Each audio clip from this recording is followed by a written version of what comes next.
take care of you.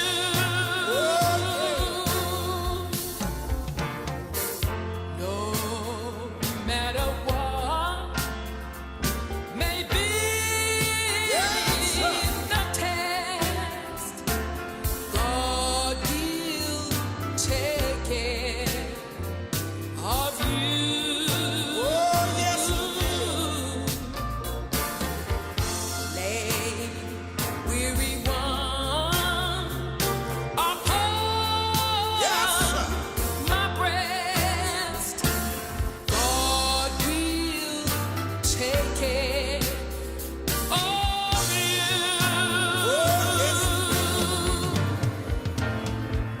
God will take care of you through every day. Yes, sir.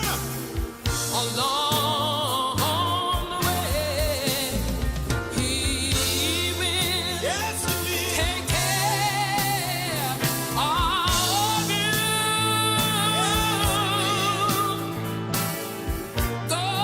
God will Yes, sir. take care Oh, yeah.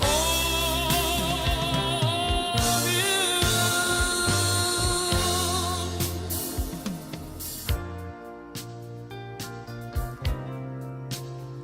There are times in all of our lives when we get discouraged because of some conditions that we are facing. But we got to remember that in the midst of all of this, there is a God who cares. Yes, sir. David says, I've never seen the righteous forsaken, No, no. nor his seed begging for bread.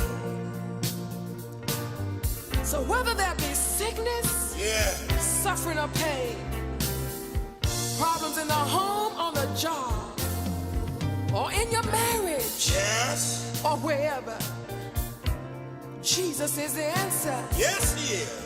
and he cares. And through all of your misfortune, Take your time and say it now. you can make it, Yes, sir. because God will take care of I you. tried him and I know. I want to sing the last part of this song from deep down on the inside. Yes, sir. If you can grasp a little faith today, Yes, sir.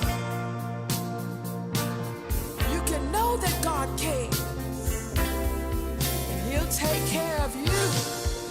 Thank you, Jesus.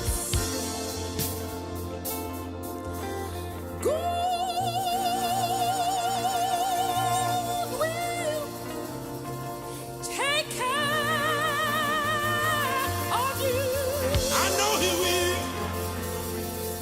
Through every day. I'm a witness. Hallelujah. Along the way.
God will. Yes, sir. God will. I know God will. I tried him and I know he will. Take care. You take care. Oh, You take care. You take care. Oh,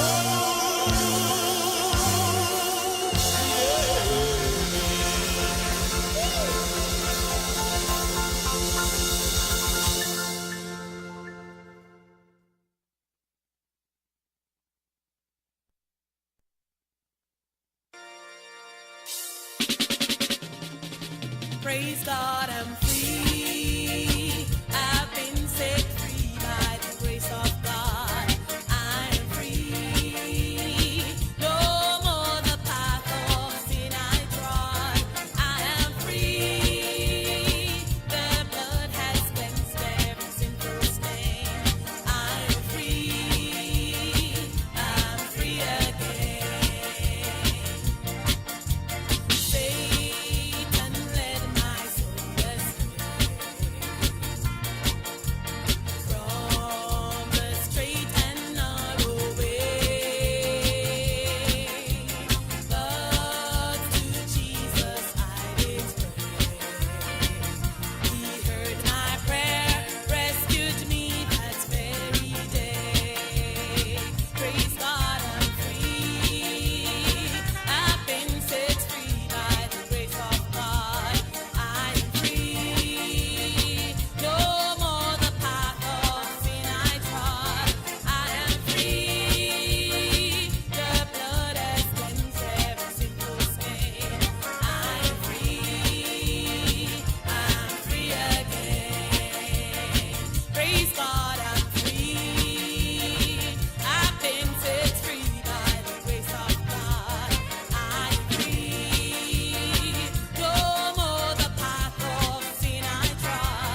dreamed I went to heaven, and you were there with me.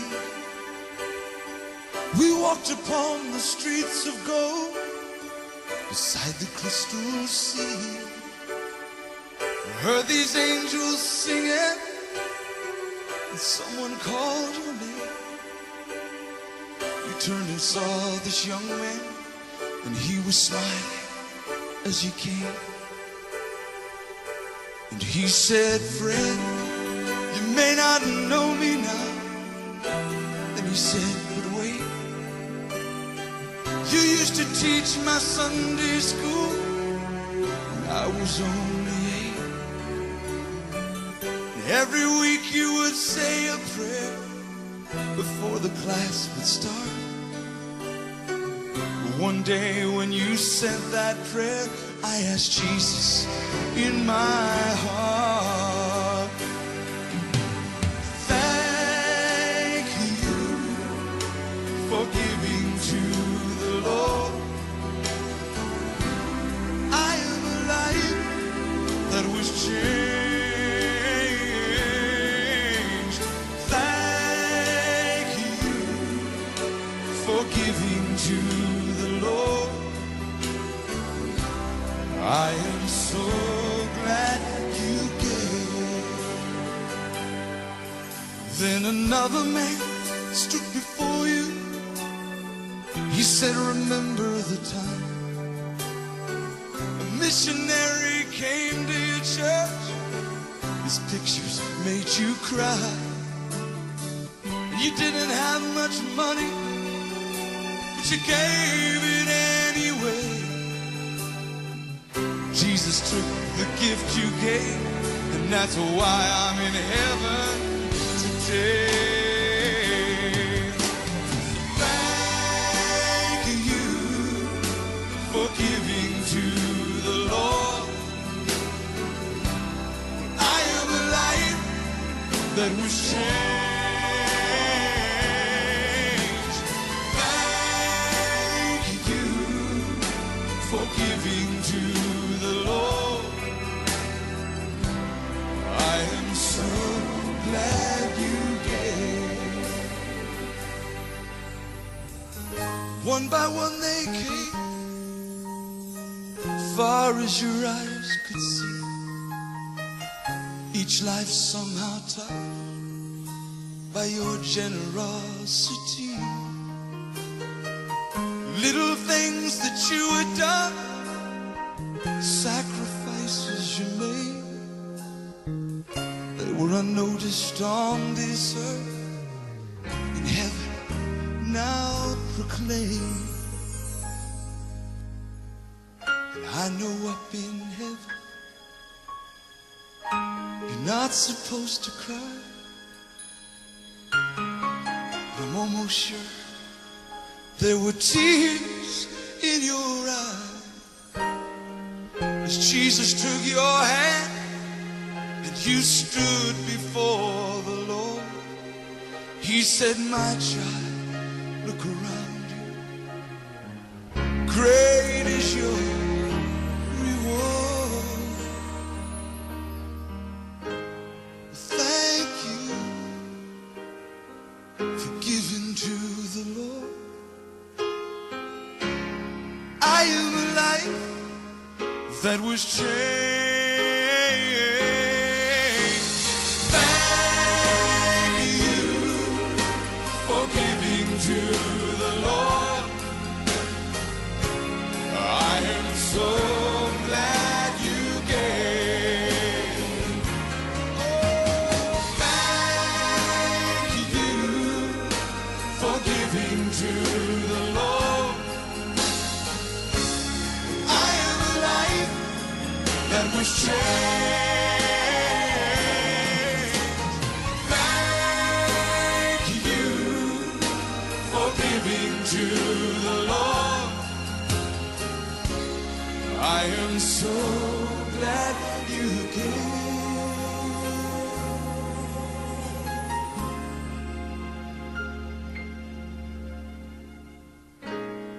I am so glad you gave.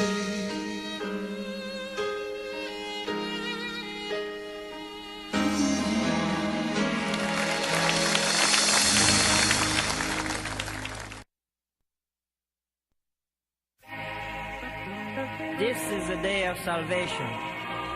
Now is the acceptable time. If any man hear his voice, harden not your heart. For if you harden your heart and stiffen your neck, you'll be cut off without remedy. And how shall you escape if you neglect so great a salvation?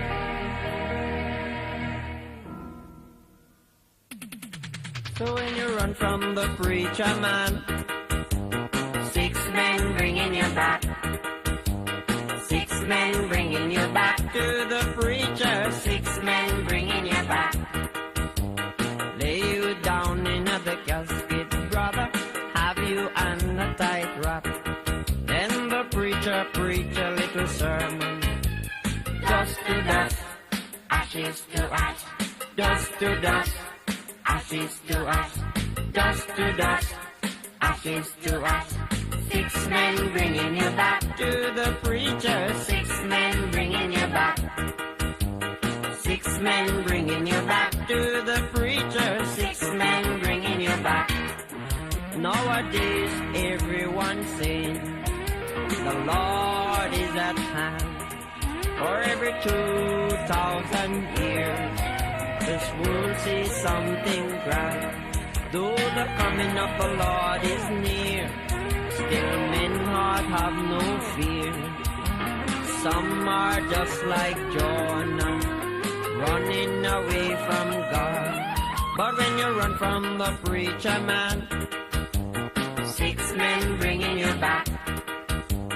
6 men bringing you back to the preacher. 6 men bringing you back. Lay you down in the casket, sister. Have you under tight wrap. Then the preacher preach a little sermon. Dust to dust, ashes to ash. Dust to dust, ashes to ash. Dust to dust, ashes to ash. 6 men bringing you back to the preacher. 6 men bringing you back. 6 men bringing you back to the preacher. 6 men bringing you back. Many churches nowadays empty, for sinners on the run. Though God's servant calling, still men fail to come. But if you wanna see sinners run, wait until when King Jesus comes. And if you wanna hear sinners pray, wait till God calls for their judgment day. And if you wanna see backslider mourn, wait till God sit on the judgment throne. Oh, 6 men bringing you back to the preacher. 6 men bringing you back. 6 men bringing you back to the preacher. 6 men bringing you back.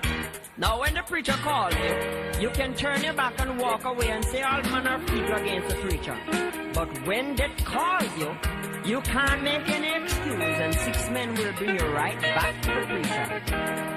So when you run from the preacher man, 6 men bringing you back. 6 men bringing you back to the preacher. 6 men bringing you back. Lay you down in a casket, brother. Have you under tight wrap. 6 men bringing you back to the preacher. 6 men bringing you back. Dust to dust, ashes to ash. Dust to dust, ashes to ash. Dust to dust, ashes to ash.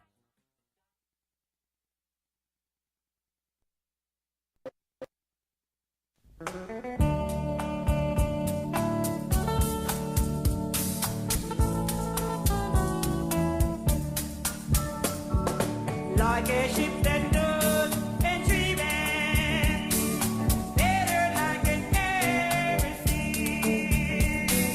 When the storms of life are raging, and the spirit falls on me, I wonder what it does.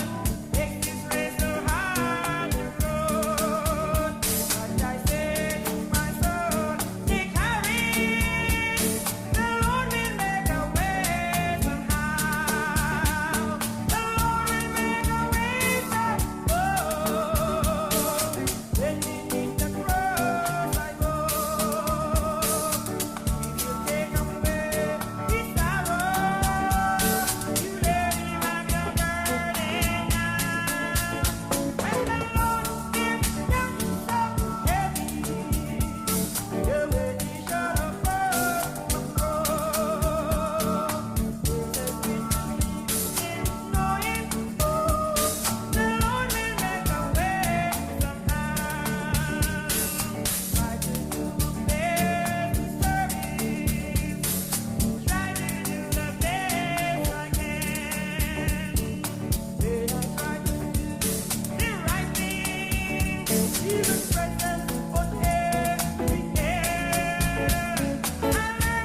An old song, Win the Lost at Any Cost, John Branham Starnes.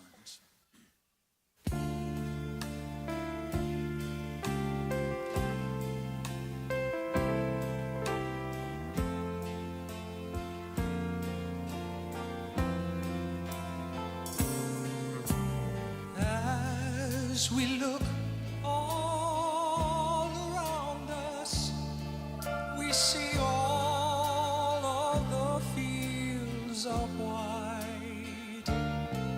They're ripened unto harvest, yet so quickly comes the night.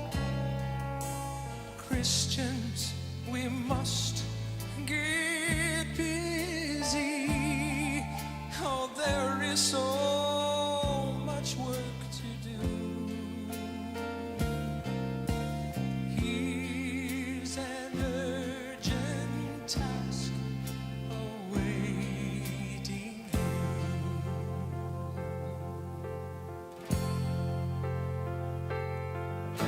Souls are crying, men are dying.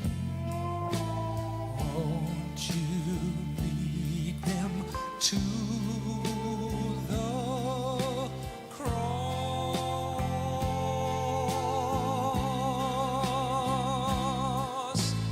Go and find them. Oh, please help to win them. Win the lost at any cost.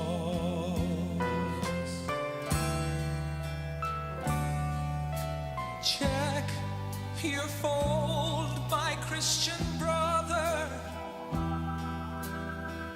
and see if all of your children are in. Are there yet some straying, lost in blackened fields of sin? You must go out and reach them. Go quickly without delay. Soon the trump of God will close the day.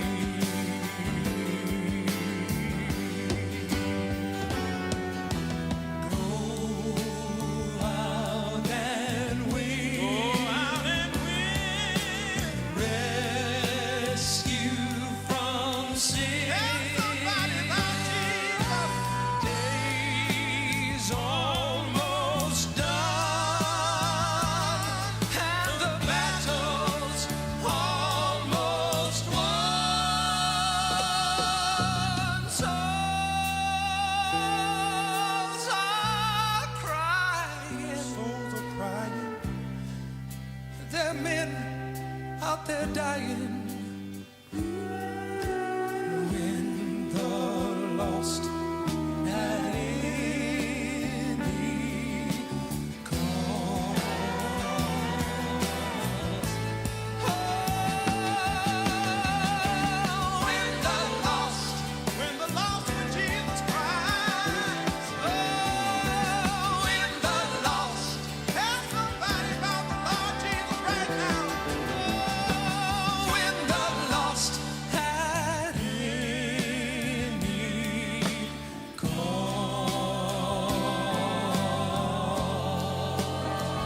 At any cost.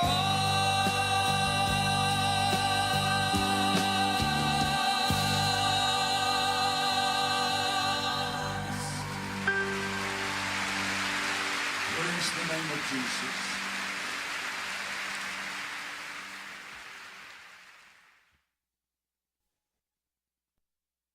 Forward. 'Cause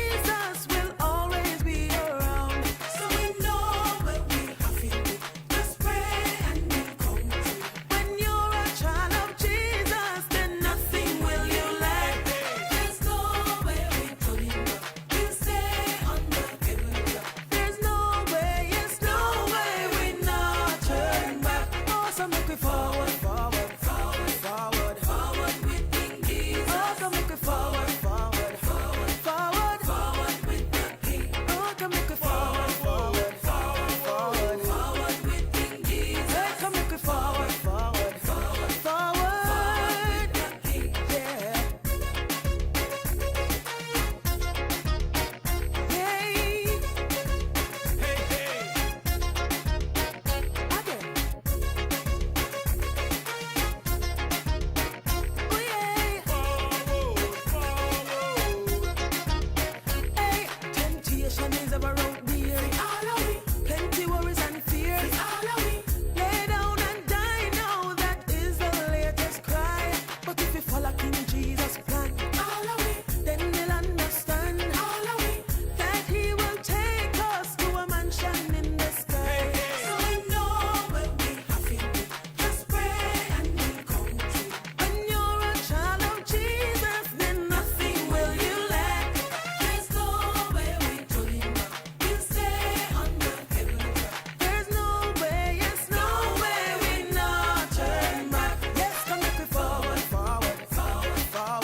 Praise God, I'm free. I've been set free by the grace of God. I'm free. No more the path of sin I trod. I am free. The blood has cleansed every sinful stain. I'm free. I'm free again. Satan led my soul astray.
Your Spirit has raised me and helped me, oh Lord, to grow,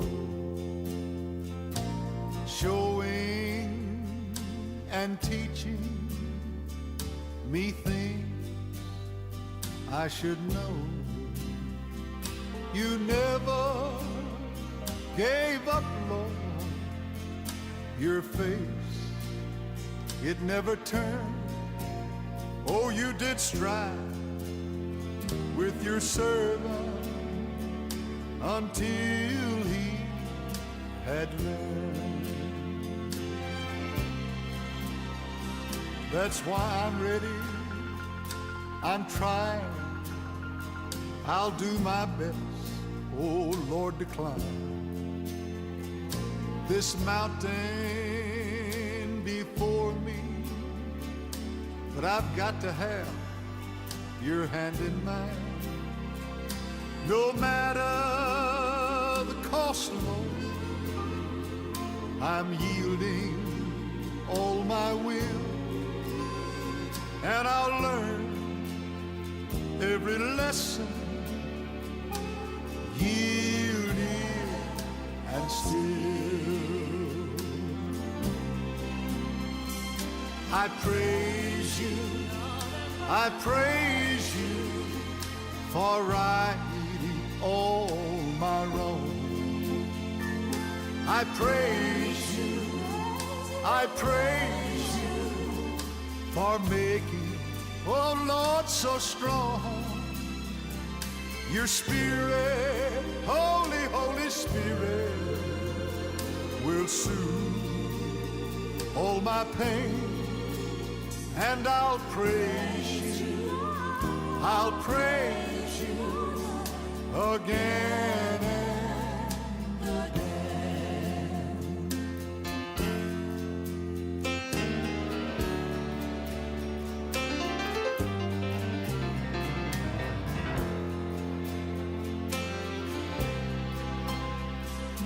Without you, I'm nothing. Without you, oh Lord, I'm lost.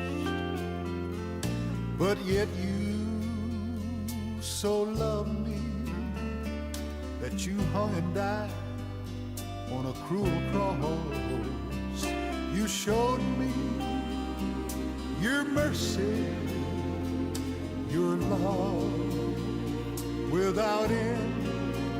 Oh, it just makes me want to praise you again and again. Sing it now.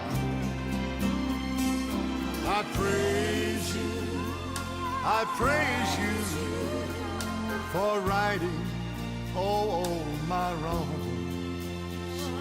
I'll praise you, I'll praise you, making me so strong. Your Spirit, Holy, Holy Spirit, will soothe all my pain.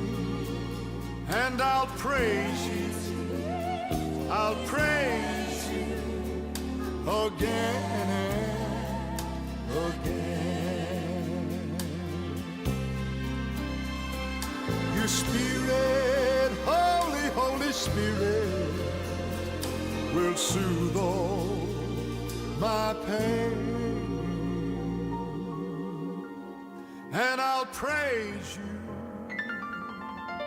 oh Lord, I'll praise you again and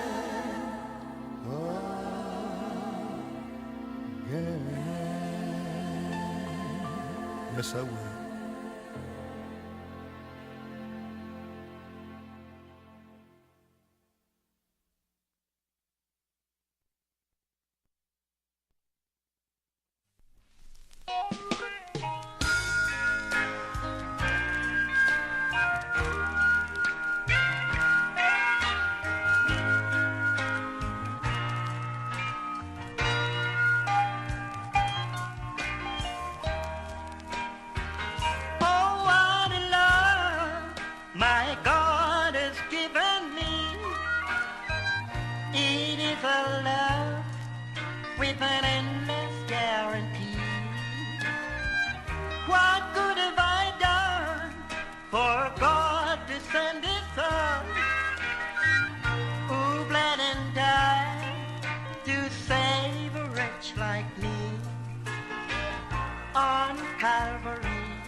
wanna be. Oh, Lord, what a love. I've got to be dreaming about a love like this. And if I'm really dreaming, then I wanna dream the rest of my life. I've got to be dreaming about a love like this. And if I'm really dreaming, I wanna dream the rest of my life. Been in sin, my soul has been a slave. God sent His Son, and there's sinful soul to save.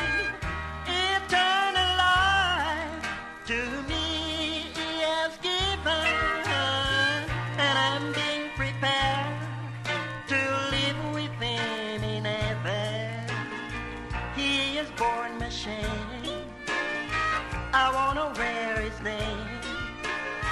It took my sins away, and they're gone, gone, gone, all gone. I've got to be dreaming about a love like this. And if I'm really dreaming, then I wanna dream the rest of my life. I've gotta be dreaming. I've gotta be dreaming. And if I'm really dreaming, then I wanna dream the rest of my life.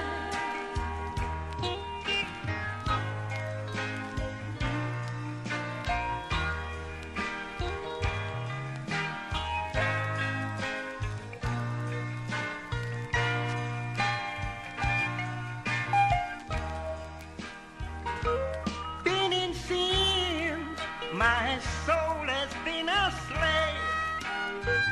God sent His Son, and there's sinful soul to save. Eternal life to me He has given, and I'm being prepared to live with Him in heaven. He has borne my shame. I wanna wear His name. He took my sins away, and they're gone, gone, gone, all gone. I've got to be dreaming about a love like this. And if I'm really dreaming, I wanna dream the rest of my life. Got to be dreaming, got to be dreaming. And if I'm really dreaming, I wanna dream the rest of my life. I've gotta be dreaming. I've gotta be dreaming. Well, I've gotta be dreaming. I've gotta be dreaming. I've gotta be dreaming. I've gotta be dreaming.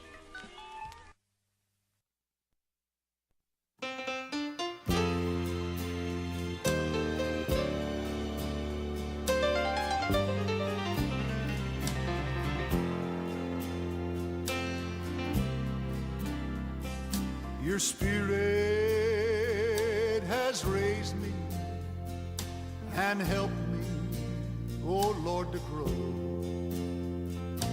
showing and teaching me things I should know.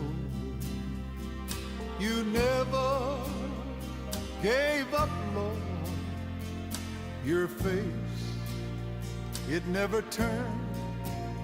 Oh, you did strive with your servant until he had learned. That's why I'm ready, I'm trying, I'll do my best, oh Lord, to climb this mountain before me.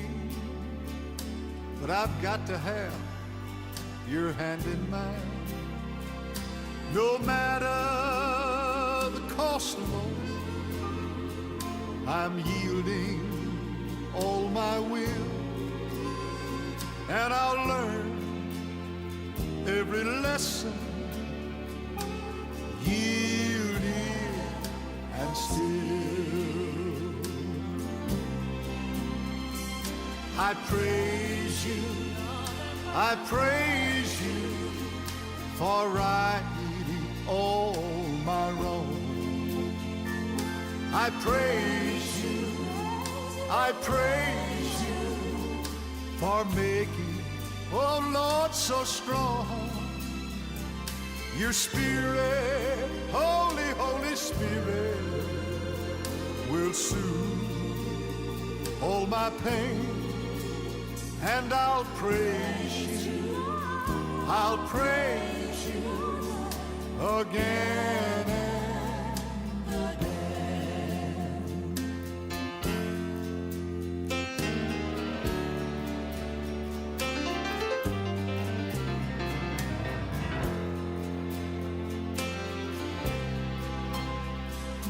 Without you, I'm nothing.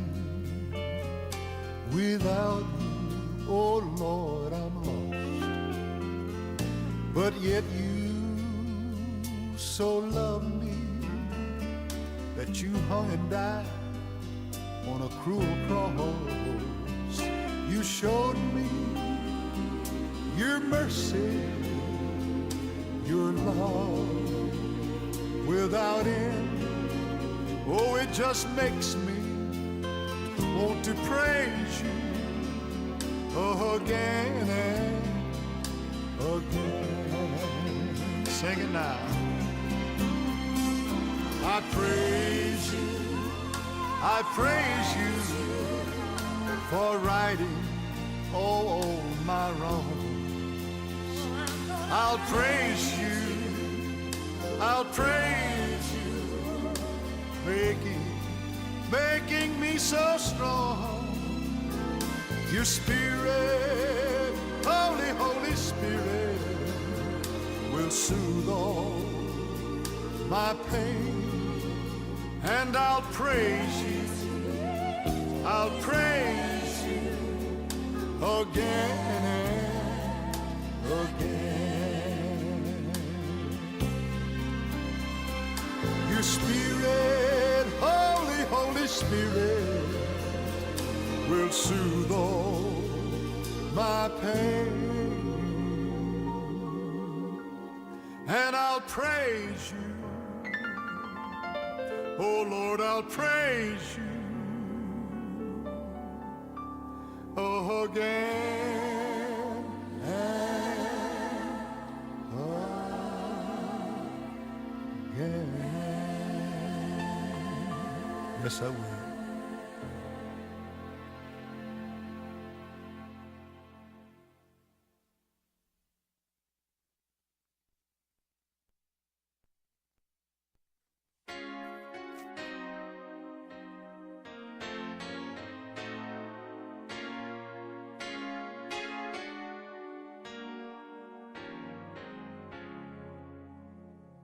I am praying, blessed Savior, and my constant prayer shall be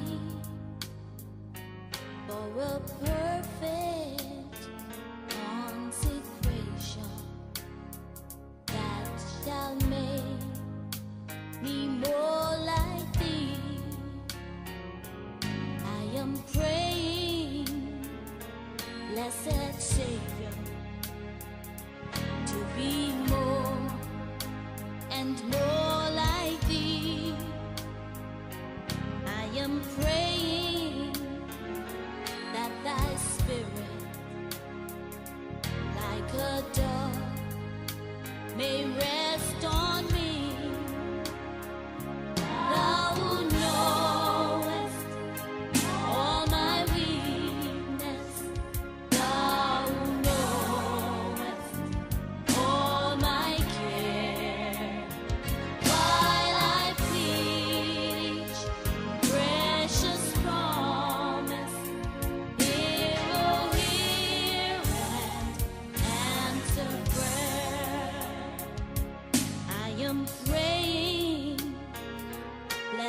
Savior, for a faith so clear and bright that I will see thy glory in the deepest, darkest night. Thou knowest all my weakness. Thou knowest all my care. While I plead each precious promise, hear, oh, hear and answer prayer. Thou who knowest all my weakness, thou who knowest all my care, while I plead each precious promise, hear, oh, hear and answer prayer. Thou who knowest all my weakness, thou who you know all my care, while I plead each precious promise, hear, oh, hear and answer prayer. Thou who knowest all my weakness, thou who knowest all my care, while I plead each precious promise, hear, oh, hear and answer prayer. Thou knowest all my weakness, thou knowest all my care, while I plead each precious promise, hear, oh, hear and answer prayer.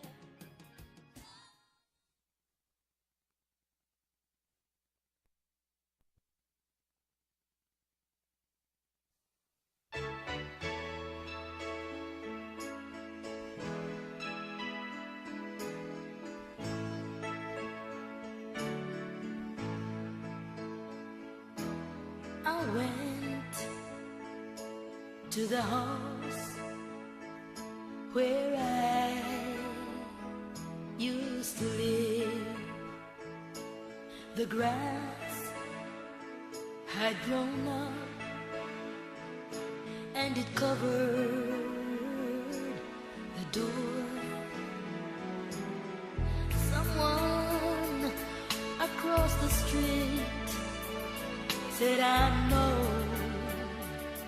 who you see, but they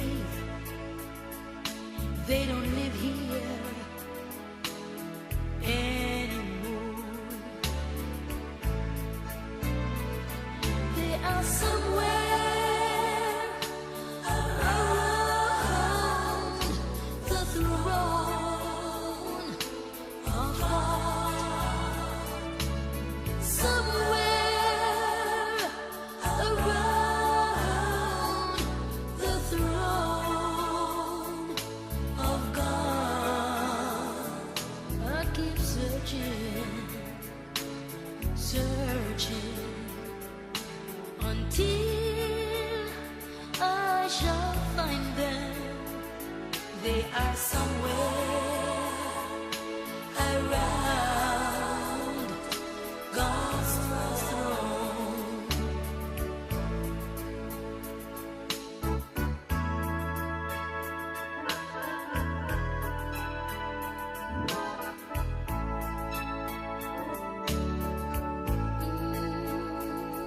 Then I went to the church where I used to go.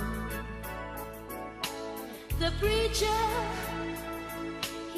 still there. He met me at the door. He said, I know who you are, and I know who you're looking for. But they don't come here anymore. No, they don't. They are somewhere around the throne of God. Somewhere around the throne of God. I keep searching, keep on searching until I shall find them. They are somewhere around God's throne. I know they are somewhere around the throne of God. I truly know they're somewhere around the throne of God. I keep searching, keep on searching until I shall find them. They are somewhere around God's throne. Ooh, they are somewhere around the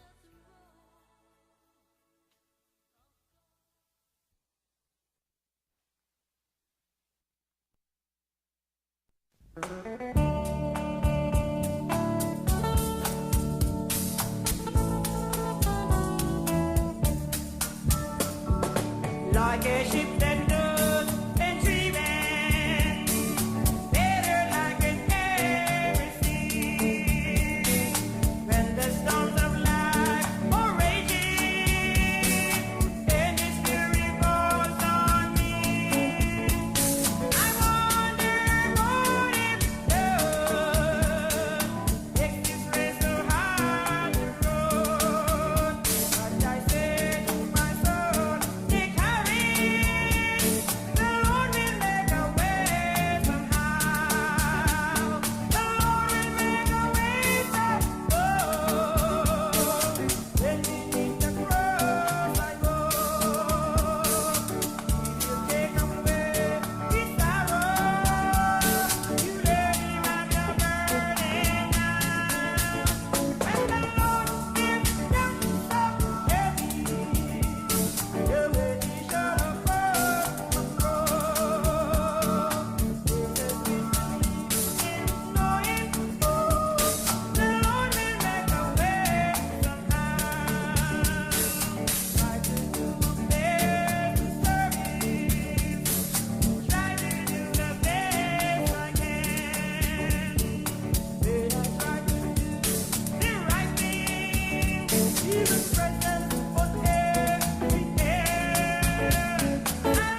cannot satisfy.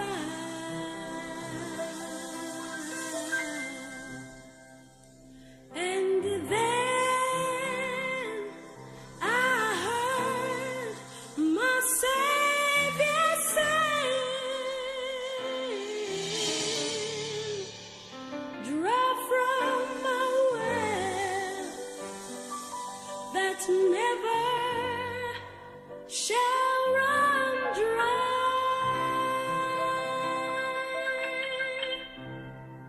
Fill my cup, Lord.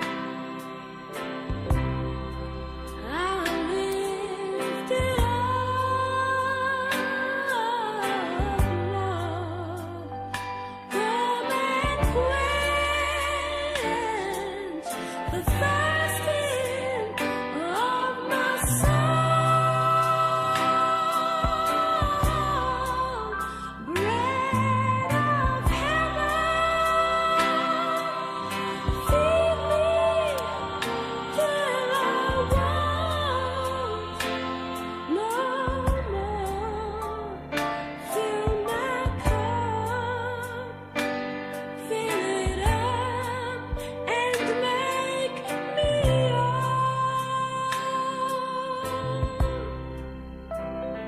There are billions in this world who are craving for things that cannot satisfy.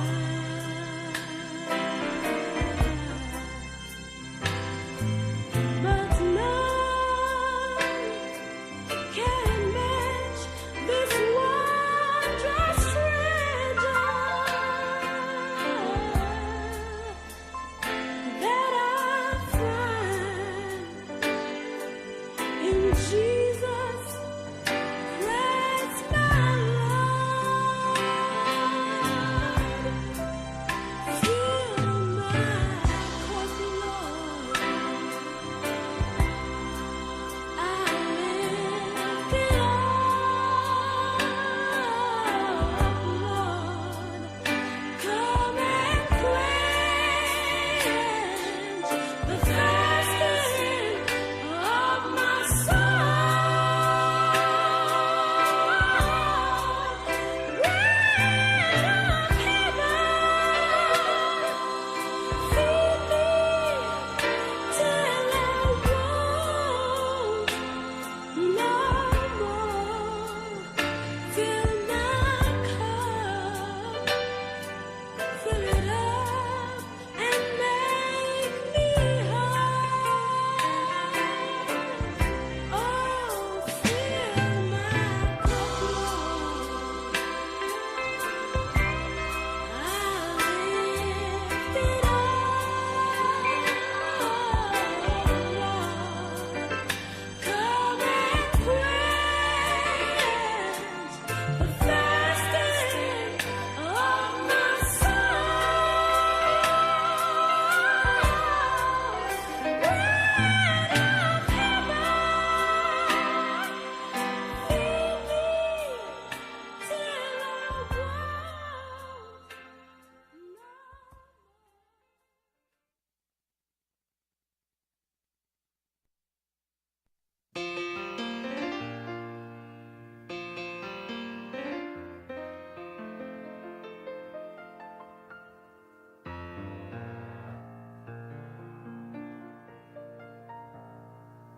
Oh, time after time, I went searching for peace in some void. I was trying to blame all my ills on this world I was in. Oh, surface relations used me till I was done in. And you know, all the while, someone, Jesus, was waiting to free me from my sin. He was there all the time. Oh, he was there all the time. Oh, yes, waiting patiently in line. He was there all the time.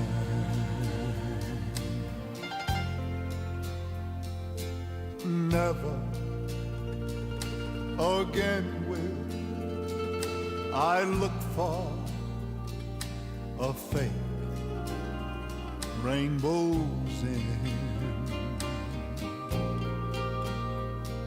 You know, I found that answer, and somehow my life is just starting to blend. Sharing each new day with him, it's a cup of fresh love. Yes, it is. Oh, what I've missed. He's been waiting right there all the time. He was there all the time. Oh, he was there all the time. Oh, waiting patiently, so patiently in line. He was there all the time. He was there all the time. Jesus, oh, he was there all the time, my Lord. Yes, waiting patiently, so patiently in line. Yes, yes, he was there all the time. Oh, waiting patiently in line. He was there all the time.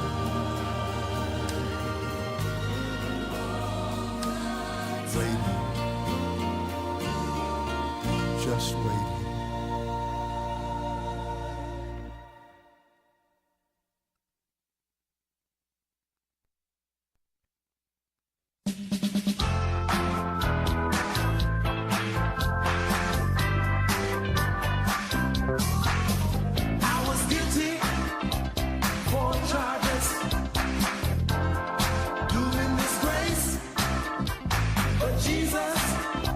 With a special love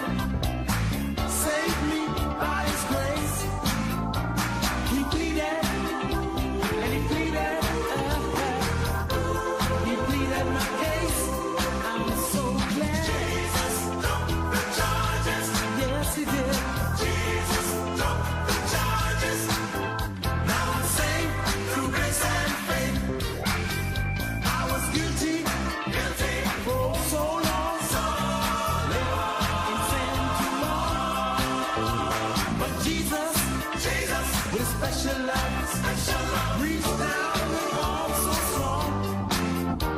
He picked me up, turned me around, gave me a brand new song.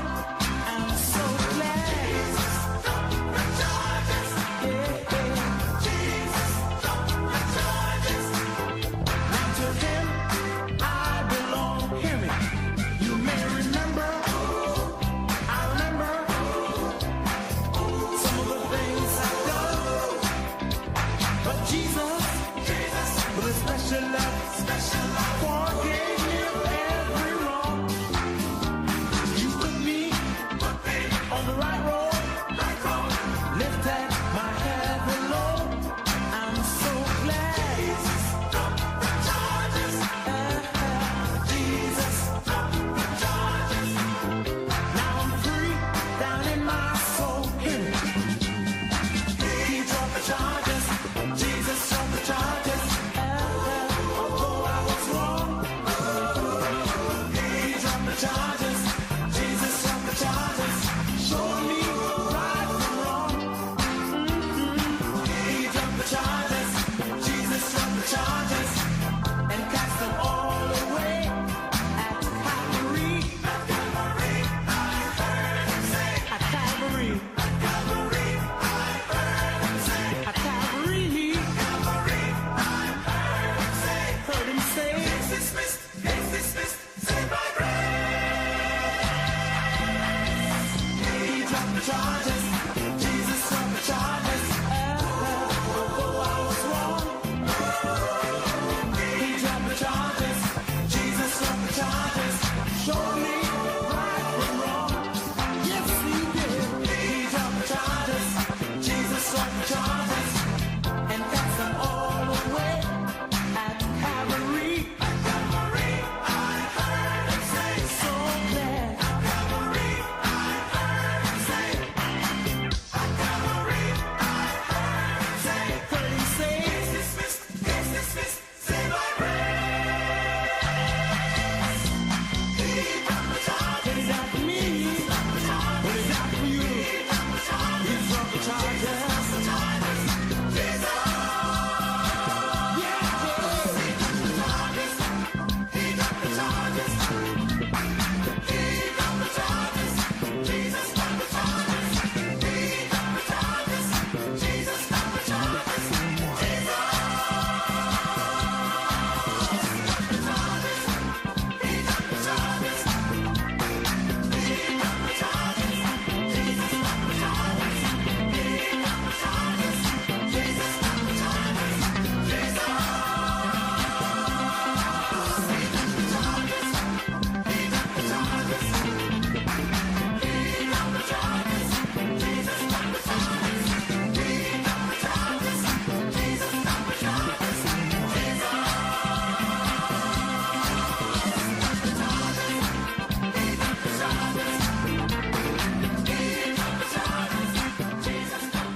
Rock of ages,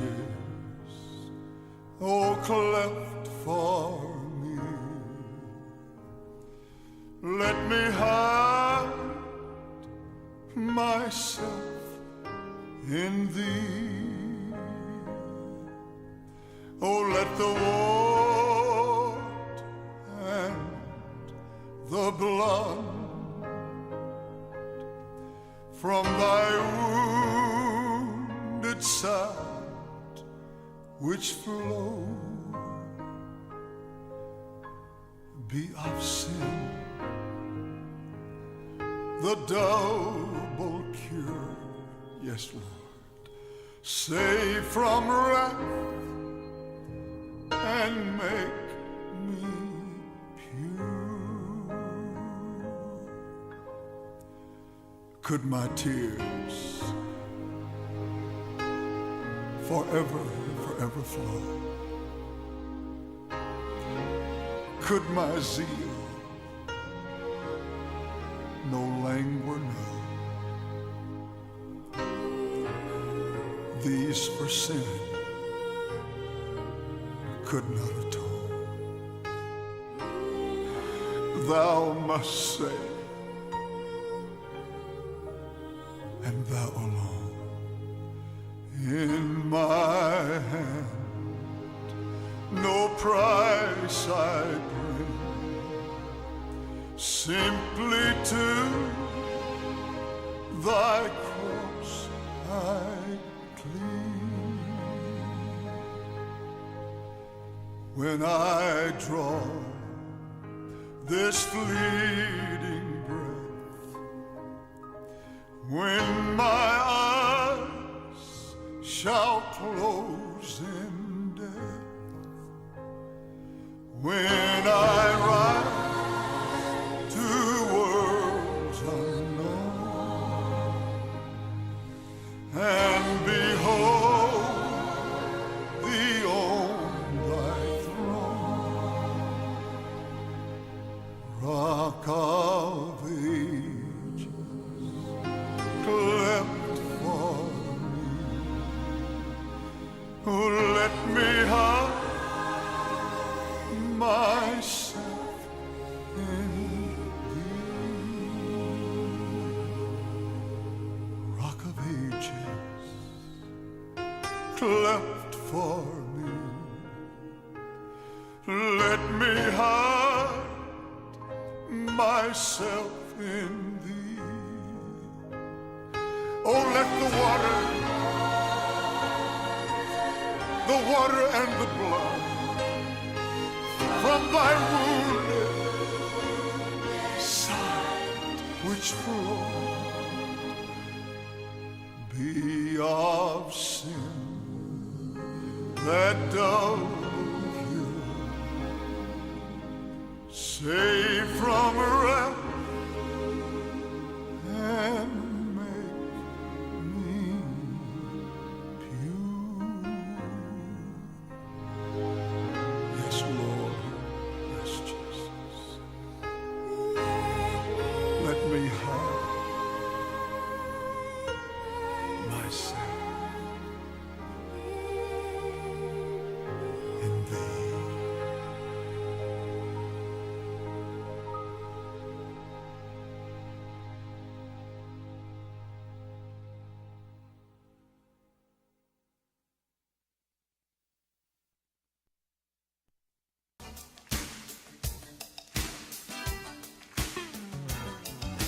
Blessing and honor, glory and power be unto the Ancient of Days. From every nation, all of creation, bow before the Ancient of Days. Every tongue in heaven and earth shall declare your glory. Every knee will bow at your throne.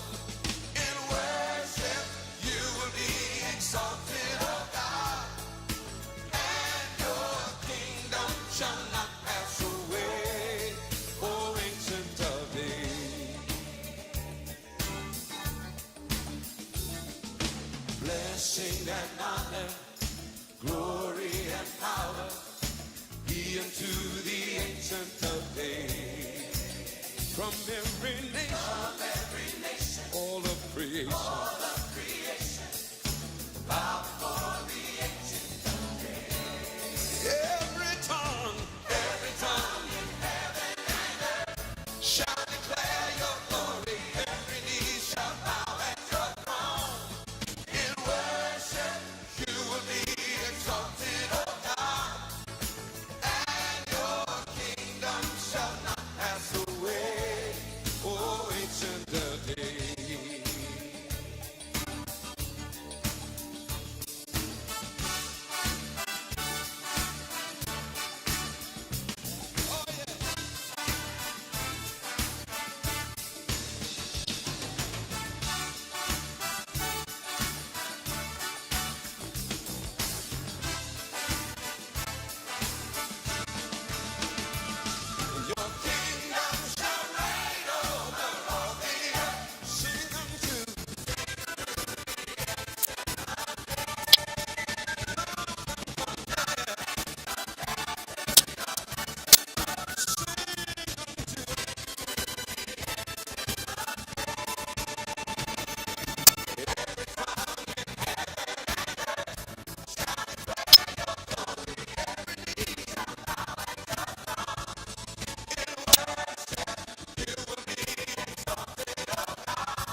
Sing, church, sing unto. Yeah. The kingdom shall reign over all the earth. Sing unto.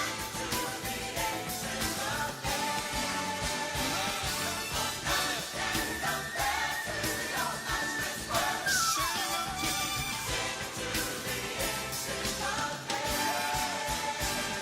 Your kingdom shall reign over all the earth. Sing unto.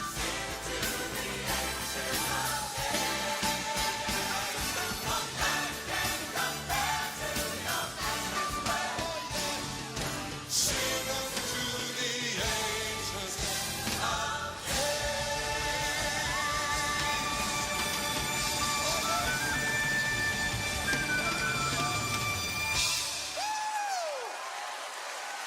Your kingdom reigns, Lord.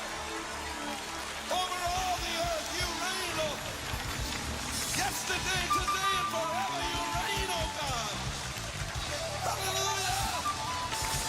Hallelujah.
The Book of Exodus, Chapter 1.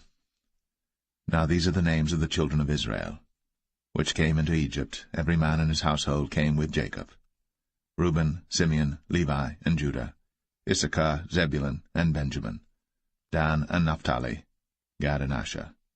And all the souls that came out of the loins of Jacob were 70 souls, for Joseph was in Egypt already. And Joseph died, and all his brethren, and all that generation. And the children of Israel were fruitful, and increased abundantly, and multiplied, and waxed exceeding mighty, and the land was filled with them. Now there arose up a new king over Egypt, which knew not Joseph. And he said unto his people, Behold, the people of the children of Israel are more and mightier than we. Come on, let us deal wisely with them, lest they multiply. And it come to pass, that when there falleth out any war, they join also unto our enemies, and fight against us, and so get them up out of the land. Therefore they did set over them taskmasters, to afflict them with their burdens, and they built for Pharaoh treasure cities, Pithom and Ramses. But the more they afflicted them, the more they multiplied and grew, and they were grieved because of the children of Israel. And the Egyptians made the children of Israel to serve with rigor, and they made their lives bitter with hard bondage in mortar and in brick and in all manner of service in the field. All their service wherein they made them serve was with rigor. And the king of Egypt spake to the Hebrew midwives, of which the name of the one was Shiphrah, and the name of the other Puah.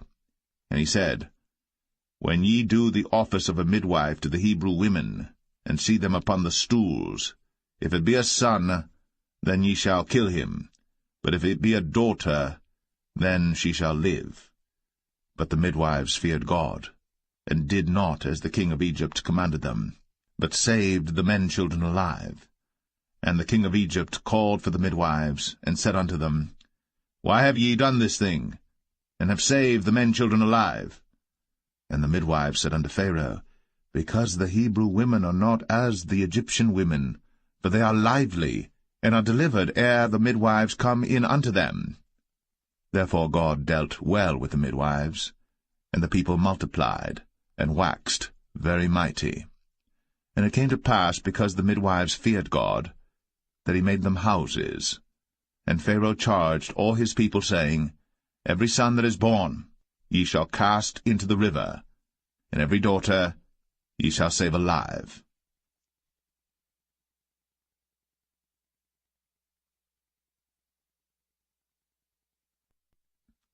Exodus 2.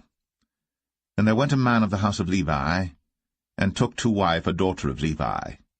And the woman conceived, and bare a son.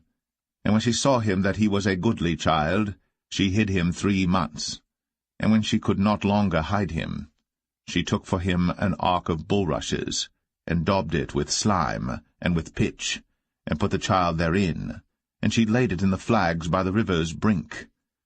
And his sister stood afar off, to wit what would be done to him.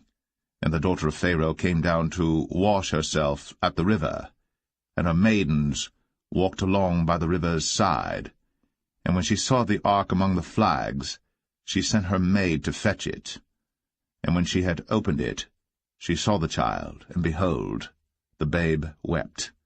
And she had compassion on him, and said, This is one of the Hebrews' children. Then said his sister to Pharaoh's daughter, Shall I go and call to thee a nurse of the Hebrew women, that she may nurse the child for thee?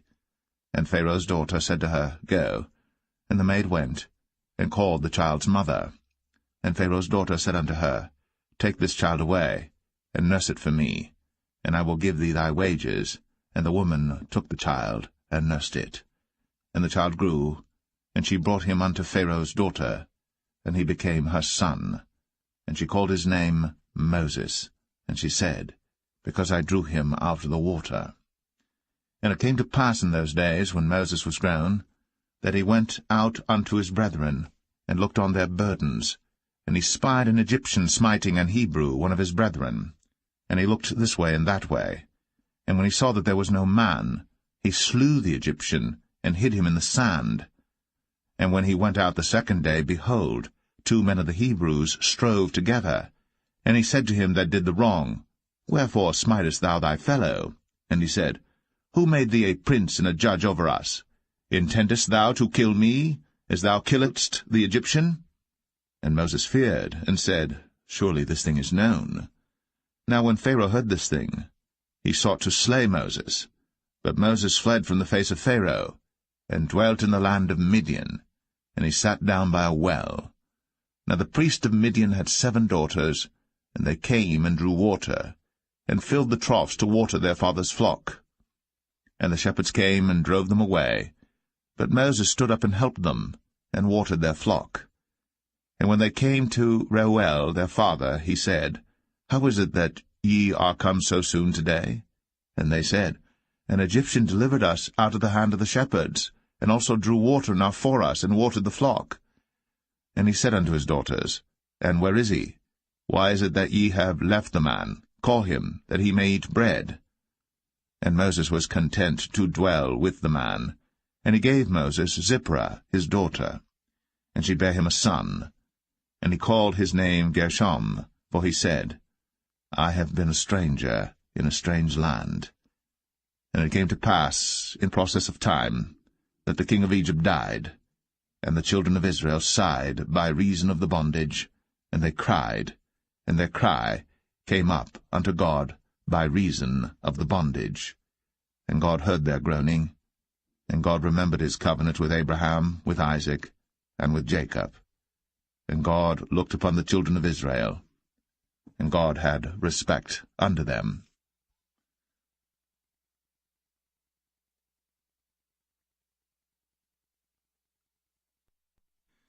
Exodus 3.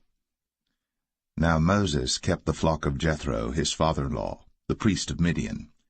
And he led the flock to the backside of the desert, and came to the mountain of God, even to Horeb. And the angel of the Lord appeared unto him in a flame of fire out of the midst of a bush. And he looked, and behold, the bush burned with fire, and the bush was not consumed. And Moses said, I will now turn aside and see this great sight, why the bush is not burnt. And when the Lord saw that he turned aside to see, God called unto him out of the midst of the bush, and said, Moses, Moses. And he said, Here am I. And he said, Draw not nigh hither. Put off thy shoes from off thy feet, for the place whereon thou standest is holy ground. Moreover, he said, I am the God of thy father, the God of Abraham, the God of Isaac, and the God of Jacob. And Moses hid his face, for he was afraid to look upon God. And the Lord said, I have surely seen the affliction of my people which are in Egypt, and have heard their cry by reason of their taskmasters. For I know their sorrows, and I am come down to deliver them out of the hand of the Egyptians, and to bring them up out of that land unto a good land, and a large, unto a land flowing with milk and honey, unto the place of the Canaanites, and the Hittites, and the Amorites, and the Perizzites, and the Hivites, and the Jebusites. Now therefore, behold, the cry of the children of Israel is come unto me, and I have also seen the oppression wherewith the Egyptians oppress them. Come now therefore, and I will send thee unto Pharaoh, that thou mayest bring forth my people, the children of Israel, out of Egypt. And Moses said unto God, Who am I, that I should go unto Pharaoh, and that I should bring forth the children of Israel out of Egypt? And he said, Certainly I will be with thee, and this shall be a token unto thee, that I have sent thee. When thou hast brought forth the people out of Egypt, ye shall serve God upon this mountain. And Moses said unto God, Behold, when I come unto the children of Israel, and shall say unto them, The God of your fathers has sent me unto you, and they shall say to me, What is his name? What shall I say unto them? And God said unto Moses, I am that I am. And he said, Thus shalt thou say unto the children of Israel, I am hath sent me unto you. And God said moreover unto Moses, Thus shalt thou say unto the children of Israel, The Lord God of your fathers, the God of Abraham, the God of Isaac, and the God of Jacob, hath sent me unto you. This is my name for ever, and this is my memorial unto all generations. Go and gather the elders of Israel together, and say unto them, The Lord God of your fathers, the God of Abraham, of Isaac, and of Jacob, appeared unto me, saying, I have surely visited you, and seen that which is done to you in Egypt. And I have said, I will bring you up out of the affliction of Egypt, unto the land of the Canaanites, and the Hittites, and the Amorites, and the Perizzites, and the Hivites, and the Jebusites, unto a land flowing with milk and honey. And they shall hearken to thy voice, and thou shalt come, thou and the elders of Israel, unto the king of Egypt, and ye shall say unto him, The Lord God of the Hebrews hath met with us. And now let us go, we beseech thee, 3 days' journey into the wilderness, that we may sacrifice to the Lord our God. And I am sure that the king of Egypt will not let you go, no, not by a mighty hand. And I will stretch out my hand, and smite Egypt with all my wonders which I will do in the midst thereof, and after that he will let you go. And I will give this people favor in the sight of the Egyptians, and it shall come to pass that, when ye go, ye shall not go empty. But every woman shall borrow of her neighbor, and of her that sojourneth in her house, jewels of silver, and jewels of gold, and raiment, and ye shall put them upon your sons, and upon your daughters, and ye shall spoil the Egyptians.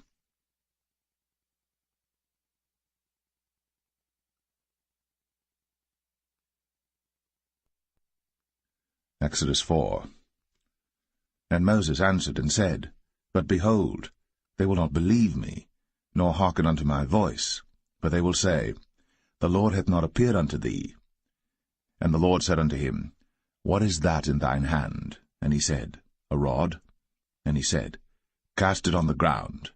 And he cast it on the ground, and it became a serpent. And Moses fled from before it. And the Lord said unto Moses, Put forth thine hand, and take it by the tail. And he put forth his hand, and caught it. And it became a rod in his hand, that they may believe that the Lord God of their fathers, the God of Abraham, the God of Isaac, and the God of Jacob, hath appeared unto thee. And the Lord said furthermore unto him, Put now thine hand into thy bosom. And he put his hand into his bosom, and when he took it out, behold, his hand was leprous as snow. And he said, Put thine hand into thy bosom again. And he put his hand into his bosom again, and plucked it out of his bosom. And behold, it was turned again as his other flesh. And it shall come to pass, if they will not believe thee, neither hearken to the voice of the first sign, that they will believe the voice of the latter sign. And it shall come to pass, if they will not believe also these 2 signs, neither hearken unto thy voice, that thou shalt take of the water of the river, and pour it upon the dry land, and the water which thou takest out of the river shall become blood upon the dry land. And Moses said unto the Lord, O my Lord, I am not eloquent, neither heretofore nor since thou hast spoken unto thy servant, but I am slow of speech and of a slow tongue. And the Lord said unto him, Who hath made man's mouth? Or who maketh the dumb, or deaf, or the seeing, or the blind? Have not I the Lord? Now therefore go, and I will be with thy mouth, and teach thee what thou shalt say. And he said, O my Lord, send, I pray thee, by the hand of him whom thou wilt send. And the anger of the Lord was kindled against Moses, and he said, Is not Aaron the Levite thy brother? I know that he can speak well, and also, behold, he cometh forth to meet thee. And when he seeth thee, he will be glad in his heart. And thou shalt speak unto him, and put words in his mouth. And I will be with thy mouth, and with his mouth, and will teach you what ye shall do. And he shall be thy spokesman unto the people, and he shall be, even he, shall be to thee instead of a mouth, and thou shalt be to him instead of God. And thou shalt take this rod in thine hand, wherewith thou shalt do signs. And Moses went, and returned to Jethro his father-in-law, and said unto him, Let me go, I pray thee, and return unto my brethren which are in Egypt, and see whether they be yet alive. And Jethro said to Moses, Go in peace. And the Lord said unto Moses in Midian, Go, return into Egypt, for all the men are dead which sought thy life.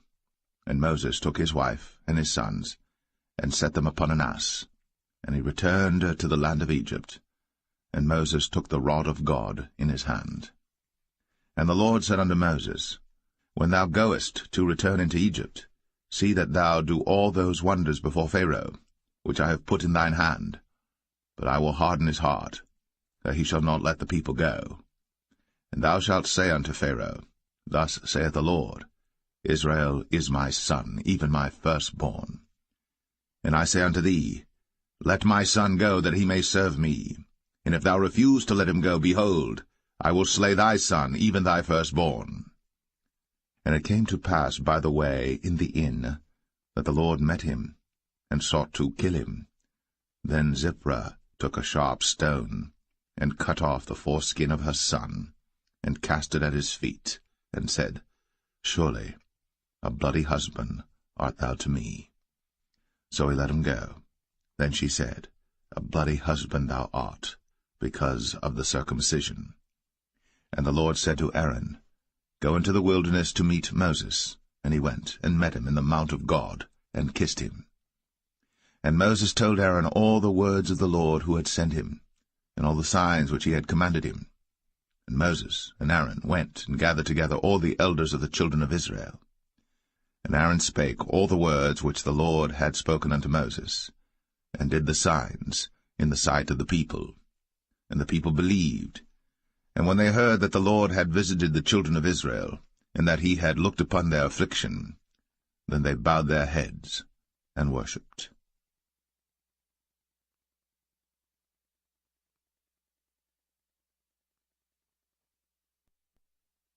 Exodus 5.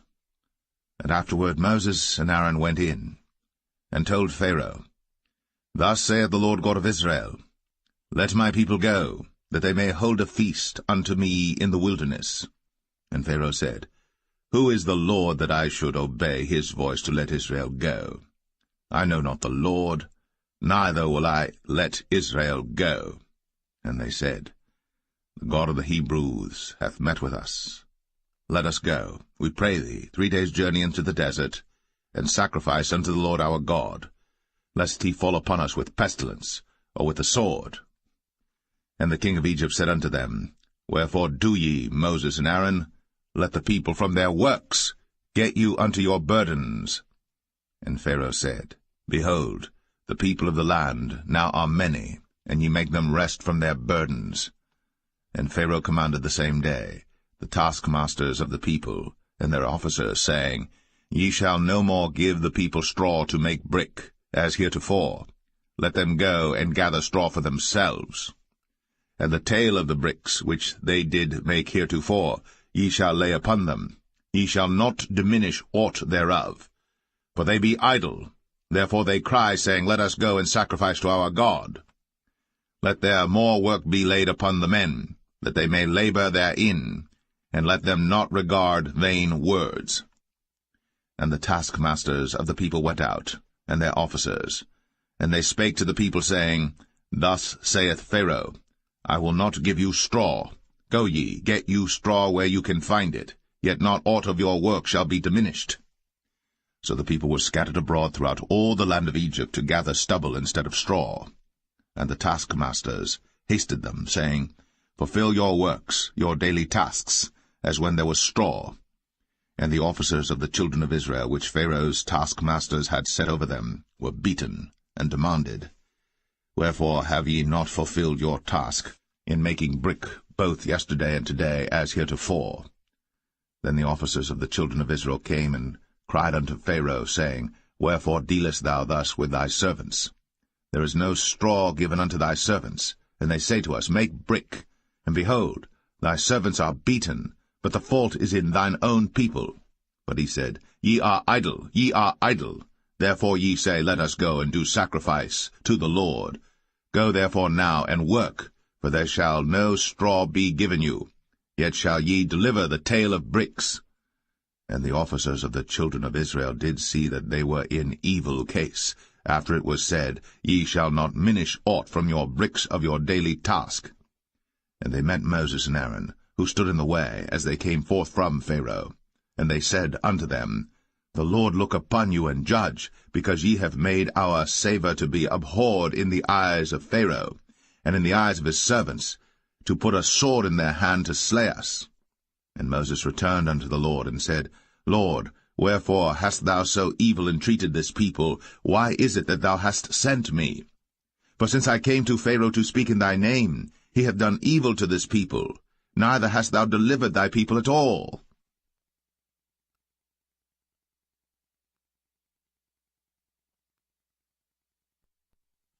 Exodus 6. Then the Lord said unto Moses, Now shalt thou see what I will do to Pharaoh. For with a strong hand shall he let them go, and with a strong hand shall he drive them out of his land. And God spake unto Moses, and said unto him, I am the Lord. And I appeared unto Abraham, unto Isaac, and unto Jacob, by the name of God Almighty, but by my name Jehovah was I not known to them. And I have also established my covenant with them, to give them the land of Canaan, the land of their pilgrimage, wherein they were strangers. And I have also heard the groaning of the children of Israel, whom the Egyptians keep in bondage, and I have remembered my covenant. Wherefore say unto the children of Israel, I am the Lord, and I will bring you out from under the burdens of the Egyptians, and I will rid you out of their bondage, and I will redeem you with a stretched out arm and with great judgments. And I will take you to me for a people, and I will be to you a God, and ye shall know that I am the Lord your God, which bringeth you out from under the burdens of the Egyptians. And I will bring you in unto the land, concerning the which I did swear to give it to Abraham, to Isaac, and to Jacob, and I will give it you for an heritage. I am the Lord. And Moses spake so unto the children of Israel, but they hearkened not unto Moses for anguish of spirit, and for cruel bondage. And the Lord spake unto Moses, saying, Go in, speak unto Pharaoh king of Egypt, that he let the children of Israel go out of his land. And Moses spake before the Lord, saying, Behold, the children of Israel have not hearkened unto me. How then shall Pharaoh hear me, who am of uncircumcised lips? And the Lord spake unto Moses and unto Aaron, and gave them a charge unto the children of Israel, and unto Pharaoh king of Egypt, to bring the children of Israel out of the land of Egypt. These be the heads of their fathers' houses, the sons of Reuben, the firstborn of Israel, Hanok and Palu, Hezron and Carmi. These be the families of Reuben. And the sons of Simeon, Jemuel and Jamin, and Ohad and Jachin, and Zohar and Shaul the son of the Canaanitish woman. These are the families of Simeon. And these are the names of the sons of Levi according to their generations, Gershon and Kohath and Merari. And the years of the life of Levi were 137 years. The sons of Gershon, Libni and Shimei, according to their families. And the sons of Kohath, Amram and Izhar, and Hebron and Uzziel. And the years of the life of Kohath were 133 years. And the sons of Merari, Mahalai and Mushai. These are the families of Levi according to their generations. And Amram took him Jochebed, his father's sister, to wife, and she bare him, Aaron and Moses. And the years of the life of Amram were 137 years. And the sons of Izhar, Korah and Nepheg and Zichri. And the sons of Uzziel, Mishael and Elzaphan and Zithri. And Aaron took him Elisheba, daughter of Aminadab, sister of Nahshon, to wife, and she bare him Nadab and Abihu, Eleazar and Ithamar. And the sons of Korah, Asir and Elkanah and Abiasaph. These are the families of the Korhites. And Eleazar, Aaron's son, took him one of the daughters of Putiel to wife, and she bare him Phinehas. These are the heads of the fathers of the Levites according to their families. These are that Aaron and Moses, to whom the Lord said, Bring out the children of Israel from the land of Egypt, according to their armies. These are they which spake to Pharaoh king of Egypt, to bring out the children of Israel from Egypt. These are that Moses and Aaron. And it came to pass on the day when the Lord spake unto Moses in the land of Egypt, that the Lord spake unto Moses, saying, I am the Lord. Speak thou unto Pharaoh king of Egypt all that I say unto thee.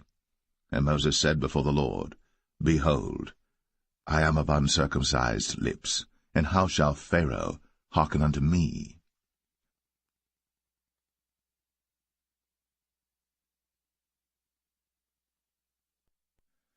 Exodus 7. And the Lord said unto Moses, See, I have made thee a god to Pharaoh, and Aaron thy brother shall be thy prophet. Thou shalt speak all that I command thee, and Aaron thy brother shall speak unto Pharaoh, that he send the children of Israel out of his land. And I will harden Pharaoh's heart, and multiply my signs and my wonders in the land of Egypt.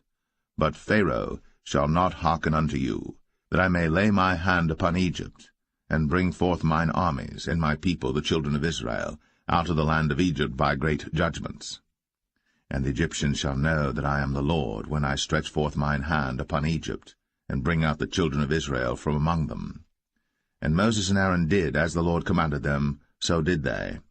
And Moses was 80 years old, and Aaron 83 years old, when they spake unto Pharaoh.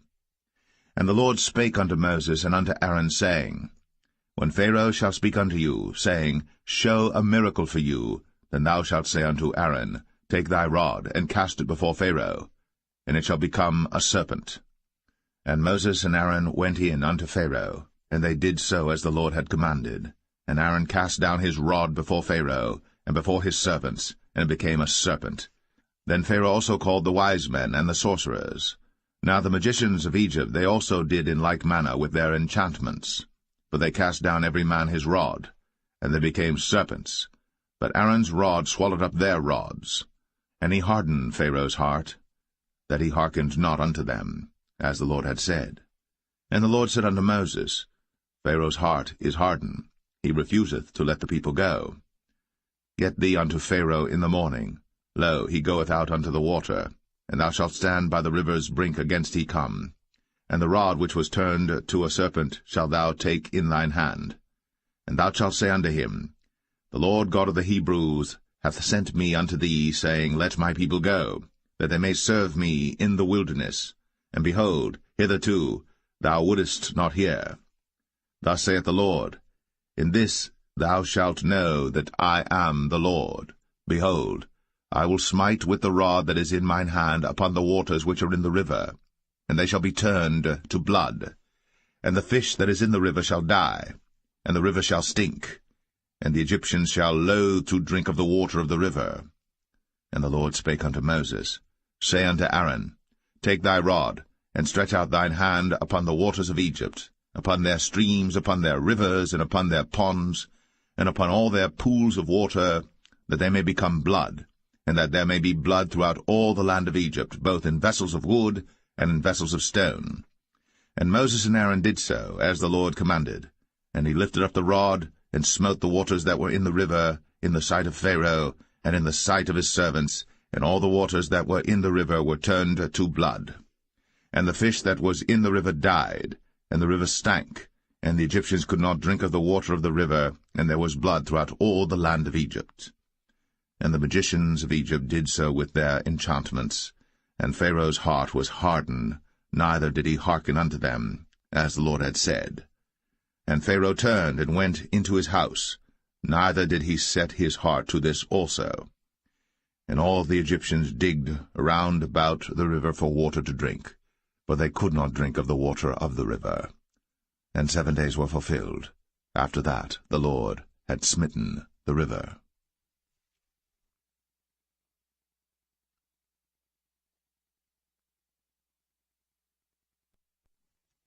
Exodus 8.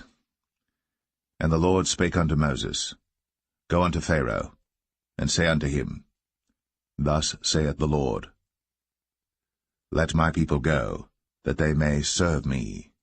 And if thou refuse to let them go, behold, I will smite all thy borders with frogs, and the river shall bring forth frogs abundantly, which shall go up and come into thine house, and into thy bedchamber, and upon thy bed, and into the house of thy servants, and upon thy people, and into thine ovens, and into thy kneading troughs. And the frogs shall come up both on thee, and upon thy people, and upon all thy servants. And the Lord spake unto Moses, Say unto Aaron, Stretch forth thine hand with thy rod over the streams, over the rivers, and over the ponds, and cause frogs to come up upon the land of Egypt. And Aaron stretched out his hand over the waters of Egypt, and the frogs came up, and covered the land of Egypt. And the magicians did so with their enchantments, and brought up frogs upon the land of Egypt. Then Pharaoh called for Moses and Aaron, and said, Entreat the Lord, that he may take away the frogs from me, and from my people, and I will let the people go, that they may do sacrifice unto the Lord. And Moses said unto Pharaoh, Glory over me. When shall I entreat for thee, and for thy servants, and for thy people, to destroy the frogs from thee, and thy houses, that they may remain in the river only? And he said, Tomorrow. And he said, Be it according to thy word, that thou mayest know that there is none like unto the Lord our God. And the frogs shall depart from thee, and from thy houses, and from thy servants, and from thy people, they shall remain in the river only. And Moses and Aaron went out from Pharaoh, and Moses cried unto the Lord because of the frogs, which he had brought against Pharaoh. And the Lord did according to the word of Moses, and the frogs died out of the houses, out of the villages, and out of the fields. And they gathered them together upon heaps, and the land stank. But when Pharaoh saw that there was respite, he hardened his heart, and hearkened not unto them, as the Lord had said. And the Lord said unto Moses, Say unto Aaron, Stretch out thy rod, and smite the dust of the land, that it may become lice throughout all the land of Egypt. And they did so. For Aaron stretched out his hand with his rod, and smote the dust of the earth, and it became lice in man and in beast. All the dust of the land became lice throughout all the land of Egypt. And the magicians did so with their enchantments to bring forth lice, but they could not, so there were lice upon man and upon beast. Then the magicians said unto Pharaoh, This is the finger of God. And Pharaoh's heart was hardened, and he hearkened not unto them, as the Lord had said. And the Lord said unto Moses, Rise up early in the morning, and stand before Pharaoh. Lo, he cometh forth to the water.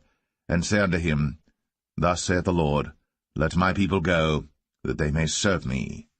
Else, if thou wilt not let my people go, behold, I will send swarms of flies upon thee, and upon thy servants, and upon thy people, and into thy houses, and the houses of the Egyptians shall be full of swarms of flies, and also the ground whereon they are. And I will sever in that day the land of Goshen, in which my people dwell, that no swarms of flies shall be there, to the end thou mayest know that I am the Lord in the midst of the earth. And I will put a division between my people and thy people. Tomorrow shall this sign be. And the Lord did so. And there came a grievous swarm of flies into the house of Pharaoh, and into his servants' houses, and into all the land of Egypt. The land was corrupted by reason of the swarm of flies. And Pharaoh called for Moses and for Aaron, and said, Go ye, sacrifice to your God in the land. And Moses said, It is not meet so to do, for we shall sacrifice the abomination of the Egyptians to the Lord our God. Lo, shall we sacrifice the abomination of the Egyptians before their eyes? And will they not stone us? We will go 3 days' journey into the wilderness, and sacrifice to the Lord our God, as he shall command us. And Pharaoh said, I will let you go, that ye may sacrifice to the Lord your God in the wilderness. Only ye shall not go very far away. Entreat for me. And Moses said, Behold, I go out from thee, and I will entreat the Lord that the swarms of flies may depart from Pharaoh, from his servants, and from his people tomorrow. But let not Pharaoh deal deceitfully any more, not letting the people go to sacrifice to the Lord. And Moses went out from Pharaoh, and entreated the Lord. And the Lord did according to the word of Moses, and he removed the swarms of flies from Pharaoh, from his servants, and from his people. There remained not one. And Pharaoh hardened his heart at this time also, neither would he let the people go.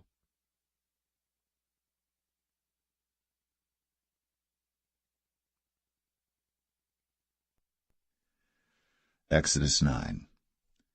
Then the Lord said unto Moses, Go in unto Pharaoh, and tell him, Thus saith the Lord God of the Hebrews, Let my people go, that they may serve me. For if thou refuse to let them go, and wilt hold them still, behold, the hand of the Lord is upon thy cattle which is in the field, upon the horses, upon the asses, upon the camels, upon the oxen, and upon the sheep. There shall be a very grievous murrain. And the Lord shall sever between the cattle of Israel and the cattle of Egypt, and there shall nothing die of all that is the children's of Israel. And the Lord appointed a set time, saying, Tomorrow the Lord shall do this thing in the land. And the Lord did that thing on the morrow, and all the cattle of Egypt died, but of the cattle of the children of Israel died not one. And Pharaoh sent, and behold, there was not one of the cattle of the Israelites dead, and the heart of Pharaoh was hardened, and he did not let the people go. And the Lord said unto Moses and unto Aaron, Take to you handfuls of ashes of the furnace, and let Moses sprinkle it toward the heaven in the sight of Pharaoh. And it shall become small dust in all the land of Egypt, and shall be a boil breaking forth with blains upon man and upon beast throughout all the land of Egypt. Then they took ashes of the furnace, and stood before Pharaoh. Then Moses sprinkled it up toward heaven, and it became a boil, breaking forth with blains upon man and upon beast. And the magicians could not stand before Moses because of the boils, for the boil was upon the magicians and upon all the Egyptians. And the Lord hardened the heart of Pharaoh, and he hearkened not unto them, as the Lord had spoken unto Moses.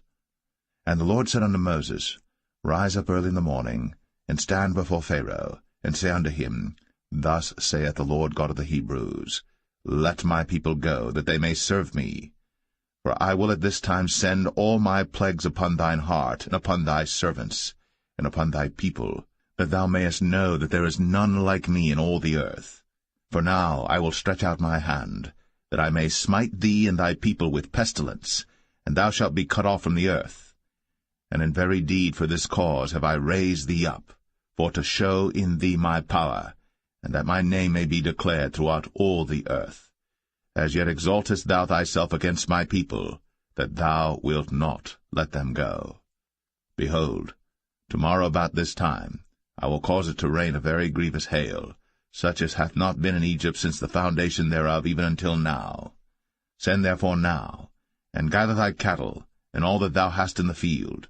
For upon every man and beast which shall be found in the field, and shall not be brought home, the hail shall come down upon them, and they shall die. He that feared the word of the Lord among the servants of Pharaoh made his servants and his cattle flee into the houses. And he that regarded not the word of the Lord left his servants and his cattle in the field. And the Lord said unto Moses, Stretch forth thine hand toward heaven, that there may be hail in all the land of Egypt, upon man, and upon beast, and upon every herb of the field, throughout the land of Egypt. And Moses stretched forth his rod toward heaven, and the Lord sent thunder and hail, and the fire ran along upon the ground, and the Lord rained hail upon the land of Egypt. So there was hail, and fire mingled with the hail, very grievous, such as there was none like it in all the land of Egypt since it became a nation. And the hail smote throughout all the land of Egypt all that was in the field, both man and beast. And the hail smote every herb of the field, and brake every tree of the field. Only in the land of Goshen, where the children of Israel were, was there no hail. And Pharaoh sent and called for Moses and Aaron, and said unto them, I have sinned at this time. The Lord is righteous, and I and my people are wicked. Entreat the Lord, for it is enough that there be no more mighty thunderings and hail, and I will let you go, and ye shall stay no longer. And Moses said unto him, As soon as I am gone out of the city, I will spread abroad my hands unto the Lord, and the thunder shall cease, neither shall there be any more hail, that thou mayest know how that the earth is the Lord's. But as for thee and thy servants, I know that ye will not yet fear the Lord God. And the flax and the barley were smitten, for the barley was in the ear, and the flax was bold. But the wheat and the rye were not smitten, for they were not grown up. And Moses went out of the city from Pharaoh, and spread abroad his hands unto the Lord, and the thunders and hail ceased, and the rain was not poured upon the earth. And when Pharaoh saw that the rain and the hail and the thunders were ceased, he sinned yet more, and hardened his heart, he and his servants. And the heart of Pharaoh was hardened, neither would he let the children of Israel go, as the Lord had spoken by Moses.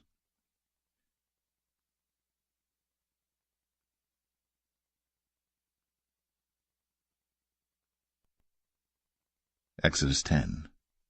And the Lord said unto Moses, Go in unto Pharaoh, for I have hardened his heart, and the heart of his servants, that I might show these my signs before him, and that thou mayest tell in the ears of thy son, and of thy son's son, what things I have wrought in Egypt, and my signs which I have done among them, that ye may know how that I am the Lord.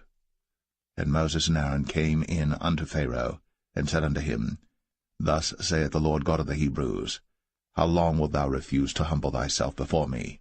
Let my people go, that they may serve me. Else, if thou refuse to let my people go, behold, tomorrow will I bring the locusts into thy coast. And they shall cover the face of the earth, that one cannot be able to see the earth. And they shall eat the residue of that which is escaped, which remaineth unto you from the hail, and shall eat every tree which groweth for you out of the field. And they shall fill thy houses, and the houses of all thy servants, and the houses of all the Egyptians, which neither thy fathers nor thy fathers' fathers have seen, since the day that they were upon the earth unto this day. And he turned himself, and went out from Pharaoh. And Pharaoh's servants said unto him, How long shall this man be a snare unto us? Let the men go, that they may serve the Lord their God. Knowest thou not yet that Egypt is destroyed? And Moses and Aaron were brought again unto Pharaoh, and he said unto them, Go, serve the Lord your God. But who are they that shall go? And Moses said, We will go with our young and with our old, with our sons and with our daughters, with our flocks and with our herds will we go, for we must hold a feast unto the Lord. And he said unto them, Let the Lord be so with you, as I will let you go, and your little ones. Look to it, for evil is before you. Not so. Go now, ye that are men, and serve the Lord, for that ye did desire. And they were driven out from Pharaoh's presence. And the Lord said unto Moses, Stretch out thine hand over the land of Egypt for the locusts, that they may come up upon the land of Egypt, and eat every herb of the land, even all that the hail hath left. And Moses stretched forth his rod over the land of Egypt. And the Lord brought an east wind upon the land all that day, and all that night. And when it was morning, the east wind brought the locusts. And the locusts went up over all the land of Egypt, and rested in all the coasts of Egypt. Very grievous were they. Before them there were no such locusts as they, neither after them shall be such. For they covered the face of the whole earth, so that the land was darkened. And they did eat every herb of the land, and all the fruit of the trees which the hail had left. And there remained not any green thing in the trees, or in the herbs of the field, through all the land of Egypt. Then Pharaoh called for Moses and Aaron in haste, and he said, I have sinned against the Lord your God and against you. Now therefore forgive, I pray thee, my sin only this once, and entreat the Lord your God, that he may take away from me this death only. And he went out from Pharaoh, and entreated the Lord. And the Lord turned a mighty strong west wind, which took away the locusts, and cast them into the Red Sea. There remained not one locust in all the coasts of Egypt. But the Lord hardened Pharaoh's heart, so that he would not let the children of Israel go. And the Lord said unto Moses, Stretch out thine hand toward heaven, that there may be darkness over the land of Egypt, even darkness which may be felt. And Moses stretched forth his hand toward heaven, and there was a thick darkness in all the land of Egypt 3 days. They saw not one another, neither rose any from his place for 3 days. But all the children of Israel had light in their dwellings. And Pharaoh called unto Moses, and said, Go ye, serve the Lord. Only let your flocks and your herds be stayed. Let your little ones also go with you.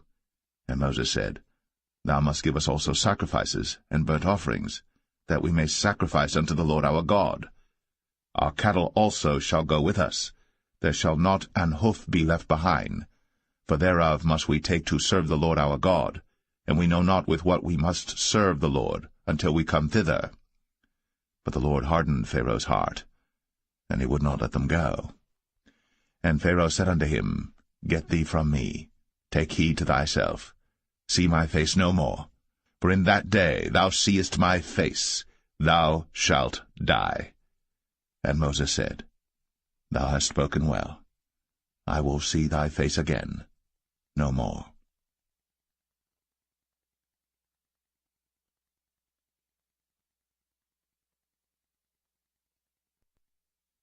Exodus 11. And the Lord said unto Moses, Yet will I bring one plague more upon Pharaoh and upon Egypt. Afterwards he will let you go hence.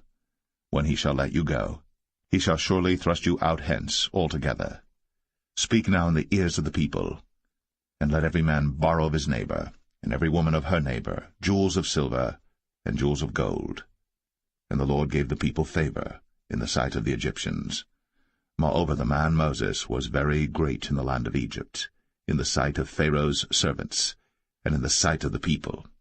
And Moses said, Thus saith the Lord, About midnight will I go out into the midst of Egypt, and all the firstborn in the land of Egypt shall die, from the firstborn of Pharaoh that sitteth upon his throne, even unto the firstborn of the maidservant that is behind the mill, and all the firstborn of beasts. And there shall be a great cry throughout all the land of Egypt, such as there was none like it, nor shall be like it any more. But against any of the children of Israel shall not a dog move his tongue, against man or beast, that ye may know how that the Lord doth put a difference between the Egyptians and Israel. And all these thy servants shall come down unto me, and bow down themselves unto me, saying, Get thee out, and all the people that follow thee. And after that I will go out. And he went out from Pharaoh in a great anger. And the Lord said unto Moses, Pharaoh shall not hearken unto you, that my wonders may be multiplied in the land of Egypt. And Moses and Aaron did all these wonders before Pharaoh. And the Lord hardened Pharaoh's heart, so that he would not let the children of Israel go out of his land.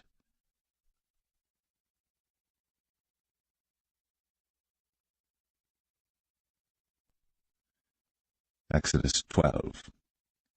And the Lord spake unto Moses and Aaron in the land of Egypt, saying, This month shall be unto you the beginning of months. It shall be the first month of the year to you. Speak ye unto all the congregation of Israel, saying, In the 10th day of this month they shall take to them every man a lamb, according to the house of their fathers, a lamb for an house. And if the household be too little for the lamb, let him and his neighbor next unto his house take it according to the number of the souls. Every man according to his eating shall make your count for the lamb. Your lamb shall be without blemish, a male of the first year. Ye shall take it out from the sheep or from the goats. And ye shall keep it up until the 14th day of the same month. And the whole assembly of the congregation of Israel shall kill it in the evening. And they shall take of the blood, and strike it on the 2 side posts, and on the upper door post of the houses wherein they shall eat it. And they shall eat the flesh in that night, roast with fire, and unleavened bread, and with bitter herbs they shall eat it. Eat not of it raw, nor sodden it all with water, but roast with fire, his head with his legs, and with the purtenance thereof. And ye shall let nothing of it remain until the morning. And that which remaineth of it until the morning ye shall burn with fire. And thus shall ye eat it, with your loins girded, your shoes on your feet, and your staff in your hand, and ye shall eat it in haste. It is the Lord's Passover. For I will pass through the land of Egypt this night, and will smite all the firstborn in the land of Egypt, both man and beast, and against all the gods of Egypt I will execute judgment. I am the Lord. And the blood shall be to you for a token upon the houses where ye are. And when I see the blood, I will pass over you, and the plague shall not be upon you to destroy you, when I smite the land of Egypt.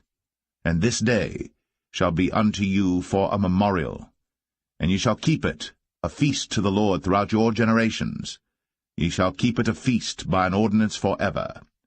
7 days shall ye eat unleavened bread. Even the first day ye shall put away leaven out of your houses. For whosoever eateth leavened bread from the first day until the 7th day, that soul shall be cut off from Israel. And in the first day there shall be an holy convocation, and in the 7th day there shall be an holy convocation to you. No manner of work shall be done in them, save that which every man must eat, that only may be done of you. And ye shall observe the feast of unleavened bread. For in this selfsame day have I brought your armies out of the land of Egypt. Therefore shall ye observe this day in your generations by an ordinance for ever. In the 1st month, on the 14th day of the month at even, Ye shall eat unleavened bread, until the 21st day of the month at even. 7 days shall there be no leaven found in your houses. For whosoever eateth that which is leavened, even that soul shall be cut off from the congregation of Israel, whether he be a stranger or born in the land. Ye shall eat nothing leavened. In all your habitations shall ye eat unleavened bread. Then Moses called for all the elders of Israel, and said unto them, Draw out, and take you a lamb according to your families, and kill the Passover. And ye shall take a bunch of hyssop, and dip it in the blood that is in the basin, and strike the lintel and the 2 side posts with the blood that is in the basin, and none of you shall go out at the door of his house until the morning. For the Lord will pass through to smite the Egyptians. And when he seeth the blood upon the lintel, and on the 2 side posts, the Lord will pass over the door, and will not suffer the destroyer to come in unto your houses to smite you. And ye shall observe this thing for an ordinance to thee, and to thy sons, for ever. And it shall come to pass, when ye be come to the land which the Lord will give you, according as he hath promised, that ye shall keep this service. And it shall come to pass, when your children shall say unto you, What mean ye by this service? That ye shall say, It is the sacrifice of the Lord's Passover, who passed over the houses of the children of Israel in Egypt, when he smote the Egyptians, and delivered our houses.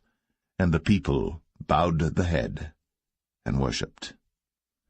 And the children of Israel went away, and did, as the Lord had commanded Moses and Aaron, so did they.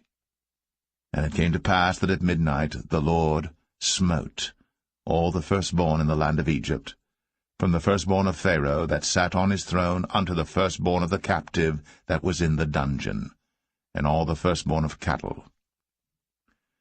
And Pharaoh rose up in the night, he and all his servants and all the Egyptians, and there was a great cry in Egypt, for there was not a house where there was not one dead. And he called for Moses and Aaron by night, and said, Rise up, and get you forth from among my people, both ye and the children of Israel, and go, serve the Lord, as ye have said. Also take your flocks and your herds, as ye have said, and be gone, and bless me also. And the Egyptians were urgent upon the people, that they might send them out of the land in haste, for they said, We be all dead men. And the people took their dough before it was leavened, their kneading troughs being bound up in their clothes upon their shoulders. And the children of Israel did according to the word of Moses, and they borrowed of the Egyptians jewels of silver, and jewels of gold and raiment. And the Lord gave the people favor in the sight of the Egyptians, so that they lent unto them such things as they required, and they spoiled the Egyptians.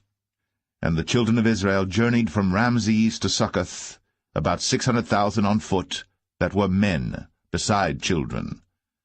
And a mixed multitude went up also with them, and flocks and herds, even very much cattle. And they baked unleavened cakes of the dough which they brought forth out of Egypt, for it was not leavened, because they were thrust out of Egypt, and could not tarry, neither had they prepared for themselves any victual. Now the sojourning of the children of Israel, who dwelt in Egypt, was 430 years. And it came to pass, at the end of the 430 years, even the selfsame day it came to pass, that all the hosts of the Lord went out from the land of Egypt. It is a night to be much observed unto the Lord for bringing them out from the land of Egypt.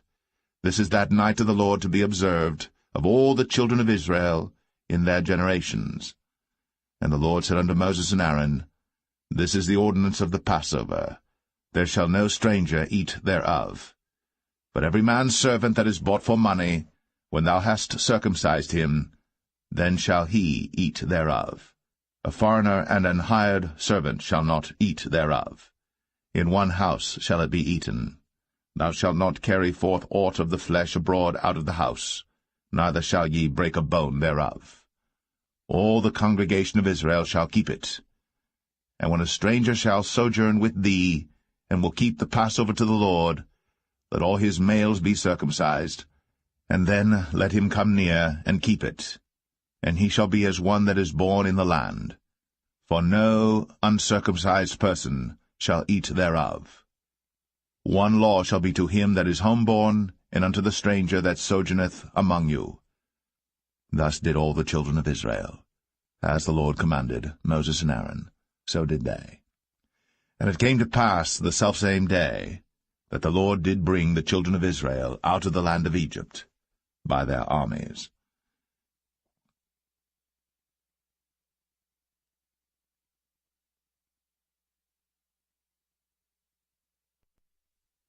Exodus 13. And the Lord spake unto Moses, saying, Sanctify unto me all the firstborn, whatsoever openeth the womb among the children of Israel, both of man and of beast, it is mine. And Moses said unto the people, Remember this day in which ye came out from Egypt, out of the house of bondage, for by strength of hand the Lord brought you out from this place. There shall no leavened bread be eaten. This day came ye out in the month Abib. And it shall be, when the Lord shall bring thee into the land of the Canaanites, and the Hittites, and the Amorites, and the Hivites, and the Jebusites, which he sware unto thy fathers to give thee, a land flowing with milk and honey, that thou shalt keep this service in this month. 7 days thou shalt eat unleavened bread, and in the 7th day shall be a feast to the Lord. Unleavened bread shall be eaten 7 days, and there shall no leavened bread be seen with thee, neither shall there be leaven seen with thee in all thy quarters.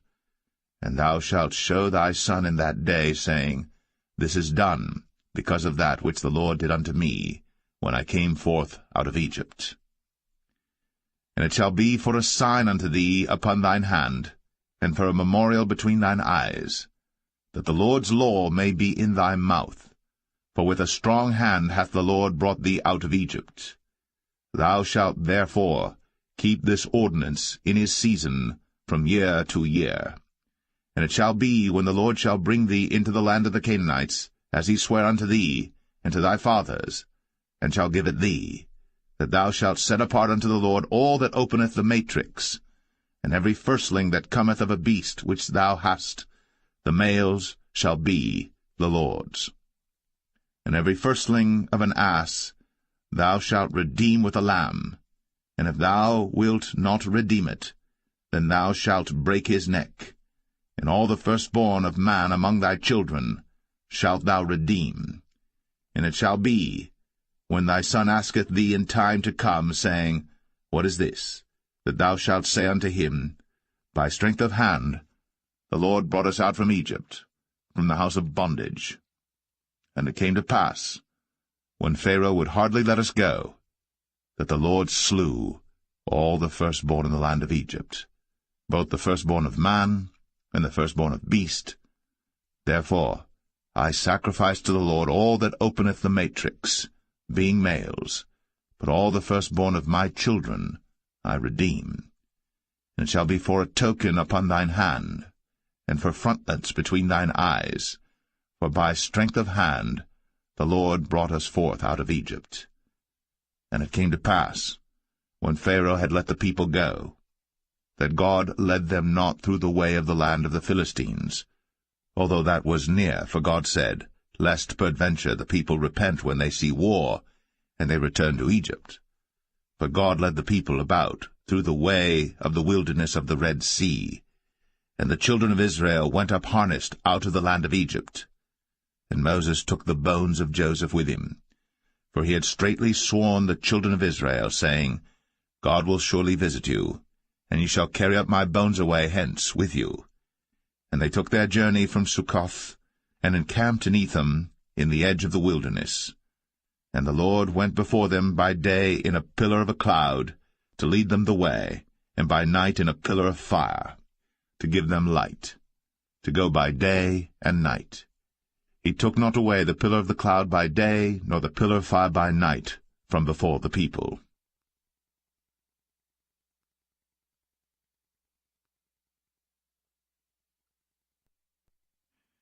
Exodus 14.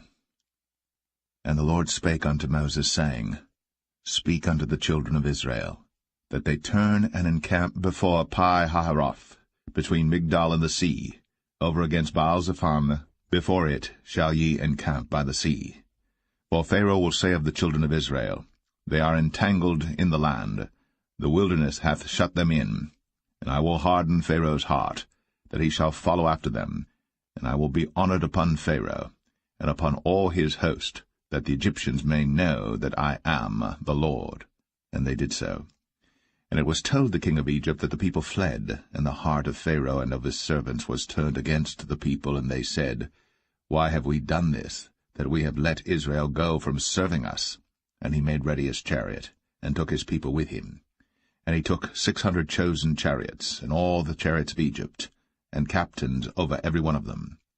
And the Lord hardened the heart of Pharaoh king of Egypt, and he pursued after the children of Israel. And the children of Israel went out with an high hand. But the Egyptians pursued after them, all the horses and chariots of Pharaoh, and his horsemen and his army, and overtook them encamping by the sea, beside Pi-hahiroth, before Baal-zephon. And when Pharaoh drew nigh, the children of Israel lifted up their eyes, and behold, the Egyptians marched after them, and they were sore afraid. And the children of Israel cried out unto the Lord, and they said unto Moses, Because there were no graves in Egypt, hast thou taken us away to die in the wilderness? Wherefore hast thou dealt thus with us, to carry us forth out of Egypt? Is not this the word that we did tell thee in Egypt, saying, Let us alone, that we may serve the Egyptians? For it had been better for us to serve the Egyptians, than that we should die in the wilderness. And Moses said unto the people, Fear ye not, stand still, and see the salvation of the Lord, which he will show to you today. For the Egyptians whom ye have seen today, ye shall see them again no more for ever. The Lord shall fight for you, and ye shall hold your peace. And the Lord said unto Moses, Wherefore criest thou unto me? Speak unto the children of Israel, that they go forward. But lift thou up thy rod, and stretch out thine hand over the sea, and divide it. And the children of Israel shall go on dry ground through the midst of the sea. And I, behold, I will harden the hearts of the Egyptians, and they shall follow them. And I will get me honor upon Pharaoh, and upon all his host, upon his chariots, and upon his horsemen. And the Egyptians shall know that I am the Lord, when I have gotten me honor upon Pharaoh, upon his chariots, and upon his horsemen. And the angel of God, which went before the camp of Israel, removed, and went behind them. And the pillar of the cloud went from before their face, and stood behind them. And it came between the camp of the Egyptians and the camp of Israel. And it was a cloud and darkness to them, but it gave light by night to these, so that the one came not near the other all the night. And Moses stretched out his hand over the sea, and the Lord caused the sea to go back by a strong east wind all that night, and made the sea dry land, and the waters were divided. And the children of Israel went into the midst of the sea upon the dry ground, and the waters were a wall unto them on their right hand and on their left. And the Egyptians pursued, and went in after them to the midst of the sea, even all Pharaoh's horses, his chariots, and his horsemen. And it came to pass that in the morning watch the Lord looked unto the host of the Egyptians through the pillar of fire and of the cloud, and troubled the host of the Egyptians, and took off their chariot wheels, that they drave them heavily, so that the Egyptians said, Let us flee from the face of Israel, for the Lord fighteth for them against the Egyptians. And the Lord said unto Moses, Stretch out thine hand over the sea, that the waters may come again upon the Egyptians, upon their chariots, and upon their horsemen. And Moses stretched forth his hand over the sea, and the sea returned to his strength when the morning appeared, and the Egyptians fled against it. And the Lord overthrew the Egyptians in the midst of the sea. And the waters returned and covered the chariots, and the horsemen, and all the host of Pharaoh that came into the sea after them. There remained not so much as one of them. But the children of Israel walked upon dry land in the midst of the sea, and the waters were a wall unto them on their right hand and on their left. Thus the Lord saved Israel that day out of the hand of the Egyptians, and Israel saw the Egyptians dead upon the seashore.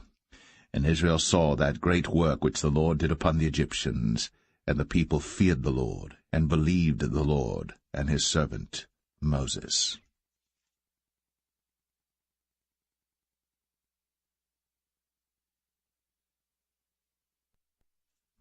Exodus 15. Then sang Moses and the children of Israel this song unto the Lord, and spake, saying, I will sing unto the Lord, for he hath triumphed gloriously. The horse and his rider hath he thrown into the sea.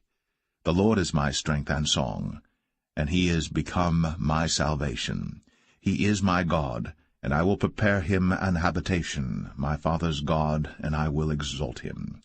The Lord is a man of war, the Lord is his name. Pharaoh's chariots and his host hath he cast into the sea. His chosen captains also are drowned in the Red Sea. The depths have covered them, they sank into the bottom as a stone. Thy right hand, O Lord, is become glorious in power. Thy right hand, O Lord, hath dashed in pieces the enemy. And in the greatness of thine excellency thou hast overthrown them that rose up against thee. Thou sentest forth thy wrath, which consumed them as stubble. And with the blast of thy nostrils the waters were gathered together. The floods stood upright as an heap, and the depths were congealed in the heart of the sea. The enemy said, I will pursue, I will overtake, I will divide the spoil. My lust shall be satisfied upon them. I will draw my sword, my hand shall destroy them. Thou didst blow with thy wind, the sea covered them. They sank as lead in the mighty waters. Who is like unto thee, O Lord, among the gods? Who is like thee, glorious in holiness, fearful in praises, doing wonders? Thou stretchest out thy right hand, the earth swallowed them. Thou in thy mercy hast led forth the people which thou hast redeemed. Thou hast guided them in thy strength unto thy holy habitation. The people shall hear and be afraid. Sorrow shall take hold on the inhabitants of Palestina. Then the dukes of Edom shall be amazed. The mighty men of Moab, trembling, shall take hold upon them. All the inhabitants of Canaan shall melt away. Fear and dread shall fall upon them. By the greatness of thine arm they shall be as still as a stone, till thy people pass over, O Lord, till the people pass over, which thou hast purchased. Thou shalt bring them in, and plant them in the mountain of thine inheritance, in the place, O Lord, which thou hast made for thee to dwell in the sanctuary, O Lord, which thy hands have established. The Lord shall reign for ever and ever. For the horse of Pharaoh went in with his chariots and with his horsemen into the sea, and the Lord brought again the waters of the sea upon them. But the children of Israel went on dry land in the midst of the sea. And Miriam the prophetess, the sister of Aaron, took a timbrel in her hand, and all the women went out after her with timbrels and with dances. And Miriam answered them, Sing ye to the Lord, for he hath triumphed gloriously. The horse and his rider hath he thrown into the sea. So Moses brought Israel from the Red Sea, and they went out into the wilderness of Shur. And they went 3 days in the wilderness, and found no water. And when they came to Marah, they could not drink of the waters of Marah, for they were bitter. Therefore the name of it was called Marah. And the people murmured against Moses, saying, What shall we drink? And he cried unto the Lord, and the Lord showed him a tree, which when he had cast into the waters were made sweet. There he made for them a statute and an ordinance, and there he proved them, and said, If thou wilt diligently hearken to the voice of the Lord thy God, and wilt do that which is right in his sight, and wilt give ear to his commandments, and keep all his statutes, I will put none of these diseases upon thee, which I have brought upon the Egyptians, for I am the Lord that healeth thee. And they came to Elim, where were 12 wells of water, and 60 palm trees, and they encamped there by the waters.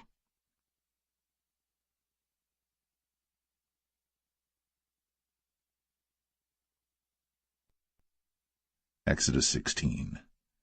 And they took their journey from Elim, and all the congregation of the children of Israel came unto the wilderness of Sin, which is between Elim and Sinai, on the 15th day of the 2nd month, after their departing out of the land of Egypt.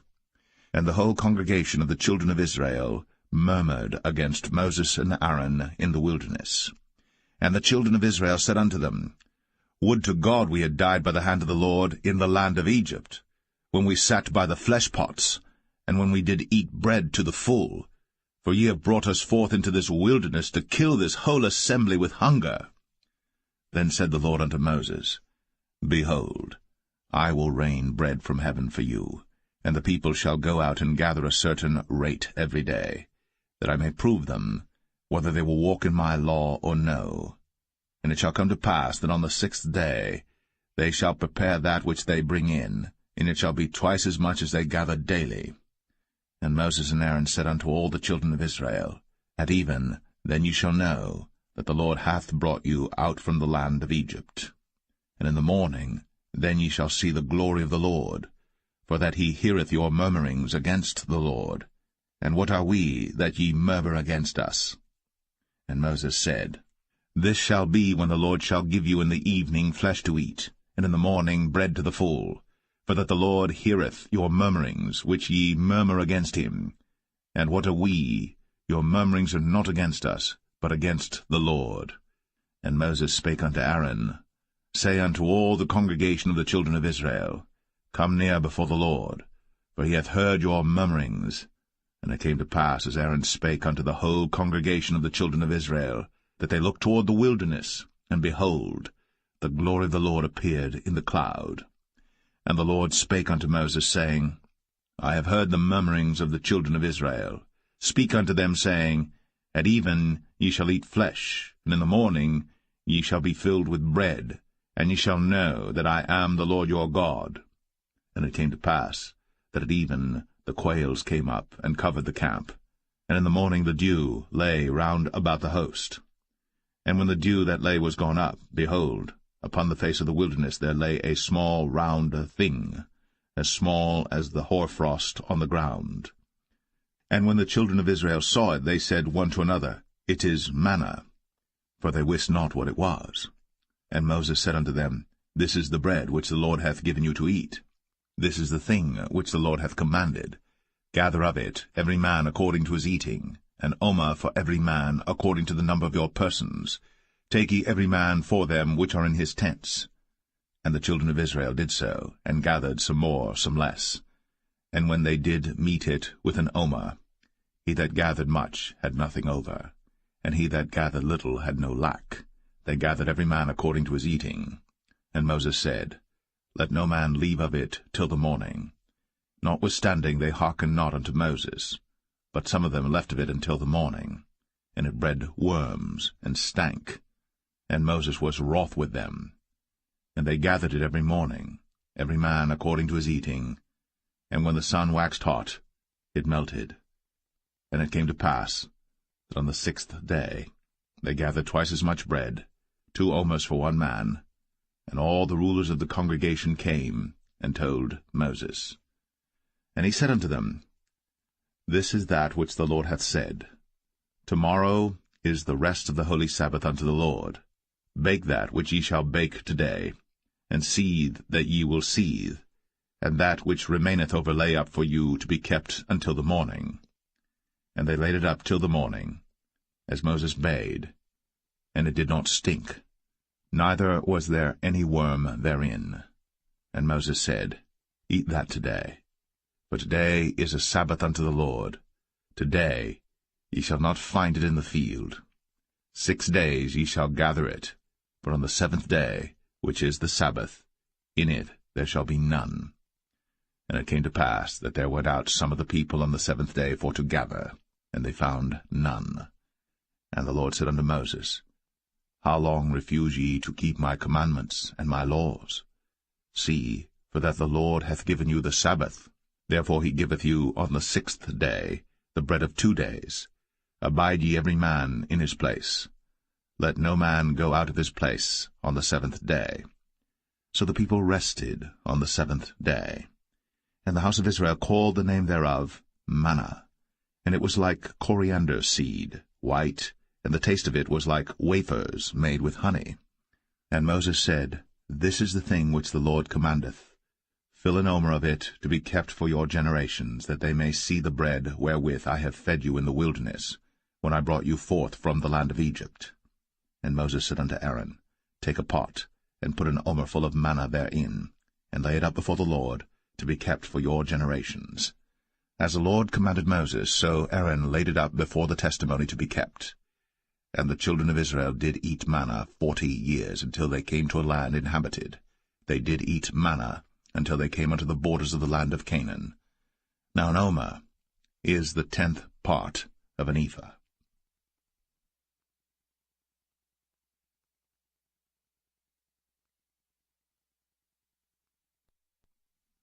Exodus 17. And all the congregation of the children of Israel journeyed from the wilderness of Sin after their journeys, according to the commandment of the Lord, and pitched in Rephidim.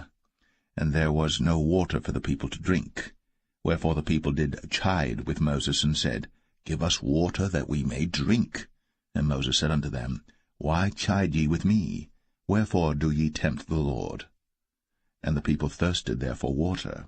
And the people murmured against Moses, and said, Wherefore is this that thou hast brought us up out of Egypt, to kill us, and our children, and our cattle with thirst? And Moses cried unto the Lord, saying, What shall I do unto this people? They be almost ready to stone me. And the Lord said unto Moses, Go on before the people, and take with thee of the elders of Israel, and thy rod wherewith thou smotest the river, take in thine hand, and go. Behold, I will stand before thee there upon the rock in Horeb, and thou shalt smite the rock. And there shall come water out of it, that the people may drink. And Moses did so in the sight of the elders of Israel. And he called the name of the place Massah and Meribah, because of the chiding of the children of Israel, and because they tempted the Lord, saying, Is the Lord among us or not? Then came Amalek and fought with Israel in Rephidim. And Moses said unto Joshua, Choose us out men, and go out, fight with Amalek. Tomorrow I will stand on the top of the hill with the rod of God in mine hand. So Joshua did as Moses had said to him, and fought with Amalek.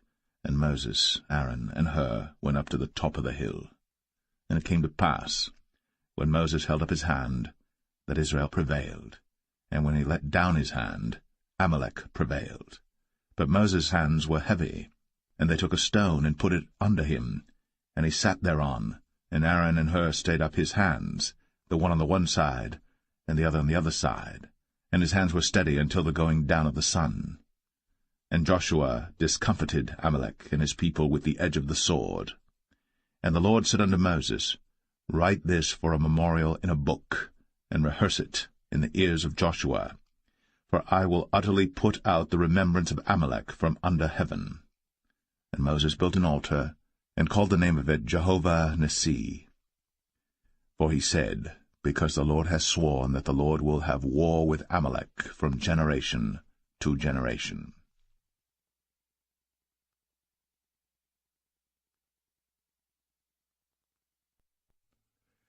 Exodus 18. When Jethro, the priest of Midian, Moses' father-in-law, heard of all that God had done for Moses, and for Israel his people, and that the Lord had brought Israel out of Egypt, then Jethro, Moses' father-in-law, took Zipporah, Moses' wife, after he'd sent her back, and her 2 sons, of which the name of the one was Gershom, for he said, I have been an alien in a strange land. And the name of the other was Eleazar, for the God of my father, said he, was mine help, and delivered me from the sword of Pharaoh. And Jethro, Moses' father-in-law, came with his sons and his wife unto Moses into the wilderness, where he encamped at the mount of God. And he said unto Moses, I thy father-in-law Jethro am come unto thee, and thy wife and her 2 sons with her.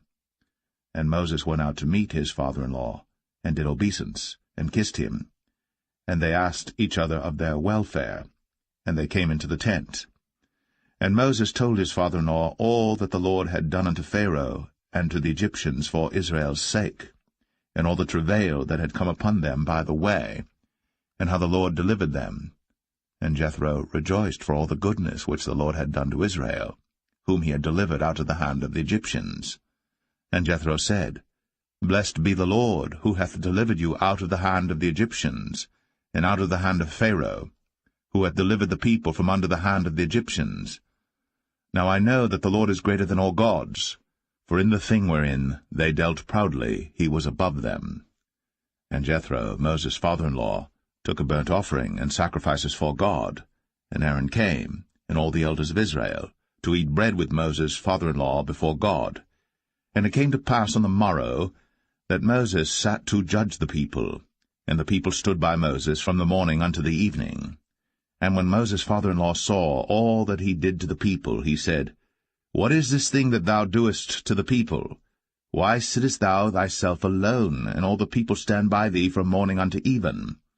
And Moses said unto his father-in-law, Because the people come unto me to inquire of God. When they have a matter they come unto me, and I judge between one and another, and I do make them know the statutes of God and his laws. And Moses' father-in-law said unto him, The thing that thou doest is not good. Thou wilt surely wear away, both thou and this people that is with thee. For this thing is too heavy for thee. Thou art not able to perform it thyself alone. Hearken now unto my voice. I will give thee counsel, and God shall be with thee. Be thou for the people too Godward, that thou mayest bring the causes unto God. And thou shalt teach them ordinances and laws, and shalt show them the way wherein they must walk, and the work that they must do. Moreover, thou shalt provide out of all the people able men, such as fear God, men of truth, hating covetousness, and place such over them to be rulers of thousands, and rulers of hundreds, rulers of 50s, and rulers of 10s. And let them judge the people at all seasons. And it shall be, that every great matter they shall bring unto thee, but every small matter they shall judge. So shall it be easier for thyself, and they shall bear the burden with thee. If thou shalt do this thing, and God command thee so, then thou shalt be able to endure, and all this people shall also go to their place in peace. So Moses hearkened to the voice of his father-in-law, and did all that he had said. And Moses chose able men out of all Israel, and made them heads over the people, rulers of thousands, rulers of hundreds, rulers of 50s, and rulers of 10s. And they judged the people at all seasons. The hard causes they brought unto Moses, but every small matter they judged themselves. And Moses let his father-in-law depart, and he went his way into his own land.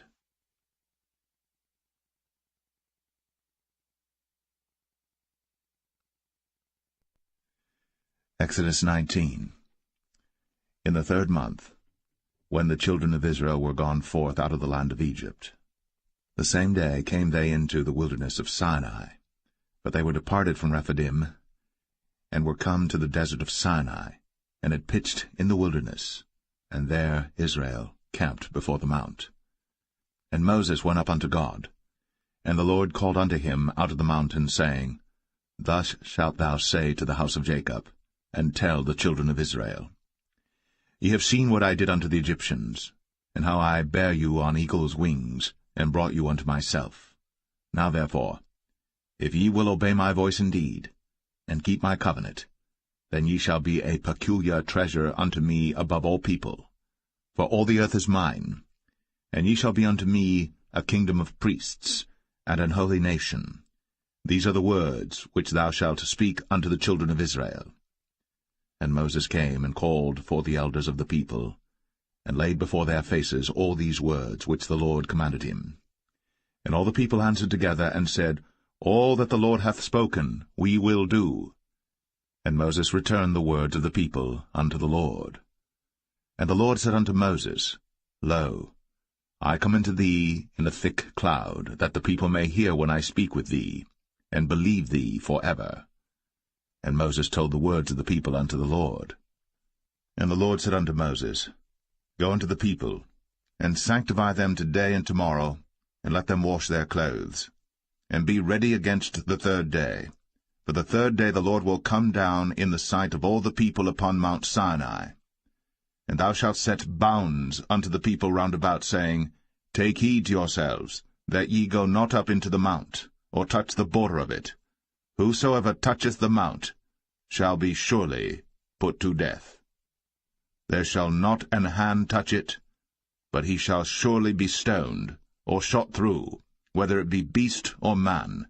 It shall not live. When the trumpet soundeth long, they shall come up to the mount.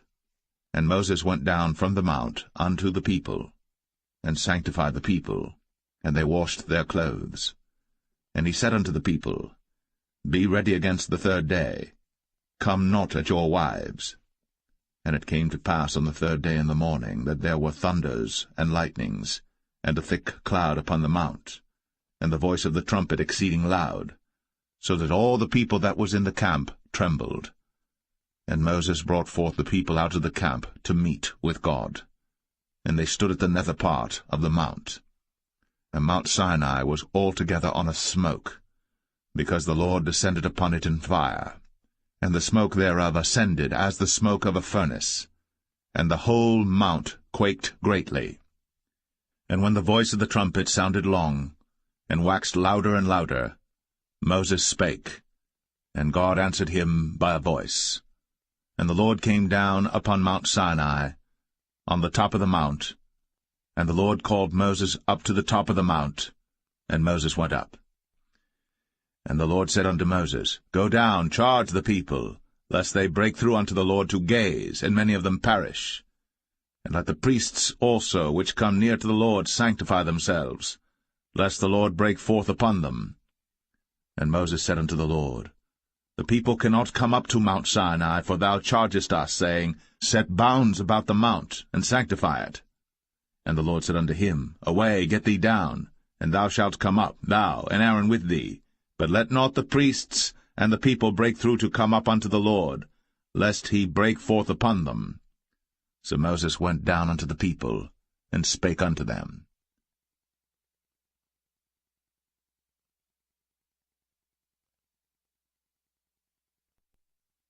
Exodus 20. And God spake all these words, saying, I am the Lord thy God, which have brought thee out of the land of Egypt, out of the house of bondage. Thou shalt have no other gods before me.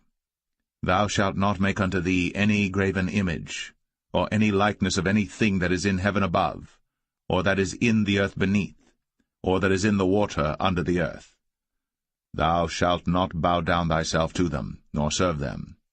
For I, the Lord thy God, am a jealous God, visiting the iniquity of the fathers upon the children unto the third and fourth generation of them that hate me, and showing mercy unto thousands of them that love me, and keep my commandments.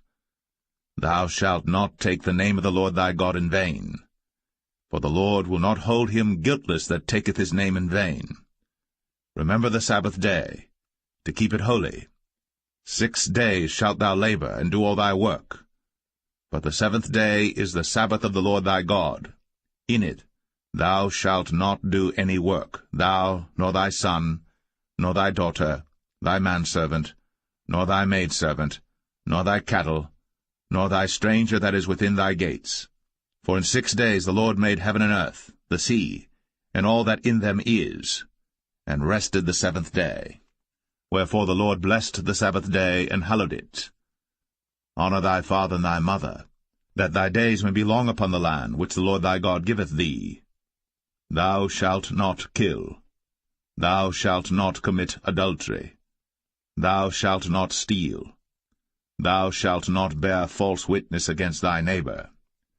Thou shalt not covet thy neighbor's house. Thou shalt not covet thy neighbor's wife, nor his manservant, nor his maidservant, nor his ox, nor his ass, nor anything that is thy neighbor's. And all the people saw the thunderings, and the lightnings, and the noise of the trumpet, and the mountain smoking. And when the people saw it, they removed, and stood afar off. And they said unto Moses, Speak thou with us, and we will hear, but let not God speak with us, lest we die.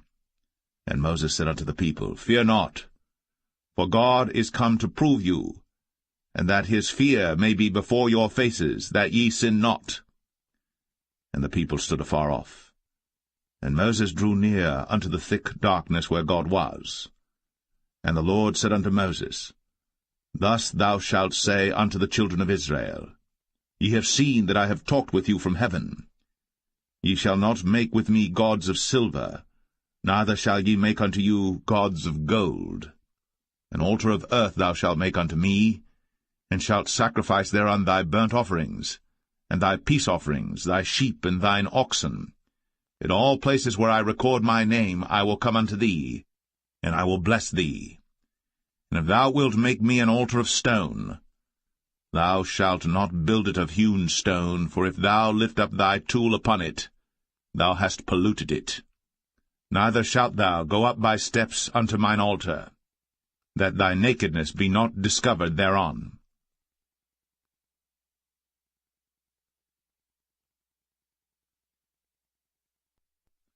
Exodus 21. Now these are the judgments which thou shalt set before them. If thou buy an Hebrew servant, 6 years he shall serve, and in the 7th he shall go out free for nothing. If he came in by himself, he shall go out by himself. If he were married, then his wife shall go out with him.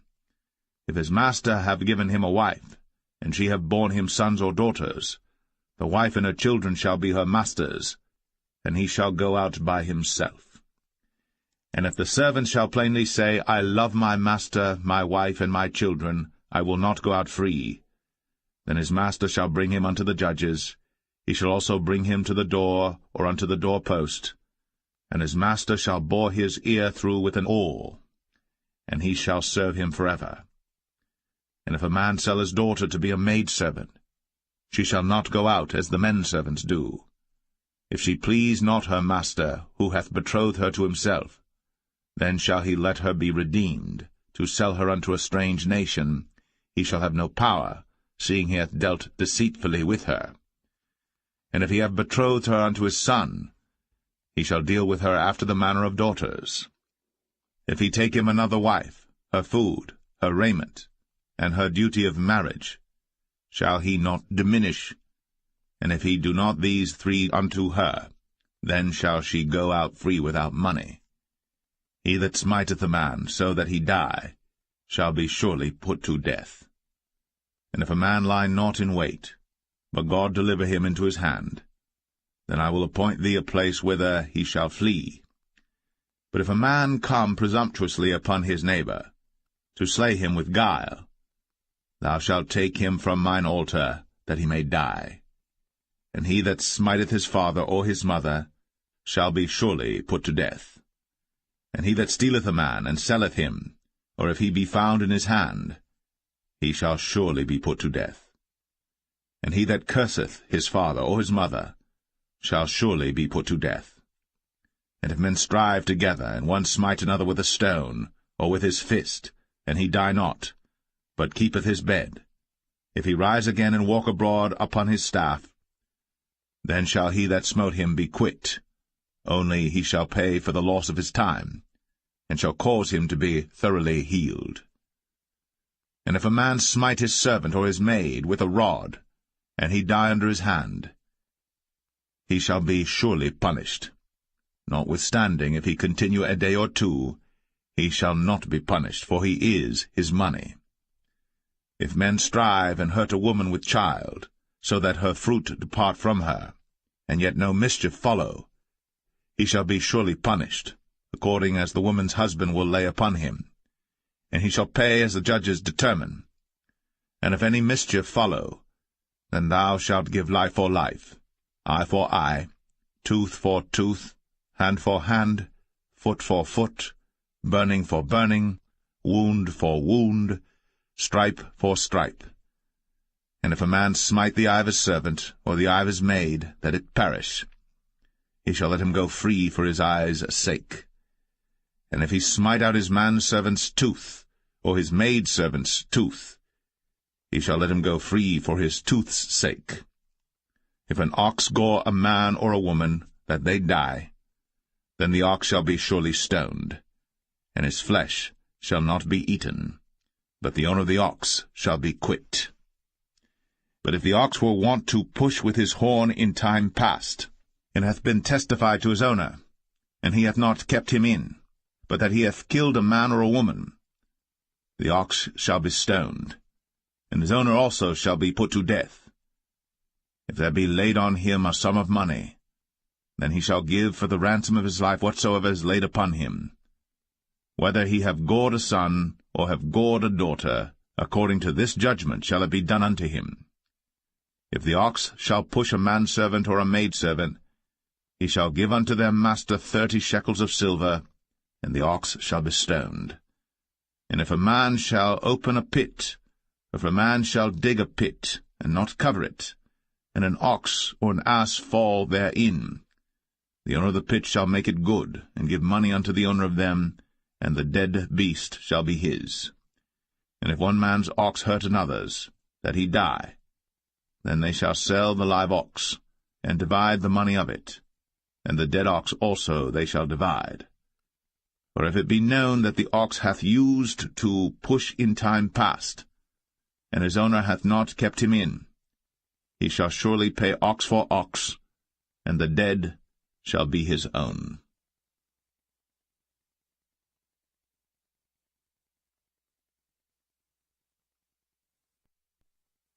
Exodus 22. If a man shall steal an ox, or a sheep, and kill it, or sell it, he shall restore 5 oxen for an ox, and 4 sheep for a sheep. If a thief be found breaking up, and be smitten that he die, there shall no blood be shed for him. If the sun be risen upon him, there shall be blood shed for him, for he should make full restitution. If he have nothing, then he shall be sold for his theft. If the theft be certainly found in his hand alive, whether it be ox or ass or sheep, he shall restore double. If a man shall cause a field or vineyard to be eaten, and shall put in his beast, and shall feed in another man's field, of the best of his own field and of the best of his own vineyard, shall he make restitution.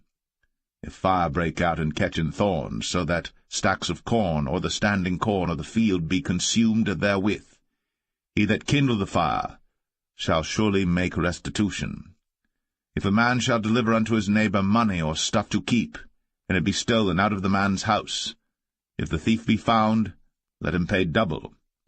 If the thief be not found, then the master of the house shall be brought unto the judges to see whether he have put his hand unto his neighbor's goods. For all manner of trespass, whether it be for ox, for ass, for sheep, for raiment, or for any manner of lost thing, which another challengeth to be his, the cause of both parties shall come before the judges, and whom the judges shall condemn, he shall pay double unto his neighbor. If a man deliver unto his neighbor an ass, or an ox, or a sheep, or any beast to keep, and it die, or be hurt, or driven away, no man seeing it, then shall an oath of the Lord be between them both, that he hath not put his hand unto his neighbor's goods, and the owner of it shall accept thereof, and he shall not make it good. And if it be stolen from him, he shall make restitution unto the owner thereof. If it be torn in pieces, then let him bring it for witness, and he shall not make good that which was torn. And if a man borrow aught of his neighbor, and it be hurt or die, the owner thereof being not with it, he shall surely make it good.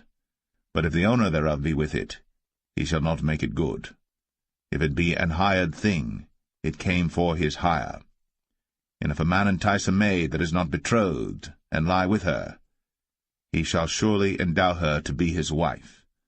If her father utterly refuse to give her unto him, he shall pay money according to the dowry of virgins.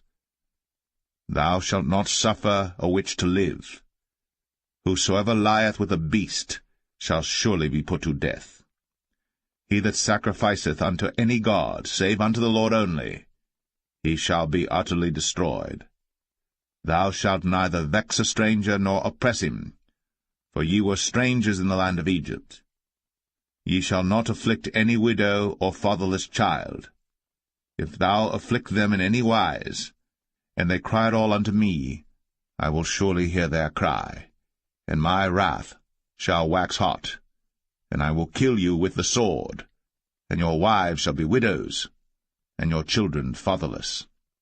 If thou lend money to any of my people that is poor by thee, thou shalt not be to him as an usurer, neither shalt thou lay upon him usury. If thou at all take thy neighbor's raiment to pledge, thou shalt deliver it unto him by that the sun goeth down.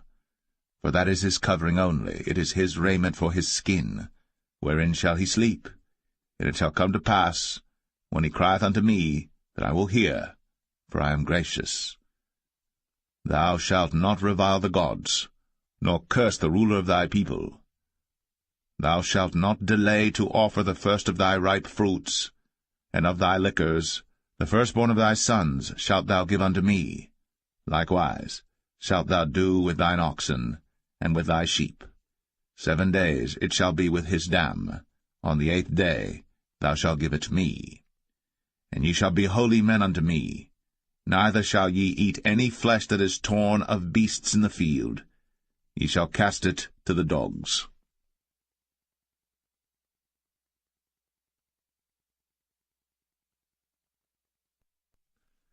Exodus 23. Thou shalt not raise a false report. Put not thine hand with the wicked to be an unrighteous witness. Thou shalt not follow a multitude to do evil.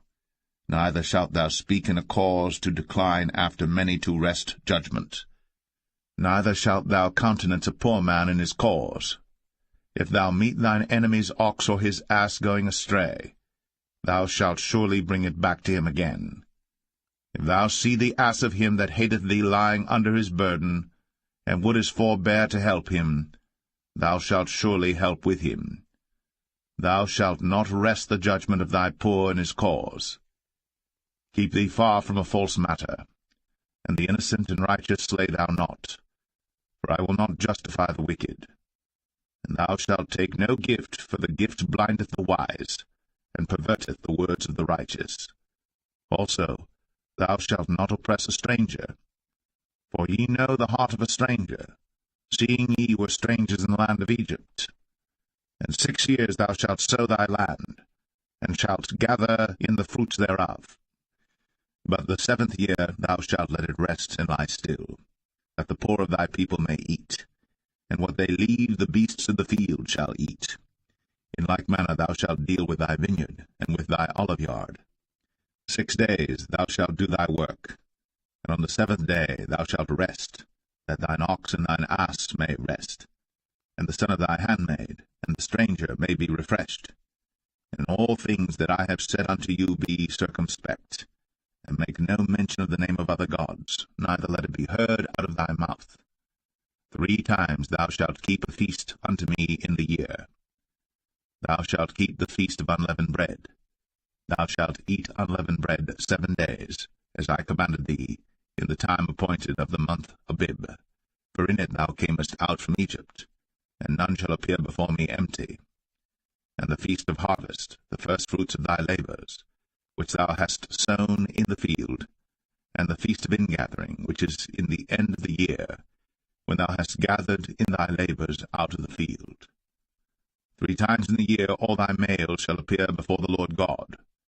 Thou shalt not offer the blood of my sacrifice with leavened bread, neither shall the fat of my sacrifice remain until the morning. The first of the firstfruits of thy land thou shalt bring into the house of the Lord thy God.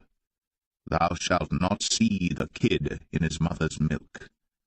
Behold, I send an angel before thee, to keep thee in the way, and to bring thee into the place which I have prepared. Beware of him, and obey his voice. Provoke him not, for he will not pardon your transgressions, for my name is in him. But if thou shalt indeed obey his voice, and do all that I speak, then I will be an enemy unto thine enemies, and an adversary unto thine adversaries. For mine angel shall go before thee, and bring thee in unto the Amorites, and the Hittites, and the Perizzites, and the Canaanites, the Hivites, and the Jebusites, and I will cut them off. Thou shalt not bow down to their gods, nor serve them, nor do after their works, but thou shalt utterly overthrow them, and quite break down their images. And ye shall serve the Lord your God, and he shall bless thy bread and thy water, and I will take sickness away from the midst of thee. There shall nothing cast their young, nor be barren in thy land. The number of thy days I will fulfill. I will send my fear before thee, and will destroy all the people to whom thou shalt come, and I will make all thine enemies turn their backs unto thee. And I will send hornets before thee, which shall drive out the Hivite, the Canaanite, and the Hittite from before thee. I will not drive them out from before thee in 1 year, lest the land become desolate, and the beasts of the field multiply against thee. By little and little I will drive them out from before thee, until thou be increased and inherit the land. And I will set thy bounds from the Red Sea even unto the sea of the Philistines, and from the desert unto the river. For I will deliver the inhabitants of the land into your hand, and thou shalt drive them out before thee. Thou shalt make no covenant with them, nor with their gods. They shall not dwell in thy land, lest they make thee sin against me. For if thou serve their gods, it will surely be a snare unto thee.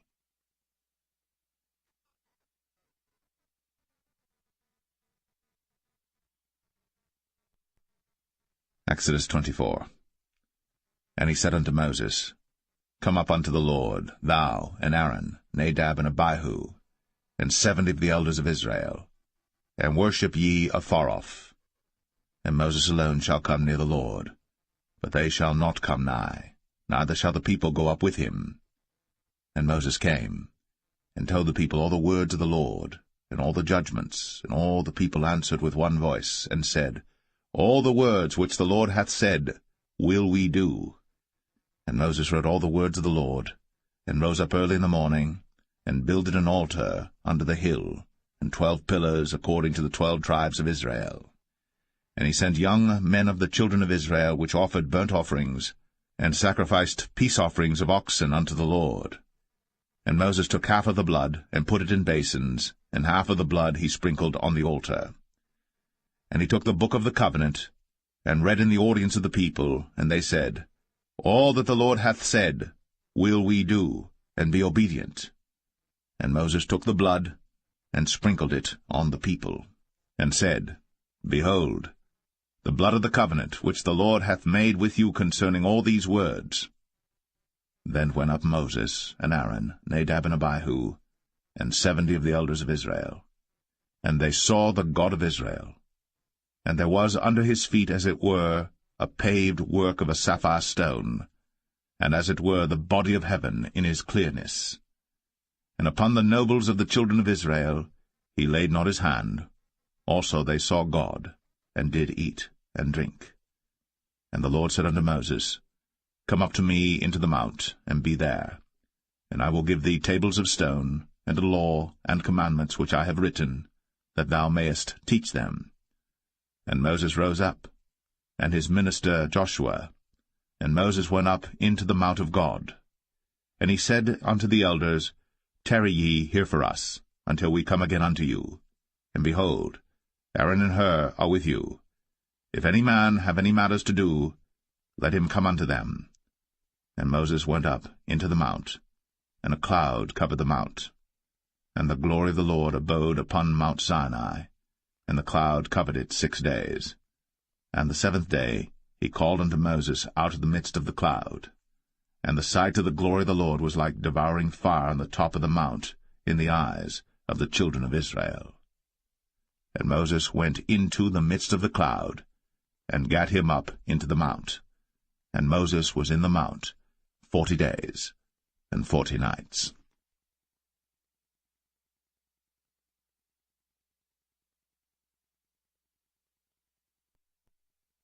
Exodus 25. And the Lord spake unto Moses, saying, Speak unto the children of Israel, that they bring me an offering of every man that giveth it willingly with his heart. Ye shall take my offering. And this is the offering which ye shall take of them, gold, and silver, and brass, and blue, and purple, and scarlet, and fine linen, and goat's hair, and rams' skins dyed red, and badgers' skins, and shittim wood, oil for the light, spices for anointing oil, and for sweet incense, onyx stones, and stones to be set in the ephod, and in the breastplate. And let them make me a sanctuary, that I may dwell among them, according to all that I show thee, after the pattern of the tabernacle, and the pattern of all the instruments thereof, even so shall ye make it. And they shall make an ark of shittim wood. 2 cubits and a half shall be the length thereof, and 1 cubit and a half the breadth thereof, and 1 cubit and a half the height thereof. And thou shalt overlay it with pure gold, within and without shalt thou overlay it, and shalt make upon it a crown of gold round about. And thou shalt cast 4 rings of gold for it, and put them in the 4 corners thereof, and 2 rings shall be in the one side of it, and 2 rings in the other side of it. And thou shalt make staves of shittim wood, and overlay them with gold. And thou shalt put the staves into the rings by the sides of the ark, that the ark may be borne with them. The staves shall be in the rings of the ark, they shall not be taken from it. And thou shalt put into the ark the testimony which I shall give thee. And thou shalt make a mercy seat of pure gold. 2 cubits and a half shall be the length thereof, and 1 cubit and a half the breadth thereof. And thou shalt make 2 cherubims of gold. Of beaten work shalt thou make them, in the 2 ends of the mercy seat. And make 1 cherub on the one end, and the other cherub on the other end. Even of the mercy seat shall ye make the cherubims on the 2 ends thereof. And the cherubims shall stretch forth their wings on high, covering the mercy seat with their wings, and their faces shall look one to another. Toward the mercy seat shall the faces of the cherubims be. And thou shalt put the mercy seat above upon the ark, and in the ark thou shalt put the testimony that I shall give thee. And there I will meet with thee, and I will commune with thee from above the mercy seat, from between the 2 cherubims which are upon the ark of the testimony, of all things which I will give thee in commandment unto the children of Israel. Thou shalt also make a table of shittim wood. 2 cubits shall be the length thereof, and 1 cubit the breadth thereof, and 1 cubit and a half the height thereof. And thou shalt overlay it with pure gold, and make thereto a crown of gold round about. And thou shalt make unto it a border of an handbreadth round about, and thou shalt make a golden crown to the border thereof round about. And thou shalt make for it 4 rings of gold, and put the rings in the 4 corners that are on the 4 feet thereof. Over against the border shall the rings be for places of the staves to bear the table. And thou shalt make the staves of shittim wood, and overlay them with gold, that the table may be borne with them. And thou shalt make the dishes thereof, and spoons thereof, and covers thereof, and bowls thereof, to cover withal. Of pure gold shalt thou make them. And thou shalt set upon the table showbread before me always. And thou shalt make a candlestick of pure gold. Of beaten work shall the candlestick be made. His shaft, and his branches, his bowls, his knobs and his flowers shall be of the same.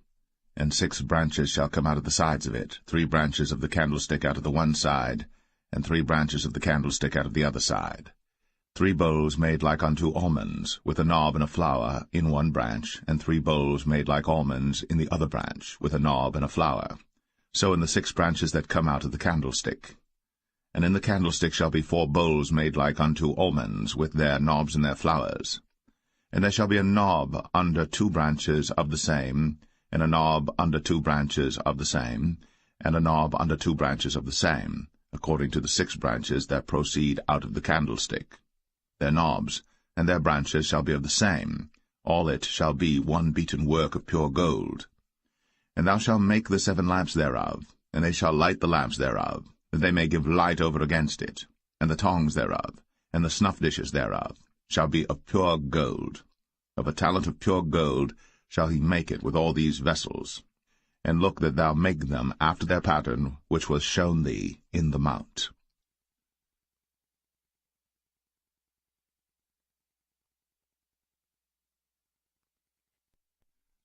Exodus 26. Moreover, thou shalt make the tabernacle with 10 curtains of fine twined linen, and blue, and purple, and scarlet. With cherubims of cunning work shalt thou make them.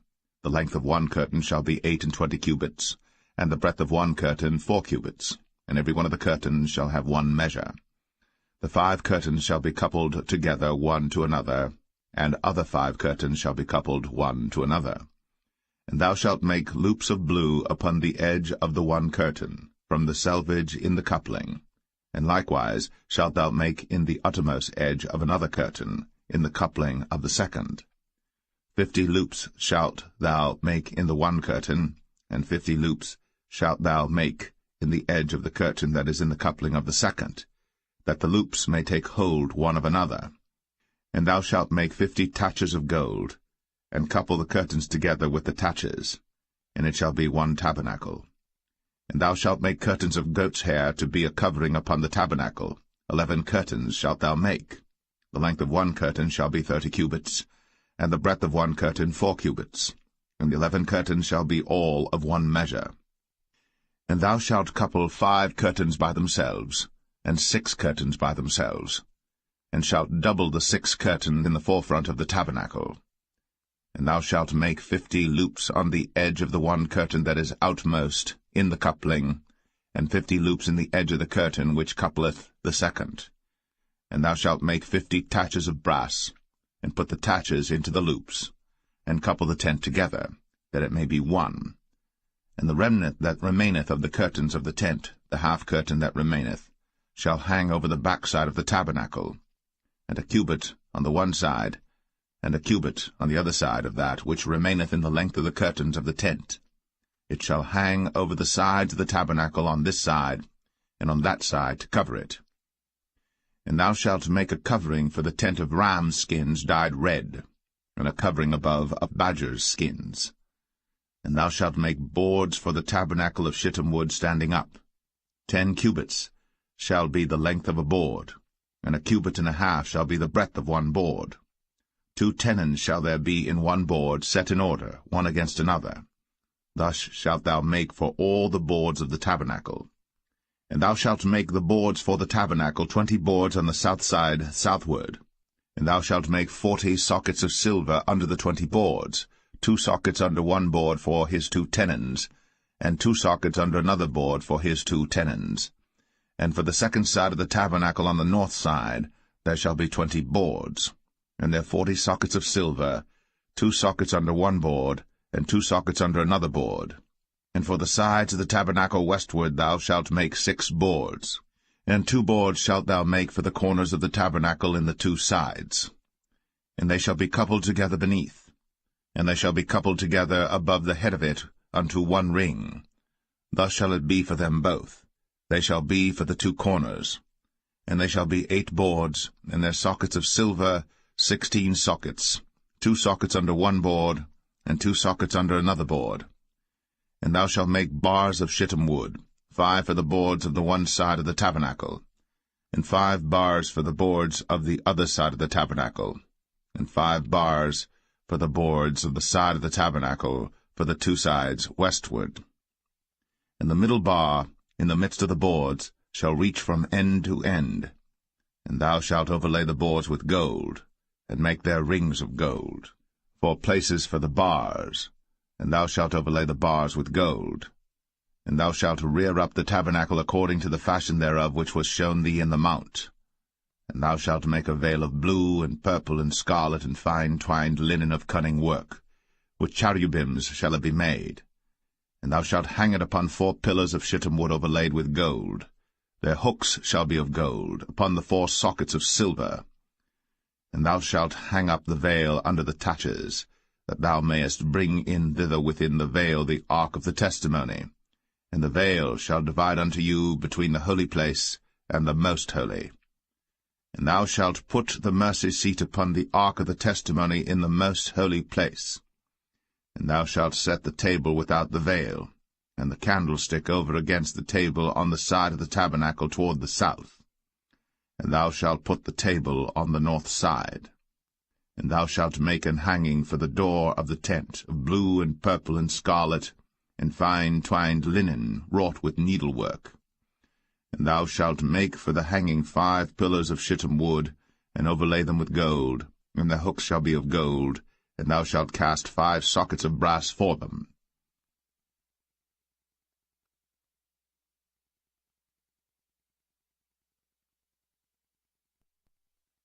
Exodus 27. And thou shalt make an altar of shittim wood, 5 cubits long and 5 cubits broad. The altar shall be 4 square, and the height thereof shall be 3 cubits. And thou shalt make the horns of it upon the 4 corners thereof. His horns shall be of the same, and thou shalt overlay it with brass. And thou shalt make his pans to receive his ashes, and his shovels, and his basins, and his flesh hooks, and his firepans. All the vessels thereof thou shalt make of brass. And thou shalt make for it a grate of network of brass, and upon the net shalt thou make 4 brazen rings in the 4 corners thereof. And thou shalt put it under the compass of the altar beneath, that the net may be even to the midst of the altar. And thou shalt make staves for the altar, staves of shittim wood, and overlay them with brass. And the staves shall be put into the rings, and the staves shall be upon the 2 sides of the altar to bear it. Hollow with boards shalt thou make it, as it was shown thee in the mount, so shall they make it. And thou shalt make the court of the tabernacle for the south side. Southward there shall be hangings for the court of fine twined linen, of 100 cubits long for one side. And the 20 pillars thereof, and their 20 sockets shall be of brass. The hooks of the pillars, and their fillets, shall be of silver. And likewise for the north side in length there shall be hangings of 100 cubits long, and his 20 pillars, and their 20 sockets of brass, the hooks of the pillars, and their fillets of silver. And for the breadth of the court on the west side shall be hangings of 50 cubits, their pillars 10, and their sockets 10. And the breadth of the court on the east side eastward shall be 50 cubits. The hangings of one side of the gate shall be 15 cubits, their pillars 3, and their sockets 3. And on the other side shall be hangings 15 cubits, their pillars 3, and their sockets 3. And for the gate of the court shall be an hanging of 20 cubits of blue, and purple, and scarlet, and fine twined linen, wrought with needlework, and their pillars shall be 4, and their sockets 4. All the pillars round about the court shall be filleted with silver. Their hooks shall be of silver, and their sockets of brass. The length of the court shall be 100 cubits, and the breadth 50 everywhere, and the height 5 cubits of fine twined linen, and their sockets of brass. All the vessels of the tabernacle, and all the service thereof, and all the pins thereof, and all the pins of the court shall be of brass. And thou shalt command the children of Israel that they bring thee pure oil, olive beaten for the light, to cause the lamp to burn always. In the tabernacle of the congregation without the veil, which is before the testimony, Aaron and his sons shall order it from evening to morning before the Lord. It shall be a statute for ever, unto their generations, on the behalf of the children of Israel.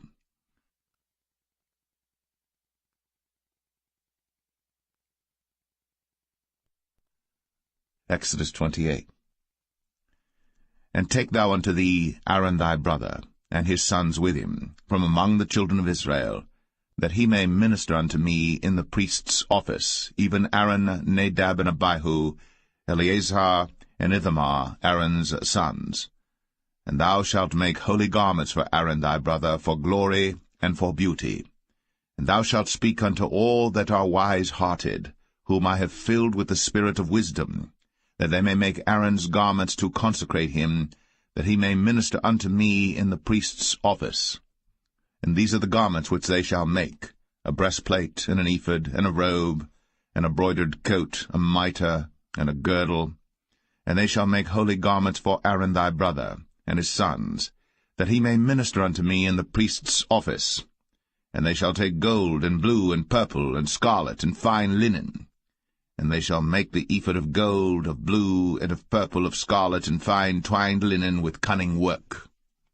It shall have the 2 shoulder pieces thereof joined at the 2 edges thereof, and so it shall be joined together. And the curious girdle of the ephod which is upon it shall be of the same, according to the work thereof, even of gold, of blue, and purple, and scarlet, and fine twined linen. And thou shalt take 2 onyx stones, and grave on them the names of the children of Israel, 6 of their names on one stone, and the other 6 names of the rest on the other stone, according to their birth. With the work of an engraver in stone, like the engravings of a signet, shalt thou engrave the 2 stones with the names of the children of Israel. Thou shalt make them to be set in ouches of gold. And thou shalt put the 2 stones upon the shoulders of the ephod for stones of memorial unto the children of Israel. And Aaron shall bear their names before the Lord upon his 2 shoulders for a memorial. And thou shalt make ouches of gold, and 2 chains of pure gold at the ends. Of wreathen work shalt thou make them, and fasten the wreathen chains to the ouches. And thou shalt make the breastplate of judgment with cunning work. After the work of the ephod thou shalt make it, of gold, of blue, and of purple, and of scarlet, and of fine twined linen shalt thou make it. 4 square it shall be, being doubled. A span shall be the length thereof, and a span shall be the breadth thereof. And thou shalt set in it settings of stones, even 4 rows of stones. The first row shall be a sardius, a topaz, and a carbuncle. This shall be the first row. And the second row shall be an emerald, a sapphire, and a diamond. And the third row a ligure, an agate, and an amethyst. And the 4th row a beryl, and an onyx, and a jasper. They shall be set in gold in their enclosings. And the stone shall be with the names of the children of Israel, 12 according to their names, like the engravings of a signet. Every one with his name shall they be according to the 12 tribes. And thou shalt make upon the breastplate chains at the ends of wreathen work of pure gold. And thou shalt make upon the breastplate 2 rings of gold, and shalt put the 2 rings on the 2 ends of the breastplate. And thou shalt put the 2 wreathen chains of gold in the 2 rings which are on the ends of the breastplate. And the other 2 ends of the 2 wreathen chains thou shalt fasten in the 2 ouches, and put them on the shoulder pieces of the ephod before it. And thou shalt make 2 rings of gold, and thou shalt put them upon the 2 ends of the breastplate, in the border thereof, which is in the side of the ephod inward. And 2 other rings of gold thou shalt make, and shalt put them on the 2 sides of the ephod underneath, toward the forepart thereof, over against the other coupling thereof, above the curious girdle of the ephod. And they shall bind the breastplate by the rings thereof unto the rings of the ephod with a lace of blue, that it may be above the curious girdle of the ephod, and that the breastplate be not loosed from the ephod. And Aaron shall bear the names of the children of Israel in the breastplate of judgment upon his heart, when he goeth in unto the holy place for a memorial before the Lord continually. And thou shalt put in the breastplate of judgment the Urim and the Thummim, and they shall be upon Aaron's heart, when he goeth in before the Lord. And Aaron shall bear the judgment of the children of Israel upon his heart before the Lord continually. And thou shalt make the robe of the ephod all of blue. And there shall be an hole in the top of it, in the midst thereof. It shall have a binding of woven work round about the whole of it, as it were the whole of an habergeon, that it be not rent. And beneath upon the hem of it thou shalt make pomegranates of blue, and of purple, and of scarlet round about the hem thereof, and bells of gold between them round about. A golden bell and a pomegranate, a golden bell and a pomegranate, upon the hem of the robe round about. And it shall be upon Aaron to minister. And his sound shall be heard when he goeth in unto the holy place before the Lord, and when he cometh out, that he die not. And thou shalt make a plate of pure gold, and grave upon it, like the engravings of a signet, holiness to the Lord. And thou shalt put it on a blue lace, that it may be upon the mitre, upon the forefront of the mitre it shall be. And it shall be upon Aaron's forehead, that Aaron may bear the iniquity of the holy things, which the children of Israel shall hallow in all their holy gifts. And it shall be always upon his forehead, that they may be accepted before the Lord.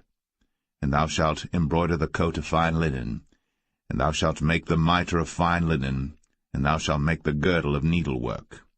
And for Aaron's sons thou shalt make coats, and thou shalt make for them girdles, and bonnets shalt thou make for them for glory and for beauty.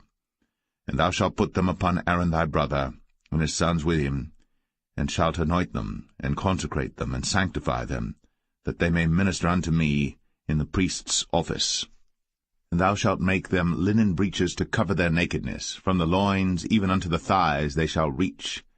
And they shall be upon Aaron and upon his sons when they come in unto the tabernacle of the congregation, or when they come near unto the altar to minister in the holy place, that they bear not iniquity, and die.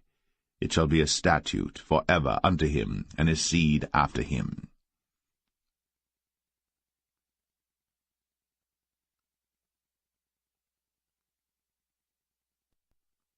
Exodus 29. And this is the thing that thou shalt do unto them to hallow them, to minister unto me in the priest's office. Take 1 young bullock, and 2 rams without blemish, and unleavened bread and cakes unleavened tempered with oil, and wafers unleavened anointed with oil, of wheaten flour shalt thou make them. And thou shalt put them into 1 basket, and bring them in the basket, with the bullock and the 2 rams.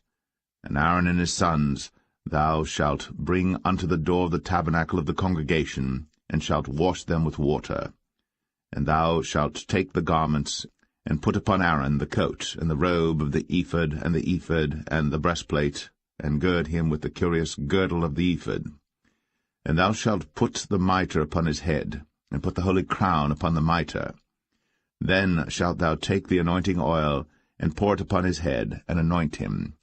And thou shalt bring his sons, and put coats upon them. And thou shalt gird them with girdles, Aaron and his sons, and put the bonnets on them, and the priest's office shall be theirs for a perpetual statute. And thou shalt consecrate Aaron and his sons. And thou shalt cause a bullock to be brought before the tabernacle of the congregation, and Aaron and his sons shall put their hands upon the head of the bullock. And thou shalt kill the bullock before the Lord, by the door of the tabernacle of the congregation. And thou shalt take of the blood of the bullock, and put it upon the horns of the altar with thy finger, and pour all the blood beside the bottom of the altar. And thou shalt take all the fat that covereth the inwards, and the caul that is above the liver, and the 2 kidneys, and the fat that is upon them, and burn them upon the altar. But the flesh of the bullock, and his skin, and his dung, shalt thou burn with fire without the camp. It is a sin offering. Thou shalt also take 1 ram, and Aaron and his sons shall put their hands upon the head of the ram. And thou shalt slay the ram, and thou shalt take his blood, and sprinkle it round about upon the altar. And thou shalt cut the ram in pieces, and wash the inwards of him and his legs, and put them unto his pieces and unto his head. And thou shalt burn the whole ram upon the altar. It is a burnt offering unto the Lord. It is a sweet savour, an offering made by fire unto the Lord. And thou shalt take the other ram, and Aaron and his sons shall put their hands upon the head of the ram. Then shalt thou kill the ram, and take of his blood, and put it upon the tip of the right ear of Aaron, and upon the tip of the right ear of his sons, and upon the thumb of their right hand, and upon the great toe of their right foot, and sprinkle the blood upon the altar round about. And thou shalt take of the blood that is upon the altar, and of the anointing oil, and sprinkle it upon Aaron, and upon his garments, and upon his sons, and upon the garments of his sons with him. And he shall be hallowed, and his garments, and his sons' garments with him. Also thou shalt take of the ram the fat and the rump, and the fat that covereth the inwards, and the caul above the liver, and the 2 kidneys, and the fat that is upon them, and the right shoulder, for it is a ram of consecration. And 1 loaf of bread, and 1 cake of oiled bread, and 1 wafer out of the basket of the unleavened bread that is before the Lord. And thou shalt put all in the hands of Aaron, and in the hands of his sons, and shalt wave them for a wave offering before the Lord. And thou shalt receive them of their hands, and burn them upon the altar for a burnt offering, for a sweet savour before the Lord. It is an offering made by fire unto the Lord. And thou shalt take the breast of the ram of Aaron's consecration, and wave it for a wave offering before the Lord, and it shall be thy part. And thou shalt sanctify the breast of the wave offering, and the shoulder of the heave offering, which is waved, and which is heaved up, of the ram of the consecration, even of that which is for Aaron, and of that which is for his sons. And it shall be Aaron's and his sons by a statute for ever from the children of Israel. For it is an heave offering, and it shall be an heave offering from the children of Israel of the sacrifice of their peace offerings, even their heave offering unto the Lord. And the holy garments of Aaron shall be his sons after him, to be anointed therein, and to be consecrated in them. And that son that is priest in his stead shall put them on 7 days, when he cometh into the tabernacle of the congregation to minister in the holy place. And thou shalt take the ram of the consecration, and seethe his flesh in the holy place. And Aaron and his sons shall eat the flesh of the ram, and the bread that is in the basket by the door of the tabernacle of the congregation. And they shall eat those things wherewith the atonement was made, to consecrate and to sanctify them, but a stranger shall not eat thereof, because they are holy. And if aught of the flesh of the consecrations, or of the bread, remain unto the morning, then thou shalt burn the remainder with fire. It shall not be eaten, because it is holy. And thus shalt thou do unto Aaron and to his sons, according to all things which I have commanded thee. 7 days shalt thou consecrate them. And thou shalt offer every day a bullock for a sin offering, for atonement, and thou shalt cleanse the altar, when thou hast made an atonement for it, and thou shalt anoint it, to sanctify it. 7 days thou shalt make an atonement for the altar, and sanctify it. And it shall be an altar most holy. Whatsoever toucheth the altar shall be holy. Now this is that which thou shalt offer upon the altar: 2 lambs of the first year, day by day, continually. The 1 lamb thou shalt offer in the morning, and the other lamb thou shalt offer at even. And with the 1 lamb 1/10 deal of flour mingled with the 4th part of an hin of beaten oil, and the 4th part of an hin of wine for a drink offering. And the other lamb thou shalt offer at even, and shalt do thereto according to the meat offering of the morning, and according to the drink offering thereof, for a sweet savour, an offering made by fire unto the Lord. This shall be a continual burnt offering throughout your generations at the door of the tabernacle of the congregation before the Lord, where I will meet you, to speak there unto thee. And there I will meet with the children of Israel, and the tabernacle shall be sanctified by my glory. And I will sanctify the tabernacle of the congregation and the altar. I will sanctify also both Aaron and his sons to minister to me in the priest's office. And I will dwell among the children of Israel, and will be their God. And they shall know that I am the Lord their God, that brought them forth out of the land of Egypt, that I may dwell among them. I am the Lord their God.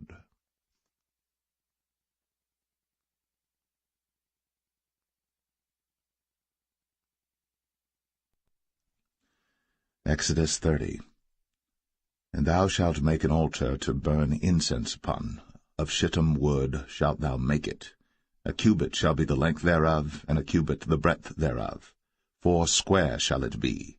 And 2 cubits shall be the height thereof. The horns thereof shall be of the same. And thou shalt overlay it with pure gold, the top thereof and the sides thereof round about, and the horns thereof. And thou shalt make unto it a crown of gold round about. And 2 golden rings shalt thou make to it under the crown of it. By the 2 corners thereof upon the 2 sides of it shalt thou make it. And they shall be for places for the staves to bear it withal. And thou shalt make the staves of shittim wood, and overlay them with gold. And thou shalt put it before the veil that is by the ark of the testimony, before the mercy seat that is over the testimony, where I will meet with thee. And Aaron shall burn thereon sweet incense every morning. When he dresseth the lamps, he shall burn incense upon it. And when Aaron lighteth the lamps at even, he shall burn incense upon it, a perpetual incense before the Lord throughout your generations. Ye shall offer no strange incense thereon, nor burnt sacrifice, nor meat offering, neither shall ye pour drink offering thereon. And Aaron shall make an atonement upon the horns of it once in a year with the blood of the sin offering of atonements. Once in the year shall he make atonement upon it throughout your generations. It is most holy unto the Lord. And the Lord spake unto Moses, saying, When thou takest the sum of the children of Israel after their number, then shall they give every man a ransom for his soul unto the Lord, when thou numberest them, that there be no plague among them, when thou numberest them. This they shall give every one that passeth among them that are numbered, 1/2 shekel after the shekel of the sanctuary. A shekel is 20 gerahs, and 1/2 shekel shall be the offering of the Lord. Every one that passeth among them that are numbered, from 20 years old and above, shall give an offering unto the Lord. The rich shall not give more, and the poor shall not give less than 1/2 shekel, when they give an offering unto the Lord, to make an atonement for your souls. And thou shalt take the atonement money of the children of Israel, and shalt appoint it for the service of the tabernacle of the congregation, that it may be a memorial unto the children of Israel before the Lord, to make an atonement for your souls. And the Lord spake unto Moses, saying, Thou shalt also make a laver of brass, and his foot also of brass, to wash withal. And thou shalt put it between the tabernacle of the congregation and the altar, and thou shalt put water therein. For Aaron and his sons shall wash their hands and their feet thereat. When they go into the tabernacle of the congregation, they shall wash with water, that they die not, or when they come near to the altar to minister, to burn offering made by fire unto the Lord. So they shall wash their hands and their feet, that they die not. And it shall be a statute forever to them, even to him and to his seed throughout their generations. Moreover the Lord spake unto Moses, saying, Take thou also unto thee principal spices, of pure myrrh 500 shekels, and of sweet cinnamon half so much, even 250 shekels, and of sweet calamus 250 shekels, and of cassia 500 shekels after the shekel of the sanctuary, and of oil olive and hin. And thou shalt make it an oil of holy ointment, an ointment compound after the art of the apothecary. It shall be an holy anointing oil. And thou shalt anoint the tabernacle of the congregation therewith, and the ark of the testimony, and the table and all his vessels, and the candlestick and his vessels, and the altar of incense, and the altar of burnt offering with all his vessels, and the laver and his foot. And thou shalt sanctify them, that they may be most holy. Whatsoever toucheth them shall be holy. And thou shalt anoint Aaron and his sons, and consecrate them, that they may minister unto me in the priest's office. And thou shalt speak unto the children of Israel, saying, This shall be an holy anointing oil unto me throughout your generations. Upon man's flesh shall it not be poured, neither shall ye make any other like it, after the composition of it. It is holy, and it shall be holy unto you. Whosoever compoundeth any like it, or whosoever putteth any of it upon a stranger, shall even be cut off from his people. And the Lord said unto Moses, Take unto thee sweet spices, stacte, and onycha, and galbanum, these sweet spices with pure frankincense, of each shall there be a like weight. And thou shalt make it a perfume, a confection after the art of the apothecary, tempered together pure and holy. And thou shalt beat some of it very small, and put of it before the testimony in the tabernacle of the congregation, where I will meet with thee. It shall be unto you most holy. And as for the perfume which thou shalt make, ye shall not make to yourselves according to the composition thereof. It shall be unto thee holy for the Lord. Whosoever shall make like unto that, to smell thereto, shall even be cut off from his people.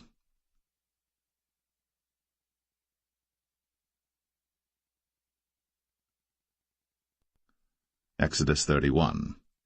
And the Lord spake unto Moses, saying, See, I have called by name Bezalel the son of Uri, the son of Hur, of the tribe of Judah, and I have filled him with the Spirit of God, in wisdom, and in understanding, and in knowledge, and in all manner of workmanship, to devise cunning works, to work in gold, and in silver, and in brass, and in cutting of stones, to set them, and in carving of timber, to work in all manner of workmanship. And I, behold, I have given with him Aholiab, the son of Ahisamach, of the tribe of Dan. And in the hearts of all that are wise-hearted I have put wisdom, that they may make all that I have commanded thee: the tabernacle of the congregation, and the ark of the testimony, and the mercy seat that is thereupon, and all the furniture of the tabernacle, and the table, and his furniture, and the pure candlestick with all his furniture, and the altar of incense, and the altar of burnt offering with all his furniture, and the laver and his foot, and the cloths of service, and the holy garments for Aaron the priest, and the garments of his sons to minister in the priest's office, and the anointing oil, and sweet incense for the holy place, according to all that I have commanded thee shall they do. And the Lord spake unto Moses, saying, Speak thou also unto the children of Israel, saying, Verily, my Sabbaths ye shall keep, for it is a sign between me and you throughout your generations, that ye may know that I am the Lord that doth sanctify you. Ye shall keep the Sabbath therefore, for it is holy unto you. Every one that defileth it shall surely be put to death. For whosoever doeth any work therein, that soul shall be cut off from among his people. 6 days may work be done, but in the 7th is the Sabbath of rest, holy to the Lord. Whosoever doeth any work in the Sabbath day, he shall surely be put to death. Wherefore the children of Israel shall keep the Sabbath, to observe the Sabbath throughout their generations, for a perpetual covenant. It is a sign between me and the children of Israel for ever. For in 6 days the Lord made heaven and earth, and on the 7th day he rested and was refreshed. And he gave unto Moses, when he had made an end of communing with him upon Mount Sinai, 2 tables of testimony, tables of stone, written with the finger of God.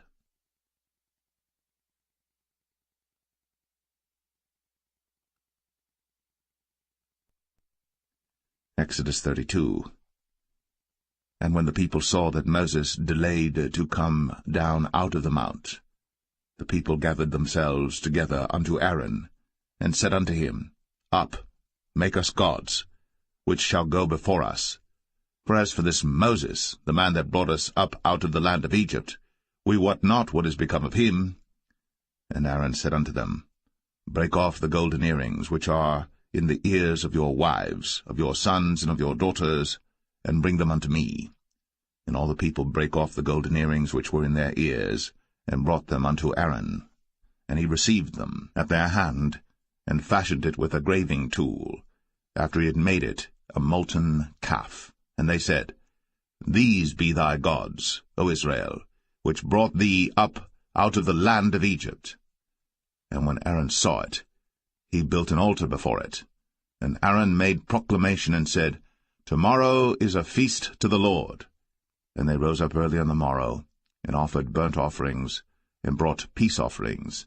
And the people sat down to eat and to drink, and rose up to play.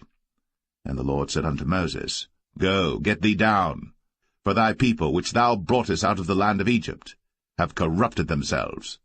They have turned aside quickly out of the way which I commanded them. They have made them a molten calf, and have worshipped it, and have sacrificed thereunto, and said, These be thy gods, O Israel, which have brought thee up out of the land of Egypt.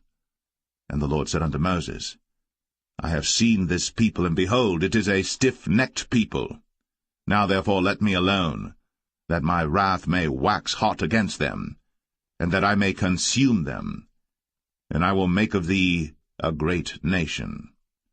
And Moses besought the Lord his God, and said, Lord, why doth thy wrath wax hot against thy people, which thou hast brought forth out of the land of Egypt with great power, and with a mighty hand?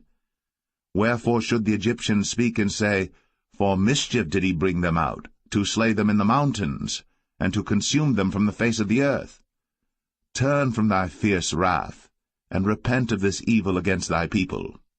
Remember Abraham, Isaac, and Israel, thy servants, to whom thou swarest by thine own self, and saidst unto them, I will multiply your seed as the stars of heaven, and all this land that I have spoken of will I give unto your seed, and they shall inherit it for ever.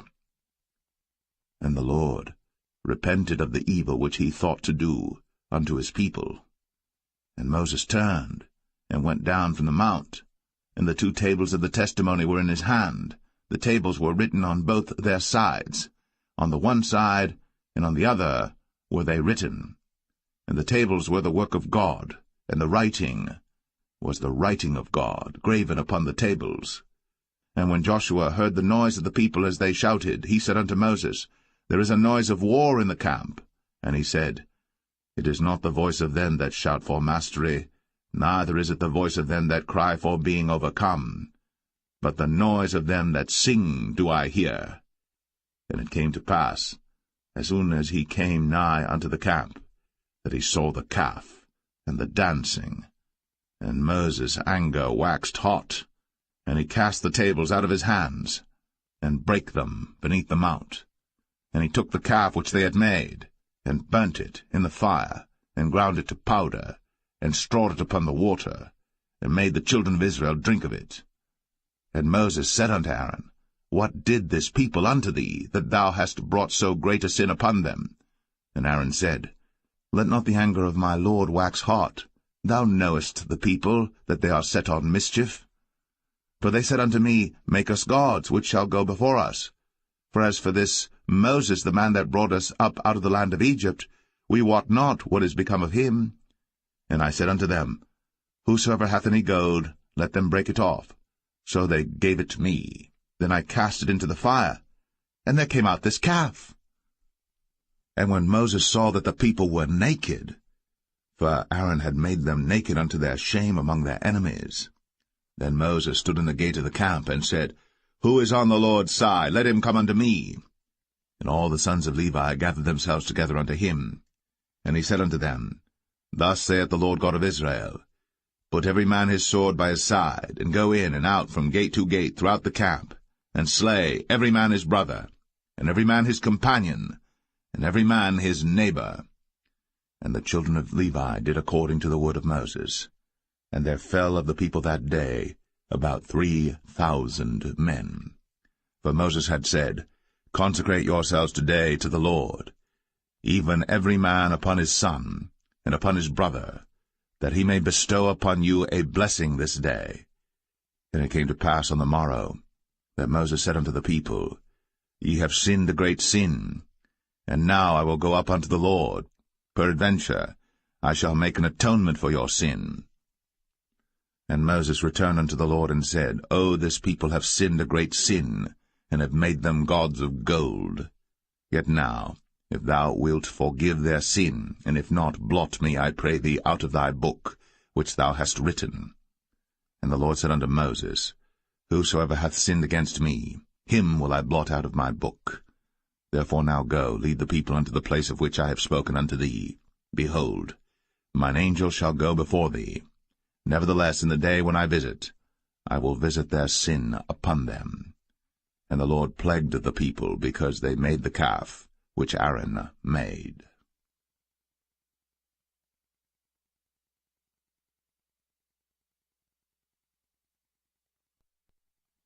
Exodus 33.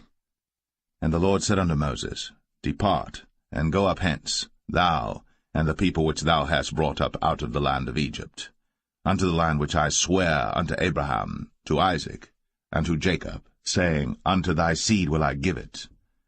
And I will send an angel before thee, and I will drive out the Canaanite, the Amorite, and the Hittite, and the Perizzite, the Hivite, and the Jebusite, unto a land flowing with milk and honey. For I will not go up in the midst of thee, for thou art a stiff-necked people, lest I consume thee in the way. And when the people heard these evil tidings, they mourned, and no man did put on him his ornaments. For the Lord had said unto Moses, Say unto the children of Israel, Ye are a stiff-necked people. I will come up into the midst of thee in a moment, and consume thee. Therefore now put off thy ornaments from thee, that I may know what to do unto thee. And the children of Israel stripped themselves of their ornaments by the mount Horeb. And Moses took the tabernacle, and pitched it without the camp, afar off from the camp, and called it the tabernacle of the congregation. And it came to pass that every one which sought the Lord went out unto the tabernacle of the congregation, which was without the camp. And it came to pass, when Moses went out unto the tabernacle, that all the people rose up, and stood every man at his tent door, and looked after Moses, until he was gone into the tabernacle. And it came to pass, as Moses entered into the tabernacle, the cloudy pillar descended, and stood at the door of the tabernacle, and the Lord talked with Moses. And all the people saw the cloudy pillar stand at the tabernacle door.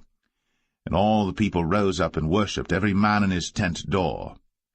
And the Lord spake unto Moses face to face, as a man speaketh unto his friend. And he turned again into the camp. But his servant Joshua the son of Nun, a young man, departed not out of the tabernacle. And Moses said unto the Lord, See, thou sayest unto me, Bring up this people, and thou hast not let me know whom thou wilt send with me. Yet thou hast said, I know thee by name, and thou hast also found grace in my sight. Now therefore, I pray thee, if I have found grace in thy sight, show me now thy way, that I may know thee, that I may find grace in thy sight, and consider that this nation is thy people. And he said, My presence shall go with thee, and I will give thee rest. And he said unto him, If thy presence go not with me, carry us not up hence. For wherein shall it be known here that I and thy people have found grace in thy sight? Is it not in that thou goest with us? So shall we be separated, I and thy people, from all the people that are upon the face of the earth. And the Lord said unto Moses, I will do this thing also that thou hast spoken, for thou hast found grace in my sight, and I know thee by name. And he said, I beseech thee, show me thy glory. And he said, I will make all my goodness pass before thee, and I will proclaim the name of the Lord before thee, and will be gracious to whom I will be gracious, and will show mercy on whom I will show mercy. And he said, Thou canst not see my face, for there shall no man see me and live. And the Lord said, Behold, there is a place by me, and thou shalt stand upon a rock. And it shall come to pass, while my glory passeth by, that I will put thee in a cleft of the rock, and will cover thee with my hand while I pass by. And I will take away mine hand, and thou shalt see my back parts, but my face shall not be seen.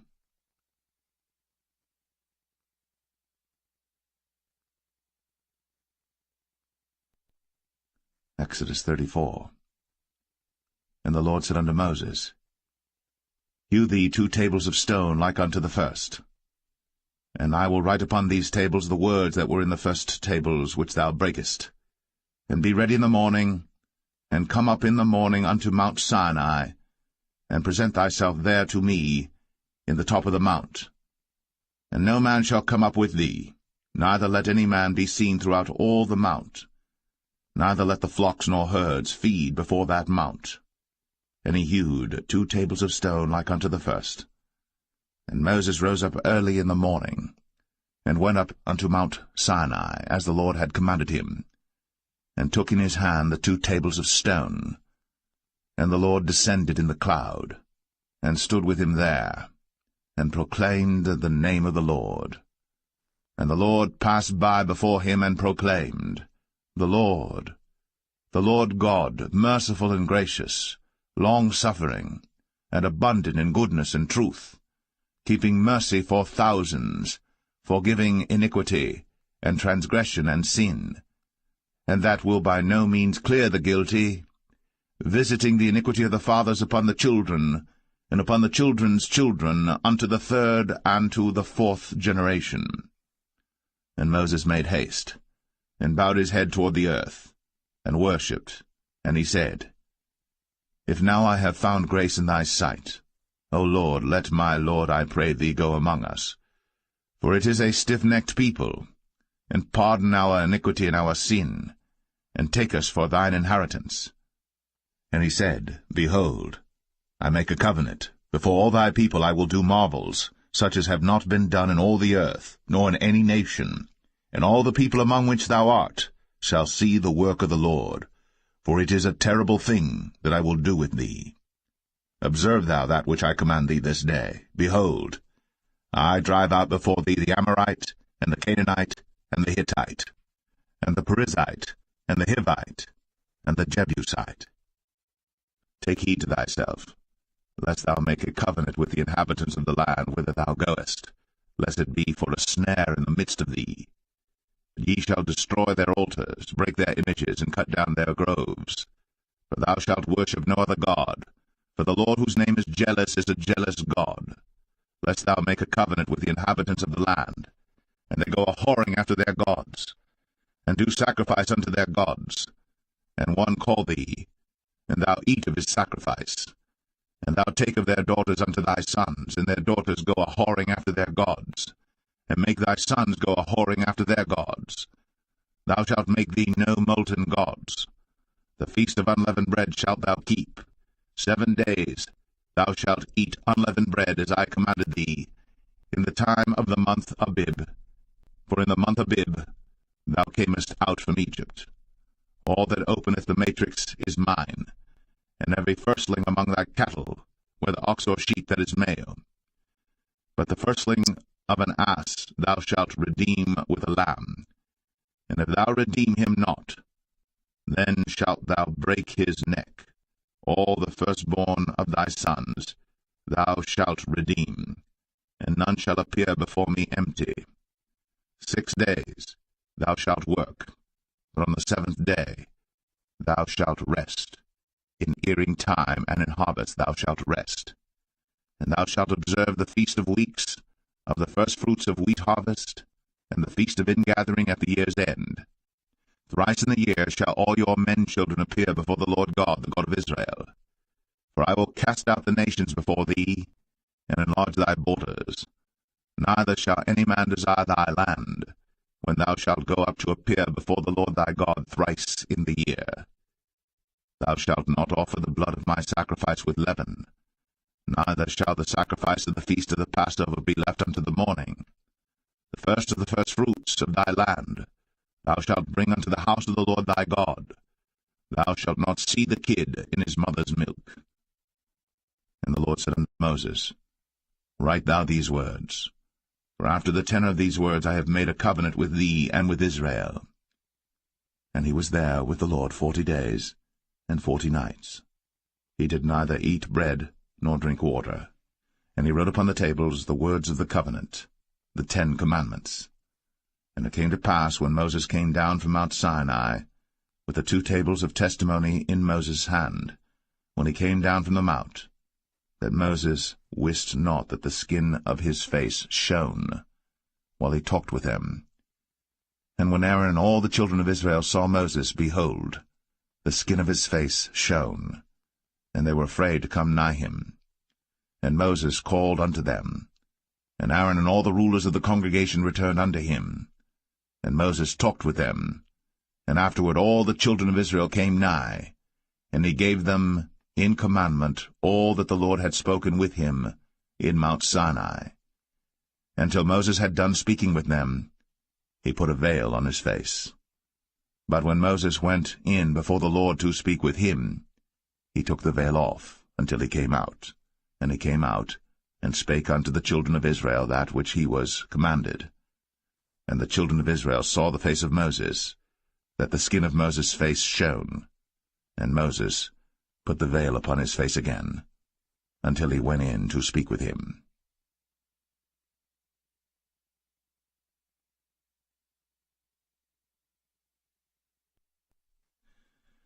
Exodus 35.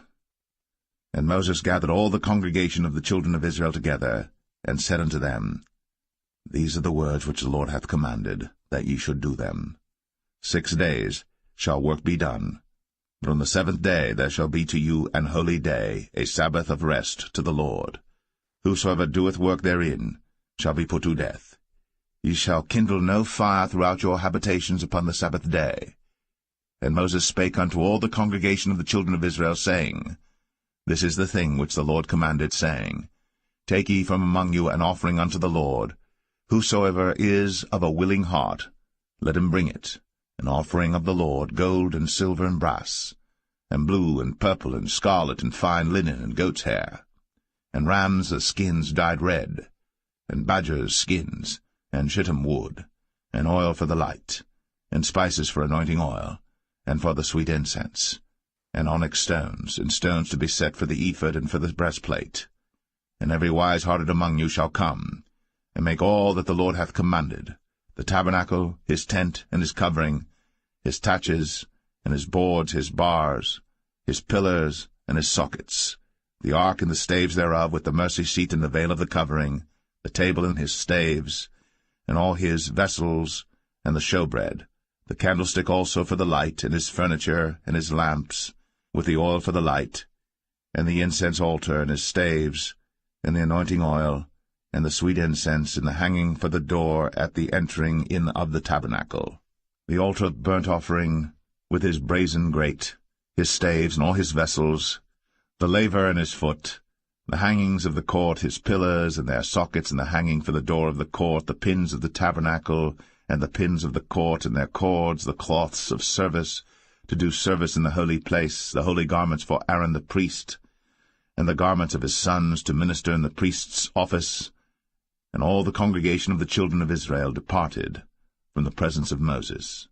And they came, every one whose heart stirred him up, and every one whom his spirit made willing. And they brought the Lord's offering to the work of the tabernacle of the congregation, and for all his service, and for the holy garments. And they came, both men and women, as many as were willing-hearted, and brought bracelets and earrings and rings and tablets, all jewels of gold. And every man that offered an offering of gold unto the Lord. And every man with whom was found blue and purple and scarlet and fine linen and goat's hair, and red skins of rams and badgers' skins brought them. Every one that did offer an offering of silver and brass brought the Lord's offering, and every man with whom was found shittim wood for any work of the service brought it. And all the women that were wise-hearted did spin with their hands, and brought that which they had spun, both of blue and of purple and of scarlet and of fine linen. And all the women whose heart stirred them up in wisdom spun goat's hair. And the rulers brought onyx stones, and stones to be set for the ephod and for the breastplate, and spice, and oil for the light, and for the anointing oil, and for the sweet incense. The children of Israel brought a willing offering unto the Lord, every man and woman whose heart made them willing to bring for all manner of work, which the Lord had commanded to be made by the hand of Moses. And Moses said unto the children of Israel, See, the Lord hath called by name Bezalel the son of Uri, the son of Hur, of the tribe of Judah. And he hath filled him with the Spirit of God in wisdom, in understanding and in knowledge, and in all manner of workmanship, and to devise curious works, to work in gold, and in silver, and in brass, and in the cutting of stones, to set them, and in carving of wood, to make any manner of cunning work. And he hath put in his heart that he may teach, both he and Aholiab, the son of Ahisamach, of the tribe of Dan. Them hath he filled with wisdom of heart, to work all manner of work, of the engraver, and of the cunning workman, and of the embroiderer, in blue, and in purple, and scarlet, and in fine linen, and of the weaver, even of them that do any work, and of those that devise cunning work.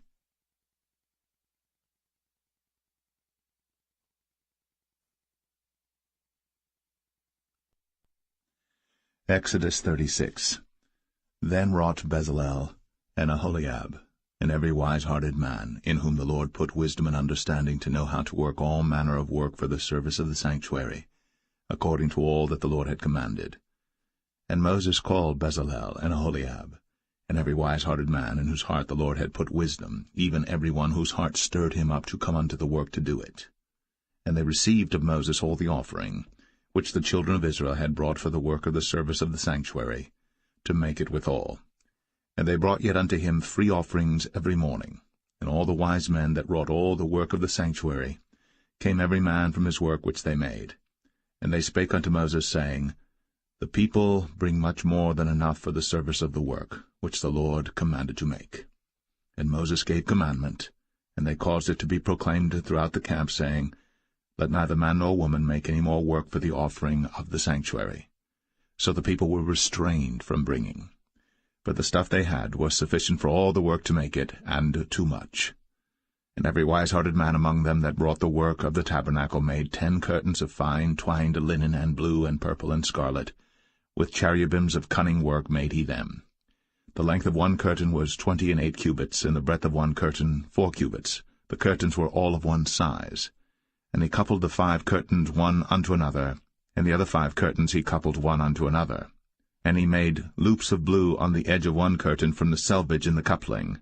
Likewise he made in the uttermost side of another curtain in the coupling of the second. 50 loops made he in one curtain, and 50 loops made he in the edge of the curtain which was in the coupling of the second. The loops held one curtain to another. And he made 50 taches of gold, and coupled the curtains one unto another with the taches. So it became one tabernacle. And he made curtains of goat's hair for the tent over the tabernacle. 11 curtains he made them. The length of one curtain was 30 cubits, and 4 cubits was the breadth of one curtain. The 11 curtains were of one size. And he coupled 5 curtains by themselves, and 6 curtains by themselves. And he made 50 loops upon the uttermost edge of the curtain in the coupling, and 50 loops made he upon the edge of the curtain which coupleth the second. And he made 50 taches of brass to couple the tent together, that it might be one. And he made a covering for the tent of ram skins dyed red, and a covering of badger skins above that. And he made boards for the tabernacle of shittim wood standing up. The length of a board was 10 cubits, and the breadth of a board 1 cubit and a half. One board had 2 tenons, equally distant one from another. Thus did he make for all the boards of the tabernacle. And he made boards for the tabernacle, 20 boards for the south side southward. And 40 sockets of silver he made under the 20 boards, 2 sockets under one board for his 2 tenons, and 2 sockets under another board for his 2 tenons. And for the other side of the tabernacle, which is toward the north corner, he made 20 boards, and there 40 sockets of silver, 2 sockets under one board, and 2 sockets under another board. And for the sides of the tabernacle westward he made 6 boards, and 2 boards made he for the corners of the tabernacle in the 2 sides, and they were coupled beneath and coupled together at the head thereof to one ring. Thus he did to both of them in both the corners. And there were 8 boards, and their sockets were 16 sockets of silver, under every board 2 sockets. And he made bars of shittim wood, 5 for the boards of the one side of the tabernacle, and 5 bars for the boards of the other side of the tabernacle, and 5 bars for the boards of the tabernacle for the sides westward. And he made the middle bar to shoot through the boards from the one end to the other. And he overlaid the boards with gold, and made their rings of gold to be places for the bars, and overlaid the bars with gold. And he made a veil of blue and purple and scarlet, and fine twined linen, with cherubims made he it of cunning work. And he made thereunto 4 pillars of shittim wood, and overlaid them with gold. Their hooks were of gold. And he cast for them 4 sockets of silver. And he made an hanging for the tabernacle door of blue and purple and scarlet and fine twined linen of needlework, and the 5 pillars of it with their hooks, and he overlaid their chapiters and their fillets with gold, but their 5 sockets were of brass.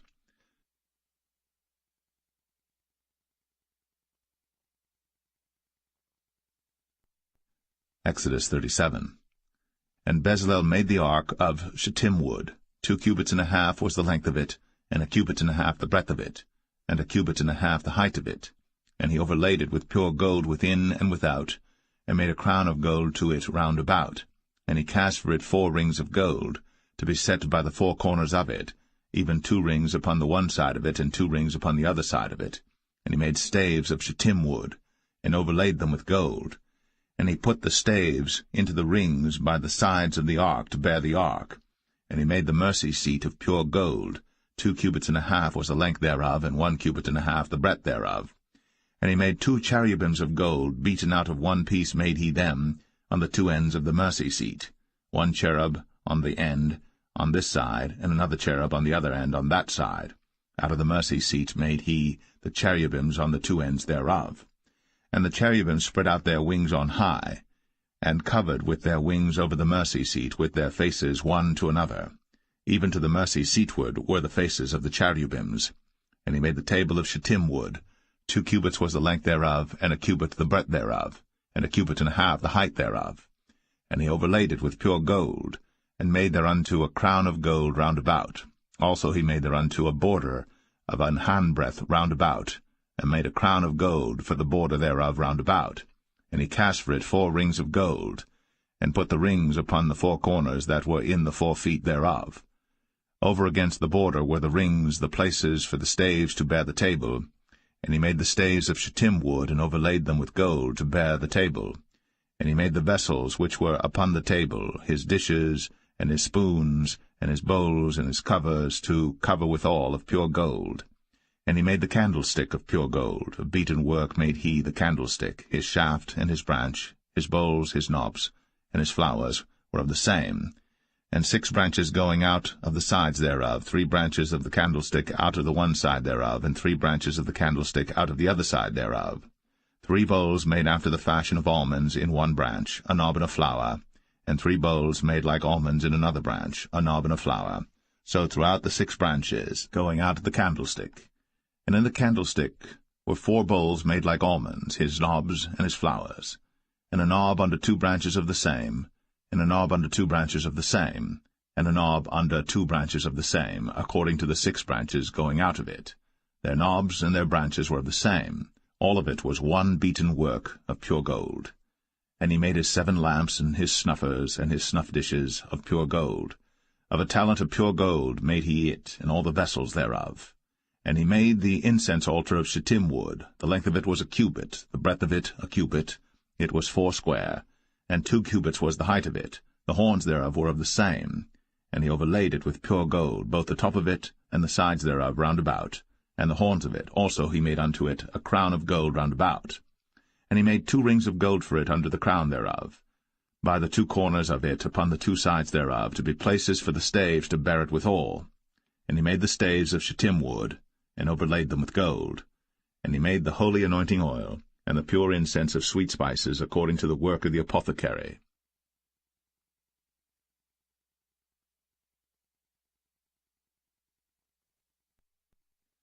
Exodus 38. And he made the altar of burnt offering of shittim wood. 5 cubits was the length thereof, and 5 cubits the breadth thereof. It was 4 square, and 3 cubits the height thereof. And he made the horns thereof on the 4 corners of it. The horns thereof were of the same, and he overlaid it with brass. And he made all the vessels of the altar, the pots and the shovels and the basins and the flesh hooks, and the firepans, all the vessels thereof made he of brass. And he made for the altar a brazen grate of network under the compass thereof beneath unto the midst of it. And he cast 4 rings for the 4 ends of the grate of brass, to be places for the staves. And he made the staves of shittim wood, and overlaid them with brass. And he put the staves into the rings on the sides of the altar, to bear it withal. He made the altar hollow with boards.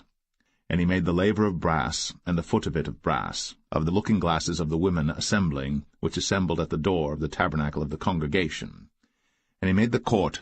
On the south side southward the hangings of the court were of fine twined linen, 100 cubits. Their pillars were 20, and their brazen sockets 20. The hooks of the pillars and their fillets were of silver. And for the north side the hangings were 100 cubits, their pillars were 20, and their sockets of brass 20. The hooks of the pillars and their fillets of silver. And for the west side were hangings of 50 cubits, their pillars 10, and their sockets 10, the hooks of the pillars and their fillets of silver. And for the east side eastward 50 cubits. The hangings of the one side of the gate were 15 cubits, their pillars 3, and their sockets 3. And for the other side of the court gate, on this hand and that hand, were hangings of 15 cubits, their pillars 3, and their sockets 3. All the hangings of the court round about were of fine twined linen, and the sockets for the pillars were of brass, the hooks of the pillars and their fillets of silver, and the overlaying of their chapiters of silver, and all the pillars of the court were filleted with silver. And the hanging for the gate of the court was needlework, of blue and purple and scarlet and fine twined linen, and 20 cubits was the length, and the height and the breadth was 5 cubits, answerable to the hangings of the court. And their pillars were 4, and their sockets of brass 4, their hooks of silver, and the overlaying of their chapiters and their fillets of silver. And all the pins of the tabernacle and of the court round about were of brass. This is the sum of the tabernacle, even of the tabernacle of testimony, as it was counted, according to the commandment of Moses, for the service of the Levites, by the hand of Ithamar, son to Aaron the priest. And Bezalel, the son of Uri, the son of Hur, of the tribe of Judah, made all that the Lord commanded Moses. And with him was Aholiab, son of Ahisamach, of the tribe of Dan, an engraver, and a cunning workman, and an embroiderer in blue, and in purple, and in scarlet, and fine linen. All the gold that was occupied for the work, and all the work of the holy place, even the gold of the offering, was 29 talents, and 730 shekels after the shekel of the sanctuary.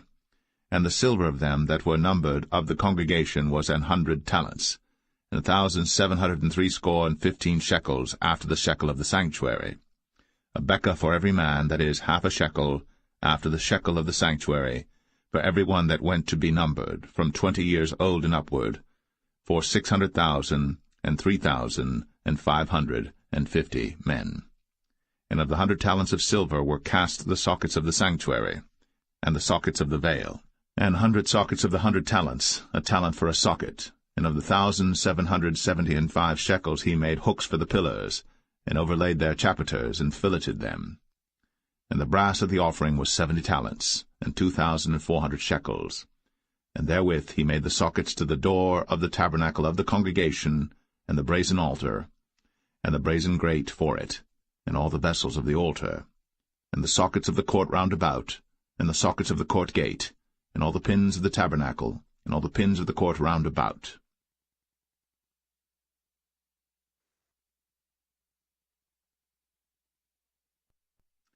Exodus 39. And of the blue, and purple, and scarlet they made cloths of service, to do service in the holy place, and made the holy garments for Aaron, as the Lord commanded Moses. And he made the ephod of gold, blue, and purple, and scarlet, and fine twined linen. And they did beat the gold into thin plates, and cut it into wires, to work it in the blue, and in the purple, and in the scarlet, and in the fine linen, with cunning work.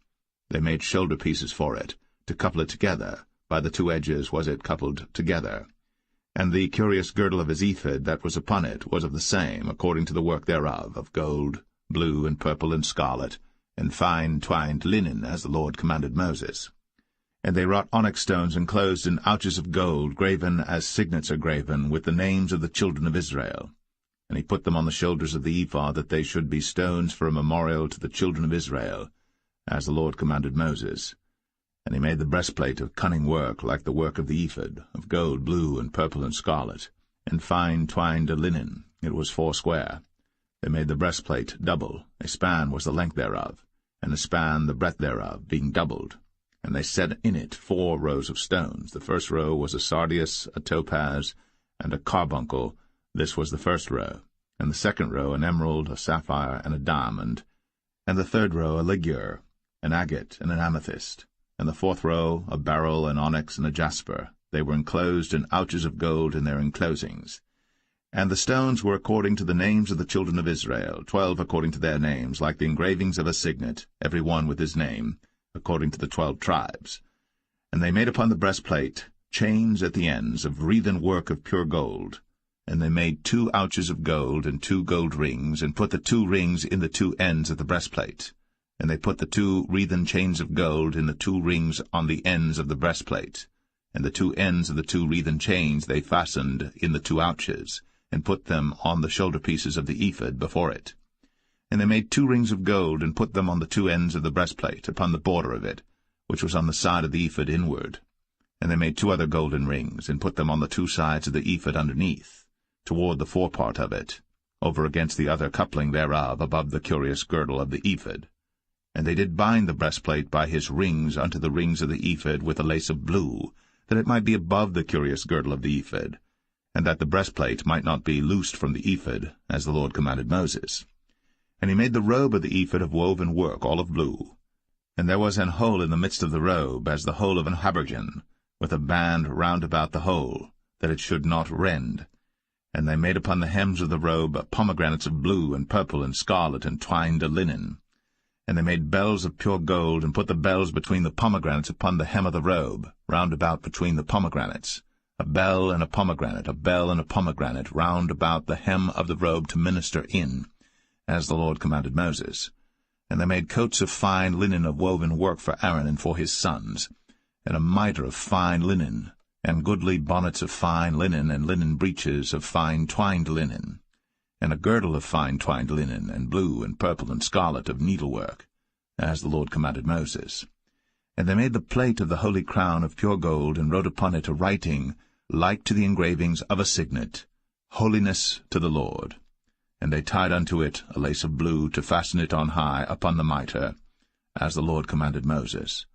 Thus was all the work of the tabernacle of the tent of the congregation finished. And the children of Israel did according to all that the Lord commanded Moses, so did they. And they brought the tabernacle unto Moses, the tent, and all his furniture, his taches, his boards, his bars, and his pillars, and his sockets, and the covering of ram skins dyed red, and the covering of badger skins, and the veil of the covering, the ark of the testimony, and the staves thereof, and the mercy seat, the table and all the vessels thereof, and the showbread, the pure candlestick, with the lamps thereof, even with the lamps to be set in order, and all the vessels thereof, and the oil for light, and the golden altar, and the anointing oil, and the sweet incense, and the hanging for the tabernacle door, the brazen altar, and his grate of brass, his staves and all his vessels, the laver and his foot, the hangings of the court, his pillars and his sockets, and the hanging for the court gate, his cords, and his pins, and all the vessels of the service of the tabernacle for the tent of the congregation, the cloths of service to do service in the holy place, and the holy garments for Aaron the priest, and his sons' garments, to minister in the priest's office. According to all that the Lord commanded Moses, so the children of Israel made all the work. And Moses did look upon all the work, and behold, they had done it, as the Lord had commanded, even so had they done it. And Moses blessed them.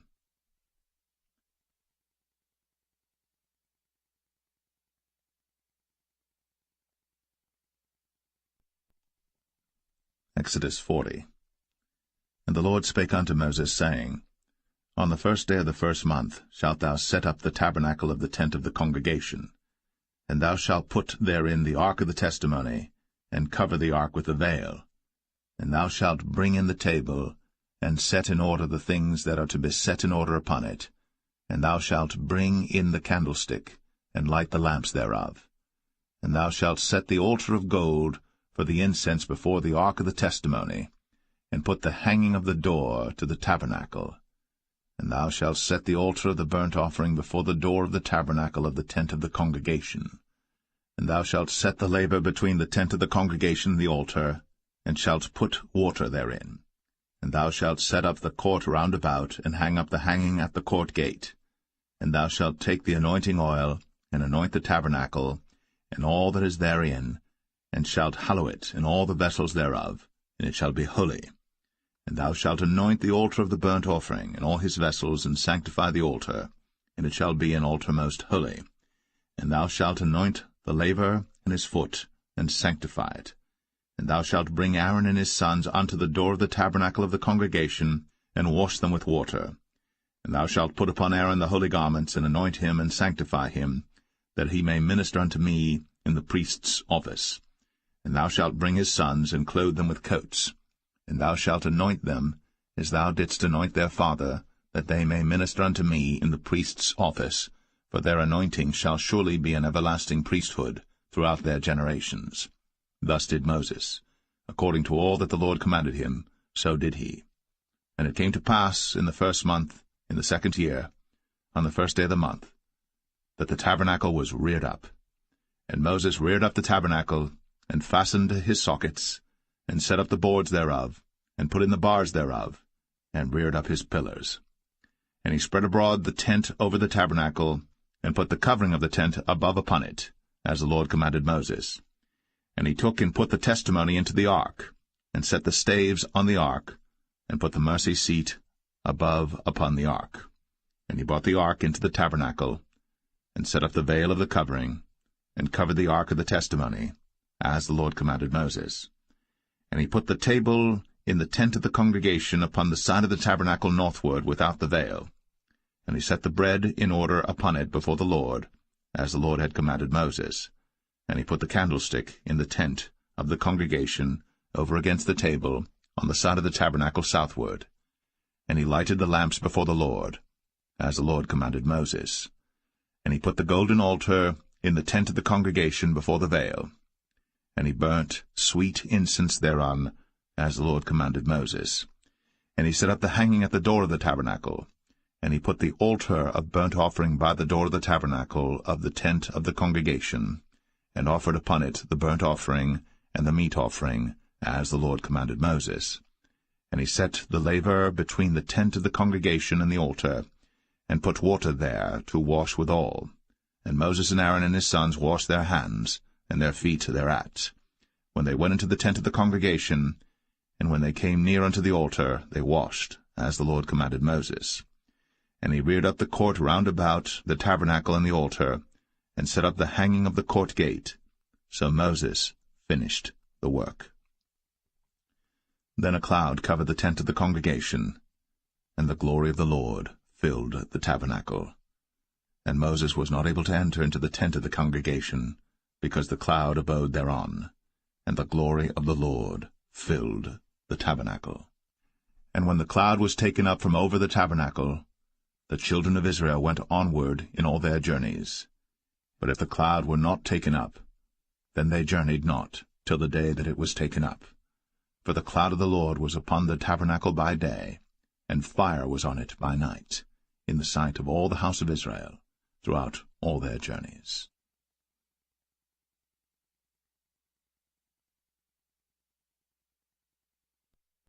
The Book of Leviticus, chapter 1.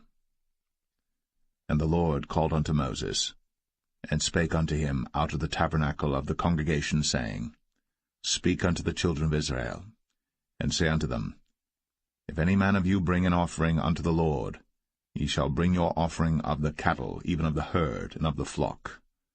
If his offering be a burnt sacrifice of the herd, let him offer a male without blemish. He shall offer it of his own voluntary will at the door of the tabernacle of the congregation before the Lord. And he shall put his hand upon the head of the burnt offering, and it shall be accepted for him to make atonement for him. And he shall kill the bullock before the Lord, and the priests, Aaron's sons, shall bring the blood, and sprinkle the blood round about upon the altar that is by the door of the tabernacle of the congregation. And he shall flay the burnt offering, and cut it into his pieces. And the sons of Aaron the priests shall put fire upon the altar, and lay the wood in order upon the fire. And the priests, Aaron's sons, shall lay the parts, the head, and the fat, in order upon the wood that is on the fire which is upon the altar. But his inwards and his legs shall he wash in water, and the priests shall burn all on the altar, to be a burnt sacrifice, an offering made by fire, of a sweet savour unto the Lord. And if his offering be of the flocks, namely of the sheep or of the goats, for a burnt sacrifice, he shall bring it a male without blemish, and he shall kill it on the side of the altar northward before the Lord, and the priests, Aaron's sons, shall sprinkle his blood round about upon the altar. And he shall cut it into his pieces, with his head and his fat, and the priest shall lay them in order on the wood that is on the fire which is upon the altar. But he shall wash the inwards and the legs with water, and the priest shall bring it all, and burn it upon the altar. It is a burnt sacrifice, an offering made by fire, of a sweet savour unto the Lord. And if the burnt sacrifice for his offering to the Lord be of fowls, then he shall bring his offering of turtle doves or of young pigeons. And the priest shall bring it unto the altar, and wring off his head, and burn it on the altar, and the blood thereof shall be wrung out at the side of the altar. And he shall pluck away his crop with his feathers, and cast it beside the altar on the east part, by the place of the ashes. And he shall cleave it with the wings thereof, but shall not divide it asunder. And the priest shall burn it upon the altar, upon the wood that is upon the fire. It is a burnt sacrifice, an offering made by fire, of a sweet savour unto the Lord.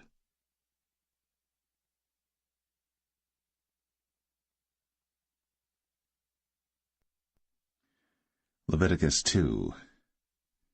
And when any will offer a meat offering unto the Lord, his offering shall be of fine flour, and he shall pour oil upon it, and put frankincense thereon, and he shall bring it to Aaron's sons the priests. And he shall take thereout his handful of the flour thereof, and of the oil thereof, with all the frankincense thereof.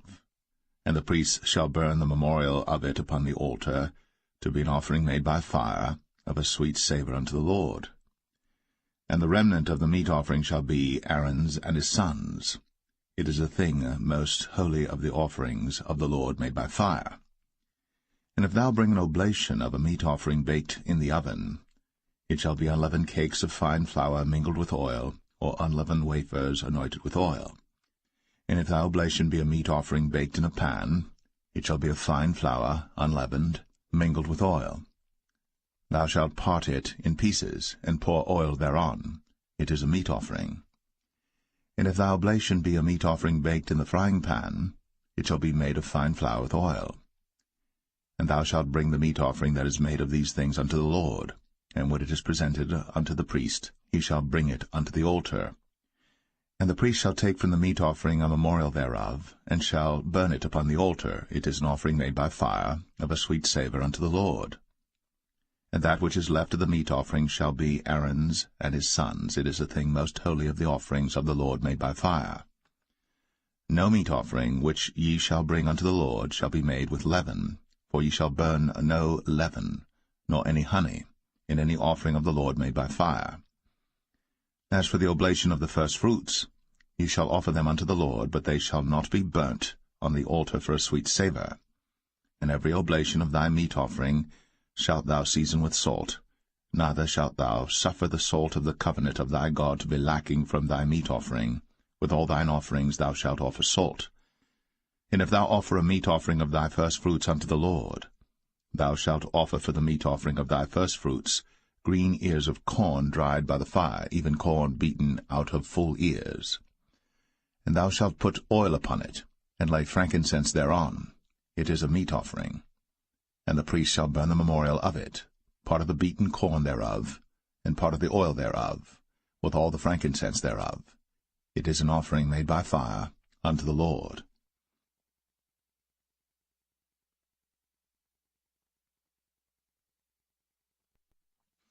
Leviticus 3.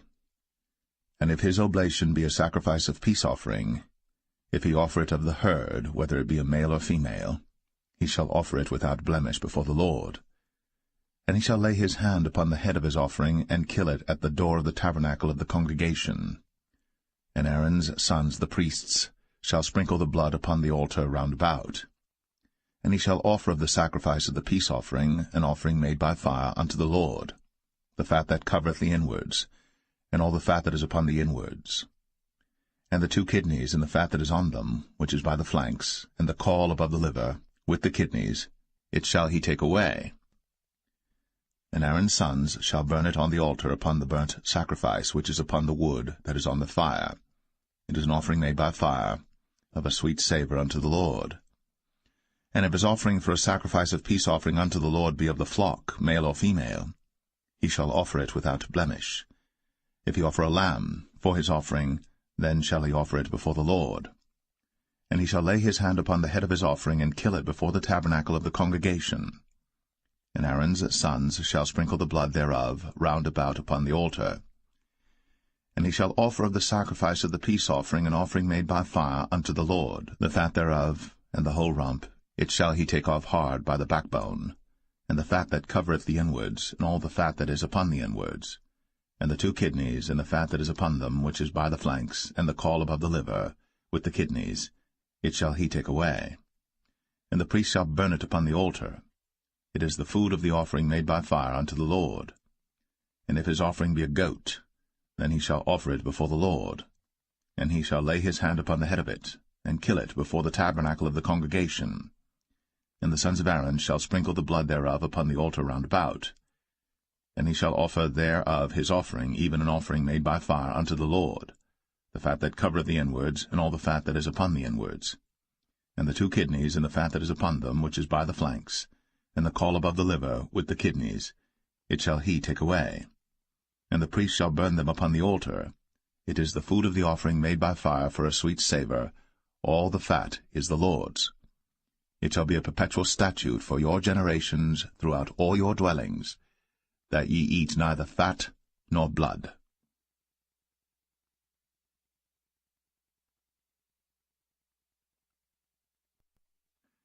Leviticus 4.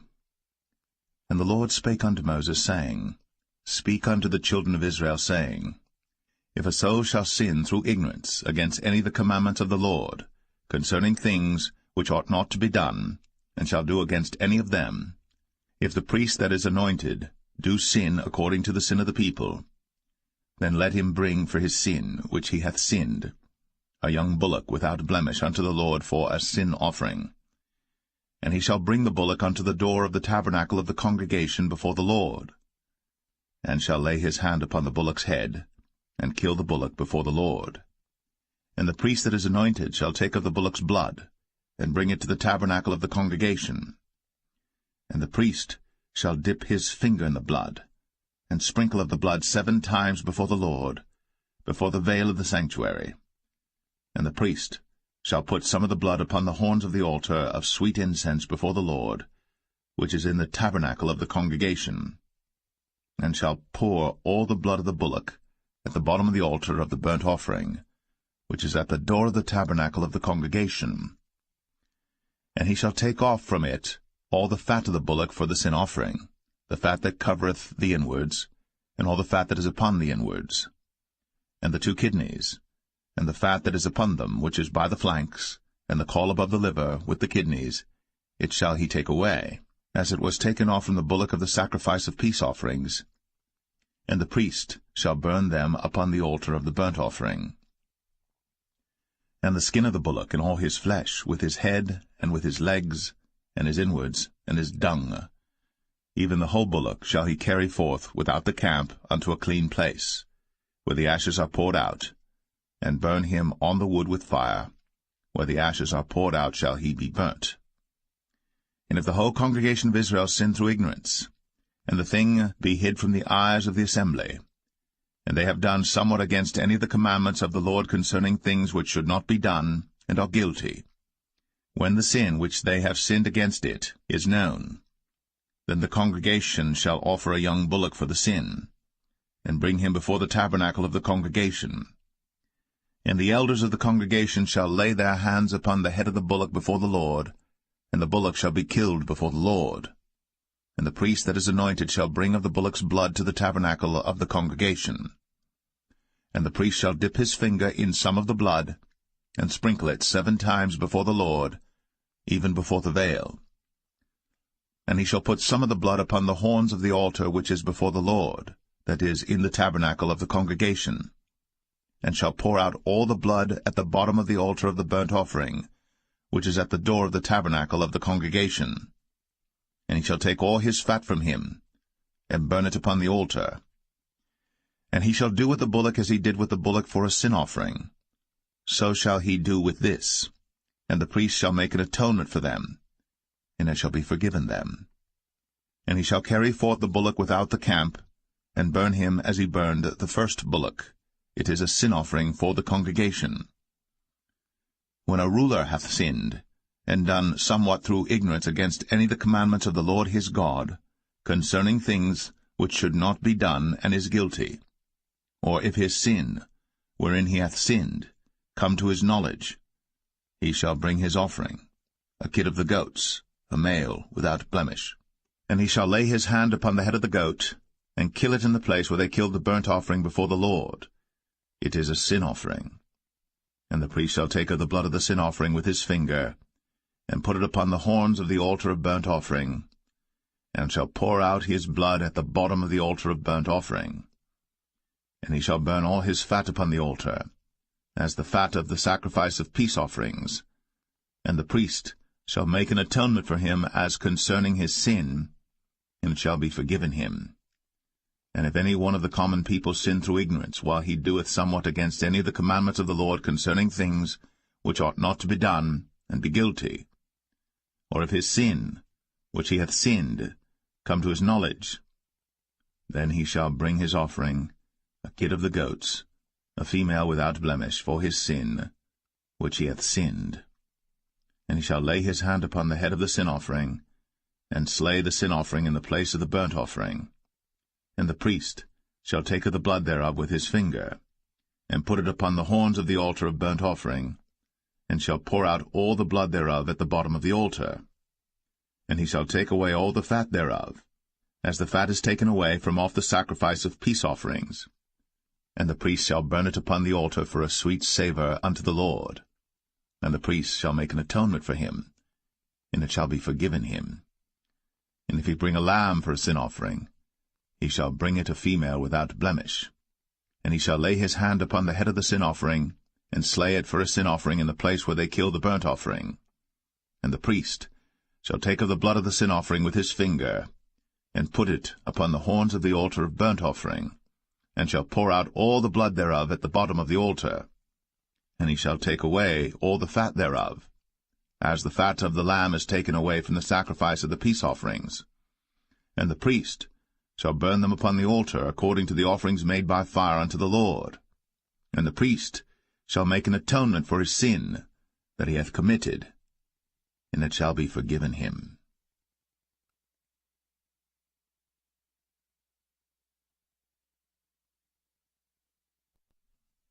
Leviticus 5. And if a soul sin, and hear the voice of swearing, and is a witness, whether he hath seen or known of it, if he do not utter it, then he shall bear his iniquity. Or if a soul touch any unclean thing, whether it be a carcass of an unclean beast, or a carcass of unclean cattle, or the carcass of unclean creeping things, and if it be hidden from him, he also shall be unclean and guilty. Or if he touch the uncleanness of man, whatsoever uncleanness it be that a man shall be defiled withal, and it be hid from him, when he knoweth of it, then he shall be guilty. Or if a soul swear, pronouncing with his lips to do evil, or to do good, whatsoever it be that a man shall pronounce with an oath, and it be hid from him, when he knoweth of it, then he shall be guilty in one of these. And it shall be, when he shall be guilty in one of these things, that he shall confess that he hath sinned in that thing. And he shall bring his trespass offering unto the Lord for his sin which he hath sinned, a female from the flock, a lamb or a kid of the goats, for a sin offering, and the priest shall make an atonement for him concerning his sin.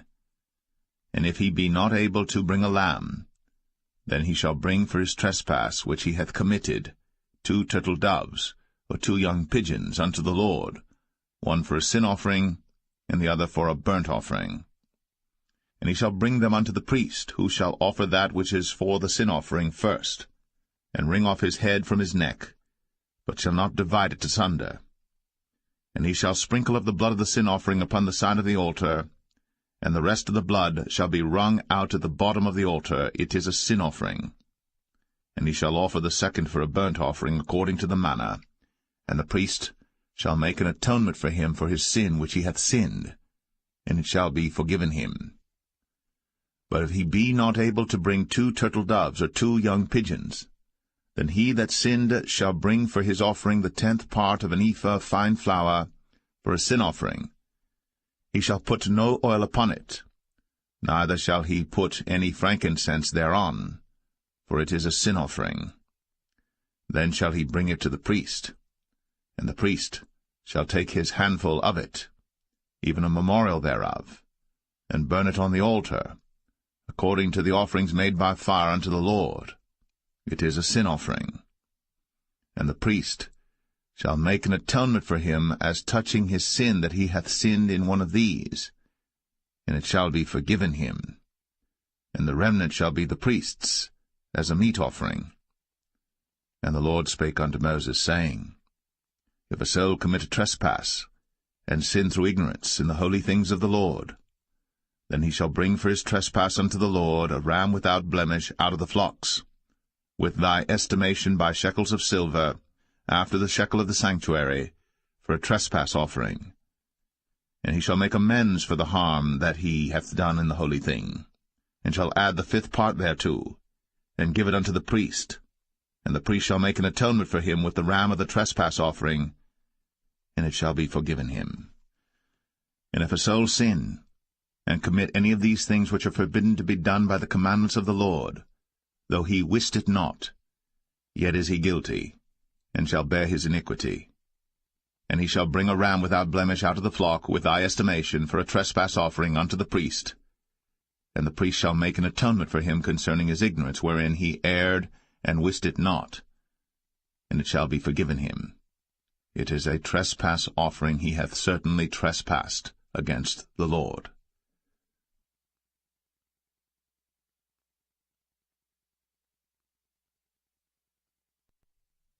Leviticus 6.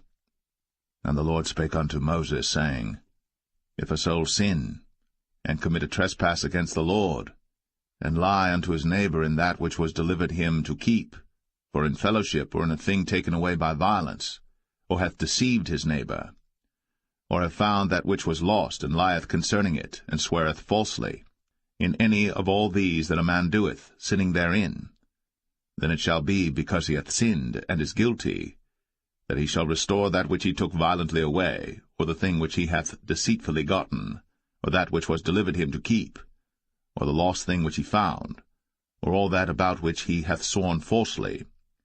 He shall even restore it in the principal, and shall add the 5th part more thereto, and give it unto him to whom it appertaineth, in the day of his trespass offering.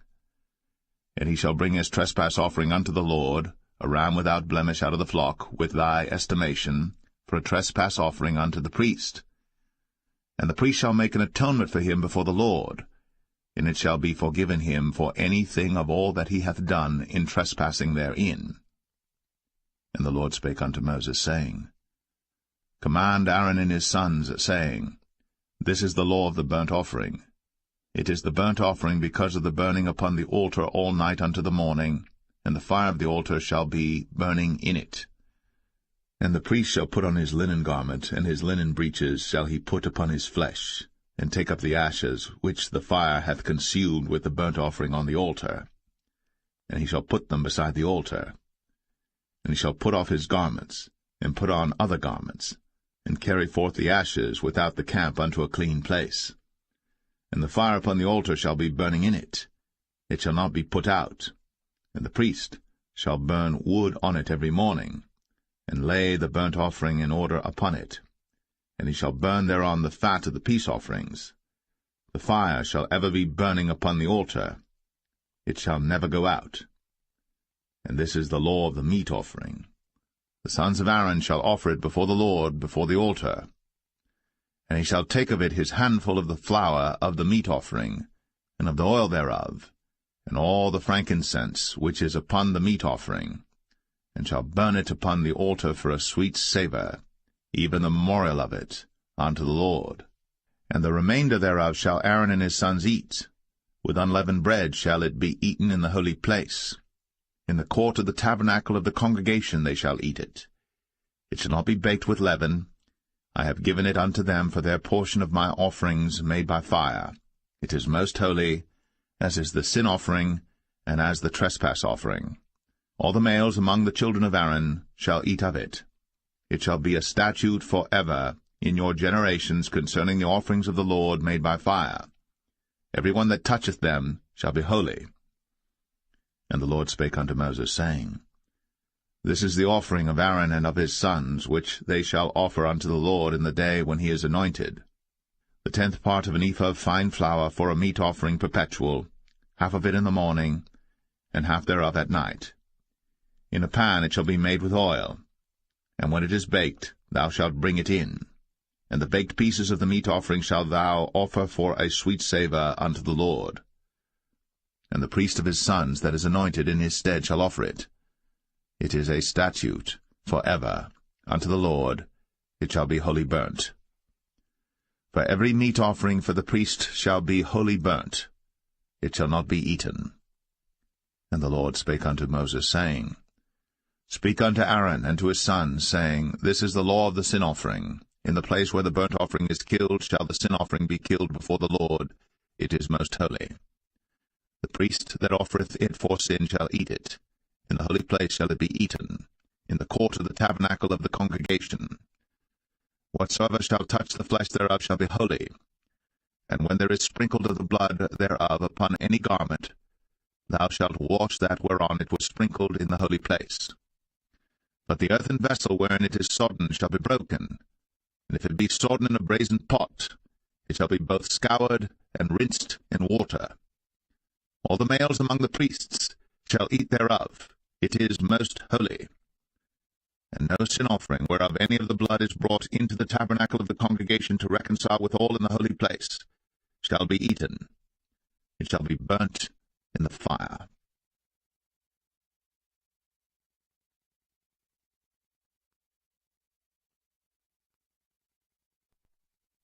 Leviticus 7. Likewise, this is the law of the trespass offering. It is most holy.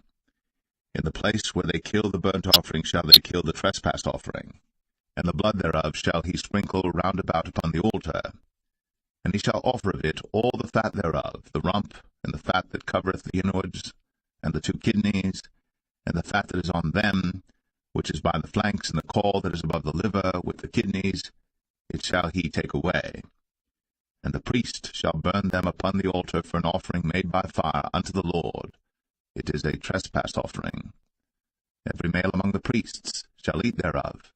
It shall be eaten in the holy place. It is most holy. As the sin offering is, so is the trespass offering. There is one law for them. The priest that maketh atonement therewith shall have it. And the priest that offereth any man's burnt offering, even the priest, shall have to himself the skin of the burnt offering which he hath offered. And all the meat offering that is baked in the oven, and all that is dressed in the frying pan, and in the pan, shall be the priest's that offereth it. And every meat offering mingled with oil and dry shall all the sons of Aaron have, one as much as another. And this is the law of the sacrifice of peace offerings which he shall offer unto the Lord. If he offer it for a thanksgiving, then he shall offer with the sacrifice of thanksgiving unleavened cakes mingled with oil, and unleavened wafers anointed with oil, and cakes mingled with oil of fine flour fried. Besides the cakes, he shall offer for his offering leavened bread with the sacrifice of thanksgiving of his peace offerings, and of it he shall offer one out of the whole oblation for an heave offering unto the Lord, and it shall be the priest's that sprinkleth the blood of the peace offerings. And the flesh of the sacrifice of his peace offerings for thanksgiving shall be eaten the same day that it is offered. He shall not leave any of it until the morning. But if the sacrifice of his offering be a vow or a voluntary offering, it shall be eaten the same day that he offereth his sacrifice, and on the morrow also the remainder of it shall be eaten. But the remainder of the flesh of the sacrifice on the 3rd day shall be burnt with fire. And if any of the flesh of the sacrifice of his peace offerings be eaten at all on the 3rd day, it shall not be accepted, neither shall it be imputed unto him that offereth it. It shall be an abomination, and the soul that eateth of it shall bear his iniquity. And the flesh that toucheth any unclean thing shall not be eaten. it shall be burnt with fire. And as for the flesh, all that be clean shall eat thereof. But the soul that eateth of the flesh of the sacrifice of peace offerings that pertain unto the Lord, having his uncleanness upon him, even that soul shall be cut off from his people. Moreover, the soul that shall touch any unclean thing, as the uncleanness of man, or any unclean beast, or any abominable unclean thing, and eat of the flesh of the sacrifice of peace offerings, which pertain unto the Lord, even that soul shall be cut off from his people. And the Lord spake unto Moses, saying, Speak unto the children of Israel, saying, Ye shall eat no manner of fat, of ox, or of sheep, or of goat, and the fat of the beast that dieth of itself, and the fat of that which is torn with beasts, may be used in any other use, but ye shall in no wise eat of it. For whosoever eateth the fat of the beast, of which men offer an offering made by fire unto the Lord, even the soul that eateth it shall be cut off from his people. Moreover, ye shall eat no manner of blood, whether it be of fowl or of beast, in any of your dwellings. Whatsoever soul it be that eateth any manner of blood, even that soul shall be cut off from his people. And the Lord spake unto Moses, saying, Speak unto the children of Israel, saying, He that offereth the sacrifice of his peace offerings unto the Lord shall bring his oblation unto the Lord of the sacrifice of his peace offerings. His own hands shall bring the offerings of the Lord made by fire, the fat with the breast. It shall he bring, that the breast may be waved for a wave offering before the Lord. And the priest shall burn the fat upon the altar, but the breast shall be Aaron's and his sons'. And the right shoulder shall ye give unto the priest for an heave offering of the sacrifices of your peace offerings. He among the sons of Aaron, that offereth the blood of the peace offerings, and the fat, shall have the right shoulder for his part. For the wave breast, and the heave shoulder, have I taken of the children of Israel, from off the sacrifices of their peace offerings, and have given them unto Aaron the priest, and unto his sons by a statute for ever, from among the children of Israel.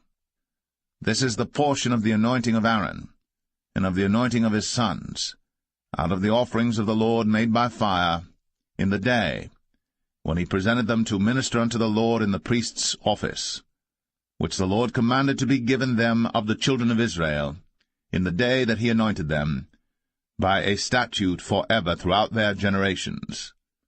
This is the law of the burnt offering, of the meat offering, and of the sin offering, and of the trespass offering, and of the consecrations, and of the sacrifice of the peace offerings, which the Lord commanded Moses, in Mount Sinai, in the day that he commanded the children of Israel to offer their oblations unto the Lord, in the wilderness of Sinai.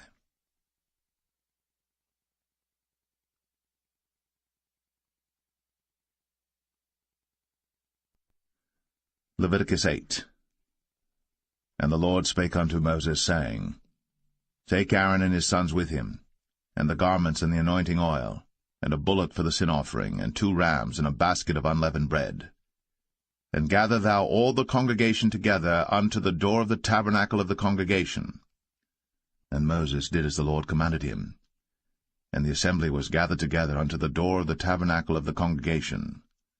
And Moses said unto the congregation, This is the thing which the Lord commanded to be done. And Moses brought Aaron and his sons, and washed them with water. And he put upon him the coat, and girded him with the girdle, and clothed him with the robe, and put the ephod upon him. And he girded him with the curious girdle of the ephod, and bound it unto him therewith. And he put the breastplate upon him. Also he put in the breastplate the Urim and the Thummim. And he put the mitre upon his head. Also upon the mitre, even upon his forefront, did he put the golden plate, the holy crown, as the Lord commanded Moses. And Moses took the anointing oil, and anointed the tabernacle and all that was therein, and sanctified them.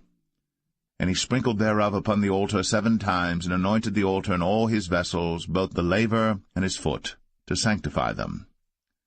And he poured of the anointing oil upon Aaron's head, and anointed him, to sanctify him.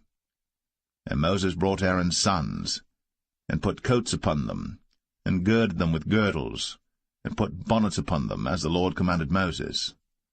And he brought the bullock for the sin offering, and Aaron and his sons laid their hands upon the head of the bullock for the sin offering, and he slew it. And Moses took the blood, and put it upon the horns of the altar round about with his finger, and purified the altar, and poured the blood at the bottom of the altar, and sanctified it, to make reconciliation upon it.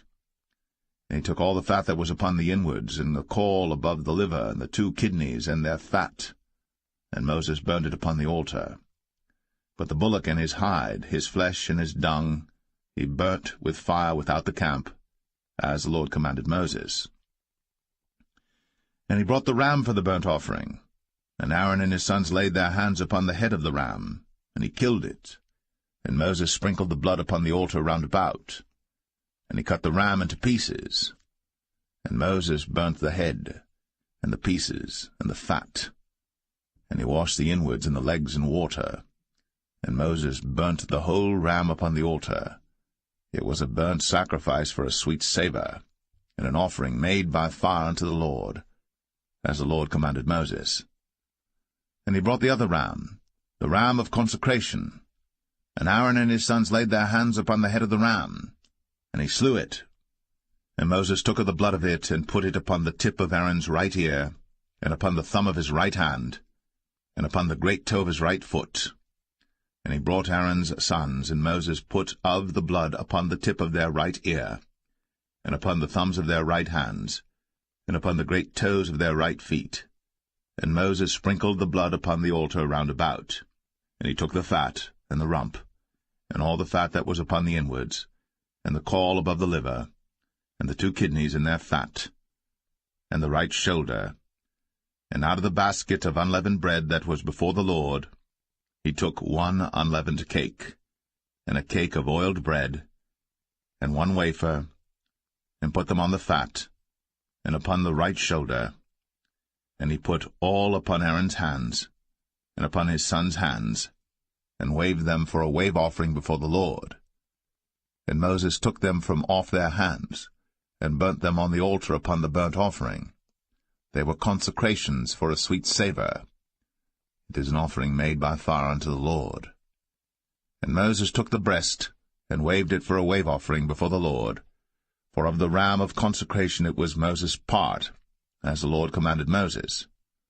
And Moses took of the anointing oil, and of the blood which was upon the altar, and sprinkled it upon Aaron, and upon his garments, and upon his sons, and upon his sons' garments with him, and sanctified Aaron, and his garments, and his sons' garments with him. And Moses said unto Aaron and to his sons, Boil the flesh at the door of the tabernacle of the congregation, and there eat it with the bread that is in the basket of consecrations, as I commanded, saying, Aaron and his sons shall eat it. And that which remaineth of the flesh and of the bread shall ye burn with fire. And ye shall not go out of the door of the tabernacle of the congregation in 7 days, until the days of your consecration be at an end. For 7 days shall he consecrate you. As he hath done this day, so the Lord hath commanded to do, to make an atonement for you. Therefore shall ye abide at the door of the tabernacle of the congregation day and night, 7 days, and keep the charge of the Lord, that ye die not, for so I am commanded. So Aaron and his sons did all things which the Lord commanded by the hand of Moses.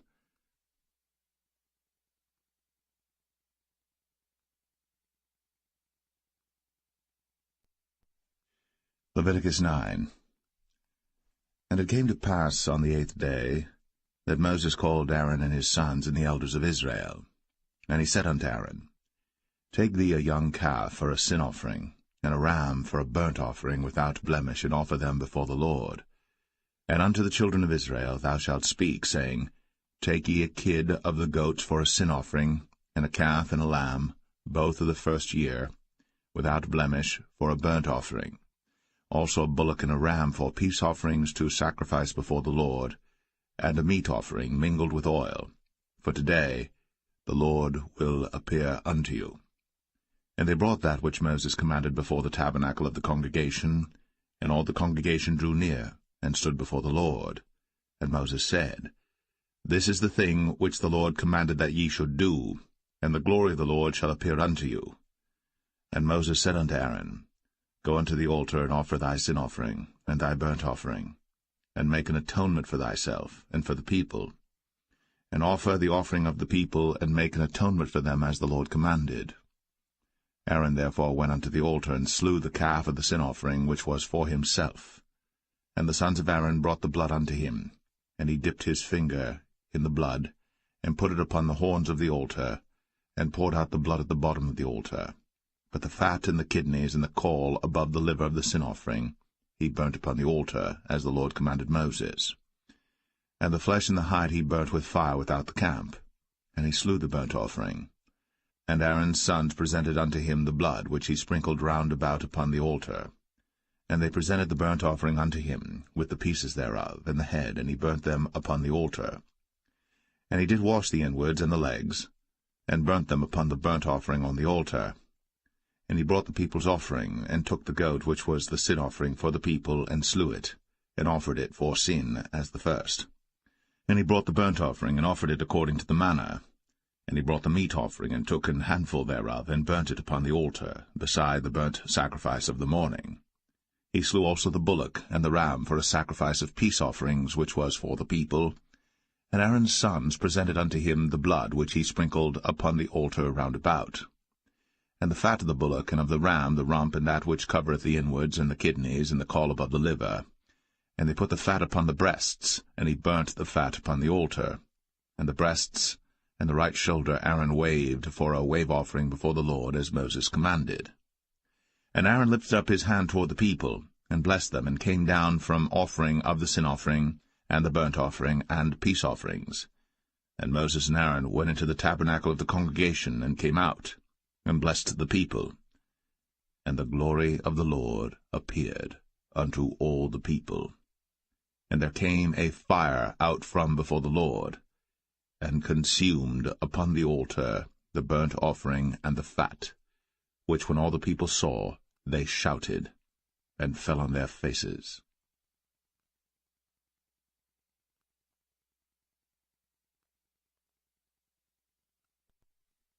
Leviticus 10. And Nadab and Abihu, the sons of Aaron, took either of them his censer, and put fire therein, and put incense thereon, and offered strange fire before the Lord, which he commanded them not. And there went out fire from the Lord, and devoured them, and they died before the Lord. Then Moses said unto Aaron, This is it that the Lord spake, saying, I will be sanctified in them that come nigh me, and before all the people I will be glorified. And Aaron held his peace. And Moses called Mishael and Elzaphan, the sons of Uzziel, the uncle of Aaron, and said unto them, Come near, carry your brethren from before the sanctuary out of the camp. So they went near, and carried them in their coats out of the camp, as Moses had said. And Moses said unto Aaron, and unto Eleazar, and unto Ithamar his sons, Uncover not your heads, neither rend your clothes, lest ye die, and lest wrath come upon all the people. But let your brethren, the whole house of Israel, bewail the burning which the Lord hath kindled. And ye shall not go out from the door of the tabernacle of the congregation, lest ye die, for the anointing oil of the Lord is upon you. And they did according to the word of Moses. And the Lord spake unto Aaron, saying, Do not drink wine nor strong drink, thou nor thy sons with thee, when ye go into the tabernacle of the congregation, lest ye die. It shall be a statute for ever throughout your generations, and that ye may put difference between holy and unholy, and between unclean and clean, and that ye may teach the children of Israel all the statutes which the Lord hath spoken unto them by the hand of Moses. And Moses spake unto Aaron, and unto Eleazar, and unto Ithamar, his sons that were left, Take the meat offering that remaineth of the offerings of the Lord made by fire, and eat it without leaven beside the altar, for it is most holy. And ye shall eat it in the holy place, because it is thy due, and thy son's due, of the sacrifices of the Lord made by fire, for so I am commanded. And the wave breast and heave shoulder shall ye eat in a clean place, thou and thy sons, and thy daughters with thee. For they be thy due, and thy sons' due, which are given out of the sacrifices of peace offerings of the children of Israel. The heave shoulder and the wave breast shall they bring with the offerings made by fire of the fat, to wave it for a wave offering before the Lord, and it shall be thine, and thy sons with thee, by a statute for ever, as the Lord hath commanded. And Moses diligently sought the goat of the sin offering, and behold, it was burnt. And he was angry with Eleazar and Ithamar, the sons of Aaron, which were left alive, saying, Wherefore have ye not eaten the sin offering in the holy place, seeing it is most holy? And God hath given it you to bear the iniquity of the congregation, to make atonement for them before the Lord. Behold, the blood of it was not brought in within the holy place. Ye should indeed have eaten it in the holy place, as I commanded. And Aaron said unto Moses, Behold, this day have they offered their sin offering and their burnt offering before the Lord. And such things have befallen me. And if I had eaten the sin offering today, should it have been accepted in the sight of the Lord? And when Moses heard that, he was content.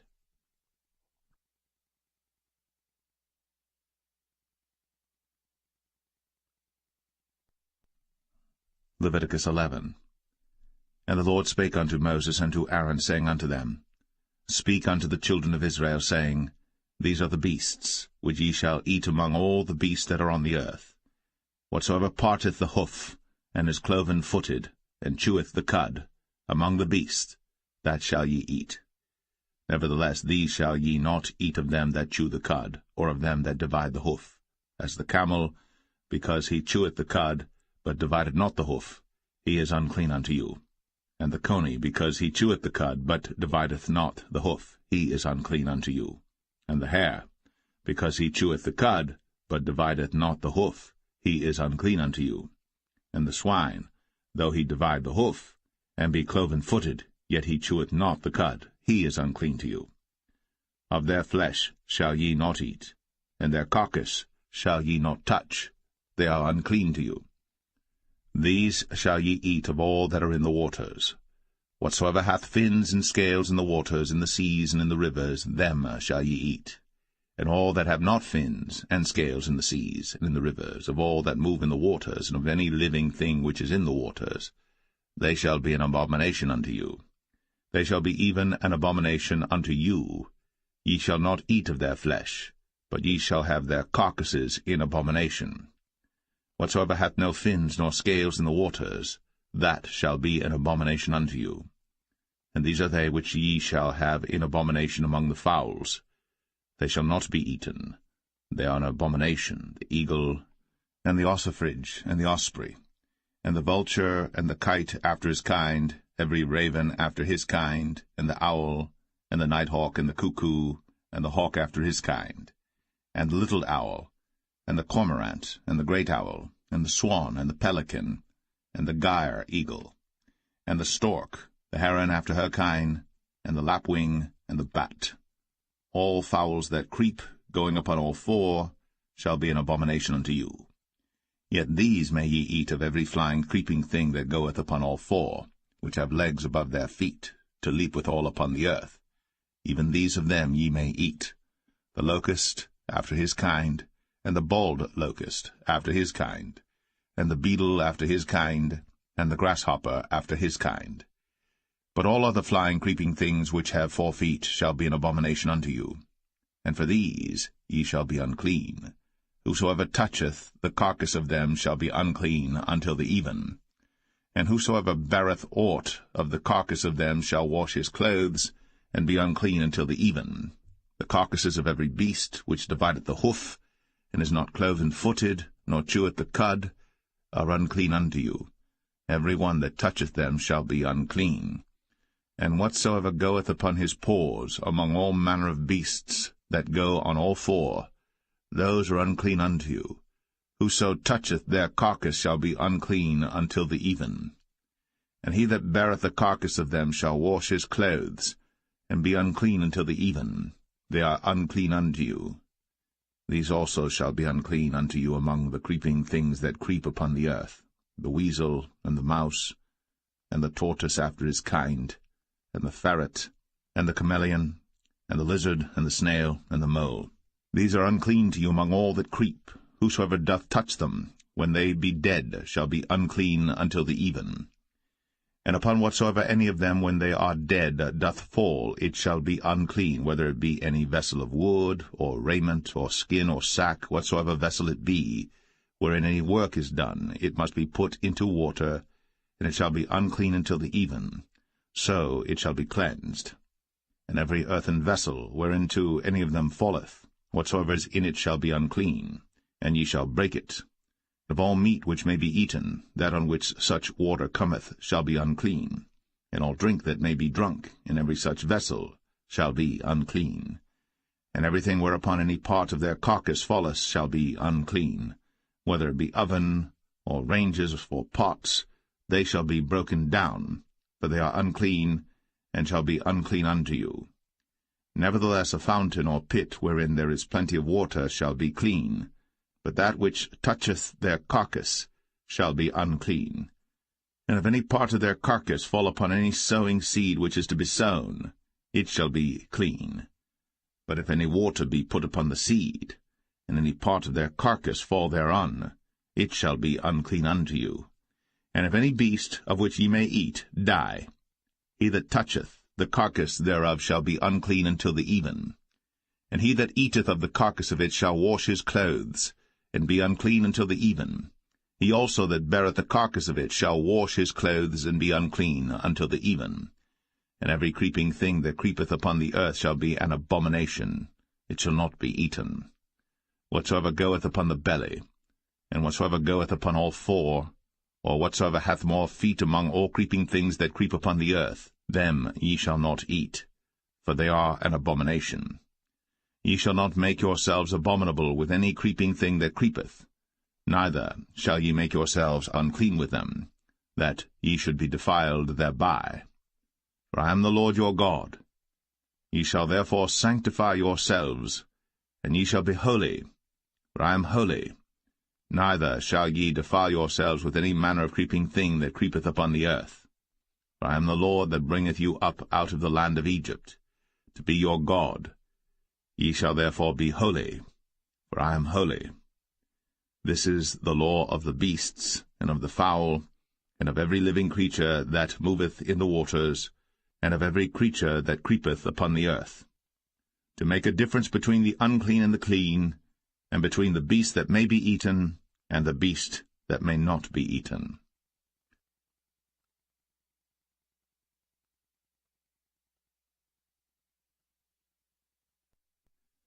Leviticus 12. And the Lord spake unto Moses, saying, Speak unto the children of Israel, saying, If a woman have conceived seed, and born a man-child, then she shall be unclean 7 days, according to the days of the separation for her infirmity shall she be unclean. And in the 8th day the flesh of his foreskin shall be circumcised, and she shall then continue in the blood of her purifying 33 days. She shall touch no hallowed thing, nor come into the sanctuary until the days of her purifying be fulfilled. And if she bear a maid child, then she shall be unclean 2 weeks, as in her separation, and she shall continue in the blood of her purifying 66 days. And when the days of her purifying are fulfilled, for a son or for a daughter, she shall bring a lamb of the first year for a burnt offering, and a young pigeon, or a turtle dove, for a sin offering, unto the door of the tabernacle of the congregation, unto the priest, who shall offer it before the Lord, and make an atonement for her, and she shall be cleansed from the issue of her blood. This is the law for her that hath borne a male or a female. And if she be not able to bring a lamb, then she shall bring 2 turtles or 2 young pigeons, the one for the burnt offering and the other for a sin offering, and the priest shall make an atonement for her, and she shall be clean.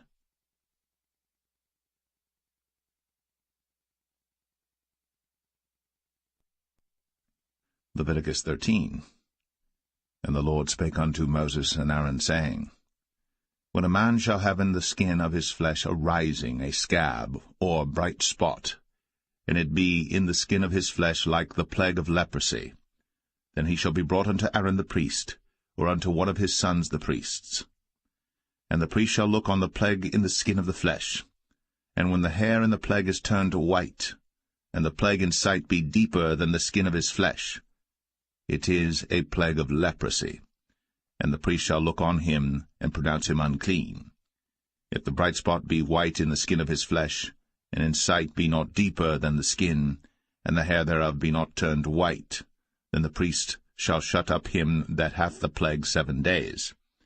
And the priest shall look on him the 7th day, and behold, if the plague in his sight be at a stay, and the plague spread not in the skin, then the priest shall shut him up 7 days more. And the priest shall look on him again the 7th day, and behold, if the plague be somewhat dark, and the plague spread not in the skin, the priest shall pronounce him clean. It is but a scab, and he shall wash his clothes, and be clean. But if the scab spread much abroad in the skin, after that he hath been seen of the priest for his cleansing, he shall be seen of the priest again. And if the priest see that, behold, the scab spreadeth in the skin, then the priest shall pronounce him unclean. It is a leprosy. When the plague of leprosy is in a man, then he shall be brought unto the priest. And the priest shall see him, and behold, if the rising be white in the skin, and it have turned the hair white, and there be quick raw flesh in the rising, it is an old leprosy in the skin of his flesh. And the priest shall pronounce him unclean, and shall not shut him up, for he is unclean.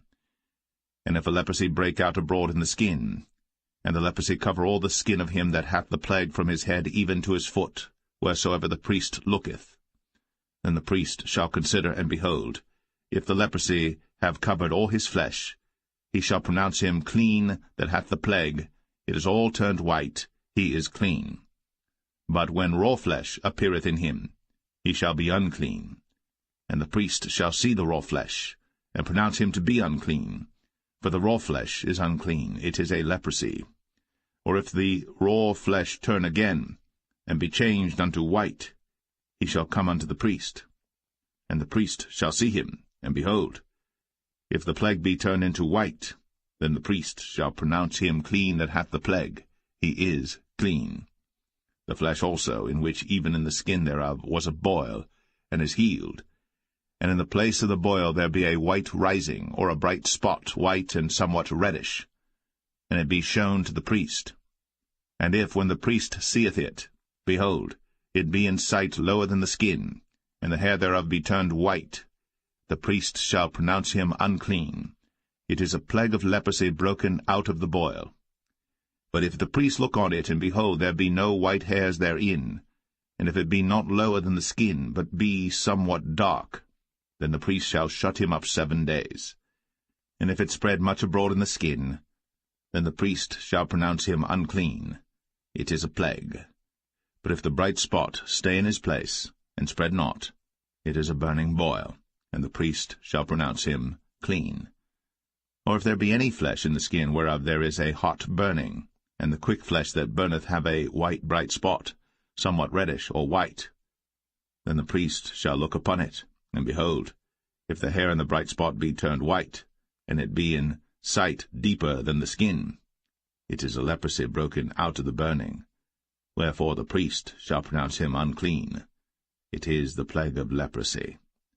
But if the priest look on it, and behold, there be no white hair in the bright spot, and it be no lower than the other skin, but be somewhat dark, then the priest shall shut him up 7 days. And the priest shall look upon him the 7th day, and if it be spread much abroad in the skin, then the priest shall pronounce him unclean. It is the plague of leprosy. And if the bright spot stay in his place, and spread not in the skin, but it be somewhat dark, it is a rising of the burning, and the priest shall pronounce him clean. For it is an inflammation of the burning. If a man or woman have a plague upon the head or the beard, then the priest shall see the plague, and behold, if it be in sight deeper than the skin, and there be in it a yellow thin hair, then the priest shall pronounce him unclean. It is a dry scall, even a leprosy upon the head or beard. And if the priest look on the plague of the scall, and behold, it be not in sight deeper than the skin, and that there is no black hair in it, then the priest shall shut up him that hath the plague of the scall 7 days. And in the 7th day the priest shall look on the plague, and behold, if the scall spread not, and there be in it no yellow hair, and the scall be not in sight deeper than the skin, he shall be shaven, but the scall shall he not shave, and the priest shall shut up him that hath the scall 7 days more. And in the 7th day the priest shall look on the scall, and behold, if the scall be not spread in the skin, nor be in sight deeper than the skin, then the priest shall pronounce him clean, and he shall wash his clothes, and be clean. But if the scall spread much in the skin after his cleansing, then the priest shall look on him, and behold, if the scall be spread in the skin, the priest shall not seek for yellow hair, he is unclean. But if the scall be in his sight at a stay, and that there is black hair grown up therein, the scall is healed, he is clean, and the priest shall pronounce him clean. If a man also or a woman have in the skin of their flesh bright spots, even white bright spots, then the priest shall look, and behold, if the bright spots in the skin of their flesh be darkish white, it is a freckled spot that groweth in the skin, he is clean. And the man whose hair is fallen off his head, he is bald, yet is he clean. And he that hath his hair fallen off from the part of his head toward his face, he is forehead bald, yet is he clean. And if there be in the bald head or bald forehead a white reddish sore, it is a leprosy sprung up in his bald head, or his bald forehead. Then the priest shall look upon it, and behold, if the rising of the sore be white, reddish in his bald head, or in his bald forehead, as leprosy appeareth in the skin of the flesh, he is a leprous man. He is unclean. The priest shall pronounce him utterly unclean. His plague is in his head.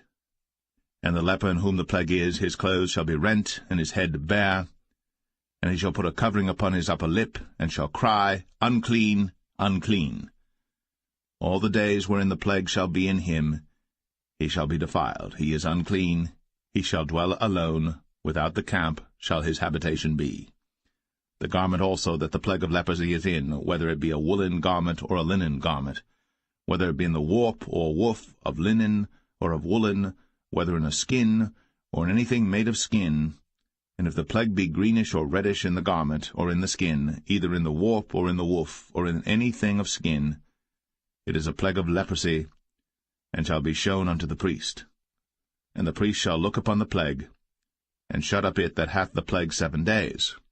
And he shall look on the plague on the 7th day, if the plague be spread in the garment, either in the warp, or in the woof, or in a skin, or in any work that is made of skin, the plague is a fretting leprosy, it is unclean.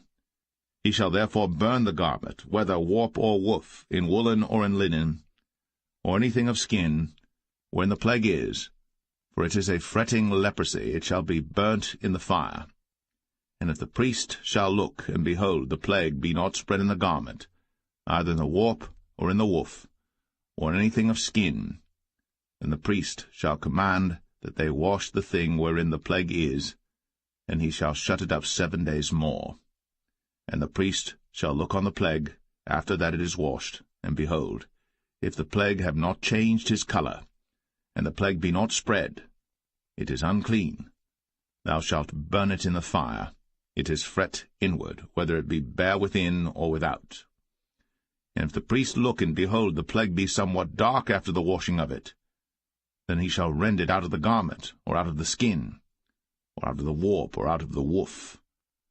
And if it appear still in the garment, either in the warp, or in the woof, or in anything of skin, it is a spreading plague. Thou shalt burn that wherein the plague is, with fire. And the garment, either warp, or woof, or whatsoever thing of skin it be, which thou shalt wash, if the plague be departed from them, then it shall be washed the 2nd time, and shall be clean. This is the law of the plague of leprosy in a garment of woolen or linen, either in the warp or woof, or anything of skins, to pronounce it clean, or to pronounce it unclean.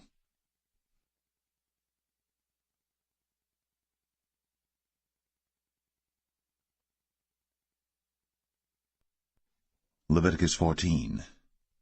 And the Lord spake unto Moses, saying, This shall be the law of the leper in the day of his cleansing. He shall be brought unto the priest. And the priest shall go forth out of the camp, and the priest shall look, and behold, if the plague of leprosy be healed in the leper, then shall the priest command to take for him that is to be cleansed 2 birds alive and clean, and cedar wood, and scarlet and hyssop. And the priest shall command that one of the birds be killed in an earthen vessel over running water. As for the living bird, he shall take it, and the cedar wood, and the scarlet, and the hyssop, and shall dip them and the living bird in the blood of the bird that was killed over the running water. And he shall sprinkle upon him that is to be cleansed from the leprosy 7 times, and shall pronounce him clean, and shall let the living bird loose into the open field. And he that is to be cleansed shall wash his clothes, and shave off all his hair, and wash himself in water, that he may be clean. And after that he shall come into the camp, and shall tarry abroad out of his tent 7 days. But it shall be on the 7th day that he shall shave all his hair off his head, and his beard, and his eyebrows. Even all his hair he shall shave off. And he shall wash his clothes. Also he shall wash his flesh in water, and he shall be clean. And on the 8th day he shall take 2 he-lambs without blemish, and 1 ewe-lamb of the 1st year without blemish, and 3/10 deals of fine flour for a meat offering, mingled with oil, and 1 log of oil. And the priest that maketh him clean shall present the man that is to be made clean, and those things before the Lord, at the door of the tabernacle of the congregation. And the priest shall take 1 he-lamb, and offer him for a trespass offering, and the log of oil, and wave them for a wave offering before the Lord. And he shall slay the lamb in the place where he shall kill the sin offering and the burnt offering in the holy place. For as the sin offering is the priest's, so is the trespass offering. It is most holy. And the priest shall take some of the blood of the trespass offering, and the priest shall put it upon the tip of the right ear of him that is to be cleansed, and upon the thumb of his right hand, and upon the great toe of his right foot. And the priest shall take some of the log of oil, and pour it into the palm of his own left hand. And the priest shall dip his right finger in the oil that is in his left hand, and shall sprinkle of the oil with his finger 7 times before the Lord. And of the rest of the oil that is in his hand shall the priest put upon the tip of the right ear of him that is to be cleansed, and upon the thumb of his right hand, and upon the great toe of his right foot, upon the blood of the trespass offering. And the remnant of the oil that is in the priest's hand he shall pour upon the head of him that is to be cleansed, and the priest shall make an atonement for him before the Lord. And the priest shall offer the sin offering, and make an atonement for him that is to be cleansed from his uncleanness. And afterward he shall kill the burnt offering. And the priest shall offer the burnt offering and the meat offering upon the altar. And the priest shall make an atonement for him, and he shall be clean. And if he be poor, and cannot get so much, then he shall take 1 lamb for a trespass offering to be waved, to make an atonement for him, and 1/10 deal of fine flour mingled with oil for a meat offering, and a log of oil, and 2 turtle doves, or 2 young pigeons, such as he is able to get, and the one shall be a sin offering, and the other a burnt offering. And he shall bring them on the 8th day for his cleansing unto the priest, unto the door of the tabernacle of the congregation before the Lord. And the priest shall take the lamb of the trespass offering, and the log of oil, and the priest shall wave them for a wave offering before the Lord. And he shall kill the lamb of the trespass offering, and the priest shall take some of the blood of the trespass offering, and put it upon the tip of the right ear of him that is to be cleansed, and upon the thumb of his right hand, and upon the great toe of his right foot. And the priest shall pour of the oil into the palm of his own left hand. And the priest shall sprinkle with his right finger some of the oil that is in his left hand 7 times before the Lord. And the priest shall put of the oil that is in his hand upon the tip of the right ear of him that is to be cleansed, and upon the thumb of his right hand, and upon the great toe of his right foot, upon the place of the blood of the trespass offering. And the rest of the oil that is in the priest's hand he shall put upon the head of him that is to be cleansed, to make an atonement for him before the Lord. And he shall offer the one of the turtle doves, or of the young pigeons, such as he can get, even such as he is able to get, the one for a sin offering, and the other for a burnt offering with the meat offering. And the priest shall make an atonement for him that is to be cleansed before the Lord. This is the law of him in whom is the plague of leprosy, whose hand is not able to get that which pertaineth to his cleansing.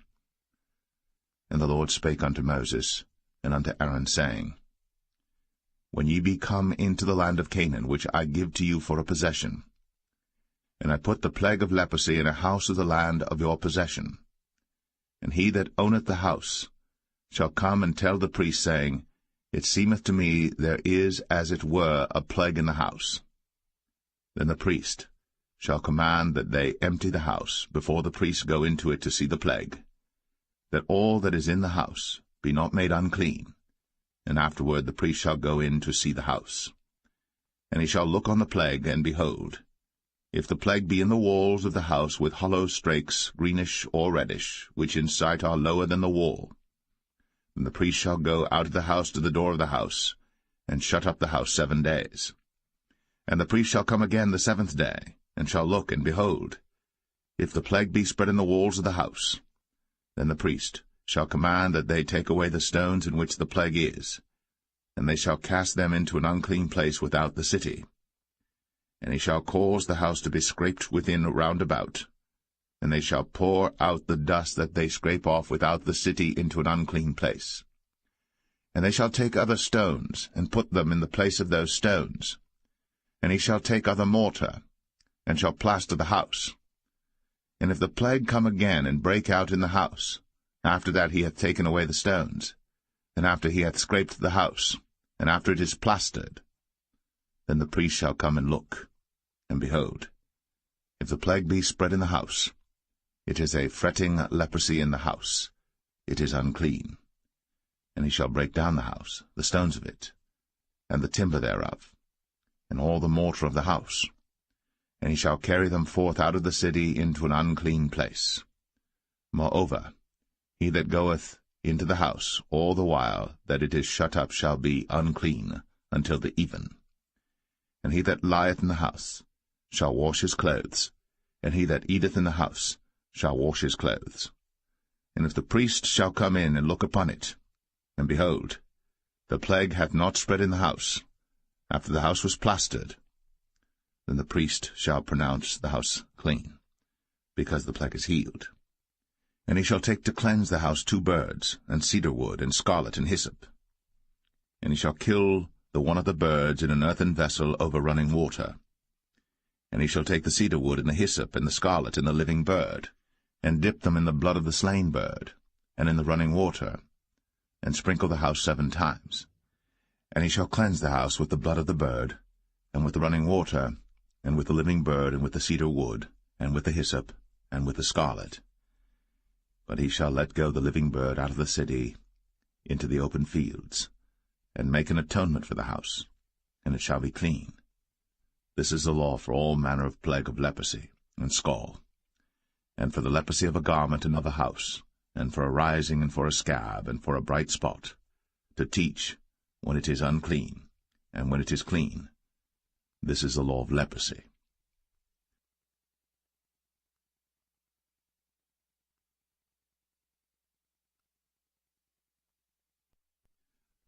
Leviticus 15. And the Lord spake unto Moses and to Aaron, saying, Speak unto the children of Israel, and say unto them, When any man hath a running issue out of his flesh, because of his issue he is unclean. And this shall be his uncleanness in his issue, whether his flesh run with his issue, or his flesh be stopped from his issue, it is his uncleanness. Every bed whereon he lieth that hath the issue is unclean, and everything whereon he sitteth shall be unclean. And whosoever toucheth his bed shall wash his clothes, and bathe himself in water, and be unclean until the even. And he that sitteth on anything whereon he sat that hath the issue shall wash his clothes, and bathe himself in water, and be unclean until the even. And he that toucheth the flesh of him that hath the issue shall wash his clothes, and bathe himself in water, and be unclean until the even. And if he that hath the issue spit upon him that is clean, then he shall wash his clothes, and bathe himself in water, and be unclean until the even. And what saddle soever he rideth upon that hath the issue shall be unclean. And whosoever toucheth anything that was under him shall be unclean until the even. And he that beareth any of those things shall wash his clothes, and bathe himself in water, and be unclean until the even. And whomsoever he toucheth that hath the issue, and hath not rinsed his hands in water, he shall wash his clothes, and bathe himself in water, and be unclean until the even. And the vessel of earth that he toucheth, which hath the issue, shall be broken, and every vessel of wood shall be rinsed in water. And when he that hath an issue is cleansed of his issue, then he shall number to himself 7 days for his cleansing, and wash his clothes, and bathe his flesh in running water, and shall be clean. And on the 8th day he shall take to him 2 turtle doves, or 2 young pigeons, and come before the Lord unto the door of the tabernacle of the congregation, and give them unto the priest. And the priest shall offer them, the one for a sin offering, and the other for a burnt offering. And the priest shall make an atonement for him before the Lord for his issue. And if any man's seed of copulation go out from him, then he shall wash all his flesh in water, and be unclean until the even. And every garment, and every skin, whereon is the seed of copulation, shall be washed with water, and be unclean until the even. The woman also with whom man shall lie with seed of copulation, they shall both bathe themselves in water, and be unclean until the even. And if a woman have an issue, and her issue in her flesh be blood, she shall be put apart 7 days, and whosoever toucheth her shall be unclean until the even. And everything that she lieth upon in her separation shall be unclean. Everything also that she sitteth upon shall be unclean. And whosoever toucheth her bed shall wash his clothes, and bathe himself in water, and be unclean until the even. And whosoever toucheth anything that she sat upon shall wash his clothes, and bathe himself in water, and be unclean until the even. And if it be on her bed, or on any thing whereon she sitteth, when he toucheth it, he shall be unclean until the even. And if any man lie with her at all, and her flowers be upon him, he shall be unclean 7 days, and all the bed whereon he lieth shall be unclean. And if a woman have an issue of her blood many days out of the time of her separation, or if it run beyond the time of her separation, all the days of the issue of her uncleanness shall be as the days of her separation. She shall be unclean. Every bed whereon she lieth all the days of her issue shall be unto her as the bed of her separation. And whatsoever she sitteth upon shall be unclean, as the uncleanness of her separation. And whosoever toucheth those things shall be unclean, and shall wash his clothes, and bathe himself in water, and be unclean until the even. But if she be cleansed of her issue, then she shall number to herself 7 days, and after that she shall be clean. And on the 8th day she shall take unto her 2 turtles, or 2 young pigeons, and bring them unto the priest, to the door of the tabernacle of the congregation. And the priest shall offer the one for a sin offering, and the other for a burnt offering, and the priest shall make an atonement for her before the Lord for the issue of her uncleanness. Thus shall ye separate the children of Israel from their uncleanness, that they die not in their uncleanness, when they defile my tabernacle that is among them. This is the law of him that hath an issue, and of him whose seed goeth from him, and is defiled therewith, and of her that is sick of her flowers, and of him that hath an issue, of the man, and of the woman, and of him that lieth with her, that is unclean.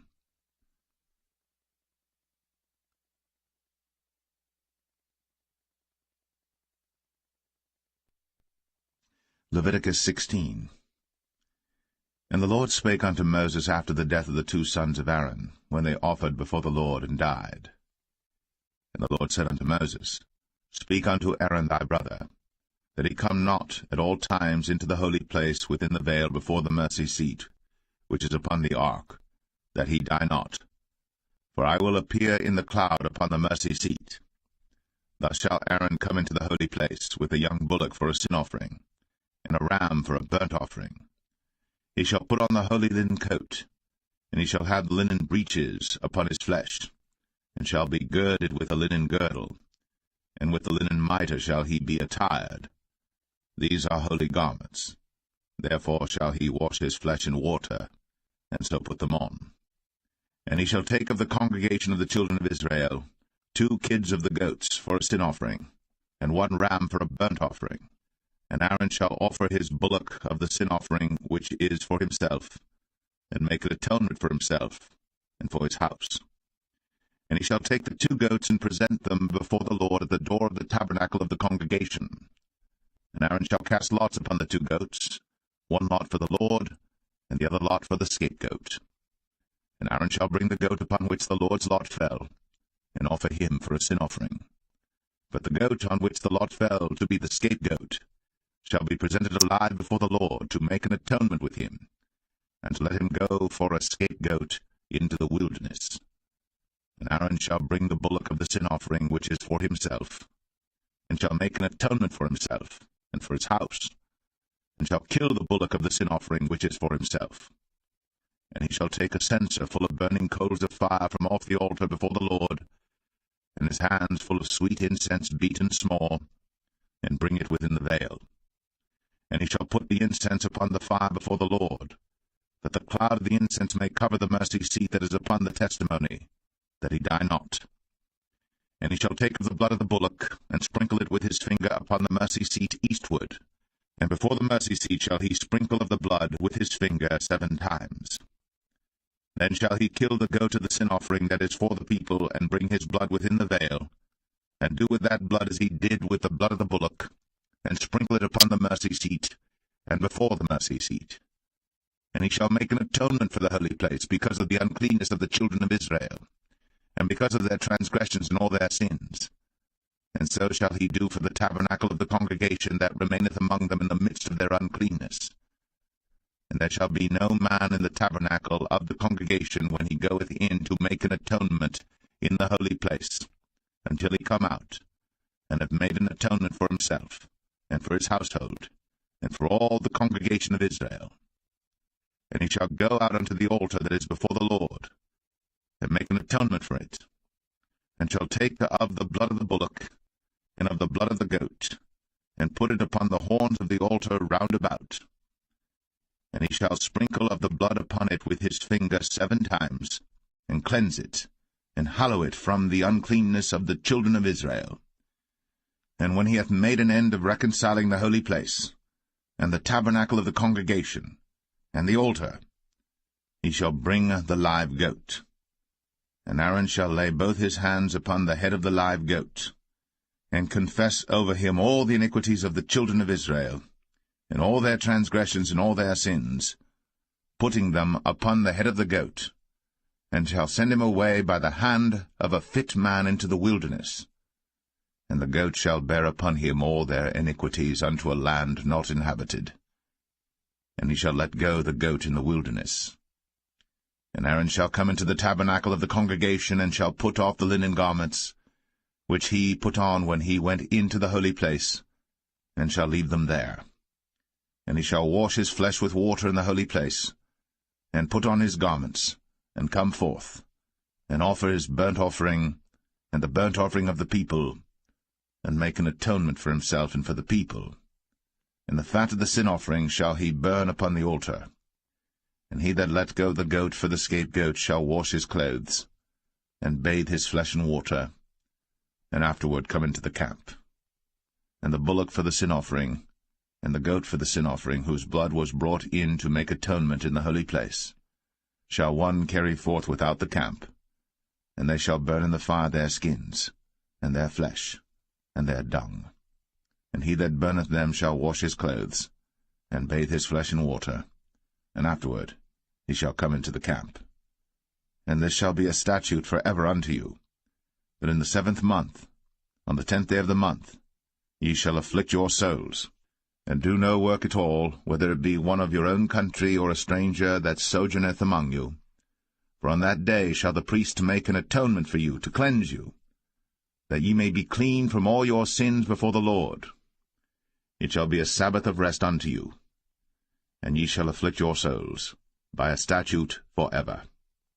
And the priest, whom he shall anoint, and whom he shall consecrate to minister in the priest's office in his father's stead, shall make the atonement, and shall put on the linen clothes, even the holy garments. And he shall make an atonement for the holy sanctuary, and he shall make an atonement for the tabernacle of the congregation, and for the altar. And he shall make an atonement for the priests, and for all the people of the congregation. And this shall be an everlasting statute unto you, to make an atonement for the children of Israel, for all their sins, once a year. And he did, as the Lord commanded Moses.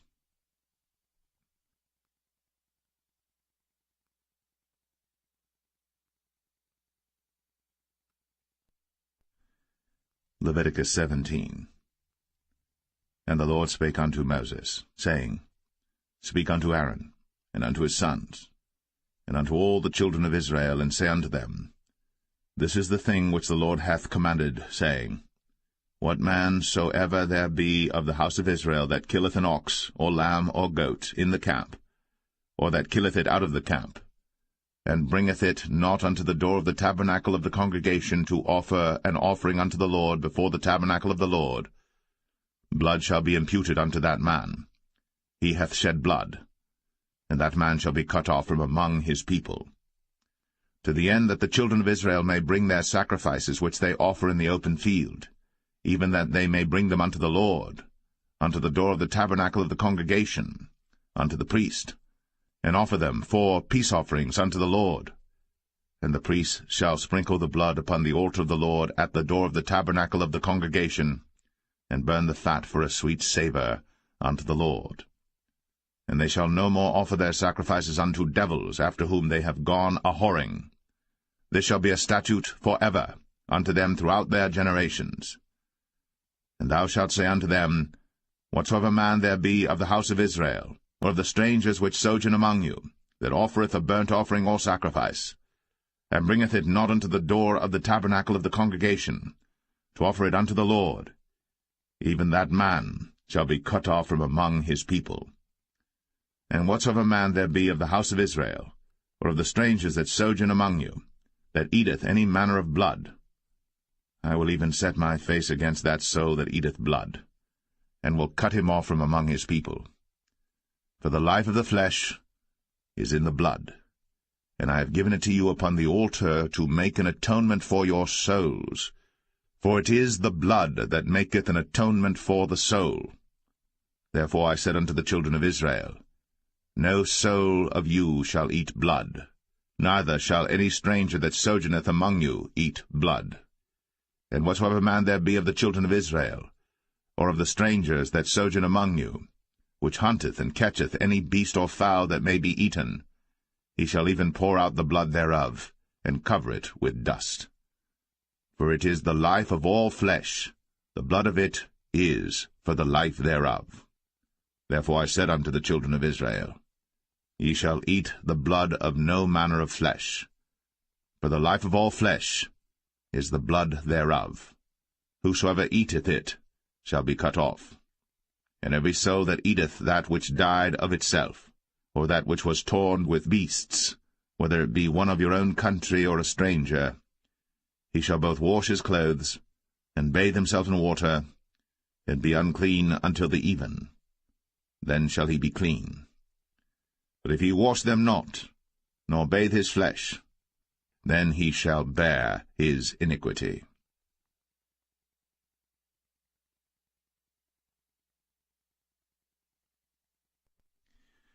Leviticus 18. And the Lord spake unto Moses, saying, Speak unto the children of Israel, and say unto them, I am the Lord your God. After the doings of the land of Egypt, wherein ye dwelt, shall ye not do, and after the doings of the land of Canaan, whither I bring you, shall ye not do, neither shall ye walk in their ordinances. Ye shall do my judgments, and keep mine ordinances, to walk therein. I am the Lord your God. Ye shall therefore keep my statutes and my judgments, which if a man do, he shall live in them. I am the Lord. None of you shall approach to any that is near of kin to him, to uncover their nakedness. I am the Lord. The nakedness of thy father, or the nakedness of thy mother, shalt thou not uncover. She is thy mother, thou shalt not uncover her nakedness. The nakedness of thy father's wife shalt thou not uncover. It is thy father's nakedness. The nakedness of thy sister, the daughter of thy father, or daughter of thy mother, whether she be born at home, or born abroad, even their nakedness thou shalt not uncover. The nakedness of thy son's daughter, or of thy daughter's daughter, even their nakedness thou shalt not uncover. For theirs is thine own nakedness. The nakedness of thy father's wife's daughter, begotten of thy father, she is thy sister. Thou shalt not uncover her nakedness. Thou shalt not uncover the nakedness of thy father's sister. She is thy father's near kinswoman. Thou shalt not uncover the nakedness of thy mother's sister, for she is thy mother's near kinswoman. Thou shalt not uncover the nakedness of thy father's brother. Thou shalt not approach to his wife. She is thine aunt. Thou shalt not uncover the nakedness of thy daughter-in-law. She is thy son's wife. Thou shalt not uncover her nakedness. Thou shalt not uncover the nakedness of thy brother's wife. It is thy brother's nakedness. Thou shalt not uncover the nakedness of a woman and her daughter, neither shalt thou take her son's daughter, or her daughter's daughter, to uncover her nakedness, for they are her near kinswoman. It is wickedness. Neither shalt thou take a wife to her sister, to vex her, to uncover her nakedness, beside the other in her lifetime. Also thou shalt not approach unto a woman to uncover her nakedness, as long as she is put apart for her uncleanness. Moreover, thou shalt not lie carnally with thy neighbor's wife, to defile thyself with her. And thou shalt not let any of thy seed pass through the fire to Moloch. Neither shalt thou profane the name of thy God. I am the Lord. Thou shalt not lie with mankind, as with womankind. It is abomination. Neither shalt thou lie with any beast, to defile thyself therewith. Neither shall any woman stand before a beast to lie down thereto. It is confusion. Defile not ye yourselves in any of these things. For in all these the nations are defiled which I cast out before you, and the land is defiled. Therefore I do visit the iniquity thereof upon it, and the land itself vomiteth out her inhabitants. Ye shall therefore keep my statutes and my judgments, and shall not commit any of these abominations, neither any of your own nation, nor any stranger that sojourneth among you. For all these abominations have the men of the land done, which were before you, and the land is defiled, that the land spew not you out also, when ye defile it, as it spewed out the nations that were before you. For whosoever shall commit any of these abominations, even the souls that commit them, shall be cut off from among their people. Therefore shall ye keep mine ordinance, that ye commit not any one of these abominable customs, which were committed before you, and that ye defile not yourselves therein. I am the Lord your God.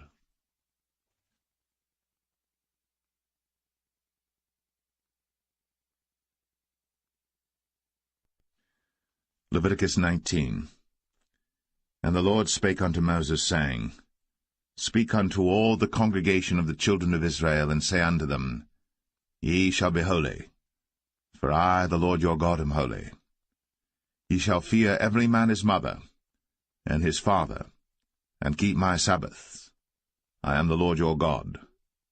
Turn ye not unto idols, nor make to yourselves molten gods. I am the Lord your God. And if ye offer a sacrifice of peace offerings unto the Lord, ye shall offer it at your own will. It shall be eaten the same day ye offer it, and on the morrow, and if aught remain until the 3rd day, it shall be burnt in the fire. And if it be eaten at all on the 3rd day, it is abominable, it shall not be accepted. Therefore every one that eateth it shall bear his iniquity, because he hath profaned the hallowed thing of the Lord, and that so shall be cut off from among his people. And when ye reap the harvest of your land, thou shalt not wholly reap the corners of thy field, neither shalt thou gather the gleanings of thy harvest. And thou shalt not glean thy vineyard, neither shalt thou gather every grape of thy vineyard. Thou shalt leave them for the poor and stranger. I am the Lord your God.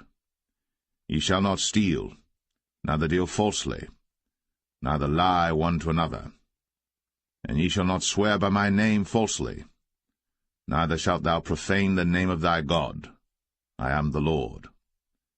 Thou shalt not defraud thy neighbor, neither rob him. The wages of him that is hired shall not abide with thee all night until the morning. Thou shalt not curse the deaf, nor put a stumbling block before the blind, but shall fear thy God. I am the Lord. Ye shall do no unrighteousness in judgment. Thou shalt not respect the person of the poor, nor honor the person of the mighty, but in righteousness shalt thou judge thy neighbor. Thou shalt not go up and down as a talebearer among thy people, neither shalt thou stand against the blood of thy neighbor. I am the Lord. Thou shalt not hate thy brother in thine heart. Thou shalt in any wise rebuke thy neighbor, and not suffer sin upon him. Thou shalt not avenge, nor bear any grudge against the children of thy people. But thou shalt love thy neighbor as thyself. I am the Lord. Ye shall keep my statutes. Thou shalt not let thy cattle gender with a diverse kind. Thou shalt not sow thy field with mingled seed, neither shall a garment mingled of linen and woolen come upon thee. And whosoever lieth carnally with a woman that is a bondmaid, betrothed to an husband, and not at all redeemed, nor freedom given her, she shall be scourged. They shall not be put to death, because she was not free. And he shall bring his trespass offering unto the Lord, unto the door of the tabernacle of the congregation, even a ram for a trespass offering. And the priest shall make an atonement for him with the ram of the trespass offering before the Lord for his sin which he hath done, and the sin which he hath done shall be forgiven him. And when ye shall come into the land, and shall have planted all manner of trees for food, then ye shall count the fruit thereof as uncircumcised. 3 years shall it be as uncircumcised unto you. It shall not be eaten of. But in the 4th year all the fruit thereof shall be holy, to praise the Lord withal. And in the 5th year shall ye eat of the fruit thereof, that it may yield unto you the increase thereof. I am the Lord your God. Ye shall not eat anything with the blood, neither shall ye use enchantment, nor observe times. Ye shall not round the corners of your heads, neither shalt thou mar the corners of thy beard.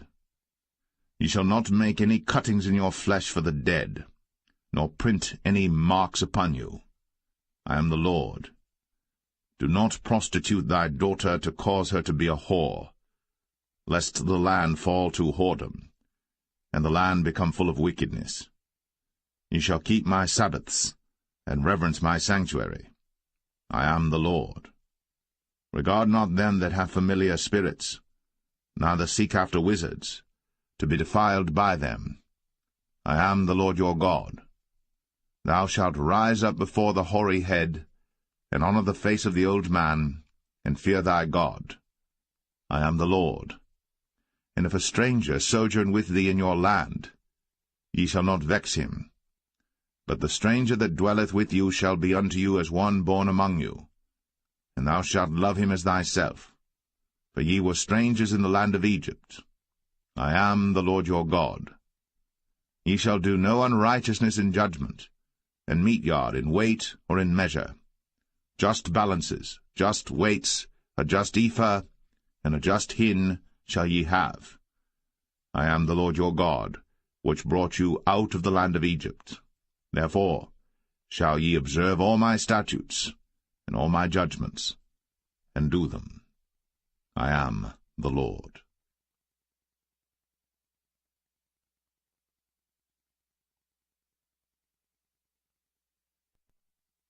Leviticus 20.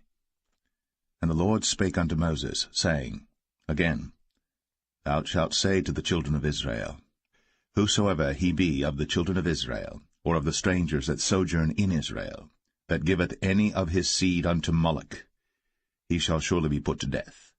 The people of the land shall stone him with stones. And I will set my face against that man, and will cut him off from among his people, because he hath given of his seed unto Moloch, to defile my sanctuary, and to profane my holy name. And if the people of the land do any ways hide their eyes from the man, when he giveth of his seed unto Moloch, and kill him not, then I will set my face against that man, and against his family, and will cut him off, and all that go a-whoring after him, to commit whoredom with Moloch from among their people.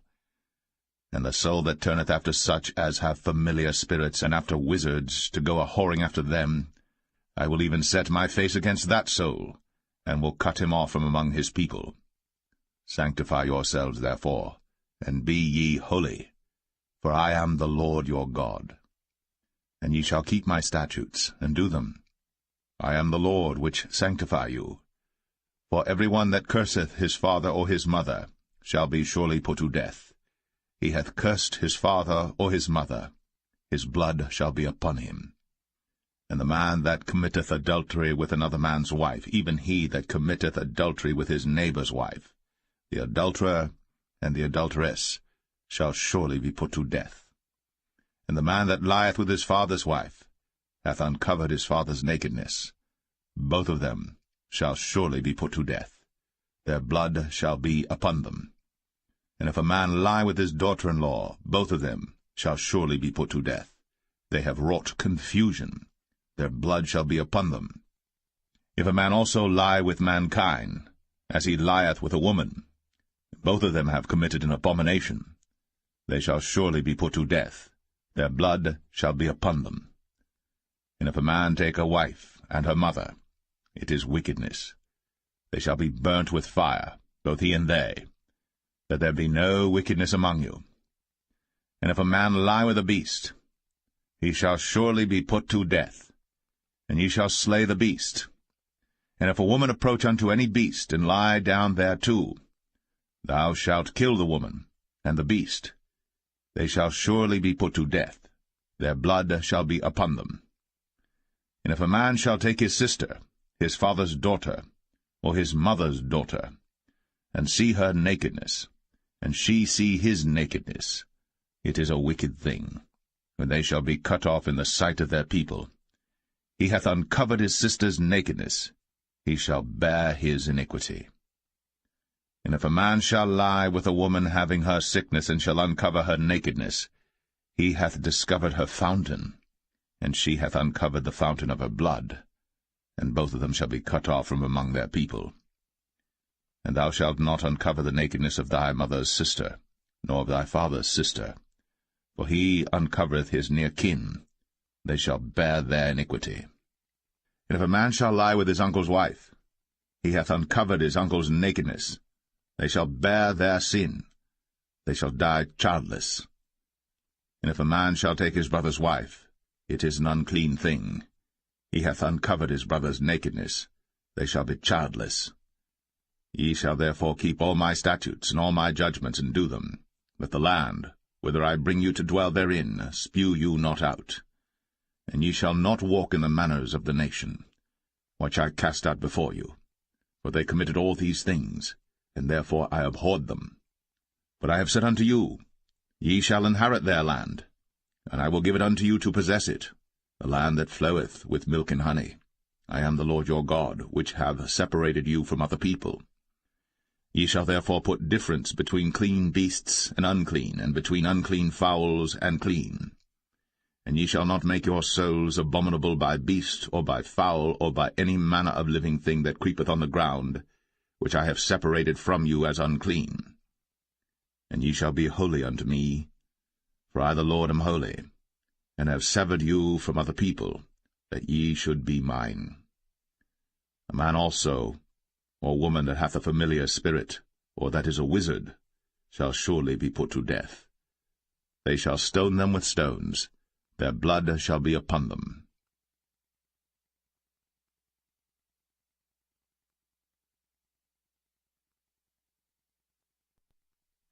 Leviticus 21. And the Lord said unto Moses, Speak unto the priests, the sons of Aaron, and say unto them, There shall none be defiled for the dead among his people. But for his kin that is near unto him, that is, for his mother, and for his father, and for his son, and for his daughter, and for his brother, and for his sister a virgin, that is nigh unto him, which hath had no husband, for her may he be defiled. But he shall not defile himself, being a chief man among his people, to profane himself.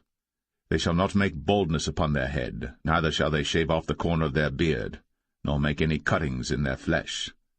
They shall be holy unto their God, and not profane the name of their God, for the offerings of the Lord made by fire, and the bread of their God, they do offer, therefore they shall be holy. They shall not take a wife that is a whore, or profane, neither shall they take a woman put away from her husband, for he is holy unto his God. Thou shalt sanctify him therefore, for he offereth the bread of thy God. He shall be holy unto thee. For I, the Lord, which sanctify you, am holy. And the daughter of any priest, if she profane herself by playing the whore, she profaneth her father. She shall be burnt with fire.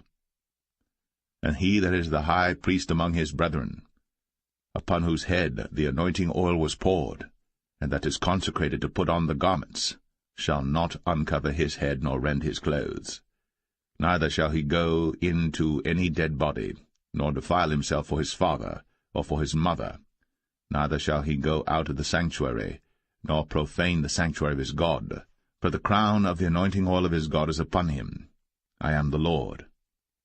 And he shall take a wife in her virginity, a widow, or a divorced woman, or profane, or an harlot. These shall he not take, but he shall take a virgin of his own people to wife. Neither shall he profane his seed among his people, for I the Lord do sanctify him. And the Lord spake unto Moses, saying, Speak unto Aaron, saying, Whosoever he be of thy seed in their generations that hath any blemish, let him not approach to offer the bread of his God. For whatsoever man he be that hath a blemish, he shall not approach, a blind man, or a lame, or he that hath a flat nose, or anything superfluous, or a man that is broken-footed, or broken-handed, or crooked-backed, or a dwarf, or that hath a blemish in his eye, or be scurvy, or scabbed, or hath his stones broken. No man that hath a blemish of the seed of Aaron the priest shall come nigh to offer the offerings of the Lord made by fire. He hath a blemish. He shall not come nigh to offer the bread of his God. He shall eat the bread of his God, both of the most holy and of the holy.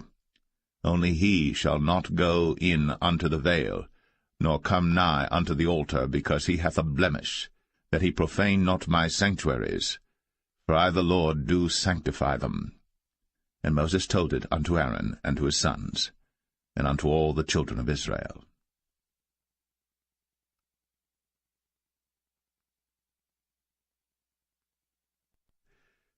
Leviticus 22. And the Lord spake unto Moses, saying, Speak unto Aaron and to his sons, that they separate themselves from the holy things of the children of Israel, and that they profane not my holy name in those things which they hallow unto me. I am the Lord. Say unto them, Whosoever he be of all your seed among your generations, that goeth unto the holy things, which the children of Israel hallow unto the Lord, having his uncleanness upon him, that soul shall be cut off from my presence. I am the Lord.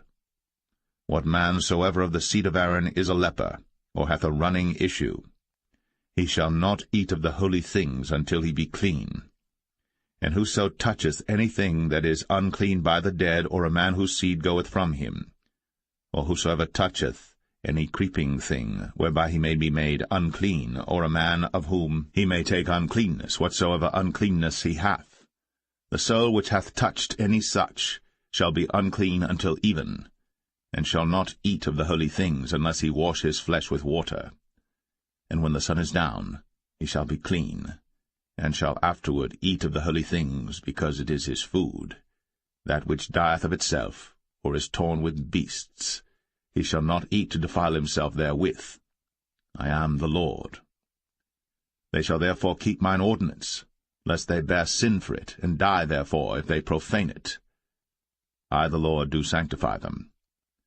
There shall no stranger eat of the holy thing. A sojourner of the priest, or an hired servant, shall not eat of the holy thing. But if the priest buy any soul with his money, he shall eat of it. And he that is born in his house, they shall eat of his meat. If the priest's daughter also be married unto a stranger, she may not eat of an offering of the holy things. But if the priest's daughter be a widow or divorced, and have no child, and is returned unto her father's house, as in her youth, she shall eat of her father's meat. But there shall no stranger eat thereof. And if a man eat of the holy thing unwittingly, then he shall put the 5th part thereof unto it, and shall give it unto the priest with the holy thing. And they shall not profane the holy things of the children of Israel, which they offer unto the Lord, or suffer them to bear the iniquity of trespass, when they eat their holy things. For I the Lord do sanctify them. And the Lord spake unto Moses, saying, Speak unto Aaron, and to his sons, and unto all the children of Israel, and say unto them, Whatsoever he be of the house of Israel, or of the strangers in Israel, that will offer his oblation for all his vows, and for all his freewill offerings, which they will offer unto the Lord for a burnt offering, ye shall offer at your own will a male without blemish, of the beeves, of the sheep, or of the goats. But whatsoever hath a blemish, that shall ye not offer, for it shall not be acceptable for you.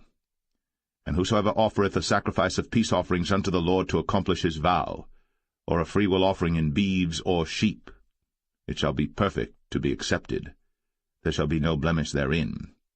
Blind, or broken, or maimed, or having a wen, or scurvy, or scabbed, ye shall not offer these unto the Lord, nor make an offering by fire of them upon the altar unto the Lord, either a bullock, or a lamb that hath anything superfluous or lacking in his parts, that mayest thou offer for a freewill offering, but for a vow it shall not be accepted. Ye shall not offer unto the Lord that which is bruised, or crushed, or broken, or cut. Neither shall ye make any offering thereof in your land.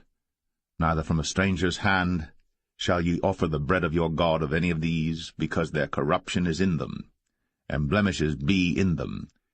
They shall not be accepted for you.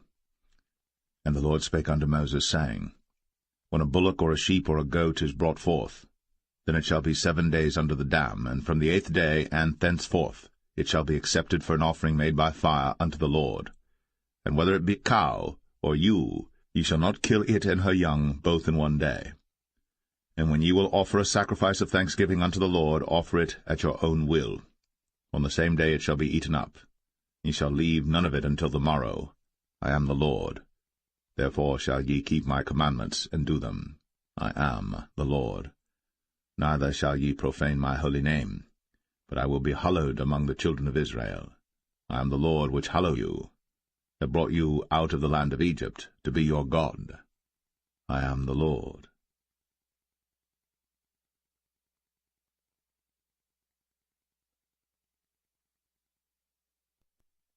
Leviticus 23. And the Lord spake unto Moses, saying, Speak unto the children of Israel, and say unto them, Concerning the feasts of the Lord, which ye shall proclaim to be holy convocations, even these are my feasts. 6 days shall work be done, but the 7th day is the Sabbath of rest, and holy convocation. Ye shall do no work therein. It is the Sabbath of the Lord in all your dwellings. These are the feasts of the Lord, even holy convocations, which ye shall proclaim in their seasons. In the 14th day of the 1st month at even is the Lord's Passover, and on the 15th day of the same month is the feast of unleavened bread unto the Lord. 7 days ye must eat unleavened bread. In the 1st day ye shall have an holy convocation. Ye shall do no servile work therein, but ye shall offer an offering made by fire unto the Lord 7 days. In the 7th day is an holy convocation. Ye shall do no servile work therein. And the Lord spake unto Moses, saying, Speak unto the children of Israel, and say unto them, When ye be come into the land which I give unto you, and shall reap the harvest thereof, then ye shall bring a sheaf of the first fruits of your harvest unto the priest. And he shall wave the sheaf before the Lord, to be accepted for you. On the morrow after the Sabbath the priest shall wave it. And ye shall offer that day, when ye wave the sheaf, an he-lamb without blemish of the first year for a burnt offering unto the Lord. And the meat offering thereof shall be 2/10 deals of fine flour mingled with oil, an offering made by fire unto the Lord for a sweet savour. And the drink offering thereof shall be of wine, the 4th part of an hin. And ye shall eat neither bread, nor parched corn, nor green ears, until the selfsame day that ye have brought an offering unto your God. It shall be a statute for ever throughout your generations in all your dwellings. And ye shall count unto you from the morrow after the Sabbath, from the day that ye brought the sheaf of the wave offering, 7 Sabbaths shall be complete. Even unto the morrow, after the 7th Sabbath, shall ye number 50 days. And ye shall offer a new meat offering unto the Lord. Ye shall bring out of your habitations 2 wave loaves of 2/10 deals. They shall be of fine flour. They shall be baked with leaven. They are the first fruits unto the Lord. And ye shall offer with the bread 7 lambs without blemish of the first year, and 1 young bullock, and 2 rams. They shall be for a burnt offering unto the Lord, with their meat offering, and their drink offerings, even an offering made by fire of sweet savour unto the Lord.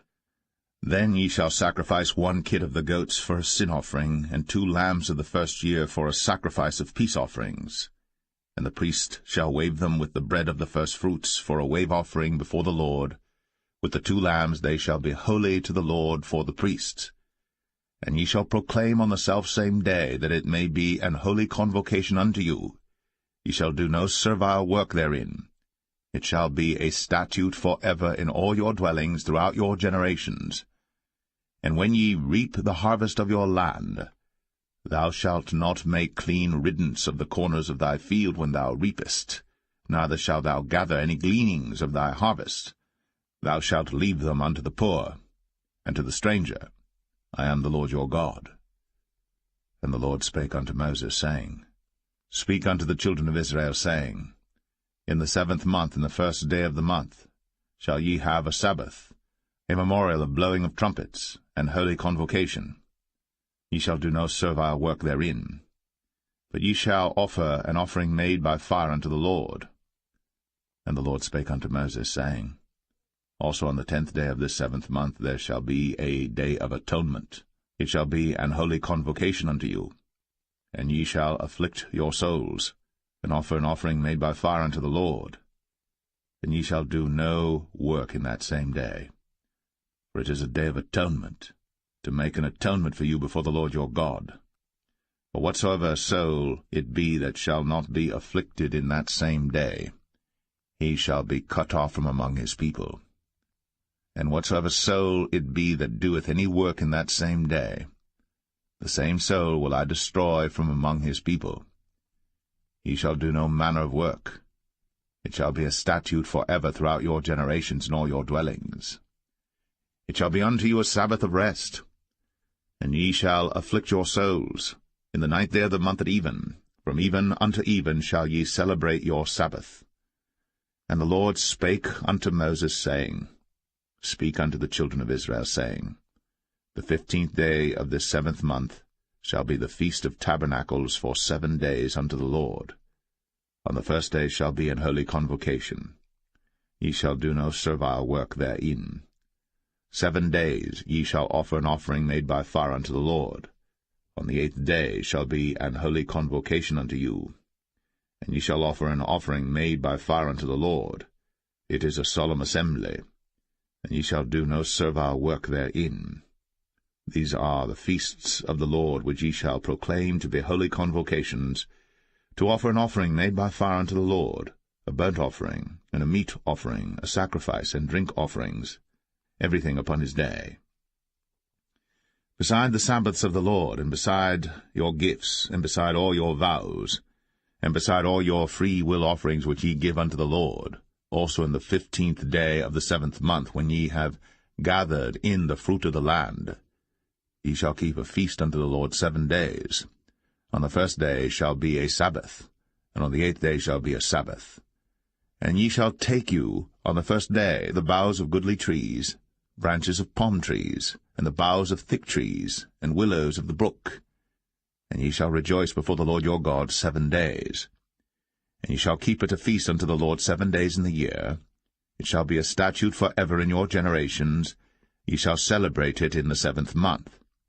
Ye shall dwell in booths 7 days. All that are Israelites born shall dwell in booths. That your generations may know that I made the children of Israel to dwell in booths, when I brought them out of the land of Egypt. I am the Lord your God. And Moses declared unto the children of Israel the feasts of the Lord.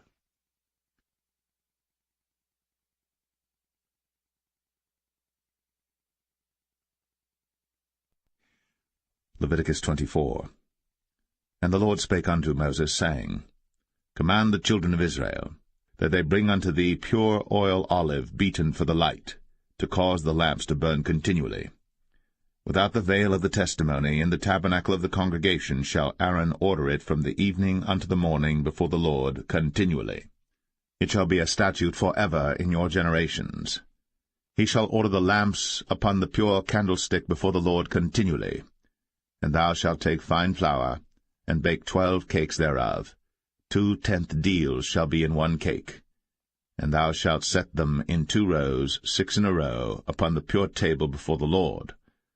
And thou shalt put pure frankincense upon each row, that it may be on the bread for a memorial, even an offering made by fire unto the Lord.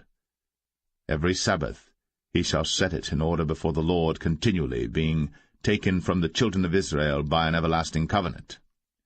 And it shall be Aaron's and his sons, and they shall eat it in the holy place.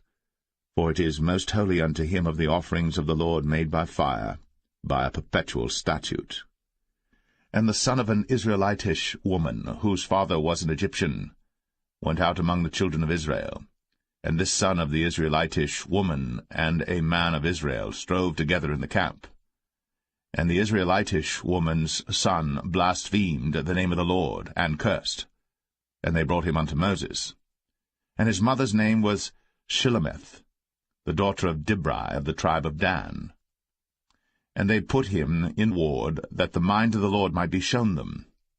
And the Lord spake unto Moses, saying, Bring forth him that hath cursed without the camp, and let all that heard him lay their hands upon his head, and let all the congregation stone him. And thou shalt speak unto the children of Israel, saying, Whosoever curseth his God shall bear his sin. And he that blasphemeth the name of the Lord, he shall surely be put to death. And all the congregation shall certainly stone him, as well the stranger, as he that is born in the land, when he blasphemeth the name of the Lord, shall be put to death. And he that killeth any man shall surely be put to death. And he that killeth a beast shall make it good, beast for beast. And if a man cause a blemish in his neighbor, as he hath done, so shall it be done to him. Breach for breach, eye for eye, tooth for tooth. As he hath caused a blemish in a man, so shall it be done to him again. And he that killeth a beast, he shall restore it. And he that killeth a man, he shall be put to death. Ye shall have one manner of law, as well for the stranger as for one of your own country. For I am the Lord your God. And Moses spake to the children of Israel, that they should bring forth him that had cursed out of the camp, and stone him with stones. And the children of Israel did as the Lord commanded Moses.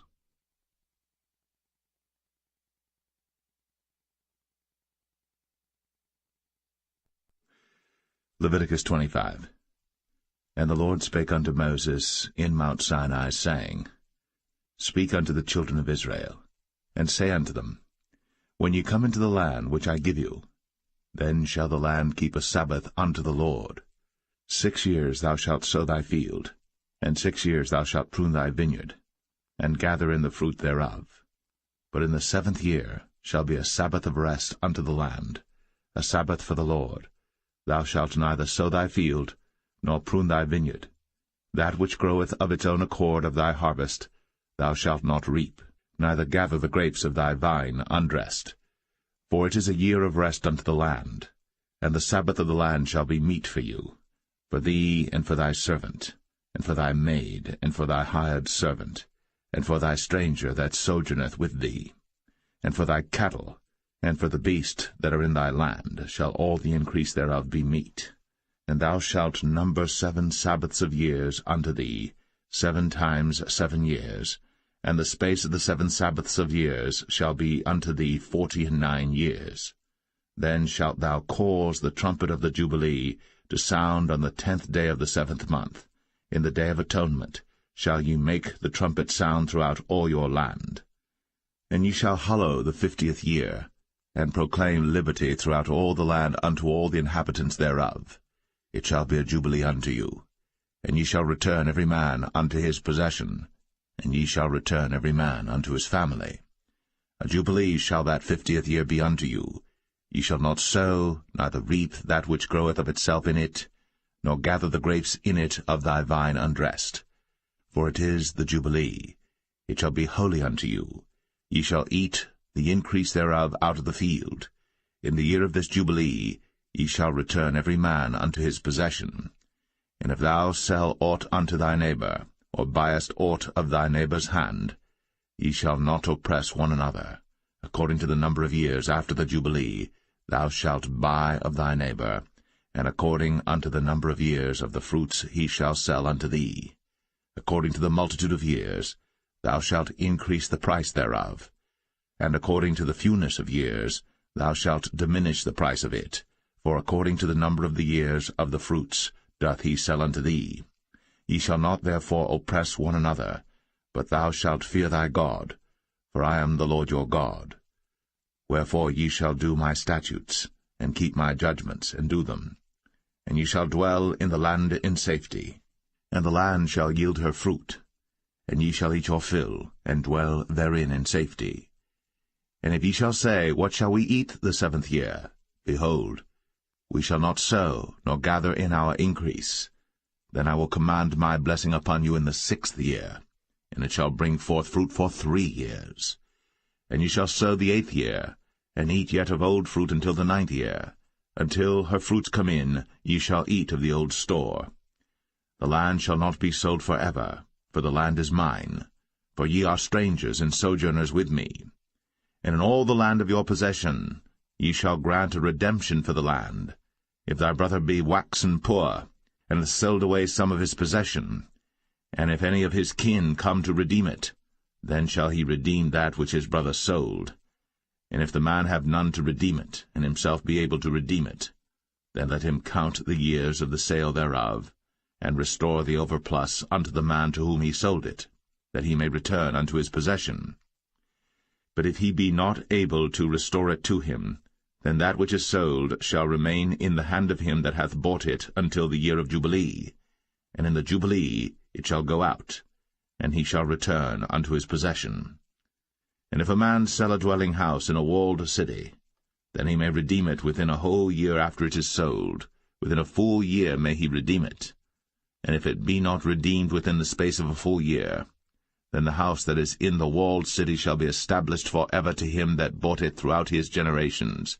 It shall not go out in the Jubilee. But the houses of the villages which have no wall round about them shall be counted as the fields of the country. They may be redeemed, and they shall go out in the Jubilee. Notwithstanding the cities of the Levites, and the houses of the cities of their possession, may the Levites redeem at any time. And if a man purchase of the Levites, then the house that was sold, and the city of his possession, shall go out in the year of Jubilee, for the houses of the cities of the Levites are their possession among the children of Israel. But the field of the suburbs of their cities may not be sold, for it is their perpetual possession. And if thy brother be waxen poor, and fallen in decay with thee, then thou shalt relieve him, yea, though he be a stranger, or a sojourner, that he may live with thee. Take thou no usury of him, or increase, but fear thy God, that thy brother may live with thee. Thou shalt not give him thy money upon usury, nor lend him thy victuals for increase. I am the Lord your God, which brought you forth out of the land of Egypt, to give you the land of Canaan, and to be your God. And if thy brother that dwelleth by thee be waxen poor, and be sold unto thee, thou shalt not compel him to serve as a bondservant, but as an hired servant, and as a sojourner. He shall be with thee, and shall serve thee unto the year of Jubilee. And then shall he depart from thee, both he and his children with him, and shall return unto his own family, and unto the possession of his fathers shall he return. For they are my servants, which I brought forth out of the land of Egypt. They shall not be sold as bondmen. Thou shalt not rule over him with rigor, but shalt fear thy God. Both thy bondmen and thy bondmaids, which thou shalt have, shall be of the heathen that are round about you. Of them shall ye buy bondmen and bondmaids. Moreover, of the children of the strangers that do sojourn among you, of them shall ye buy, and of their families that are with you, which they begat in your land, and they shall be your possession.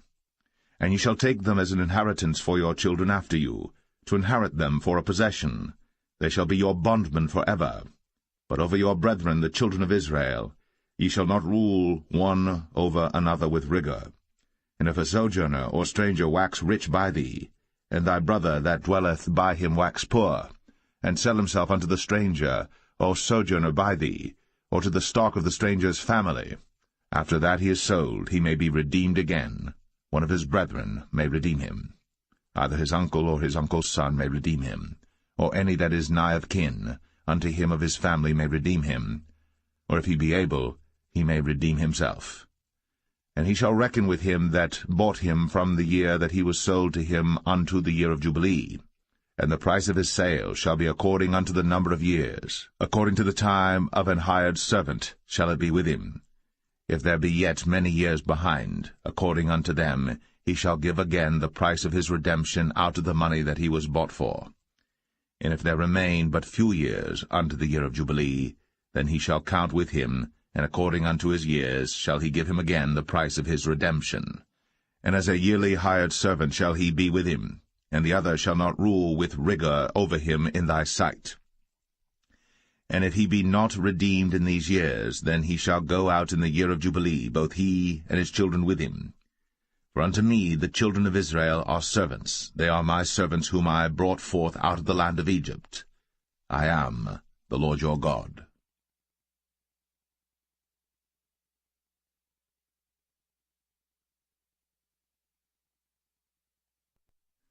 Leviticus 26.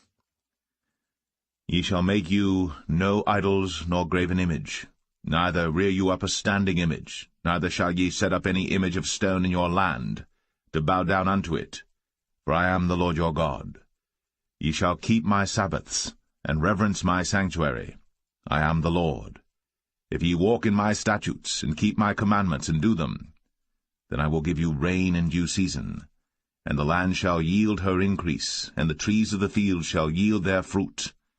And your threshing shall reach unto the vintage, and the vintage shall reach unto the sowing time. And ye shall eat your bread to the full, and dwell in your land safely. And I will give peace in the land, and ye shall lie down, and none shall make you afraid. And I will rid evil beasts out of the land, neither shall the sword go through your land. And ye shall chase your enemies, and they shall fall before you by the sword. And 5 of you shall chase 100, and 100 of you shall put 10,000 to flight, and your enemies shall fall before you by the sword.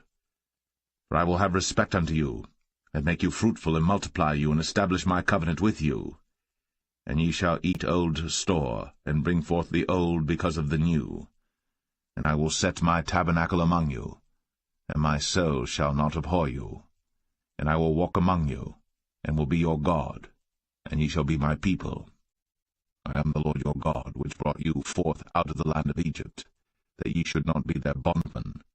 And I have broken the bands of your yoke, and made you go upright. But if ye will not hearken unto me, and will not do all these commandments, and if ye shall despise my statutes, or if your soul abhor my judgments, so that ye will not do all my commandments, but that ye break my covenant, I also will do this unto you. I will even appoint over you terror, consumption, and the burning ague, that shall consume the eyes, and cause sorrow of heart. And ye shall sow your seed in vain, for your enemies shall eat it. And I will set my face against you, and ye shall be slain before your enemies. They that hate you shall reign over you, and ye shall flee when none pursueth you. And if ye will not yet for all this hearken unto me, then I will punish you 7 times more for your sins. And I will break the pride of your power, and I will make your heaven as iron, and your earth as brass, and your strength shall be spent in vain. For your land shall not yield her increase, neither shall the trees of the land yield their fruits. And if ye walk contrary unto me, and will not hearken unto me, I will bring 7 times more plagues upon you according to your sins. I will also send wild beasts among you, which shall rob you of your children, and destroy your cattle, and make you few in number, and your highways shall be desolate. And if ye will not be reformed by me by these things, but will walk contrary unto me, then will I also walk contrary unto you, and will punish you yet 7 times for your sins. And I will bring a sword upon you, that shall avenge the quarrel of my covenant. And when ye are gathered together within your cities, I will send the pestilence among you, and ye shall be delivered into the hand of the enemy. And when I have broken the staff of your bread, 10 women shall bake your bread in one oven, and they shall deliver you your bread again by weight, and ye shall eat and not be satisfied. And if ye will not for all this hearken unto me, but walk contrary unto me, then I will walk contrary unto you also in fury, and I, even I, will chastise you 7 times for your sins. And ye shall eat the flesh of your sons, and the flesh of your daughters shall ye eat. And I will destroy your high places, and cut down your images, and cast your carcasses upon the carcasses of your idols. And my soul shall abhor you. And I will make your cities waste, and bring your sanctuaries unto desolation, and I will not smell the savour of your sweet odours. And I will bring the land into desolation, and your enemies which dwell therein shall be astonished at it. And I will scatter you among the heathen, and will draw out a sword after you, and your land shall be desolate, and your cities waste. Then shall the land enjoy her Sabbaths, as long as it lieth desolate, and ye be in your enemy's land. Even then shall the land rest, and enjoy her Sabbaths. As long as it lieth desolate it shall rest, because it did not rest in your Sabbaths, when ye dwelt upon it. And upon them that are left alive of you I will send a faintness into their hearts in the lands of their enemies, and the sound of a shaken leaf shall chase them, and they shall flee, as fleeing from a sword, and they shall fall when none pursueth. And they shall fall one upon another, as it were before a sword, when none pursueth. And ye shall have no power to stand before your enemies, and ye shall perish among the heathen. And the land of your enemies shall eat you up, and they that are left of you shall pine away in their iniquity in your enemies' lands, and also in the iniquities of their fathers shall they pine away with them, if they shall confess their iniquity, and the iniquity of their fathers, with their trespass which they trespassed against me, and that also they have walked contrary unto me, and that I also have walked contrary unto them, and have brought them into the land of their enemies. If then their uncircumcised hearts be humbled, and they then accept of the punishment of their iniquity, then will I remember my covenant with Jacob, and also my covenant with Isaac, and also my covenant with Abraham will I remember, and I will remember the land. The land also shall be left of them, and shall enjoy her Sabbaths, while she lieth desolate without them. And they shall accept of the punishment of their iniquity, even because they despised my judgments, and because their soul abhorred my statutes. And yet for all that, when they be in the land of their enemies, I will not cast them away, neither will I abhor them to destroy them utterly, and to break my covenant with them, for I am the Lord their God. But I will for their sakes remember the covenant of their ancestors, whom I brought forth out of the land of Egypt, in the sight of the heathen, that I might be their God. I am the Lord. These are the statutes and judgments and laws which the Lord made between him and the children of Israel in Mount Sinai by the hand of Moses.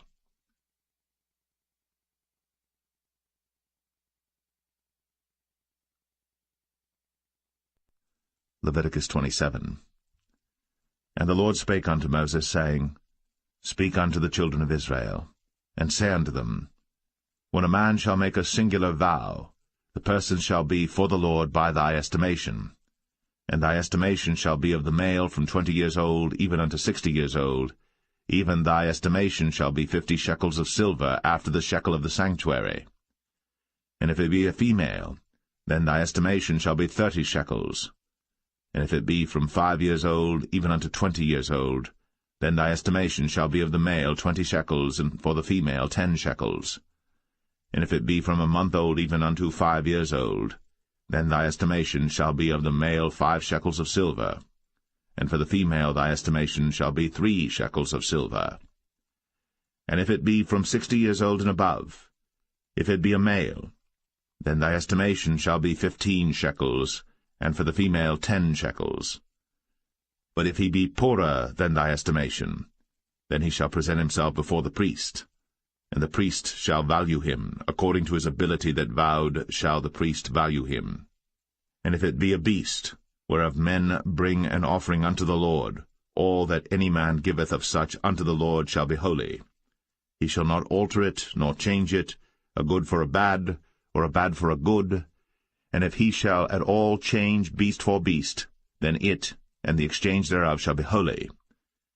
And if it be any unclean beast, of which they do not offer a sacrifice unto the Lord, then he shall present the beast before the priest. And the priest shall value it, whether it be good or bad, as thou valuest it, who art the priest, so shall it be. But if he will at all redeem it, then he shall add 1/5 part thereof unto thy estimation. And when a man shall sanctify his house to be holy unto the Lord, then the priest shall estimate it, whether it be good or bad, as the priest shall estimate it, so shall it stand. And if he that sanctified it will redeem his house, then he shall add 1/5 part of the money of thy estimation unto it, and it shall be his. And if a man shall sanctify unto the Lord some part of a field of his possession, then thy estimation shall be according to the seed thereof, and homer of barley seed shall be valued at 50 shekels of silver. If he sanctify his field from the year of Jubilee according to thy estimation, it shall stand. But if he sanctify his field after the Jubilee, then the priest shall reckon unto him the money according to the years that remain, even unto the year of the Jubilee, and it shall be abated from thy estimation. And if he that sanctified the field will in any wise redeem it, then he shall add 1/5 part of the money of thy estimation unto it, and it shall be assured to him. And if he will not redeem the field, or if he have sold the field to another man, it shall not be redeemed any more. But the field, when it goeth out in the Jubilee, shall be holy unto the Lord, as a field devoted. The possession thereof shall be the priest's. And if a man sanctify unto the Lord a field which he hath bought, which is not of the fields of his possession, then the priest shall reckon unto him the worth of thy estimation, even unto the year of the Jubilee, and he shall give thine estimation in that day as a holy thing unto the Lord. In the year of the Jubilee the field shall return unto him of whom it was bought, even to him to whom the possession of the land did belong. And all thy estimation shall be according to the shekel of the sanctuary. 20 gerahs shall be the shekel. Only the firstling of the beasts, which should be the Lord's firstling, no man shall sanctify it, whether it be ox or sheep, it is the Lord's. And if it be of an unclean beast, then he shall redeem it according to thine estimation, and shall add 1/5 part of it thereto. Or if it be not redeemed, then it shall be sold according to thy estimation. Notwithstanding no devoted thing, that a man shall devote unto the Lord of all that he hath, both of man and beast, and of the field of his possession, shall be sold or redeemed. Every devoted thing is most holy unto the Lord. None devoted, which shall be devoted of men, shall be redeemed, but shall surely be put to death. And all the tithe of the land, whether of the seed of the land, or of the fruit of the tree, is the Lord's. It is holy unto the Lord. And if a man will at all redeem aught of his tithes, he shall add thereto the fifth part thereof. And concerning the tithe of the herd or of the flock, even of whatsoever passeth under the rod, the 10th shall be holy unto the Lord. He shall not search whether it be good or bad, neither shall he change it. And if he change it at all, then both it and the change thereof shall be holy. It shall not be redeemed. These are the commandments which the Lord commanded Moses for the children of Israel in Mount Sinai.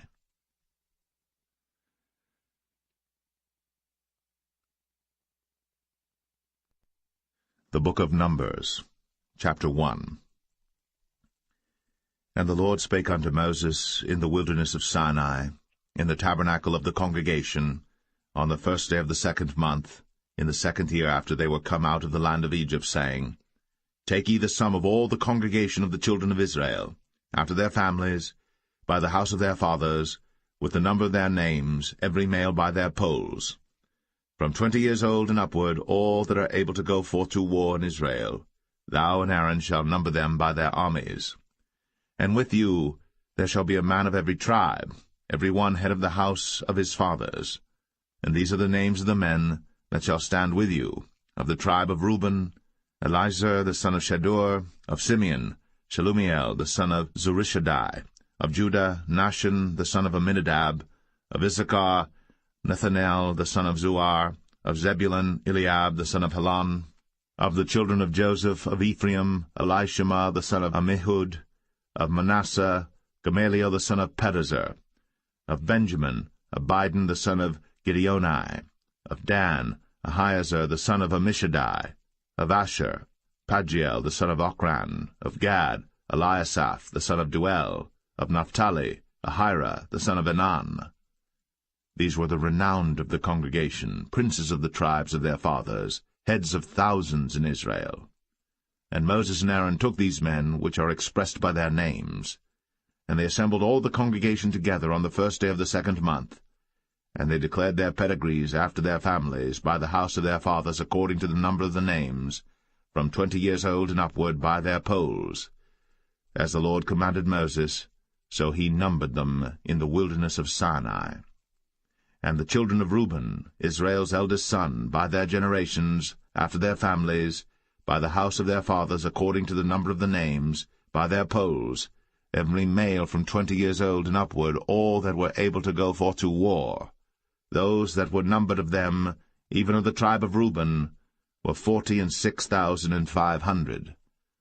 Of the children of Simeon by their generations, after their families, by the house of their fathers, those that were numbered of them, according to the number of the names, by their polls, every male from 20 years old and upward, all that were able to go forth to war.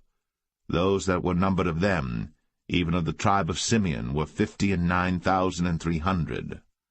Of the children of Gad, by their generations, after their families, by the house of their fathers, according to the number of the names, from 20 years old and upward, all that were able to go forth to war. Those that were numbered of them, even of the tribe of Gad, were 45,650. Of the children of Judah, by their generations, after their families, by the house of their fathers, according to the number of the names, from 20 years old and upward, all that were able to go forth to war. Those that were numbered of them, even of the tribe of Judah, were 314,600. Of the children of Issachar, by their generations, after their families, by the house of their fathers, according to the number of the names, from 20 years old and upward, all that were able to go forth to war. Those that were numbered of them, even of the tribe of Issachar, were 54,400. Of the children of Zebulun, by their generations, after their families, by the house of their fathers, according to the number of the names, from 20 years old and upward, all that were able to go forth to war, those that were numbered of them, even of the tribe of Zebulun, were 57,400. Of the children of Joseph, namely of the children of Ephraim, by their generations, after their families, by the house of their fathers, according to the number of the names, from 20 years old and upward, all that were able to go forth to war. Those that were numbered of them, even of the tribe of Ephraim, were 40,500. Of the children of Manasseh, by their generations, after their families, by the house of their fathers, according to the number of the names, from 20 years old and upward, all that were able to go forth to war. Those that were numbered of them, even of the tribe of Manasseh, were 32,200. Of the children of Benjamin, by their generations, after their families, by the house of their fathers, according to the number of the names, from 20 years old and upward, all that were able to go forth to war. Those that were numbered of them, even of the tribe of Benjamin, were 35,400. Of the children of Dan, by their generations, after their families, by the house of their fathers, according to the number of the names, from 20 years old and upward, all that were able to go forth to war. Those that were numbered of them, even of the tribe of Dan, were 62,700. Of the children of Asher, by their generations, after their families, by the house of their fathers, according to the number of the names, from 20 years old and upward, all that were able to go forth to war. Those that were numbered of them, even of the tribe of Asher, were 41,500. Of the children of Naphtali, throughout their generations, after their families, by the house of their fathers, according to the number of the names, from 20 years old and upward, all that were able to go forth to war, those that were numbered of them, even of the tribe of Naphtali, were 53,400. These are those that were numbered, which Moses and Aaron numbered. And the princes of Israel, being 12 men, each one was for the house of his fathers. So were all those that were numbered of the children of Israel, by the house of their fathers, from 20 years old and upward, all that were able to go forth to war in Israel. Even all they that were numbered were 600,000 and 3,550. But the Levites after the tribe of their fathers were not numbered among them. For the Lord had spoken unto Moses, saying, Only thou shalt not number the tribe of Levi, neither take the sum of them among the children of Israel. But thou shalt appoint the Levites over the tabernacle of testimony, and over all the vessels thereof, and over all things that belong to it. They shall bear the tabernacle, and all the vessels thereof, and they shall minister unto it, and shall encamp round about the tabernacle.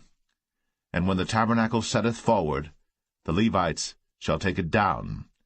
And when the tabernacle is to be pitched, the Levites shall set it up, and the stranger that cometh nigh shall be put to death.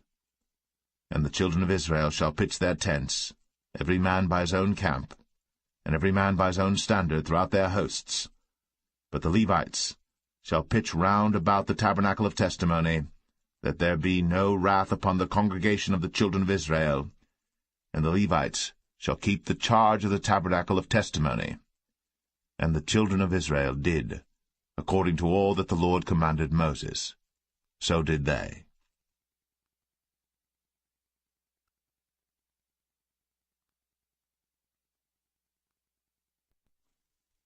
Numbers 2.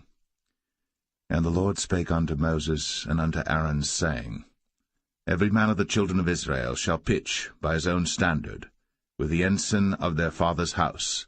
Far off about the tabernacle of the congregation shall they pitch. And on the east side toward the rising of the sun shall they of the standard of the camp of Judah pitch throughout their armies. And Nahshon the son of Amminadab shall be captain of the children of Judah. And his host, and those that were numbered of them, were 314,600. And those that do pitch next unto him shall be the tribe of Issachar. And Nethaniel the son of Zuar shall be captain of the children of Issachar. And his host, and those that were numbered thereof, were 54,400. Then the tribe of Zebulun, and Eliab the son of Helon, shall be captain of the children of Zebulun. And his host, and those that were numbered thereof, were 57,400.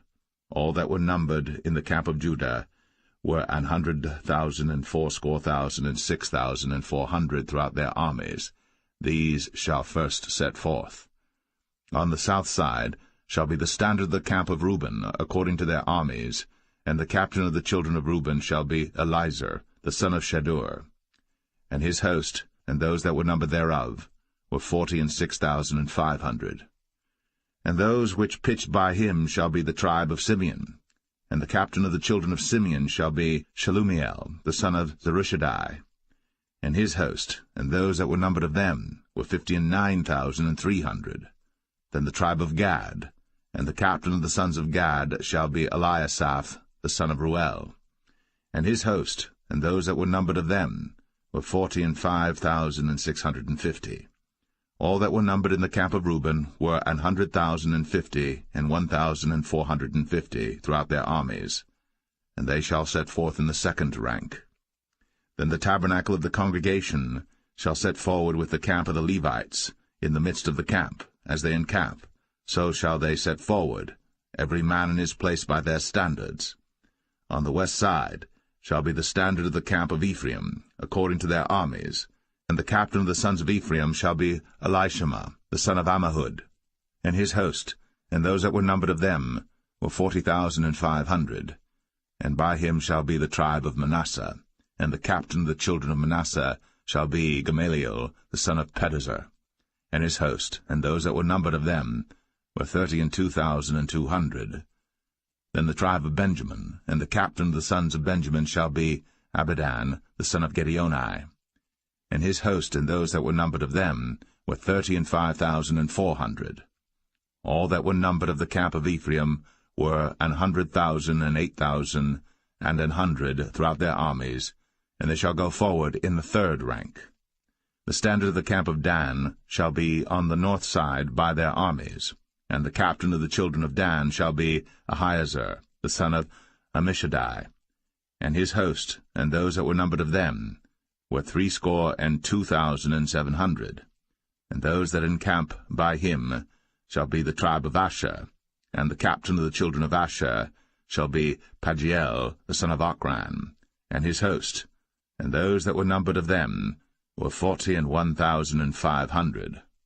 Then the tribe of Naphtali, and the captain of the children of Naphtali shall be Ahira, the son of Enan. And his host, and those that were numbered of them, were 53,400.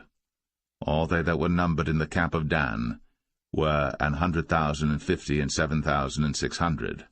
They shall go hindmost with their standards.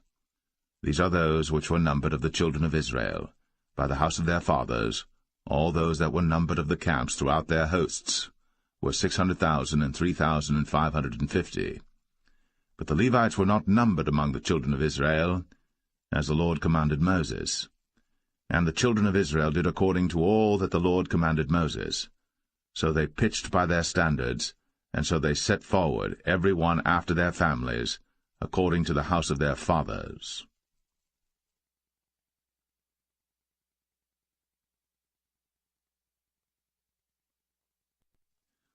Numbers 3. These also are the generations of Aaron and Moses in the day that the Lord spake with Moses in Mount Sinai. And these are the names of the sons of Aaron, Nadab the firstborn, and Abihu, Eleazar, and Ithamar. These are the names of the sons of Aaron, the priests which were anointed, whom he consecrated to minister in the priest's office. And Nadab and Abihu died before the Lord, when they offered strange fire before the Lord, in the wilderness of Sinai, and they had no children. And Eleazar and Ithamar ministered in the priest's office in the sight of Aaron their father. And the Lord spake unto Moses, saying, Bring the tribe of Levi near, and present them before Aaron the priest, that they may minister unto him. And they shall keep his charge, and the charge of the whole congregation before the tabernacle of the congregation, to do the service of the tabernacle. And they shall keep all the instruments of the tabernacle of the congregation, and the charge of the children of Israel, to do the service of the tabernacle. And thou shalt give the Levites unto Aaron, and to his sons. They are wholly given unto him out of the children of Israel. And thou shalt appoint Aaron and his sons, and they shall wait on their priest's office, and the stranger that cometh nigh shall be put to death. And the Lord spake unto Moses, saying, And I, behold, I have taken the Levites from among the children of Israel, instead of all the firstborn that openeth the matrix among the children of Israel. Therefore the Levites shall be mine. because all the firstborn are mine. For on the day that I smote all the firstborn in the land of Egypt, I hallowed unto me all the firstborn in Israel, both man and beast. Mine shall they be. I am the Lord. And the Lord spake unto Moses in the wilderness of Sinai, saying, Number the children of Levi after the house of their fathers by their families. Every male from a month old and upward shalt thou number them. And Moses numbered them according to the word of the Lord, as he was commanded. And these were the sons of Levi by their names, Gershon and Kohath and Merari. And these are the names of the sons of Gershon by their families, Libni and Shimei. And the sons of Kohath by their families, Amram, and Izahar, Hebron, and Uzziel. And the sons of Merari by their families, Mahli and Mushai. These are the families of the Levites according to the house of their fathers. Of Gershon was the family of the Libnites, and the family of the Shimites. These are the families of the Gershonites. Those that were numbered of them, according to the number of all the males, from a month old and upward, even those that were numbered of them, were 7,500. The families of the Gershonites shall pitch behind the tabernacle westward. And the chief of the house of the father of the Gershonites shall be Eliasaph the son of Lael. And the charge of the sons of Gershon in the tabernacle of the congregation shall be the tabernacle, and the tent, the covering thereof, and the hanging for the door of the tabernacle of the congregation, and the hangings of the court, and the curtain for the door of the court which is by the tabernacle, and by the altar round about, and the cords of it for all the service thereof. And of Kohath was the family of the Amramites, and the family of the Isharites, and the family of the Hebronites, and the family of the Uzzielites. These are the families of the Kohathites. In the number of all the males from a month old and upward were 8,600, keeping the charge of the sanctuary. The families of the sons of Kohath shall pitch on the side of the tabernacle southward.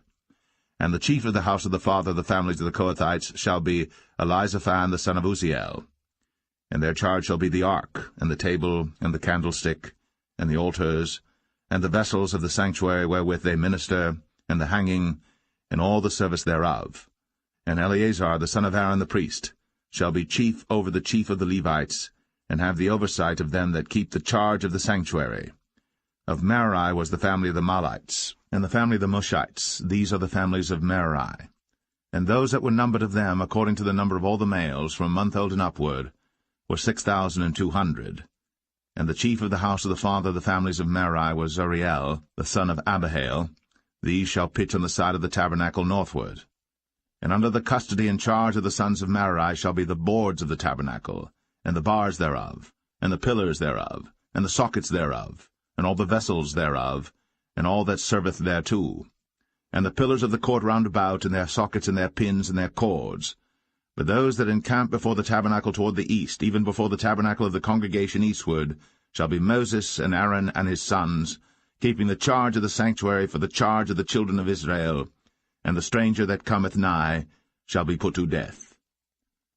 All that were numbered of the Levites, which Moses and Aaron numbered at the commandment of the Lord, throughout their families, all the males from a month old and upward, were 22,000. And the Lord said unto Moses, Number all the firstborn of the males of the children of Israel from a month old and upward, and take the number of their names. And thou shalt take the Levites for me. I am the Lord, instead of all the firstborn among the children of Israel, and the cattle of the Levites instead of all the firstlings among the cattle of the children of Israel. And Moses numbered, as the Lord commanded him, all the firstborn among the children of Israel, and all the firstborn males by the number of names, from a month old and upward, of those that were numbered of them, were 22,213. And the Lord spake unto Moses, saying, Take the Levites instead of all the firstborn among the children of Israel, and the cattle of the Levites instead of their cattle, and the Levites shall be mine. I am the Lord. And for those that are to be redeemed of the 213 of the firstborn of the children of Israel, which are more than the Levites, thou shalt even take 5 shekels apiece by the poll. After the shekel of the sanctuary shalt thou take them. The shekel is 20 gerahs. And thou shalt give the money wherewith the odd number of them is to be redeemed, unto Aaron and to his sons. And Moses took the redemption money of them that were over and above them that were redeemed by the Levites. Of the firstborn of the children of Israel took he the money, 1,365 shekels, after the shekel of the sanctuary. And Moses gave the money of them that were redeemed unto Aaron and to his sons, according to the word of the Lord, as the Lord commanded Moses.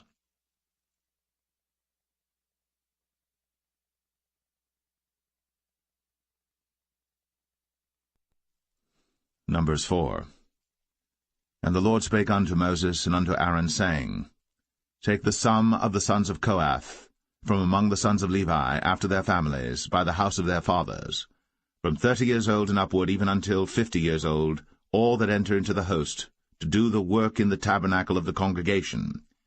This shall be the service of the sons of Kohath, in the tabernacle of the congregation, about the most holy things. And when the camp setteth forward, Aaron shall come, and his sons, and they shall take down the covering veil, and cover the ark of the testimony with it, and shall put thereon the covering of badgers' skins, and shall spread over it a cloth wholly of blue, and shall put in the staves thereof.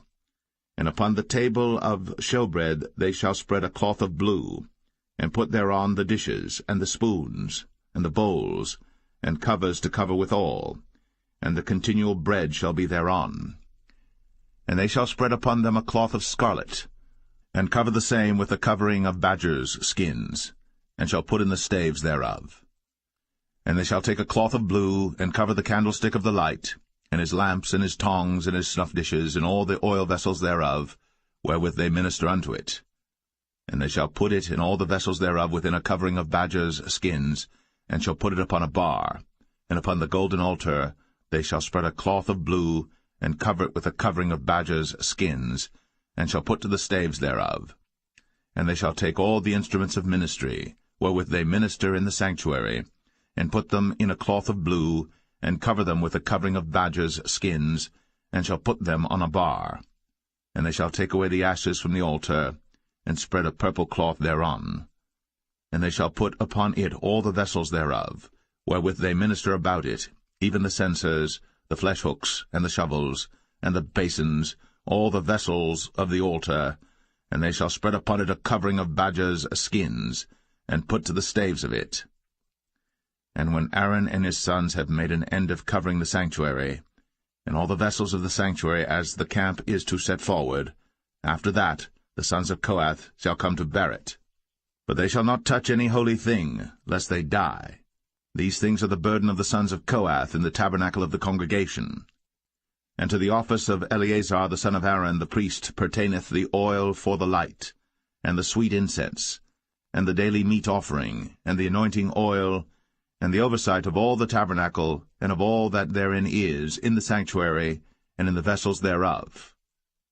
And the Lord spake unto Moses and unto Aaron, saying, Cut ye not off the tribe of the families of the Kohathites from among the Levites, but thus do unto them, that they may live and not die, when they approach unto the most holy things.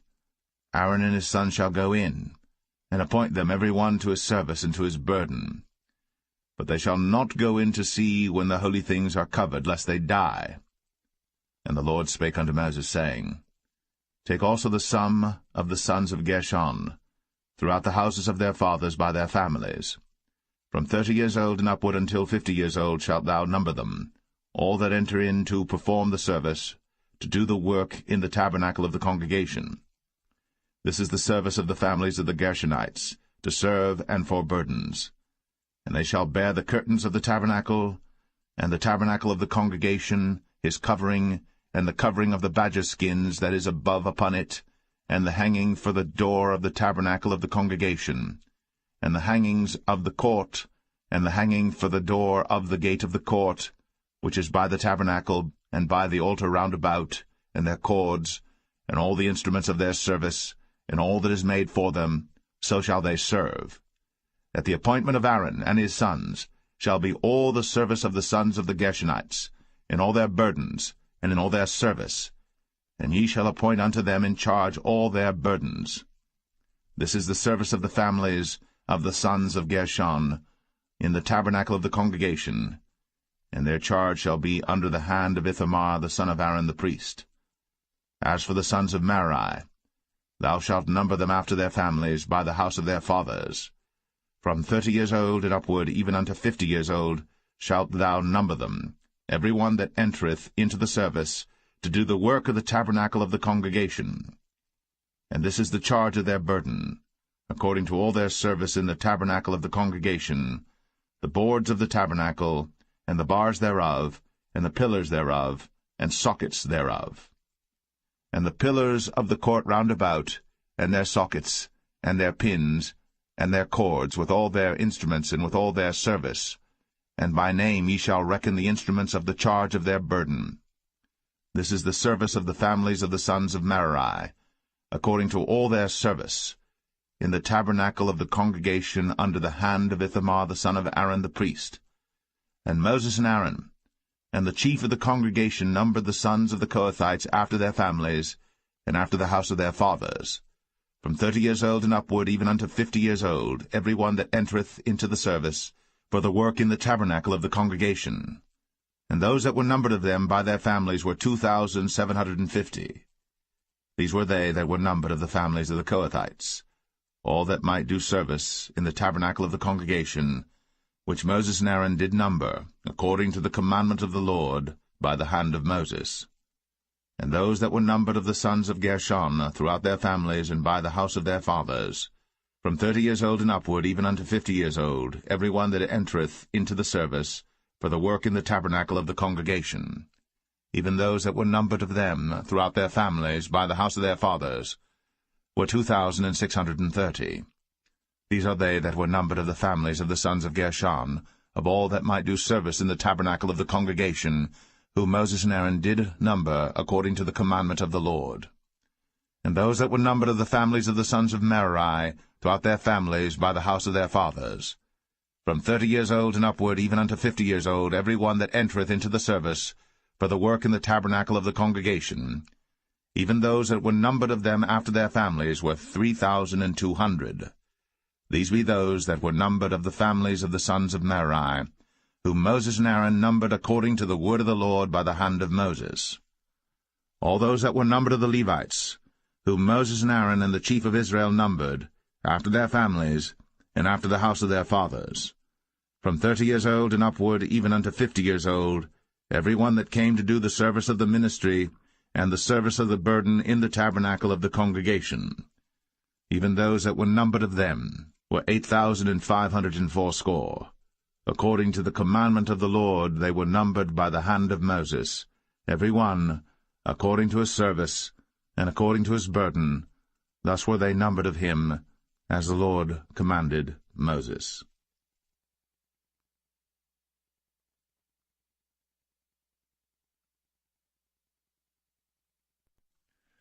Numbers 5.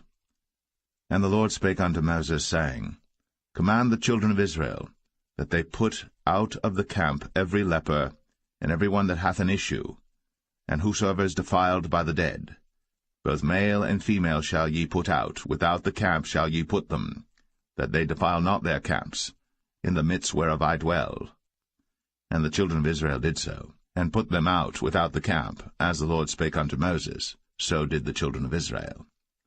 And the Lord spake unto Moses, saying, Speak unto the children of Israel, when a man or woman shall commit any sin that men commit, to do a trespass against the Lord, and that person be guilty, then they shall confess their sin which they have done, and he shall recompense his trespass with the principal thereof, and add unto it the 5th part thereof, and give it unto him against whom he hath trespassed.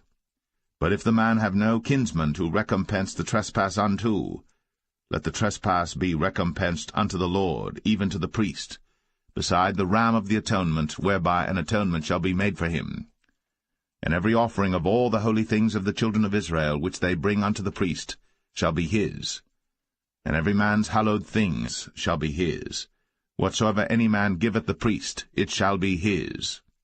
And the Lord spake unto Moses, saying, Speak unto the children of Israel, and say unto them, If any man's wife go aside, and commit a trespass against him, and a man lie with her carnally, and it be hid from the eyes of her husband, and be kept close, and she be defiled, and there be no witness against her, neither she be taken with the manner, and the spirit of jealousy come upon him, and he be jealous of his wife, and she be defiled, or if the spirit of jealousy come upon him, and he be jealous of his wife, and she be not defiled, then shall the man bring his wife unto the priest, and he shall bring her offering for her, the 10th part of an ephah of barley meal.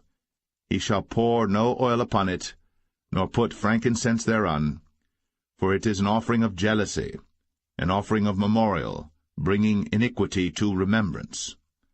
And the priest shall bring her near, and set her before the Lord. And the priest shall take holy water in an earthen vessel, and of the dust that is in the floor of the tabernacle the priest shall take, and put it into the water. And the priest shall set the woman before the Lord, and uncover the woman's head, and put the offering of memorial in her hands, which is the jealousy offering. And the priest shall have in his hand the bitter water that causeth the curse. And the priest shall charge her by an oath, and say unto the woman, If no man have lain with thee, and if thou hast not gone aside to uncleanness with another instead of thy husband, be thou free from this bitter water that causeth the curse. But if thou hast gone aside to another instead of thy husband, and if thou be defiled, and some man have lain with thee beside thine husband, then the priest shall charge the woman with an oath of cursing, and the priest shall say unto the woman, The Lord make thee a curse, and an oath among thy people, when the Lord doth make thy thigh to rot, and thy belly to swell. And this water that causeth the curse shall go into thy bowels, to make thy belly to swell, and thy thigh to rot. And the woman shall say, Amen, Amen. And the priest shall write these curses in a book, and he shall blot them out with the bitter water. And he shall cause the woman to drink the bitter water that causeth the curse, and the water that causeth the curse shall enter into her, and become bitter. Then the priest shall take the jealousy offering out of the woman's hand, and shall wave the offering before the Lord, and offer it upon the altar. And the priest shall take an handful of the offering, even the memorial thereof, and burn it upon the altar, and afterward shall cause the woman to drink the water. And when he hath made her to drink the water, then it shall come to pass that if she be defiled, and have done trespass against her husband, that the water that causeth the curse shall enter into her, and become bitter, and her belly shall swell, and her thigh shall rot, and the woman shall be a curse among her people. And if the woman be not defiled, but be clean, then she shall be free, and shall conceive seed. This is the law of jealousies, when a wife goeth aside to another instead of her husband, and is defiled. Or when the spirit of jealousy cometh upon him, and he be jealous over his wife, and shall set the woman before the Lord, and the priest shall execute upon her all this law. Then shall the man be guiltless from iniquity, and this woman shall bear her iniquity.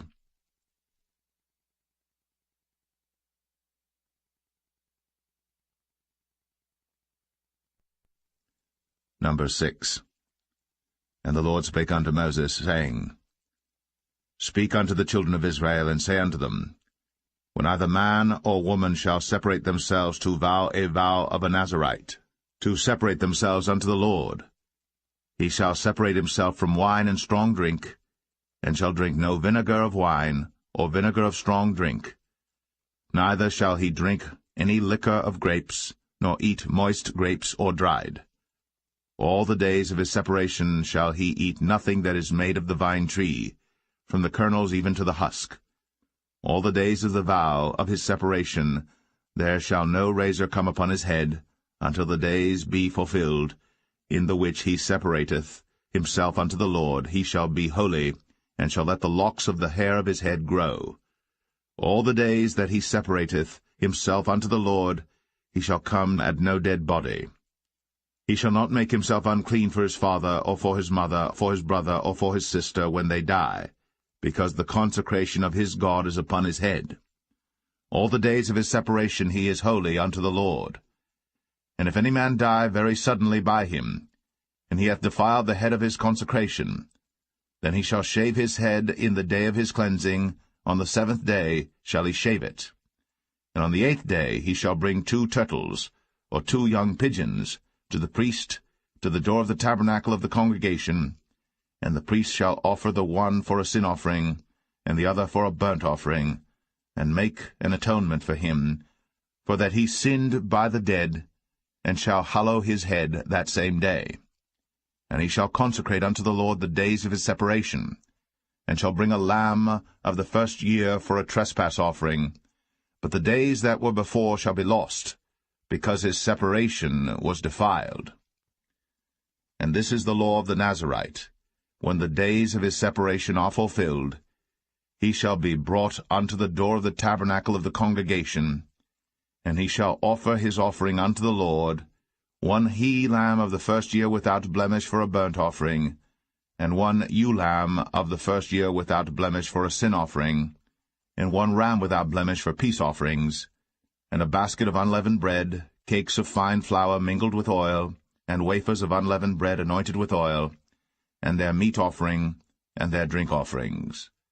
And the priest shall bring them before the Lord, and shall offer his sin offering and his burnt offering. And he shall offer the ram for a sacrifice of peace offerings unto the Lord, with the basket of unleavened bread. The priest shall offer also his meat offering and his drink offering. And the Nazarite shall shave the head of his separation at the door of the tabernacle of the congregation, and shall take the hair of the head of his separation, and put it in the fire which is under the sacrifice of the peace offerings.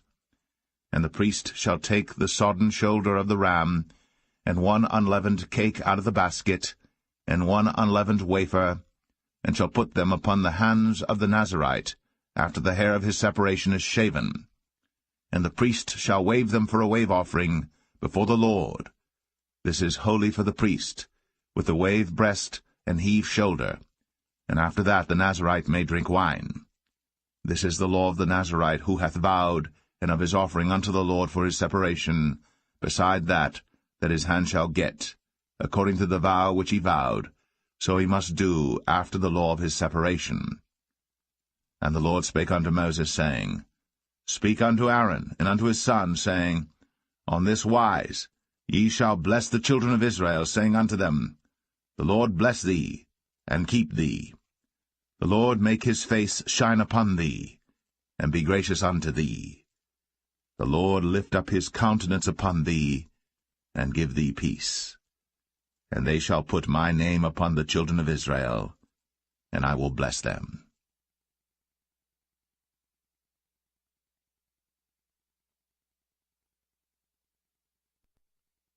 Number 7.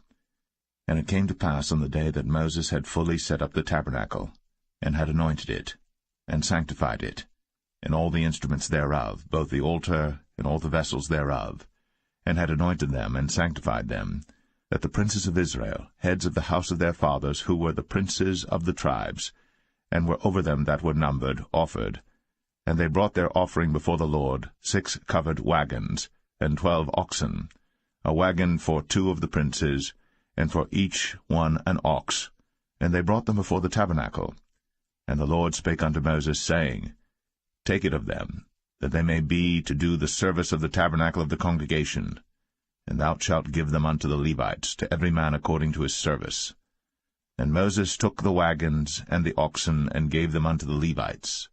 2 wagons and 4 oxen he gave unto the sons of Gershon, according to their service. And 4 wagons and 8 oxen he gave unto the sons of Merari, according unto their service, under the hand of Ithamar the son of Aaron the priest. But unto the sons of Kohath he gave none, because the service of the sanctuary belonging unto them was that they should bear upon their shoulders. And the princes offered for dedicating of the altar in the day that it was anointed, even the princes offered their offering before the altar. And the Lord said unto Moses, They shall offer their offering, each prince on his day, for the dedicating of the altar. And he that offered his offering the first day was Nahshon the son of Amminadab, of the tribe of Judah. And his offering was 1 silver charger, the weight thereof was 130 shekels, 1 silver bowl of 70 shekels after the shekel of the sanctuary. Both of them were full of fine flour, mingled with oil, for a meat offering. 1 spoon of 10 shekels of gold, full of incense. 1 young bullock, 1 ram, 1 lamb of the first year, for a burnt offering. 1 kid of the goats for a sin offering, and for a sacrifice of peace offerings, 2 oxen, 5 rams, 5 he-goats, 5 lambs of the first year. This was the offering of Nahshon the son of Amminadab. On the 2nd day, Nathaniel the son of Zuar, prince of Issachar, did offer. He offered for his offering 1 silver charger, the weight whereof was 130 shekels, 1 silver bowl of 70 shekels, after the shekel of the sanctuary, both of them full of fine flour, mingled with oil, for a meat offering, 1 spoon of gold of 10 shekels, full of incense, 1 young bullock, 1 ram, 1 lamb of the first year, for a burnt offering, 1 kid of the goats for a sin offering, and for a sacrifice of peace offerings 2 oxen, 5 rams, 5 he-goats, 5 lambs of the first year. This was the offering of Nathaniel the son of Zuar. On the 3rd day Eliab the son of Helon, prince of the children of Zebulun, did offer. His offering was 1 silver charger, the weight whereof was 130 shekels, 1 silver bowl of 70 shekels, after the shekel of the sanctuary, both of them full of fine flour, mingled with oil, for a meat offering, 1 golden spoon of 10 shekels, full of incense, 1 young bullock, 1 ram, 1 lamb of the first year, for a burnt offering, 1 kid of the goats for a sin offering, and for a sacrifice of peace offerings 2 oxen, 5 rams, 5 he-goats, 5 lambs of the first year. This was the offering of Eliab the son of Helon.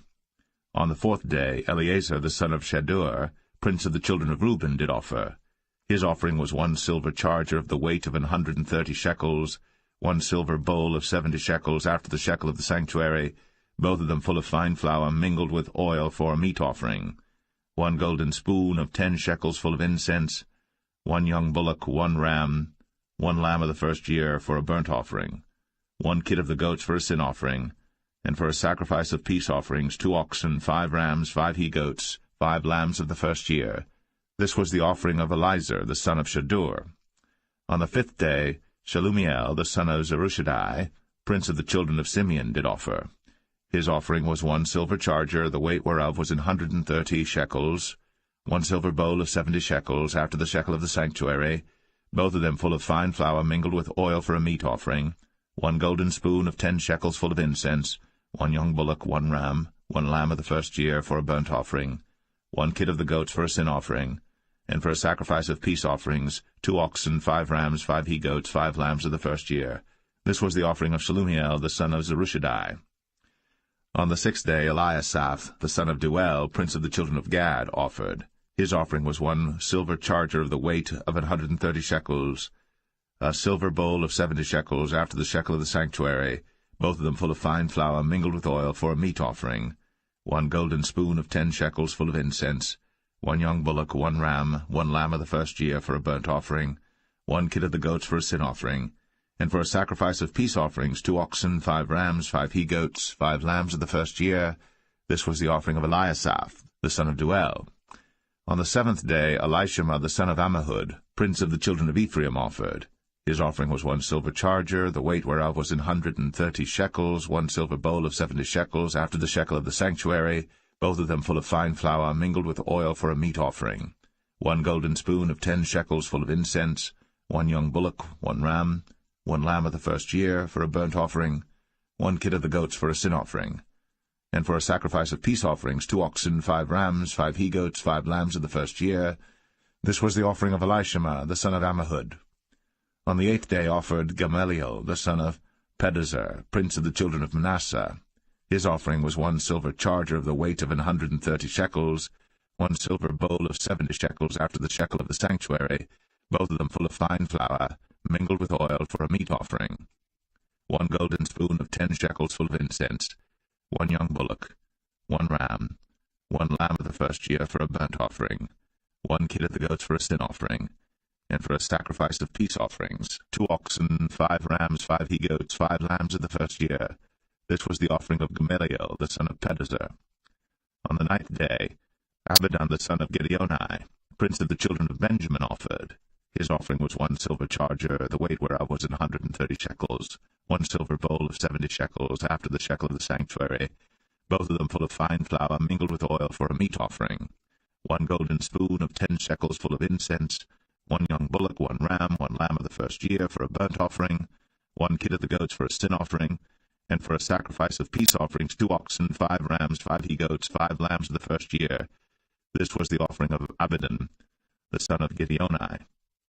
On the 10th day, Ahiezer the son of Ammishaddai, prince of the children of Dan, offered.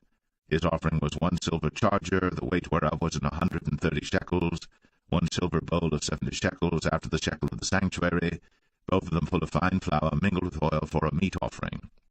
1 golden spoon of 10 shekels full of incense, 1 young bullock, 1 ram, 1 lamb of the first year, for a burnt offering, 1 kid of the goats for a sin offering, and for a sacrifice of peace offerings 2 oxen, 5 rams, 5 he-goats, 5 lambs of the first year. This was the offering of Ahiezer the son of Ammishaddai. On the 11th day, Pagiel the son of Achran, prince of the children of Asher, offered. His offering was 1 silver charger, the weight whereof was 130 shekels, 1 silver bowl of 70 shekels, after the shekel of the sanctuary, both of them full of fine flour, mingled with oil for a meat offering. 1 golden spoon of 10 shekels full of incense, 1 young bullock, 1 ram, 1 lamb of the first year for a burnt offering, 1 kid of the goats for a sin offering, and for a sacrifice of peace offerings 2 oxen, 5 rams, 5 he-goats, 5 lambs of the first year. This was the offering of Pagiel the son of Achran. On the 12th day, Ahira the son of Anan, prince of the children of Naphtali, offered.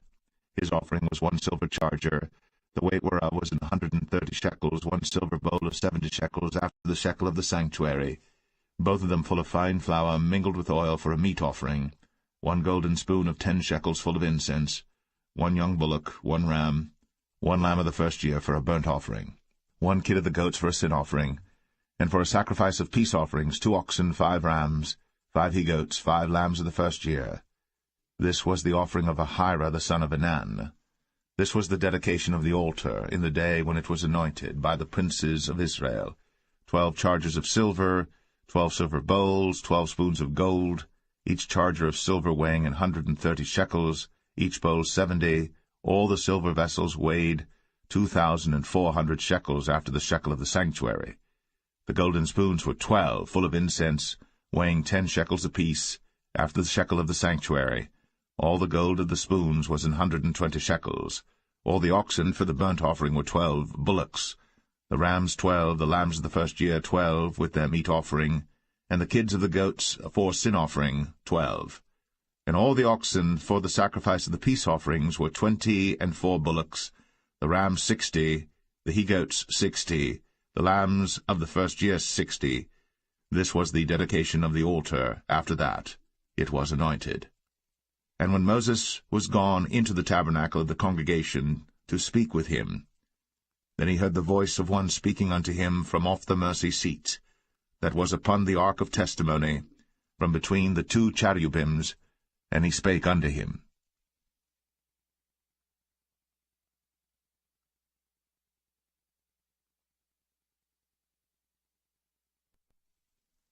Numbers 8. And the Lord spake unto Moses, saying, Speak unto Aaron, and say unto him, When thou lightest the lamps, the 7 lamps shall give light over against the candlestick. And Aaron did so. He lighted the lamps thereof over against the candlestick, as the Lord commanded Moses. And this work of the candlestick was of beaten gold, unto the shaft thereof, unto the flowers thereof was beaten work, according unto the pattern which the Lord had shown Moses. So he made the candlestick. And the Lord spake unto Moses, saying, Take the Levites from among the children of Israel, and cleanse them. And thus shalt thou do unto them to cleanse them. Sprinkle water of purifying upon them, and let them shave all their flesh, and let them wash their clothes, and so make themselves clean. Then let them take a young bullock with his meat offering, even fine flour mingled with oil, and another young bullock shalt thou take for a sin offering.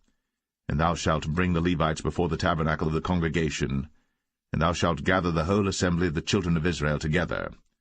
And thou shalt bring the Levites before the Lord, and the children of Israel shall put their hands upon the Levites. And Aaron shall offer the Levites before the Lord for an offering of the children of Israel, that they may execute the service of the Lord.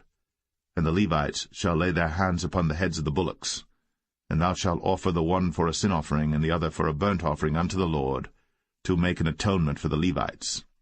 And thou shalt set the Levites before Aaron, and before his sons, and offer them for an offering unto the Lord. Thus shalt thou separate the Levites from among the children of Israel, and the Levites shall be mine. And after that shall the Levites go in to do the service of the tabernacle of the congregation. And thou shalt cleanse them, and offer them for an offering. For they are wholly given unto me from among the children of Israel, instead of such as open every womb, even instead of the firstborn of all the children of Israel, have I taken them unto me. For all the firstborn of the children of Israel are mine, both man and beast. On the day that I smote every firstborn in the land of Egypt, I sanctified them for myself. And I have taken the Levites for all the firstborn of the children of Israel. And I have given the Levites as a gift to Aaron and to his sons from among the children of Israel, to do the service of the children of Israel in the tabernacle of the congregation, and to make an atonement for the children of Israel, that there be no plague among the children of Israel, when the children of Israel come nigh unto the sanctuary. And Moses and Aaron and all the congregation of the children of Israel did to the Levites according unto all that the Lord commanded Moses concerning the Levites. So did the children of Israel unto them. And the Levites were purified, and they washed their clothes, and Aaron offered them as an offering before the Lord. And Aaron made an atonement for them to cleanse them. And after that went the Levites in to do their service in the tabernacle of the congregation before Aaron, and before his sons, as the Lord had commanded Moses concerning the Levites, so did they unto them. And the Lord spake unto Moses, saying, This is it that belongeth unto the Levites. From 25 years old and upward they shall go in to wait upon the service of the tabernacle of the congregation. And from the age of 50 years they shall cease waiting upon the service thereof, and shall serve no more, but shall minister with their brethren in the tabernacle of the congregation, to keep the charge, and shall do no service. Thus shalt thou do unto the Levites touching their charge.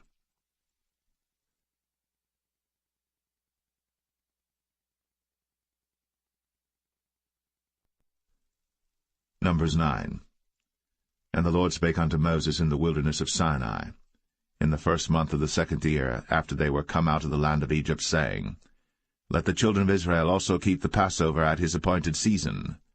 In the 14th day of this month, at even, ye shall keep it in his appointed season, according to all the rites of it, and according to all the ceremonies thereof shall ye keep it.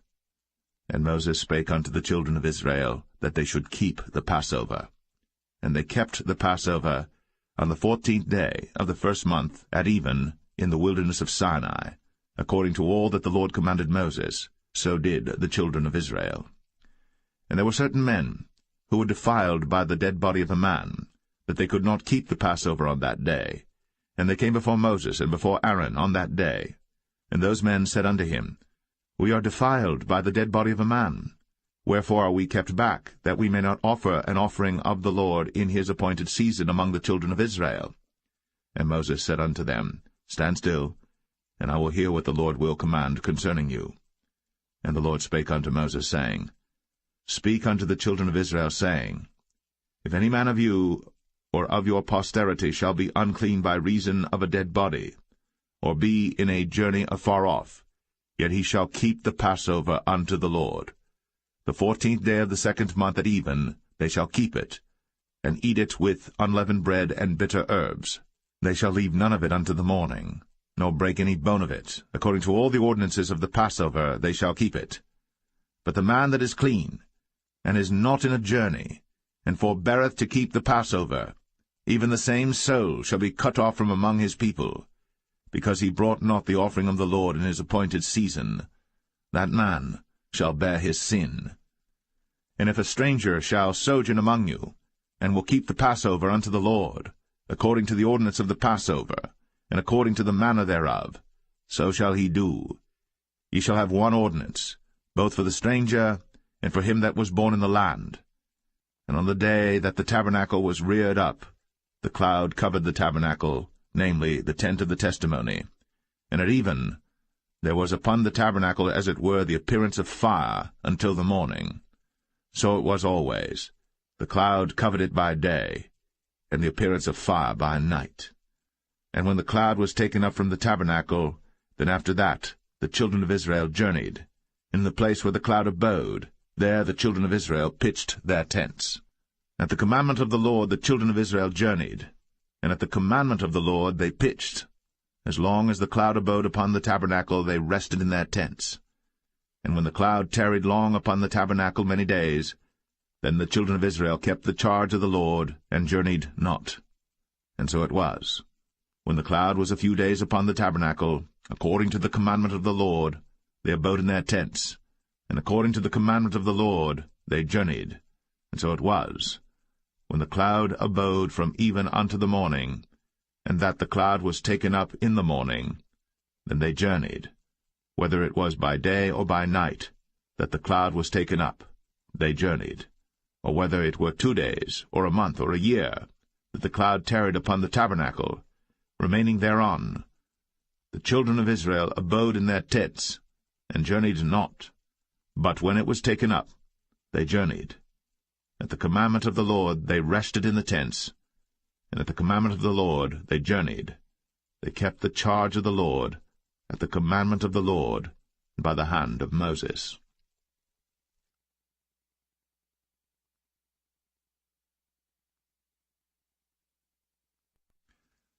Numbers 10.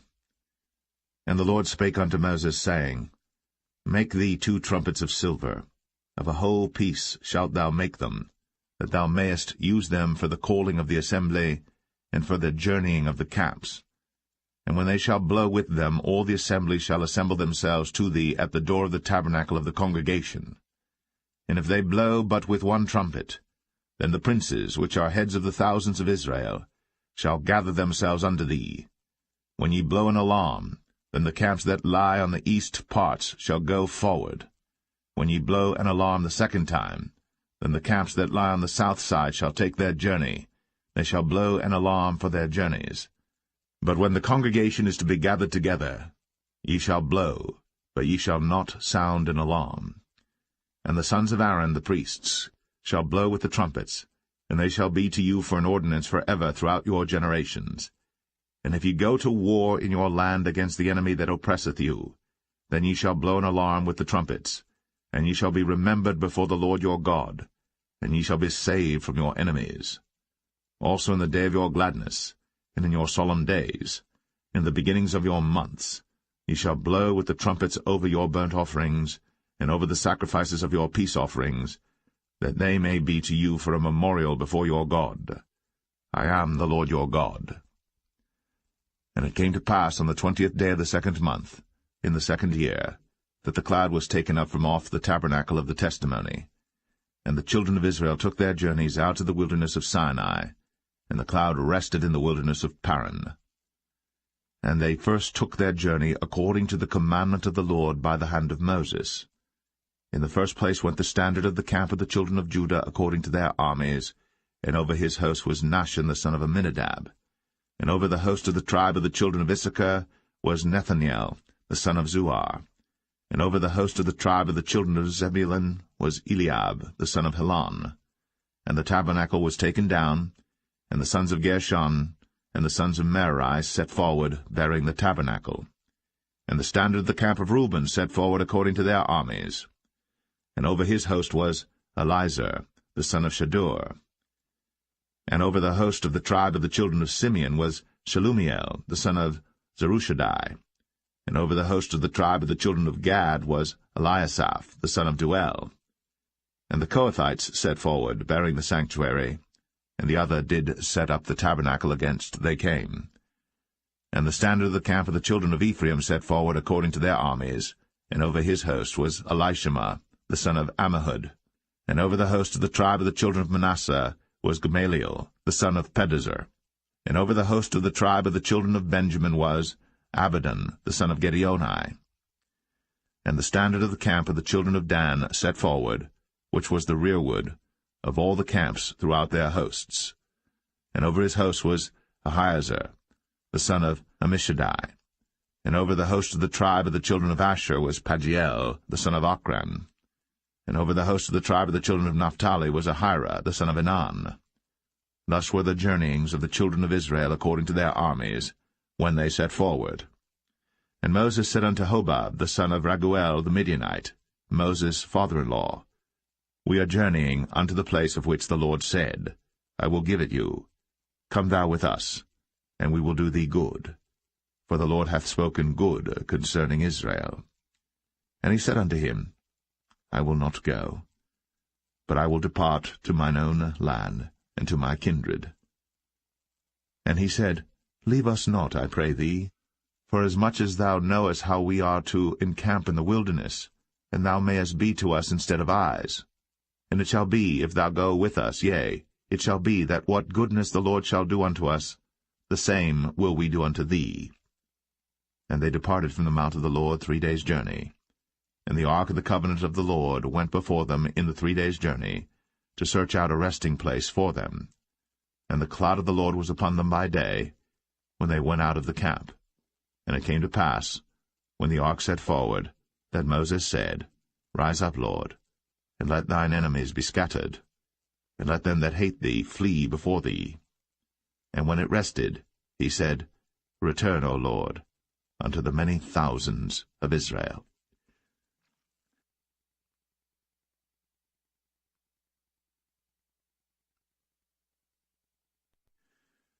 Numbers 11. And when the people complained, it displeased the Lord. And the Lord heard it, and his anger was kindled. And the fire of the Lord burnt among them, and consumed them that were in the uttermost parts of the camp. And the people cried unto Moses.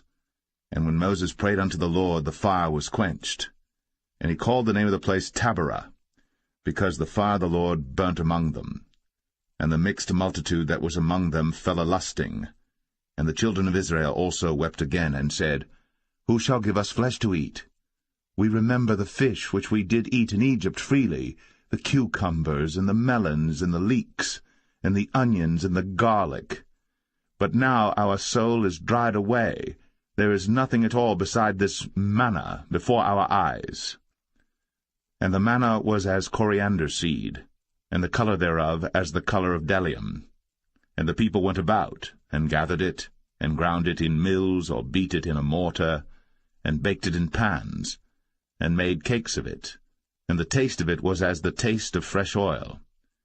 And when the dew fell upon the camp in the night, the manna fell upon it. Then Moses heard the people weep throughout their families, every man in the door of his tent. And the anger of the Lord was kindled greatly. Moses also was displeased. And Moses said unto the Lord, Wherefore hast thou afflicted thy servant?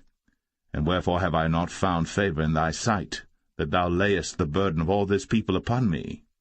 Have I conceived all this people? Have I begotten them, that thou shouldst say unto me, Carry them in thy bosom, as a nursing father beareth the sucking child, unto the land which thou swarest unto their fathers? Whence should I have flesh to give unto all this people?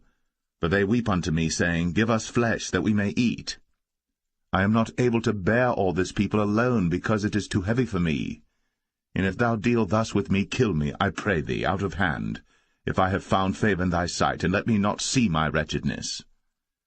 And the Lord said unto Moses, Gather unto me 70 men of the elders of Israel, whom thou knowest to be the elders of the people, and officers over them, and bring them unto the tabernacle of the congregation, that they may stand there with thee. And I will come down and talk with thee there. And I will take of the Spirit which is upon thee, and will put it upon them, and they shall bear the burden of the people with thee, that thou bear it not thyself alone. And say thou unto the people, Sanctify yourselves against tomorrow, and ye shall eat flesh. For ye have wept in the ears of the Lord, saying, Who shall give us flesh to eat? For it was well with us in Egypt. Therefore the Lord will give you flesh, and ye shall eat. Ye shall not eat 1 day, nor 2 days, nor 5 days, neither 10 days, nor 20 days, but even a whole month, until it come out at your nostrils, and it be loathsome unto you, because that ye have despised the Lord which is among you, and have wept before him, saying, Why came we forth out of Egypt? And Moses said, The people, among whom I am, are 600,000 footmen, and thou hast said, I will give them flesh, that they may eat a whole month. Shall the flocks and the herds be slain for them to suffice them? Or shall all the fish of the sea be gathered together for them to suffice them? And the Lord said unto Moses, Is the Lord's hand waxed short? Thou shalt see now whether my word shall come to pass unto thee or not. And Moses went out, and told the people the words of the Lord, and gathered the 70 men of the elders of the people, and set them round about the tabernacle. And the Lord came down in a cloud, and spake unto him, and took of the Spirit that was upon him, and gave it unto the 70 elders. And it came to pass that, when the Spirit rested upon them, they prophesied, and did not cease.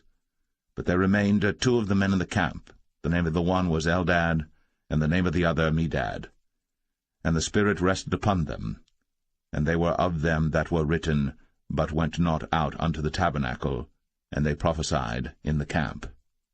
And there ran a young man, and told Moses, and said, Eldad and Medad do prophesy in the camp. And Joshua the son of Nun, the servant of Moses, one of his young men, answered and said, My lord Moses, forbid them. And Moses said unto him, Enviest thou for my sake? Would God that all the Lord's people were prophets, and that the Lord would put his Spirit upon them.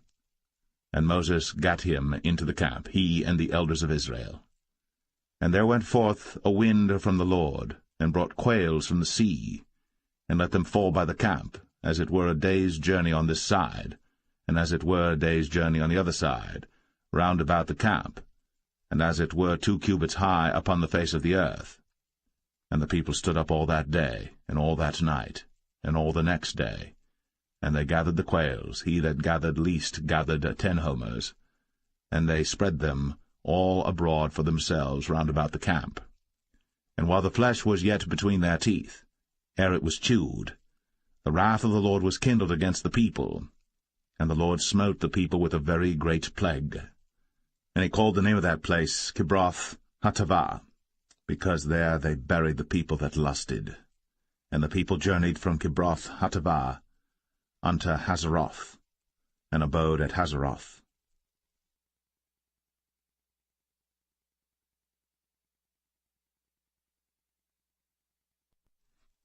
Numbers 12. And Miriam and Aaron spake against Moses because of the Ethiopian woman whom he had married, for he had married an Ethiopian woman. And they said, Hath the Lord indeed spoken only by Moses? Hath he not spoken also by us? And the Lord heard it.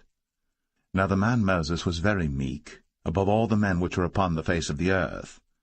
And the Lord spake suddenly unto Moses, and unto Aaron, and unto Miriam, Come out ye 3 unto the tabernacle of the congregation. And they 3 came out. And the Lord came down in the pillar of the cloud, and stood in the door of the tabernacle, and called Aaron and Miriam. And they both came forth. And he said, Hear now my words. If there be a prophet among you, I the Lord will make myself known unto him in a vision, and will speak unto him in a dream. My servant Moses is not so, who is faithful in all mine house. With him will I speak mouth to mouth, even apparently, and not in dark speeches. And the similitude of the Lord shall he behold. Wherefore then were ye not afraid to speak against my servant Moses? And the anger of the Lord was kindled against them, and he departed. And the cloud departed from off the tabernacle, and behold, Miriam became leprous, white as snow. And Aaron looked upon Miriam, and behold, she was leprous. And Aaron said unto Moses, Alas, my lord, I beseech thee, lay not the sin upon us, wherein we have done foolishly, and wherein we have sinned. Let her not be as one dead, of whom the flesh is half consumed, when he cometh out of his mother's womb. And Moses cried unto the Lord, saying, Heal her now, O God, I beseech thee. And the Lord said unto Moses, If her father had but spit in her face, should she not be ashamed 7 days? Let her be shut out from the camp 7 days, and after that let her be received in again. And Miriam was shut out from the camp 7 days. And the people journeyed not till Miriam was brought in again. And afterward the people removed from Hazeroth, and pitched in the wilderness of Paran.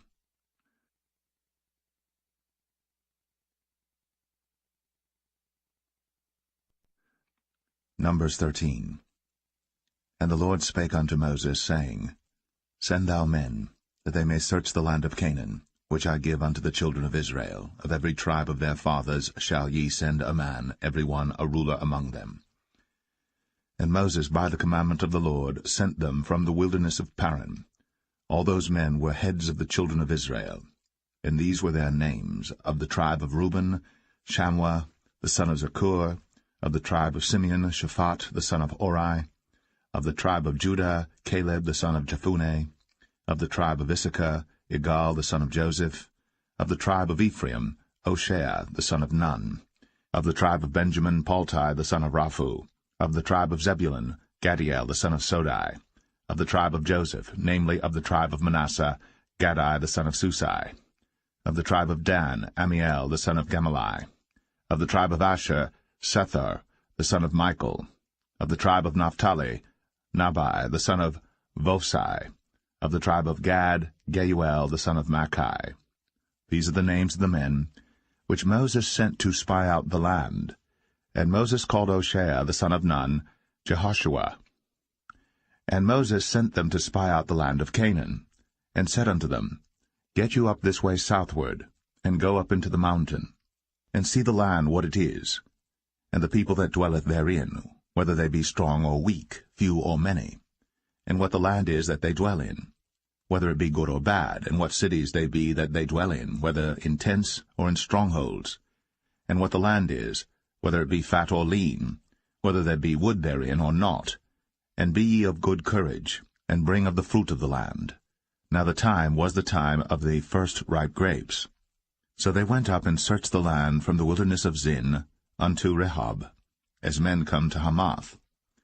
And they ascended by the south, and came unto Hebron, where Ahiman, Sheshai, and Talmai, the children of Anak, were.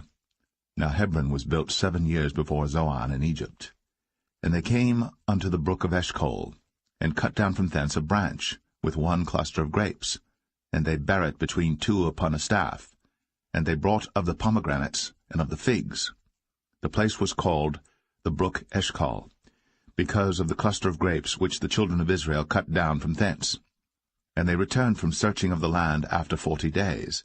And they went, and came to Moses, and to Aaron, and to all the congregation of the children of Israel, unto the wilderness of Paran, to Kadesh, and brought back word unto them, and unto all the congregation, and showed them the fruit of the land. And they told him, and said, We came unto the land whither thou sentest us, and surely it floweth with milk and honey, and this is the fruit of it. Nevertheless the people be strong that dwell in the land, and the cities are walled, and very great. And moreover, we saw the children of Anak there. The Amalekites dwell in the land of the south, and the Hittites, and the Jebusites, and the Amorites dwell in the mountains, and the Canaanites dwell by the sea, and by the coast of Jordan. And Caleb stilled the people before Moses, and said, Let us go up at once, and possess it, for we are well able to overcome it. But the men that went up with him said, We be not able to go up against the people, for they are stronger than we. And they brought up an evil report of the land, which they had searched unto the children of Israel, saying, The land, through which we have gone to search it, is a land that eateth up the inhabitants thereof, and all the people that we saw in it are men of a great stature. And there we saw the giants, the sons of Anak, which come of the giants. And we were in our own sight as grasshoppers, and so we were in their sight.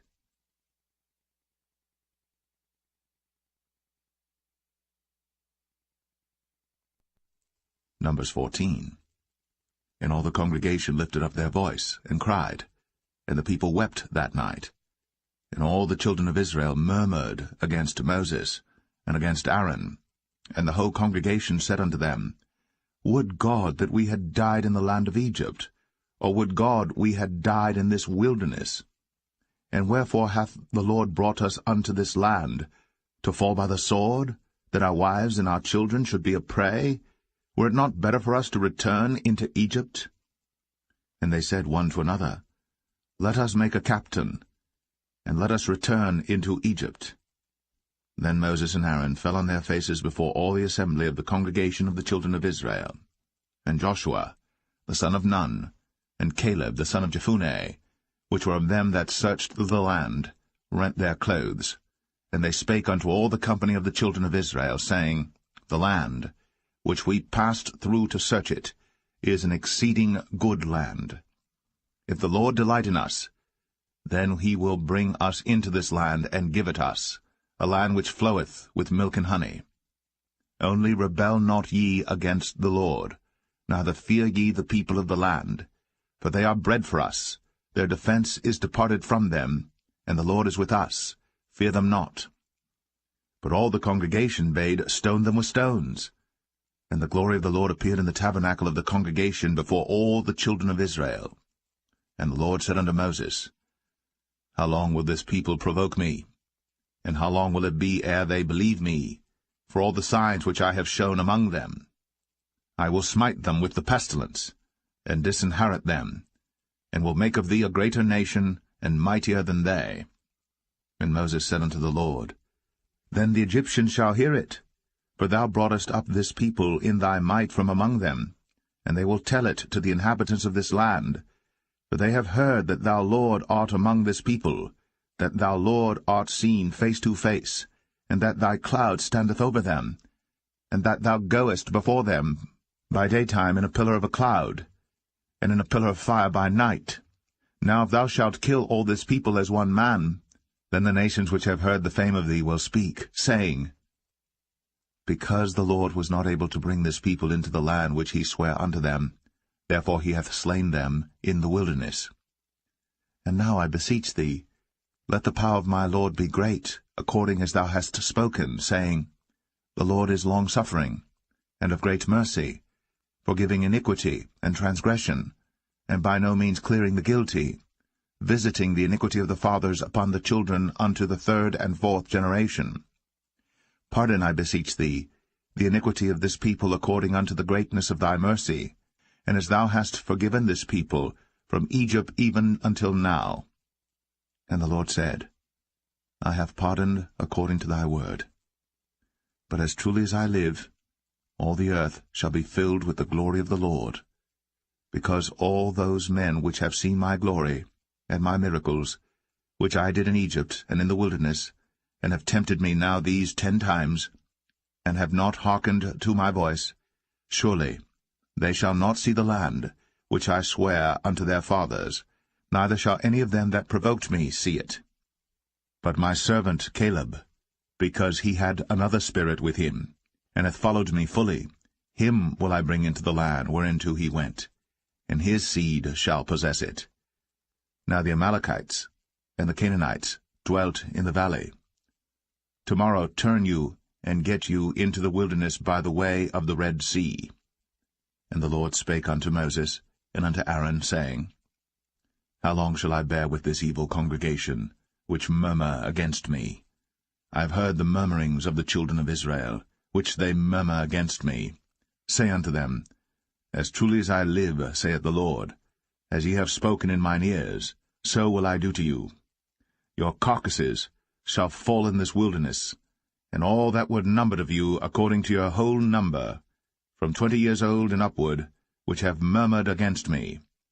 Doubtless ye shall not come into the land, concerning which I swear to make you dwell therein, save Caleb the son of Jephunneh, and Joshua the son of Nun. But your little ones, which ye said should be a prey, them will I bring in, and they shall know the land which ye have despised. But as for you, your carcasses, they shall fall in this wilderness, and your children shall wander in the wilderness 40 years, and bear your whoredoms until your carcasses be wasted in the wilderness. After the number of the days in which ye searched the land, even 40 days, each day for a year, shall ye bear your iniquities, even 40 years, and ye shall know my breach of promise.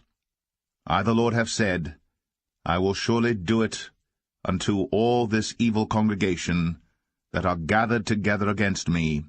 In this wilderness they shall be consumed, and there they shall die.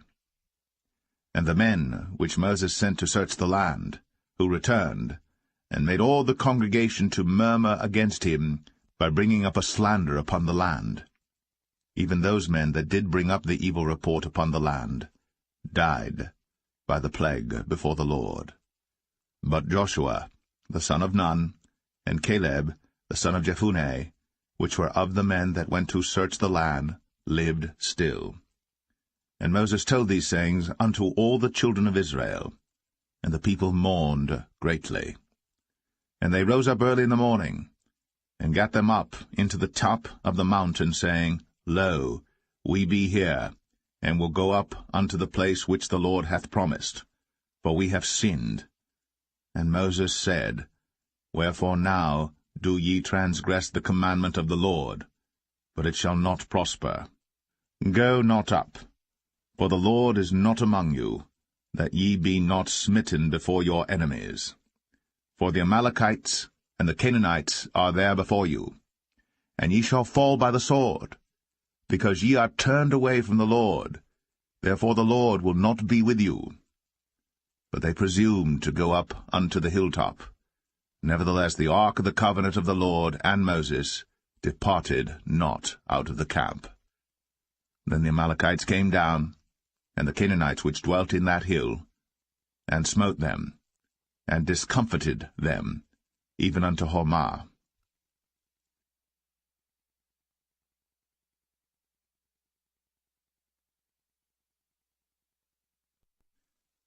Numbers 15. And the Lord spake unto Moses, saying, Speak unto the children of Israel, and say unto them, When ye be come into the land of your habitations, which I give unto you, and will make an offering by fire unto the Lord, a burnt offering, or a sacrifice in performing a vow, or in a freewill offering, or in your solemn feasts, to make a sweet savour unto the Lord, of the herd or of the flock.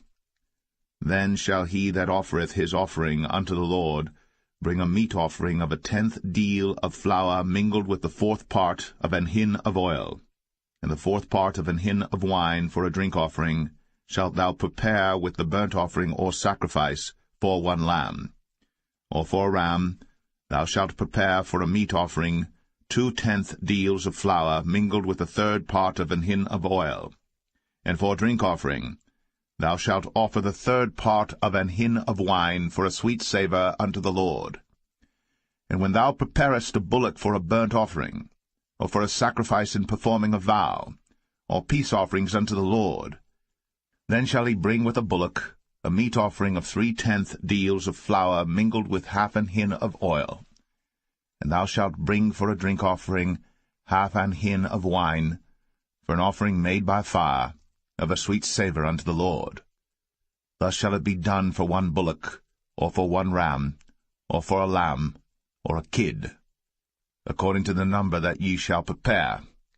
So shall ye do to every one according to their number. All that are born of the country shall do these things after this manner, in offering an offering made by fire, of a sweet savour unto the Lord. And if a stranger sojourn with you, or whosoever be among you in your generations, and will offer an offering made by fire, of a sweet savour unto the Lord, as ye do, so he shall do. 1 ordinance shall be both for you of the congregation, and also for the stranger that sojourneth with you, an ordinance for ever in your generations, as ye are, so shall the stranger be before the Lord.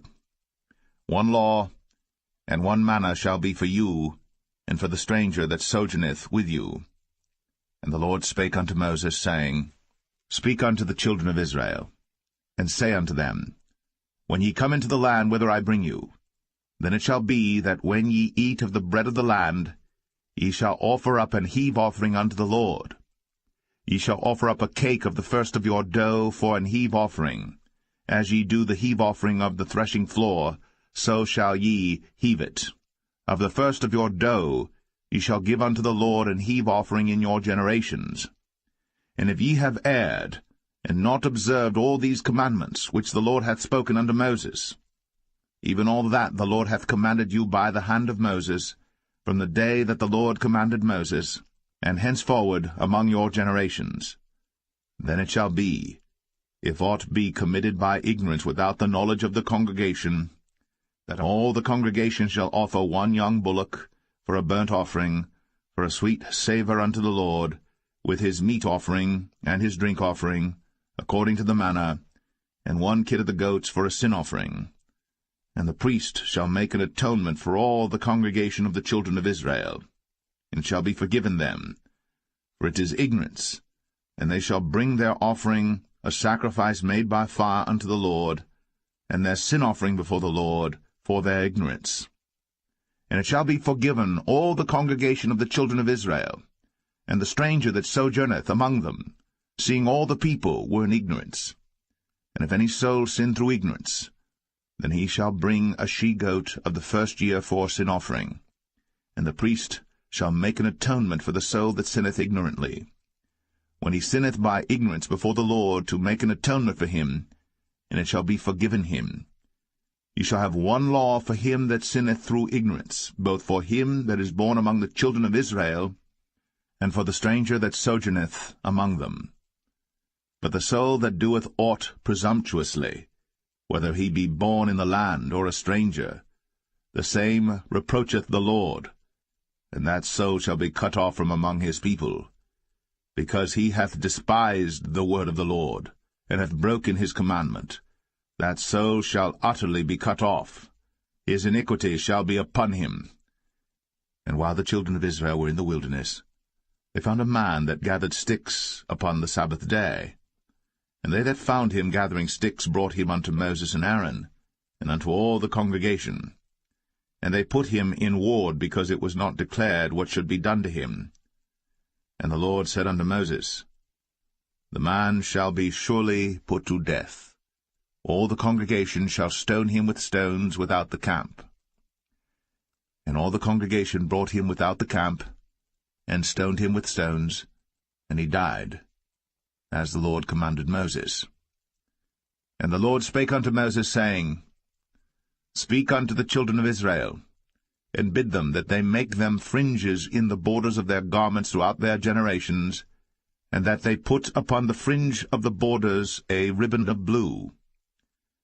And it shall be unto you for a fringe, that ye may look upon it, and remember all the commandments of the Lord, and do them, and that ye seek not after your own heart, and your own eyes, after which ye used to go a-whoring, that ye may remember, and do all my commandments, and be holy unto your God. I am the Lord your God, which brought you out of the land of Egypt, to be your God. I am the Lord your God.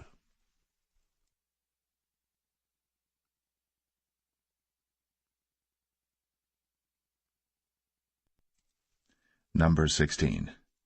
Now Korah the son of Izhar, the son of Kohath, the son of Levi, and Dathan and Abiram, the sons of Eliab, and On the son of Paulett, sons of Reuben, took men. And they rose up before Moses with certain of the children of Israel, 250 princes of the assembly, famous in the congregation, men of renown. And they gathered themselves together against Moses and against Aaron, and said unto them, Ye take too much upon you, seeing all the congregation are holy, every one of them, and the Lord is among them. Wherefore then lift ye up yourselves above the congregation of the Lord. And when Moses heard it, he fell upon his face. And he spake unto Korah and unto all his company, saying, Even tomorrow the Lord will show who are his, and who is holy, and will cause him to come near unto him. Even him whom he hath chosen will he cause to come near unto him. This do, take your censers, Korah, and all his company, and put fire therein, and put incense in them before the Lord tomorrow. And it shall be, that the man whom the Lord doth choose, he shall be holy. Ye take too much upon you, ye sons of Levi. And Moses said unto Korah, Hear, I pray you, ye sons of Levi. Seemeth it but a small thing unto you, that the God of Israel hath separated you from the congregation of Israel, to bring you near to himself, to do the service of the tabernacle of the Lord, and to stand before the congregation to minister unto them? And he hath brought thee near to him, and all thy brethren, the sons of Levi, with thee. And seek ye the priesthood also? For which cause both thou and all thy company are gathered together against the Lord? And what is Aaron, that ye murmur against him? And Moses sent to call Dathan and Abiram, the sons of Eliab, which said, We will not come up. Is it a small thing that thou hast brought us up out of a land that floweth with milk and honey, to kill us in the wilderness, except thou make thyself altogether a prince over us? Moreover, thou hast not brought us into a land that floweth with milk and honey, or given us inheritance of fields and vineyards. Wilt thou put out the eyes of these men?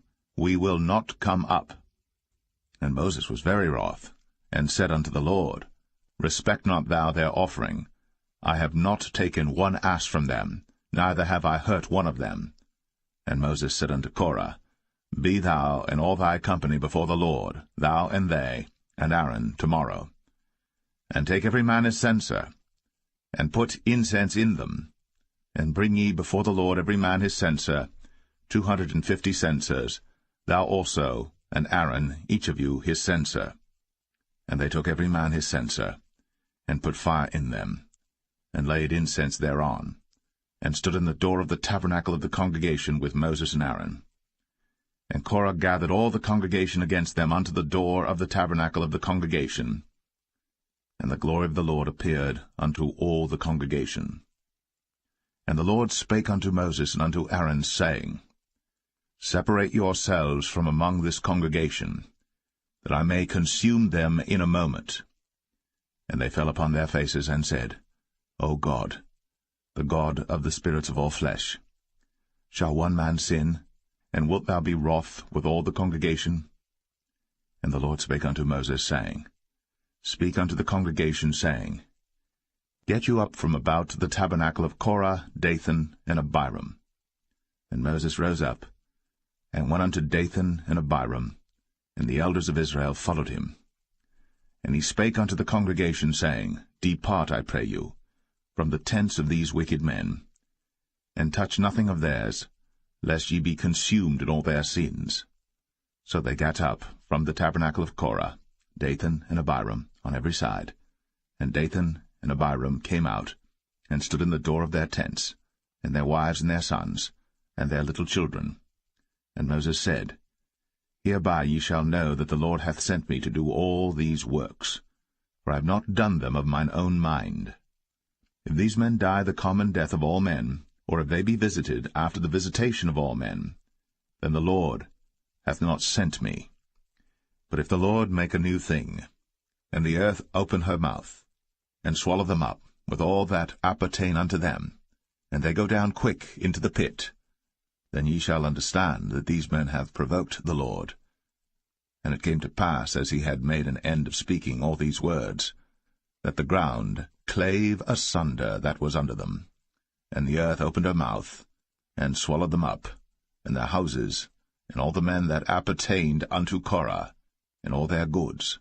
They and all that appertained to them went down alive into the pit, and the earth closed upon them, and they perished from among the congregation. And all Israel that were round about them fled at the cry of them, for they said, Lest the earth swallow us up also. And there came out a fire from the Lord, and consumed the 250 men that offered incense. And the Lord spake unto Moses, saying, Speak unto Eleazar, the son of Aaron the priest, that he take up the censers out of the burning, and scatter thou the fire yonder, for they are hallowed.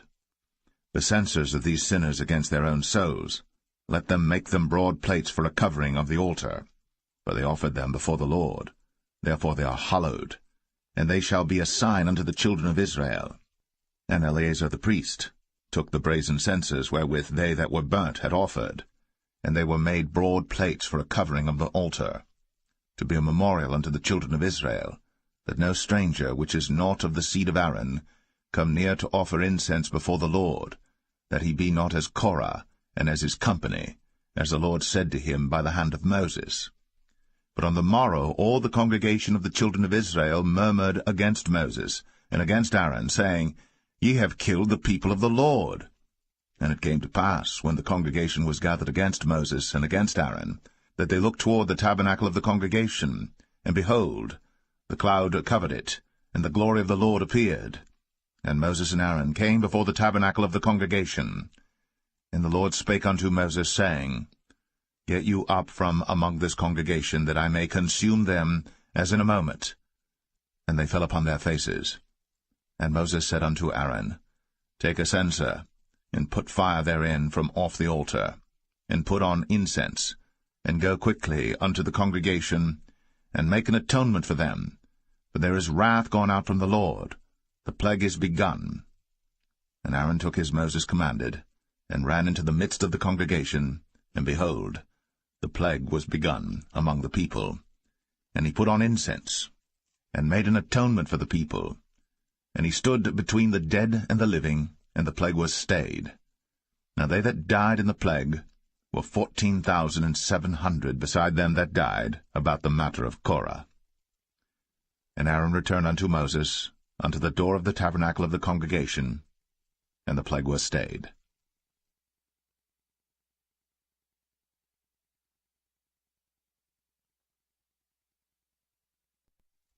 Number 17.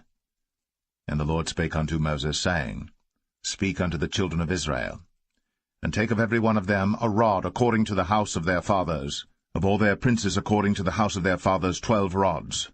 Write thou every man's name upon his rod. And thou shalt write Aaron's name upon the rod of Levi. For 1 rod shall be for the head of the house of their fathers. And thou shalt lay them up in the tabernacle of the congregation before the testimony, where I will meet with you. And it shall come to pass, that the man's rod, whom I shall choose, shall blossom, and I will make to cease from me the murmurings of the children of Israel, whereby they murmur against you.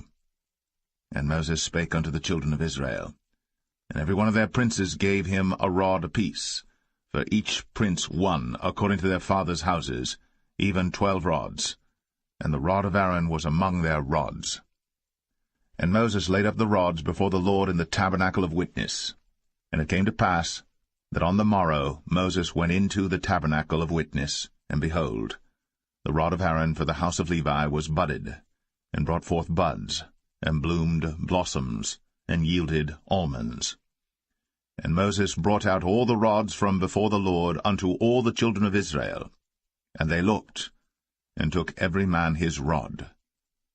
And the Lord said unto Moses, Bring Aaron's rod again before the testimony to be kept for a token against the rebels. And thou shalt quite take away their murmurings from me, that they die not. And Moses did so. As the Lord commanded him, so did he. And the children of Israel spake unto Moses, saying, Behold, we die, we perish, we all perish. Whosoever cometh anything near unto the tabernacle of the Lord shall die.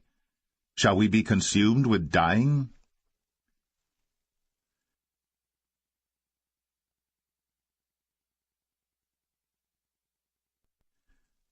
Numbers 18. And the Lord said unto Aaron, Thou and thy sons, and thy father's house with thee shall bear the iniquity of the sanctuary, and thou and thy sons with thee shall bear the iniquity of your priesthood. And thy brethren also of the tribe of Levi, the tribe of thy father, bring thou with thee, that they may be joined unto thee, and minister unto thee. But thou and thy sons with thee shall minister before the tabernacle of witness. And they shall keep thy charge, and the charge of all the tabernacle. Only they shall not come nigh the vessels of the sanctuary and the altar, that neither they nor ye also die. And they shall be joined unto thee, and keep the charge of the tabernacle of the congregation, for all the service of the tabernacle. And a stranger shall not come nigh unto you. And ye shall keep the charge of the sanctuary, and the charge of the altar, that there be no wrath any more upon the children of Israel. And I, behold, I have taken your brethren the Levites from among the children of Israel. To you they are given as a gift for the Lord, to do the service of the tabernacle of the congregation. Therefore thou and thy sons with thee shall keep your priest's office for everything of the altar, and within the veil, and ye shall serve. I have given your priest's office unto you as a service of gift, and the stranger that cometh nigh shall be put to death. And the Lord spake unto Aaron, Behold, I also have given thee the charge of mine heave offerings of all the hallowed things of the children of Israel. Unto thee have I given them by reason of the anointing, and to thy sons by an ordinance for ever. This shall be thine of the most holy things, reserved from the fire, every oblation of theirs, every meat offering of theirs, and every sin offering of theirs, And every trespass offering of theirs which they shall render unto me shall be most holy for thee, and for thy sons. In the most holy place shalt thou eat it, every male shall eat it. It shall be holy unto thee. And this is thine, the heave offering of their gift, with all the wave offerings of the children of Israel. I have given them unto thee, and to thy sons and to thy daughters with thee, by a statute for ever. Every one that is clean in thy house shall eat of it. All the best of the oil, all the best of the wine, and of the wheat, the first fruits of them which they shall offer unto the Lord, them have I given thee. And whatsoever is first ripe in the land, which they shall bring unto the Lord, shall be thine. Every one that is clean in thine house shall eat of it. Everything devoted in Israel shall be thine. Everything that openeth the matrix in all flesh, which they bring unto the Lord, whether it be of men or beasts, shall be thine. Nevertheless, the firstborn of man shalt thou surely redeem, and the firstling of unclean beasts shalt thou redeem.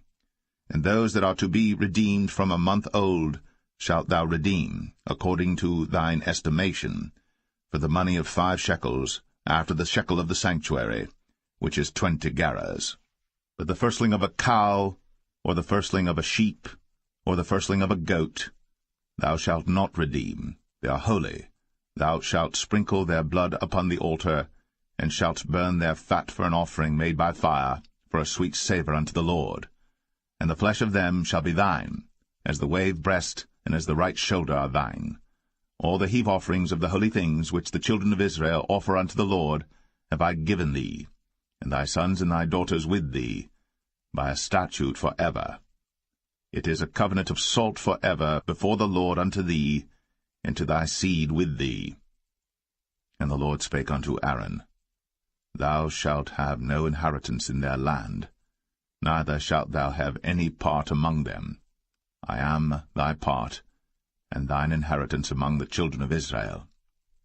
And behold, I have given the children of Levi all the 10th in Israel for an inheritance, for their service which they serve, even the service of the tabernacle of the congregation.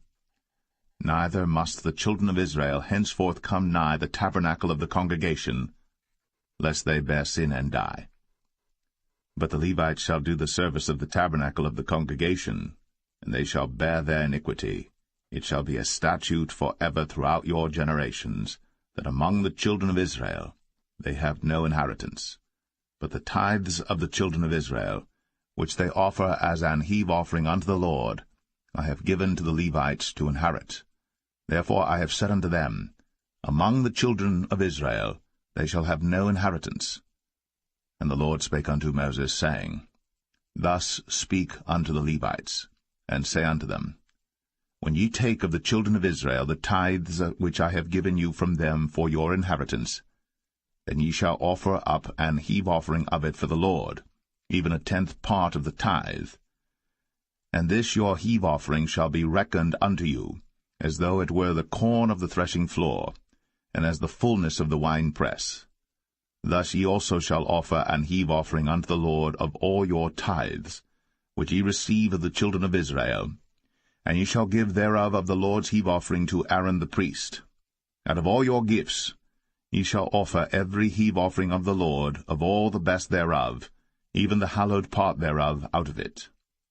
Therefore thou shalt say unto them, When ye have heaved the best thereof from it, then it shall be counted unto the Levites as the increase of the threshing floor, and as the increase of the winepress. And ye shall eat it in every place, ye and your households.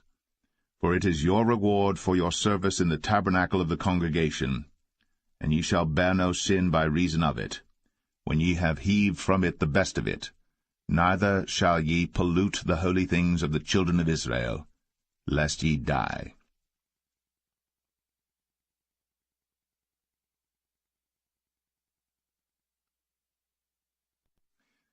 Numbers 19.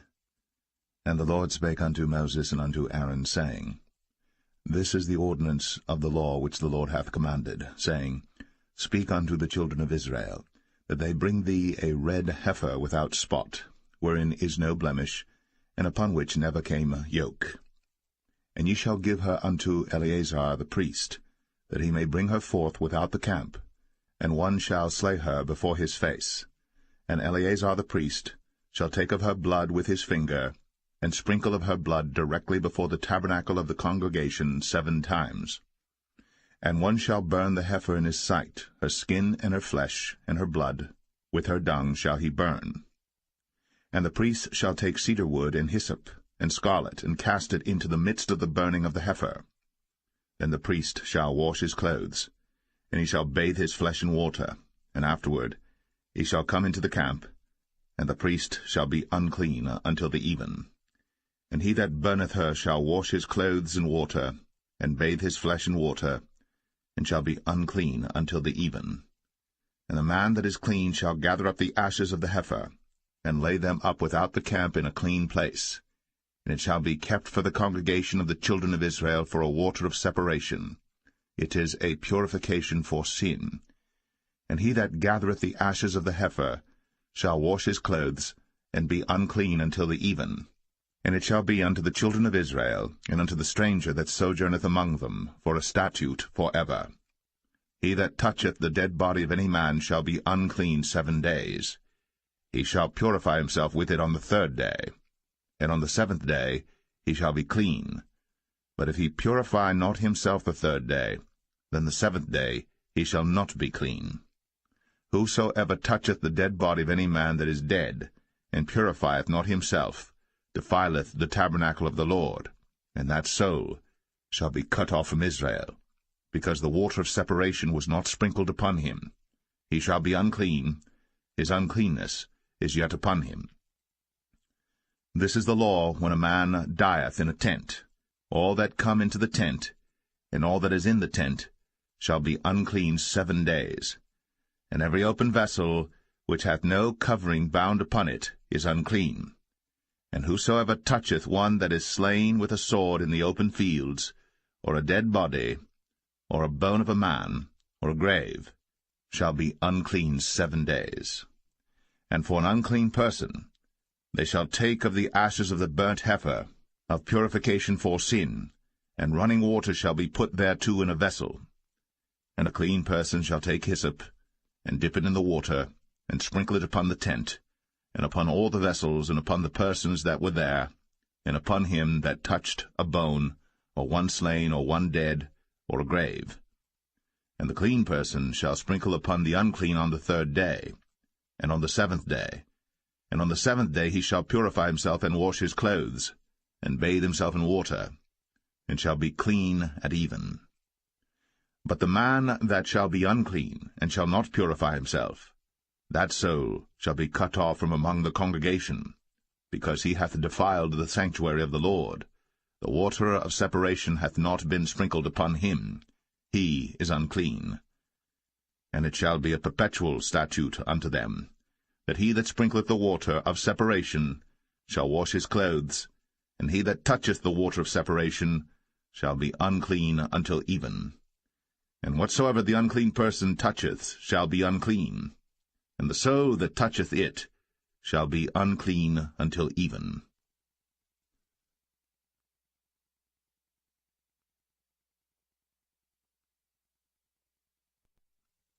Numbers 20. Then came the children of Israel, even the whole congregation, into the desert of Zin, in the 1st month, and the people abode in Kadesh. And Miriam died there, and was buried there. And there was no water for the congregation, and they gathered themselves together against Moses and against Aaron. And the people chode with Moses, and spake, saying, Would God that we had died when our brethren died before the Lord! And why have ye brought up the congregation of the Lord into this wilderness, that we and our cattle should die there? And wherefore have ye made us to come up out of Egypt, to bring us in unto this evil place?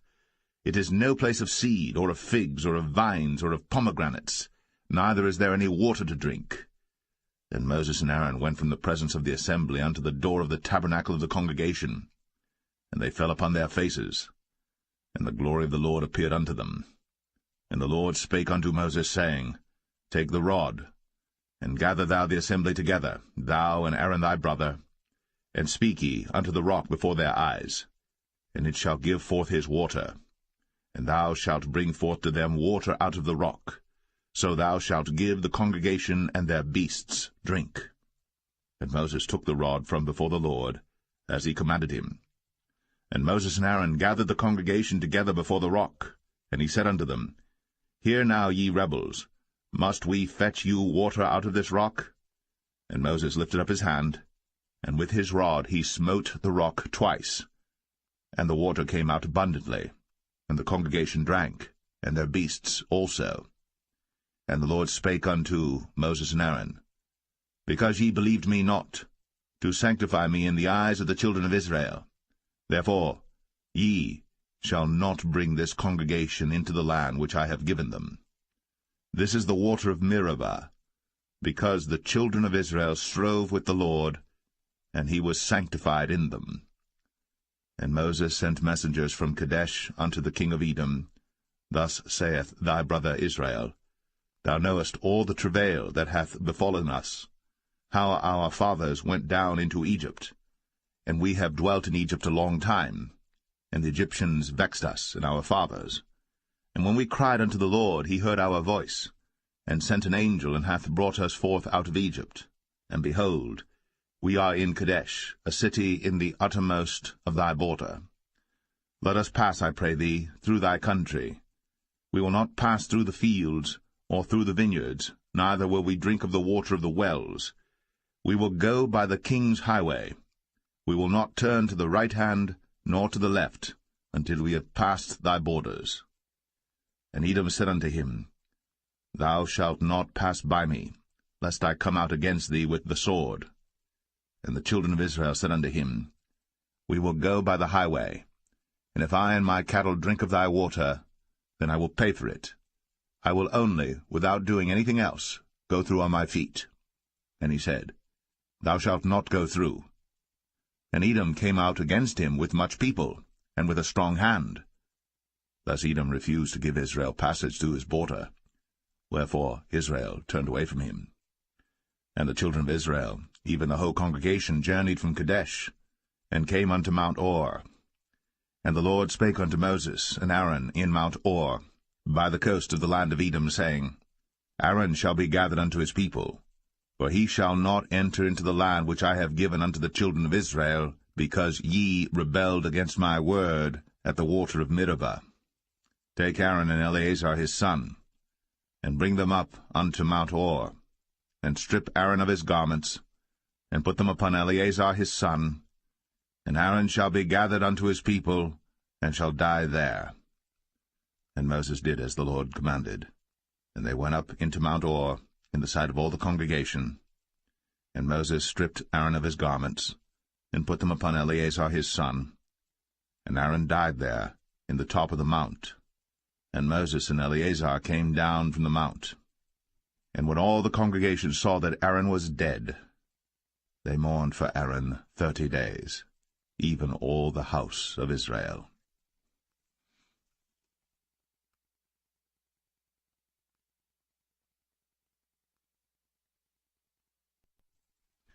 Numbers 21.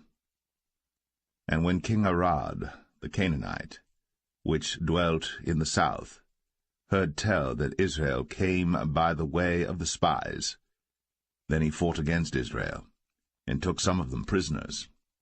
And Israel vowed a vow unto the Lord, and said, If thou wilt indeed deliver this people into my hand, then I will utterly destroy their cities.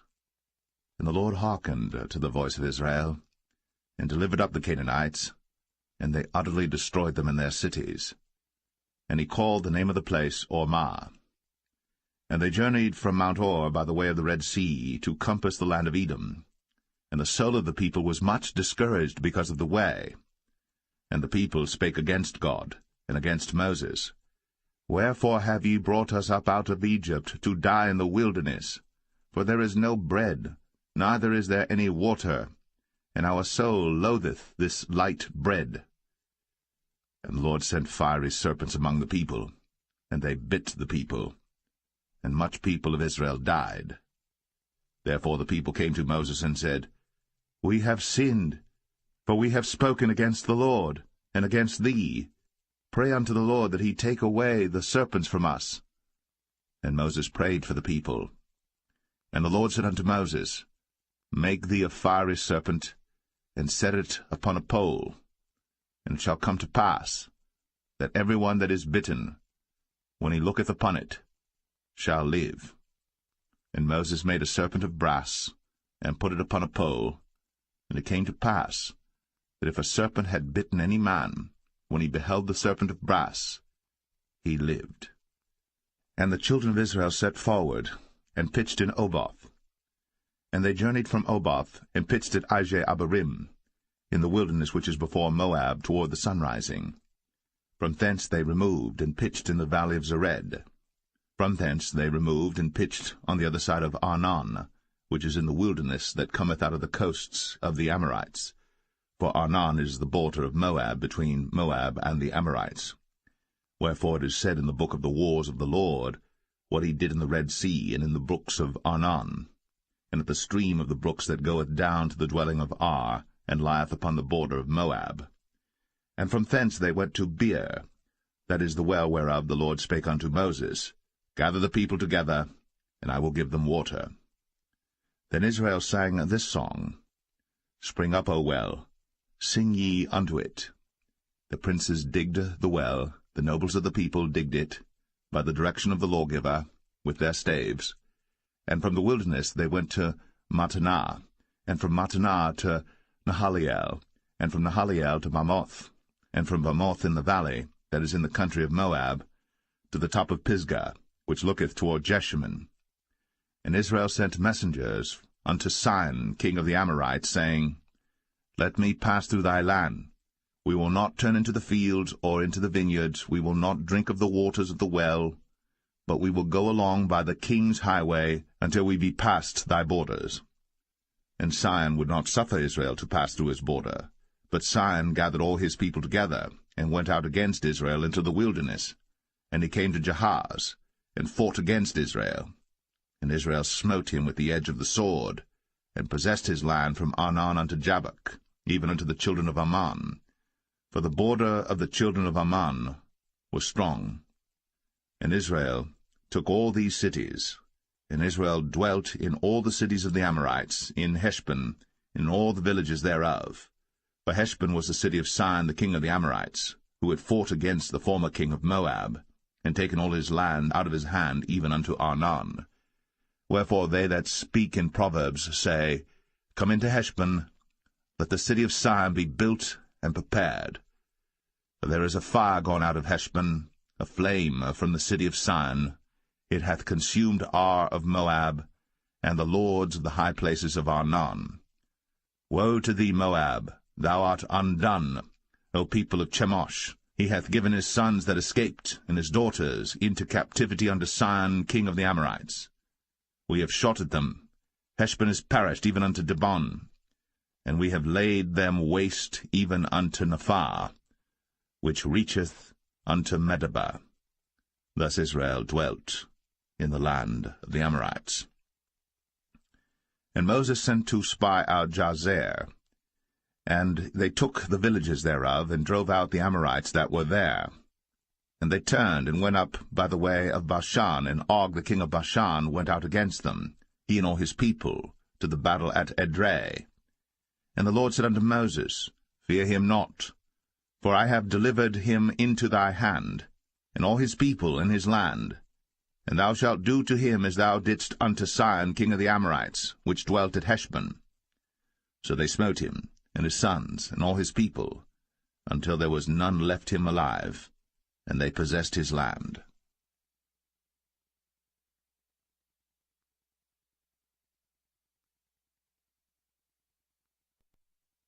Numbers 22. And the children of Israel set forward, and pitched in the plains of Moab, on this side Jordan, by Jericho. And Balak the son of Zippor saw all that Israel had done to the Amorites. And Moab was sore afraid of the people, because they were many. And Moab was distressed because of the children of Israel. And Moab said unto the elders of Midian, Now shall this company lick up all that are round about us, as the ox licketh up the grass of the field. And Balak the son of Zippor was king of the Moabites at that time. He sent messengers, therefore, unto Balaam the son of Beor to Pethor, which is by the river of the land of the children of his people, to call him, saying, Behold, there is a people come out from Egypt. Behold, they cover the face of the earth, and they abide over against me. Come now, therefore, I pray thee, curse me this people, for they are too mighty for me. Peradventure I shall prevail, that we may smite them, and that I may drive them out of the land. For I wot that he whom thou blessest is blessed, and he whom thou cursest is cursed. And the elders of Moab and the elders of Midian departed with the rewards of divination in their hand. And they came unto Balaam, and spake unto him the words of Balak. And he said unto them, Lodge here this night, and I will bring you word again, as the Lord shall speak unto me. And the princes of Moab abode with Balaam. And God came unto Balaam, and said, What men are these with thee? And Balaam said unto God, Balak the son of Zippor, king of Moab, hath sent unto me, saying, Behold, there is a people come out of Egypt, which covereth the face of the earth. Come now, curse me them. Peradventure I shall be able to overcome them, and drive them out. And God said unto Balaam, Thou shalt not go with them. Thou shalt not curse the people, for they are blessed. And Balaam rose up in the morning, and said unto the princes of Balak, Get you into your land, for the Lord refuseth to give me leave to go with you. And the princes of Moab rose up, and they went unto Balak, and said, Balaam refuseth to come with us. And Balak sent yet again princes, more and more honorable than they. And they came to Balaam, and said to him, Thus saith Balak the son of Zippor, Let nothing, I pray thee, hinder thee from coming unto me. For I will promote thee unto very great honor, and I will do whatsoever thou sayest unto me. Come therefore, I pray thee, curse me this people. And Balaam answered and said unto the servants of Balak, If Balak would give me his house full of silver and gold, I cannot go beyond the word of the Lord my God to do less or more. Now therefore I pray you, tarry ye also here this night, that I may know what the Lord will say unto me more. And God came unto Balaam at night, and said unto him, If the men come to call thee, rise up and go with them. But yet the word which I shall say unto thee, that shalt thou do. And Balaam rose up in the morning, and saddled his ass, and went with the princes of Moab. And God's anger was kindled because he went. And the angel of the Lord stood in the way for an adversary against him. Now he was riding upon his ass, and his 2 servants were with him. And the ass saw the angel of the Lord standing in the way, and his sword drawn in his hand. And the ass turned aside out of the way, and went into the field. And Balaam smote the ass, to turn her into the way. But the angel of the Lord stood in a path of the vineyards, a wall being on this side, and a wall on that side.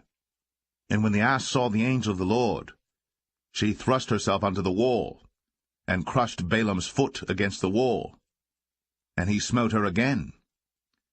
And the angel of the Lord went further, and stood in a narrow place, where was no way to turn either to the right hand or to the left.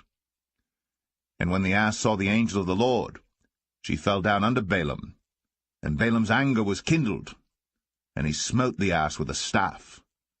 And the Lord opened the mouth of the ass, and she said unto Balaam, What have I done unto thee, that thou hast smitten me these 3 times? And Balaam said unto the ass, Because thou hast mocked me. I would there were a sword in mine hand, for now would I kill thee.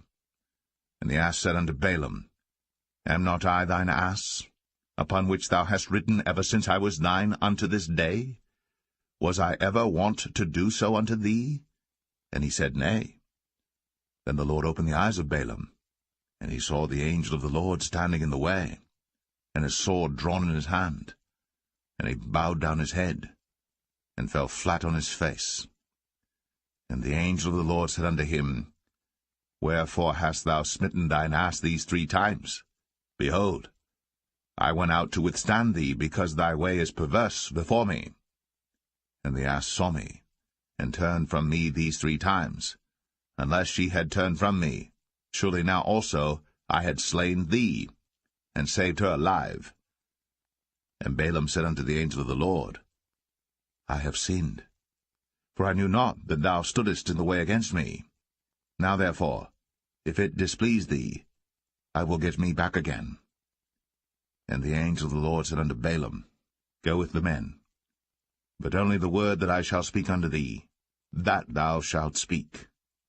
So Balaam went with the princes of Balak. And when Balak heard that Balaam was come, he went out to meet him unto a city of Moab, which is in the border of Arnon, which is in the utmost coast. And Balak said unto Balaam, Did I not earnestly send unto thee to call thee? Wherefore camest thou not unto me? Am I not able indeed to promote thee to honour? And Balaam said unto Balak, Lo, I am come unto thee. Have I now any power at all to say anything? The word that God putteth in my mouth, that shall I speak. And Balaam went with Balak, and they came unto Kirjath-Huzoth. And Balak offered oxen and sheep, and sent to Balaam, and to the princes that were with him. And it came to pass on the morrow that Balak took Balaam, and brought him up into the high places of Baal, that thence he might see the utmost part of the people.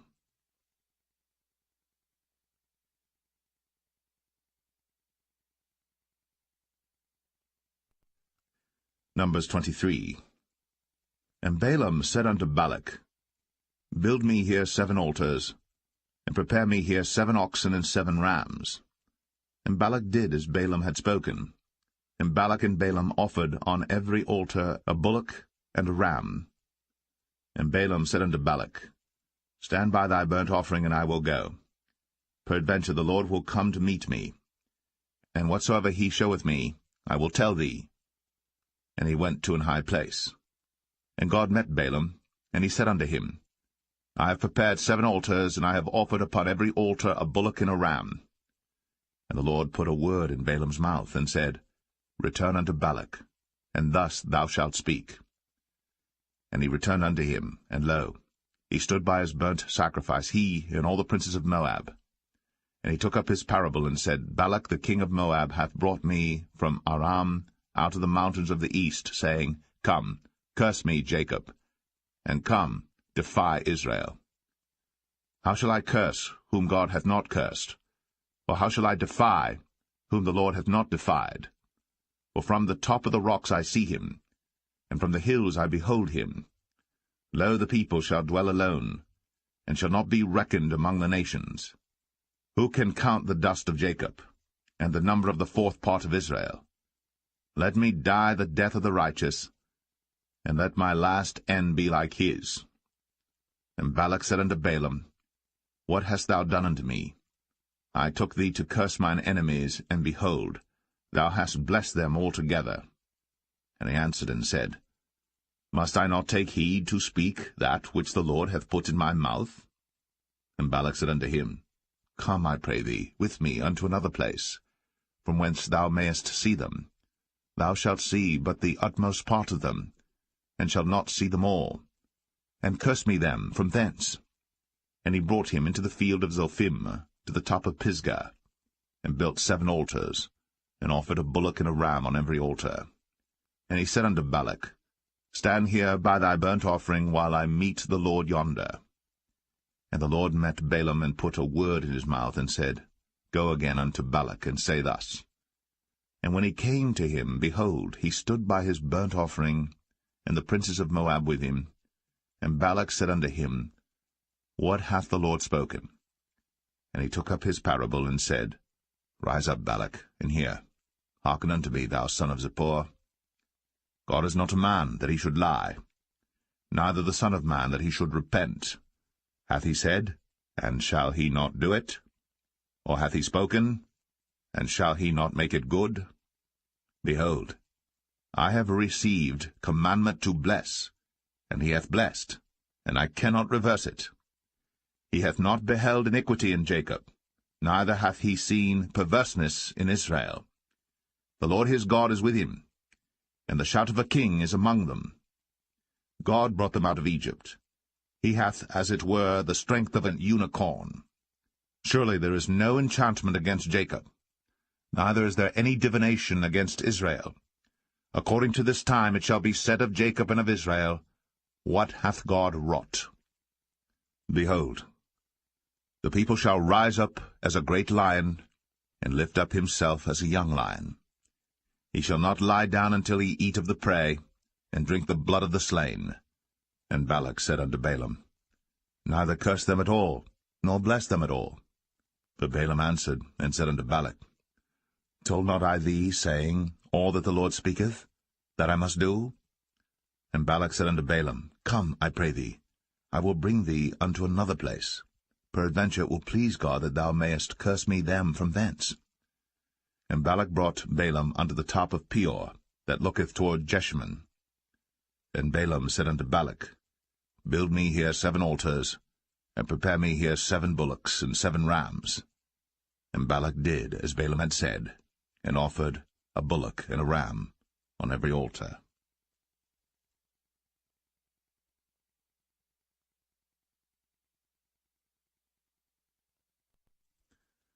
Numbers 24.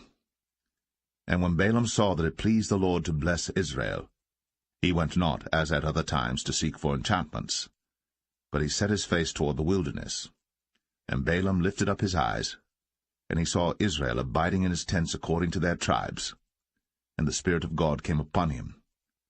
And he took up his parable, and said, Balaam the son of Beor hath said, and the man whose eyes are open hath said, He hath said, which heard the words of God, which saw the vision of the Almighty, falling into a trance, but having his eyes open, How goodly are thy tents, O Jacob, and thy tabernacles, O Israel! As the valleys are they spread forth, as gardens by the river's side, as the trees of lign aloes which the Lord hath planted, and as cedar trees beside the waters. He shall pour the water out of his buckets, and his seed shall be in many waters, and his king shall be higher than Agag, and his kingdom shall be exalted. God brought him forth out of Egypt. He hath, as it were, the strength of an unicorn.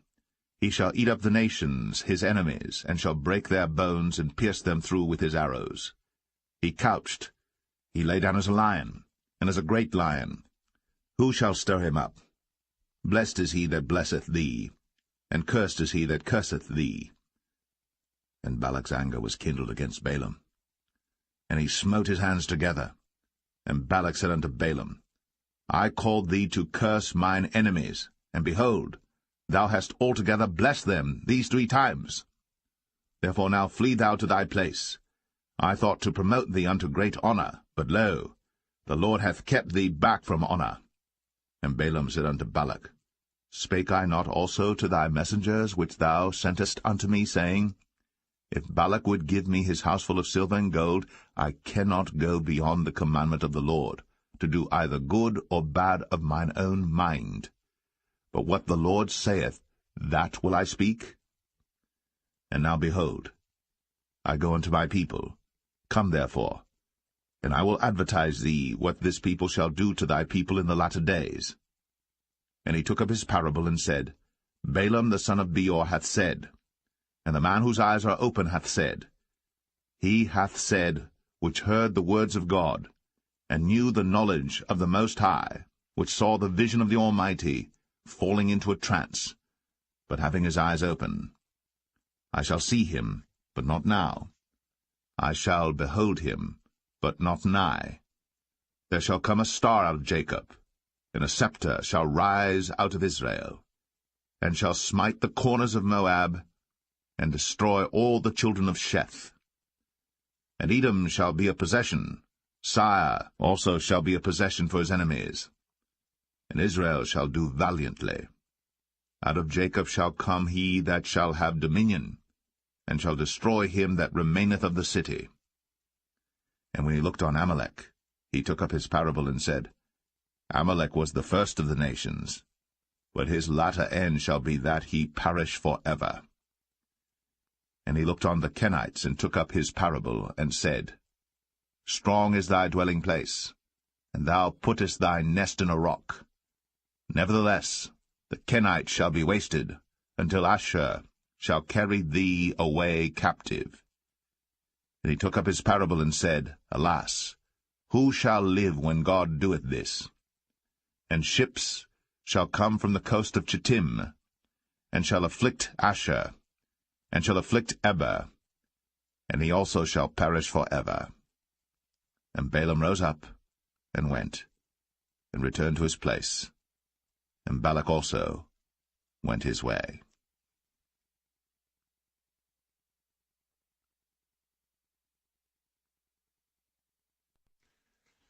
Numbers 25. And Israel abode in Shittim, and the people began to commit whoredom with the daughters of Moab. And they called the people unto the sacrifices of their gods, and the people did eat, and bowed down to their gods. And Israel joined himself unto Baal Peor, and the anger of the Lord was kindled against Israel. And the Lord said unto Moses, Take all the heads of the people, and hang them up before the Lord against the sun, that the fierce anger of the Lord may be turned away from Israel.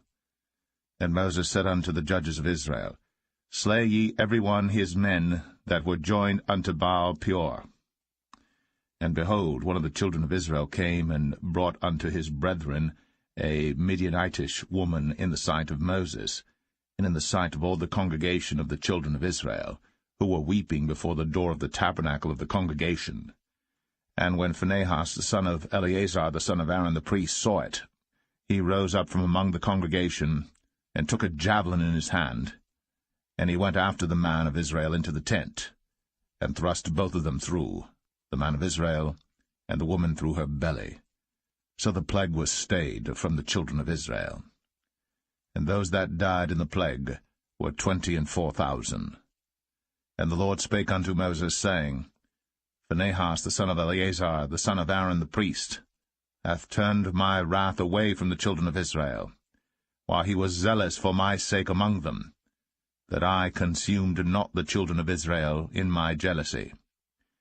Wherefore say, Behold, I give unto him my covenant of peace, and he shall have it, and his seed after him, even the covenant of an everlasting priesthood, because he was zealous for his God, and made an atonement for the children of Israel.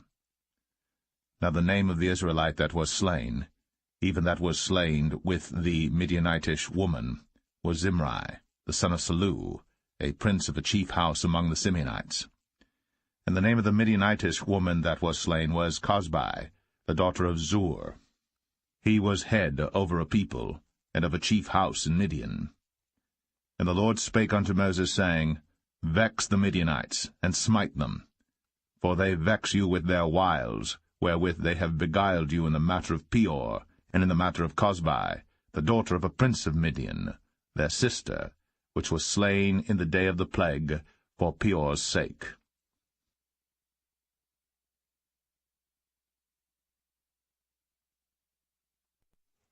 Numbers 26. And it came to pass after the plague, that the Lord spake unto Moses and unto Eleazar the son of Aaron the priest, saying, Take the sum of all the congregation of the children of Israel, from 20 years old and upward, throughout their father's house, all that are able to go to war in Israel. And Moses and Eleazar the priest spake with them in the plains of Moab by Jordan near Jericho, saying, Take the sum of the people from 20 years old and upward, as the Lord commanded Moses and the children of Israel, which went forth out of the land of Egypt. Reuben, the eldest son of Israel, the children of Reuben, Hanok, of whom cometh the family of the Hanokites, of Palu, the family of the Paluites, of Hezron, the family of the Hezronites, of Carmi, the family of the Carmites.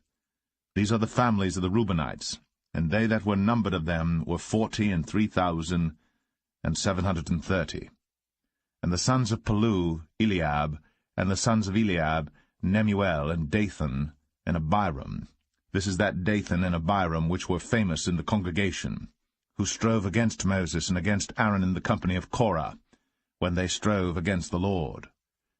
And the earth opened her mouth, and swallowed them up together with Korah, when that company died, what time the fire devoured 250 men, and they became a sign. Notwithstanding, the children of Korah died not.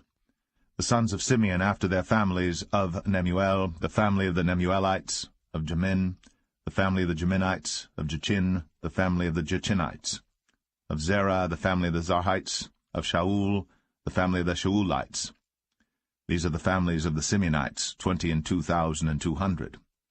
The children of Gad after their families, of Zephan, the family of the Zephanites, of Haggai, the family of the Haggites, of Shuni, the family of the Shunites, of Ozni, the family of the Oznites, of Eri, the family of the Erites, of Arad, the family of the Aradites, of Areli, the family of the Arelites.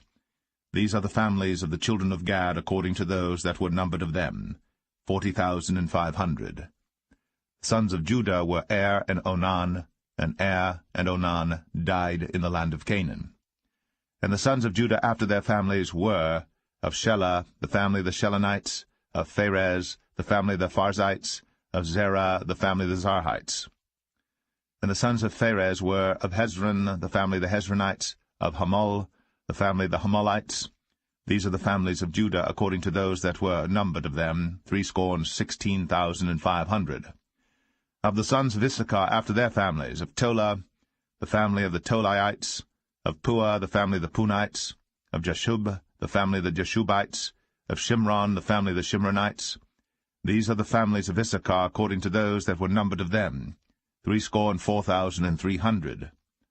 Of the sons of Zebulun after their families, of Sered, the family of the Sardites, of Elon, the family of the Elonites, of Jaleel, the family of the Jaleelites. These are the families of the Zebulunites, according to those that were numbered of them, 60,500. The sons of Joseph after their families were Manasseh and Ephraim. Of the sons of Manasseh, of Machir, the family of the Machirites, and Machir begat Gilead. Of Gilead come the family of the Gileadites. These are the sons of Gilead. Of Jezer, the family of the Jezerites, of Helek, the family of the Helekites, and of Azriel, the family of the Azrielites, and of Shechem, the family of the Shechemites, and of Shemida, the family of the Shemidites, and of Hepher, the family of the Hepherites. And Zelophehad, the son of Hepher, had no sons, but daughters. And the names of the daughters of Zelophehad were Mahlah and Noah, Hoglah, Milcah, and Tirzah. These are the families of Manasseh, and those that were numbered of them, 52,700. These are the sons of Ephraim after their families. Of Shuthelah, the family of the Shuthalites, of Becher, the family of the Bachrites, of Tahan, the family of the Tahanites. And these are the sons of Shuthelah, of Iran, the family of the Iranites. These are the families of the sons of Ephraim according to those that were numbered of them, 32,500. These are the sons of Joseph after their families. The sons of Benjamin after their families, of Bela, the family of the Belites, of Ashbel, the family of the Ashbelites, of Ahiram, the family of the Ahiramites, of Shepham, the family of the Shuphamites, of Hupham, the family of the Huphamites. And the sons of Bela were Ard and Naaman, of Ard, the family of the Ardites, and of Naaman, the family of the Naamites. These are the sons of Benjamin after their families, and they that were numbered of them were 45,600. These are the sons of Dan after their families, of Shuham, the family of the Shuhamites. These are the families of Dan after their families. All the families of the Shuhamites, according to those that were numbered of them, were 64,400. Of the children of Asher after their families, of Jimnah, the family of the Jimnites, of Jesui, the family of the Jesuites, of Beriah, the family of the Berites. Of the sons of Beriah, of Heber, the family of the Heberites, of Malkiel, the family of the Malkielites. And the name of the daughter of Asher was Sarah. These are the families of the sons of Asher, according to those that were numbered of them, who were 53,400. Of the sons of Naphtali after their families, of Jaziel, the family of the Jazielites, of Gunai, the family of the Gunites, of Jezer, the family of the Jezerites, of Shalem, the family of the Shalemites. These are the families of Naphtali according to their families, and they that were numbered of them were 45,400. These were the numbered of the children of Israel, 600,000 and 1,730. And the Lord spake unto Moses, saying, Unto these the land shall be divided for an inheritance according to the number of names. To many thou shalt give the more inheritance, and to few thou shalt give the less inheritance. To every one shall his inheritance be given according to those that were numbered of him. Notwithstanding the land shall be divided by lot. According to the names of the tribes of their fathers they shall inherit. According to the lot shall the possession thereof be divided between many and few. And these are they that were numbered of the Levites after their families. Of Gershon, the family of the Gershonites. Of Kohath, the family of the Kohathites. Of Merari, the family of the Merarites. These are the families of the Levites, the family of the Libnites, the family of the Hebronites, the family of the Mahlites, the family of the Mushites, the family of the Korathites, and Kohath begat Amram. And the name of Amram's wife was Jochebed, the daughter of Levi, whom her mother bare to Levi in Egypt. And she bare unto Amram Aaron and Moses, and Miriam their sister. And unto Aaron was born Nadab and Abihu, Eleazar and Ithamar. And Nadab and Abihu died when they offered strange fire before the Lord. And those that were numbered of them were 23,000, all males, from a month old and upward. But they were not numbered among the children of Israel, because there was no inheritance given them among the children of Israel. These are they that were numbered by Moses and Eleazar the priest, who numbered the children of Israel in the plains of Moab, by Jordan near Jericho. But among these there was not a man of them whom Moses and Aaron the priest numbered, when they numbered the children of Israel in the wilderness of Sinai. For the Lord had said of them, They shall surely die in the wilderness. And there was not left a man of them, save Caleb the son of Jephunneh, and Joshua the son of Nun.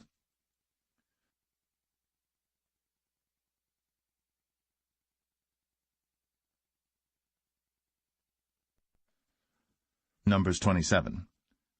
Then came the daughters of Zelophehad, the son of Hepher, the son of Gilead, the son of Machir, the son of Manasseh, of the families of Manasseh, the son of Joseph.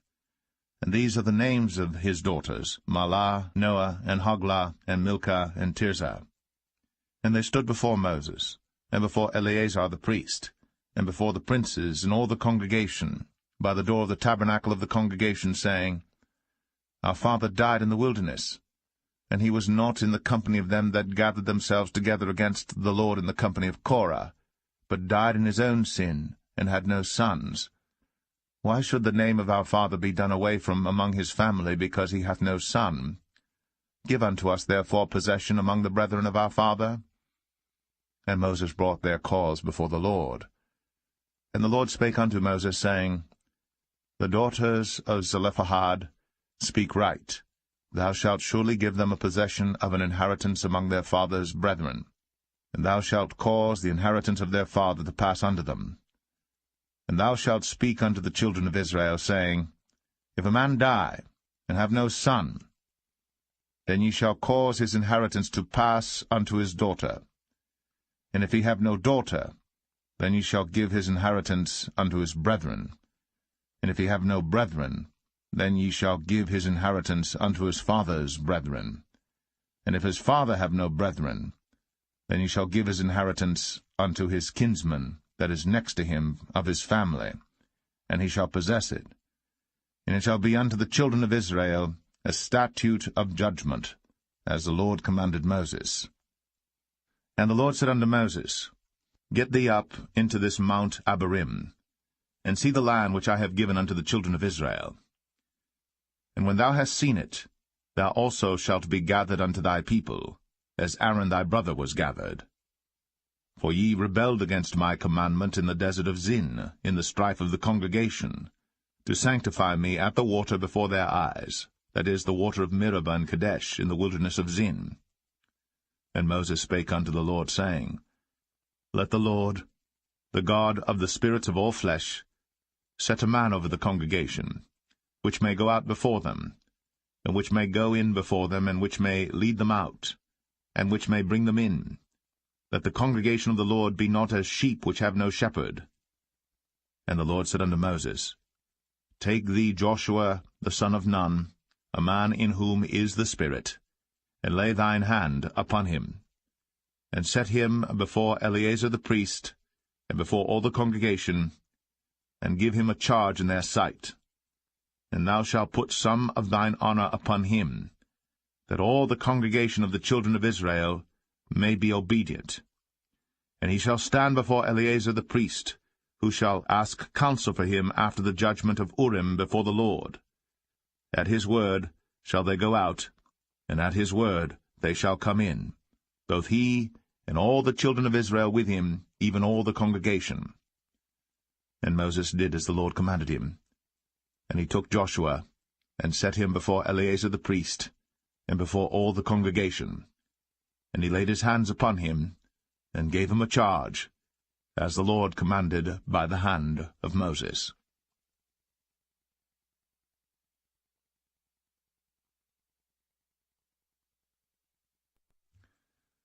Numbers 28. And the Lord spake unto Moses, saying, Command the children of Israel, and say unto them, My offering, and my bread for my sacrifices made by fire for a sweet savour unto me, shall ye observe to offer unto me in their due season. And thou shalt say unto them, This is the offering made by fire, which ye shall offer unto the Lord, 2 lambs of the first year without spot day by day, for a continual burnt offering. The 1 lamb shalt thou offer in the morning, and the other lamb shalt thou offer at even, and 1/10 part of an ephah of flour for a meat offering, mingled with the 4th part of an hin of beaten oil. It is a continual burnt offering which was ordained in Mount Sinai for a sweet savour, a sacrifice made by fire unto the Lord. And the drink offering thereof shall be the 4th part of an hin for the 1 lamb. In the holy place shalt thou cause the strong wine to be poured unto the Lord for a drink offering. And the other lamb shalt thou offer at even, as the meat offering of the morning, and as the drink offering thereof. Thou shalt offer it, a sacrifice made by fire, of a sweet savour unto the Lord. And on the Sabbath day 2 lambs of the first year without spot, and 2/10 deals of flour for a meat offering mingled with oil, and the drink offering thereof. This is the burnt offering of every Sabbath, beside the continual burnt offering, and his drink offering. And in the beginnings of your months ye shall offer a burnt offering unto the Lord, 2 young bullocks and 1 ram, 7 lambs of the first year without spot, and 3/10 deals of flour for a meat offering mingled with oil for 1 bullock, and 2/10 deals of flour for a meat offering mingled with oil for 1 ram, and a several 10th deal of flour mingled with oil for a meat offering unto 1 lamb, for a burnt offering of a sweet savour, a sacrifice made by fire unto the Lord. And their drink offering shall be 1/2 an hin of wine unto a bullock, and the 1/3 part of an hin unto a ram, and a 4th part of an hin unto a lamb. This is the burnt offering of every month throughout the months of the year. And 1 kid of the goats for a sin offering unto the Lord shall be offered, beside the continual burnt offering and his drink offering. And the 14th day of the first month is the Passover of the Lord. And the 15th day of this month is the feast. 7 days shall unleavened bread be eaten. In the first day shall be an holy convocation.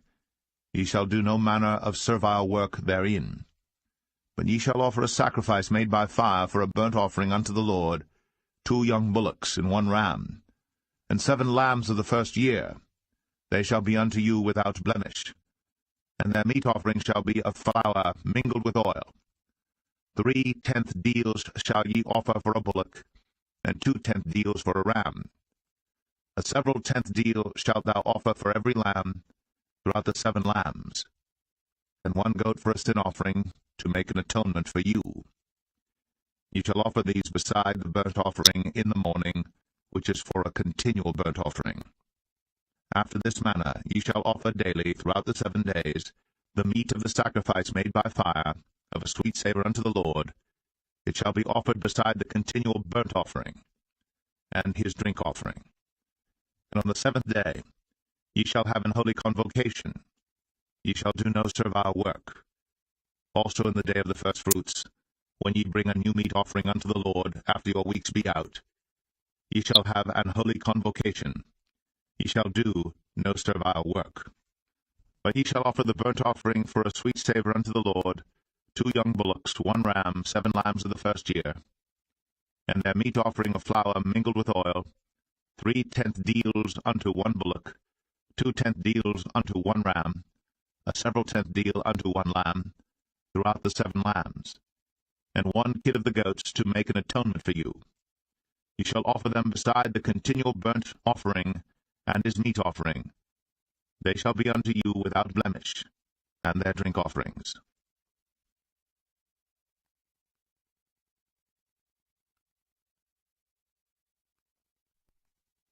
Numbers 29.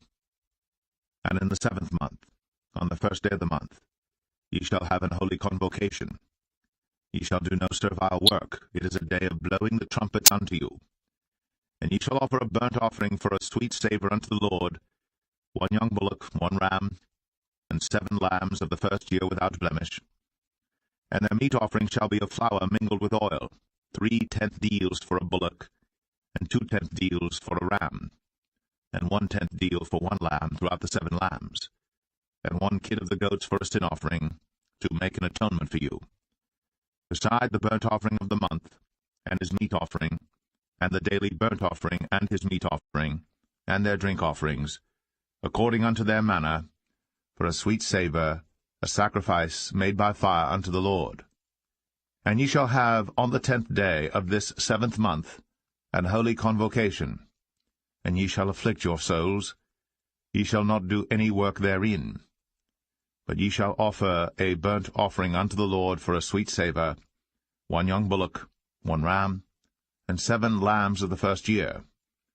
They shall be unto you without blemish, and their meat offering shall be of flour mingled with oil, 3/10 deals to a bullock, and 2/10 deals to 1 ram, a several tenth deal for 1 lamb throughout the 7 lambs, 1 kid of the goats for a sin offering, beside the sin offering of atonement, and the continual burnt offering, and the meat offering of it, and their drink offerings. And on the 15th day of the 7th month ye shall have an holy convocation. Ye shall do no servile work, and ye shall keep a feast unto the Lord 7 days. And ye shall offer a burnt offering, a sacrifice made by fire, of a sweet savour unto the Lord, 13 young bullocks, 2 rams, and 14 lambs of the 1st year. They shall be without blemish. And their meat offering shall be of flour mingled with oil, 3/10 deals unto every bullock of the 13 bullocks, 2/10 deals to each ram of the 2 rams, and a several tenth deal to each lamb of the 14 lambs, and 1 kid of the goats for a sin offering, beside the continual burnt offering, his meat offering, and his drink offering.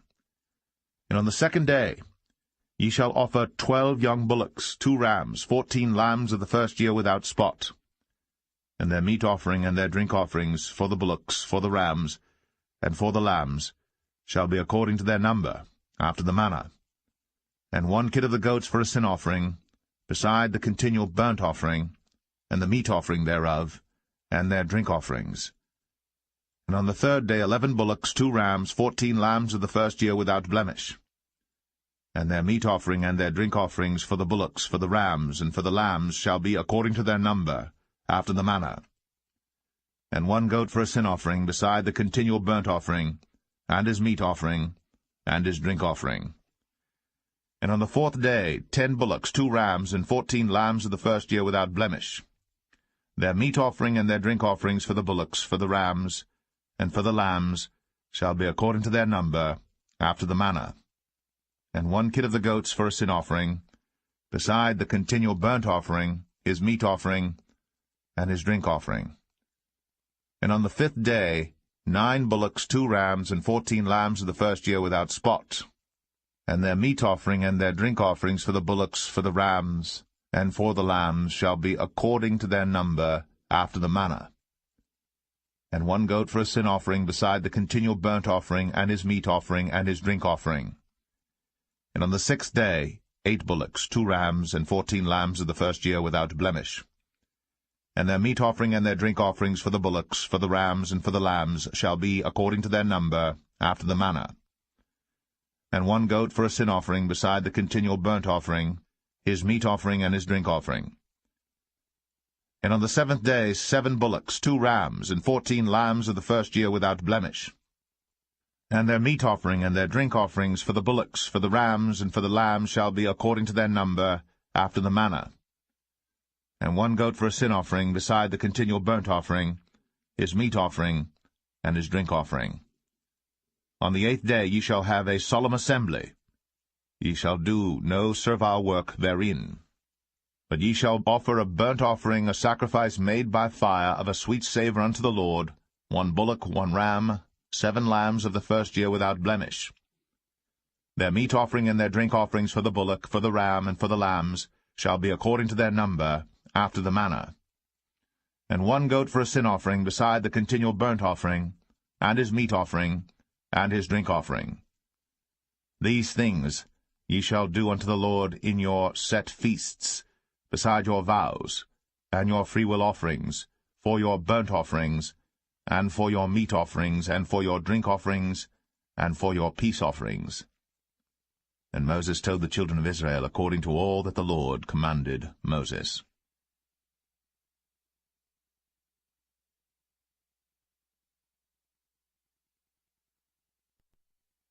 Numbers 30. And Moses spake unto the heads of the tribes concerning the children of Israel, saying, This is the thing which the Lord hath commanded.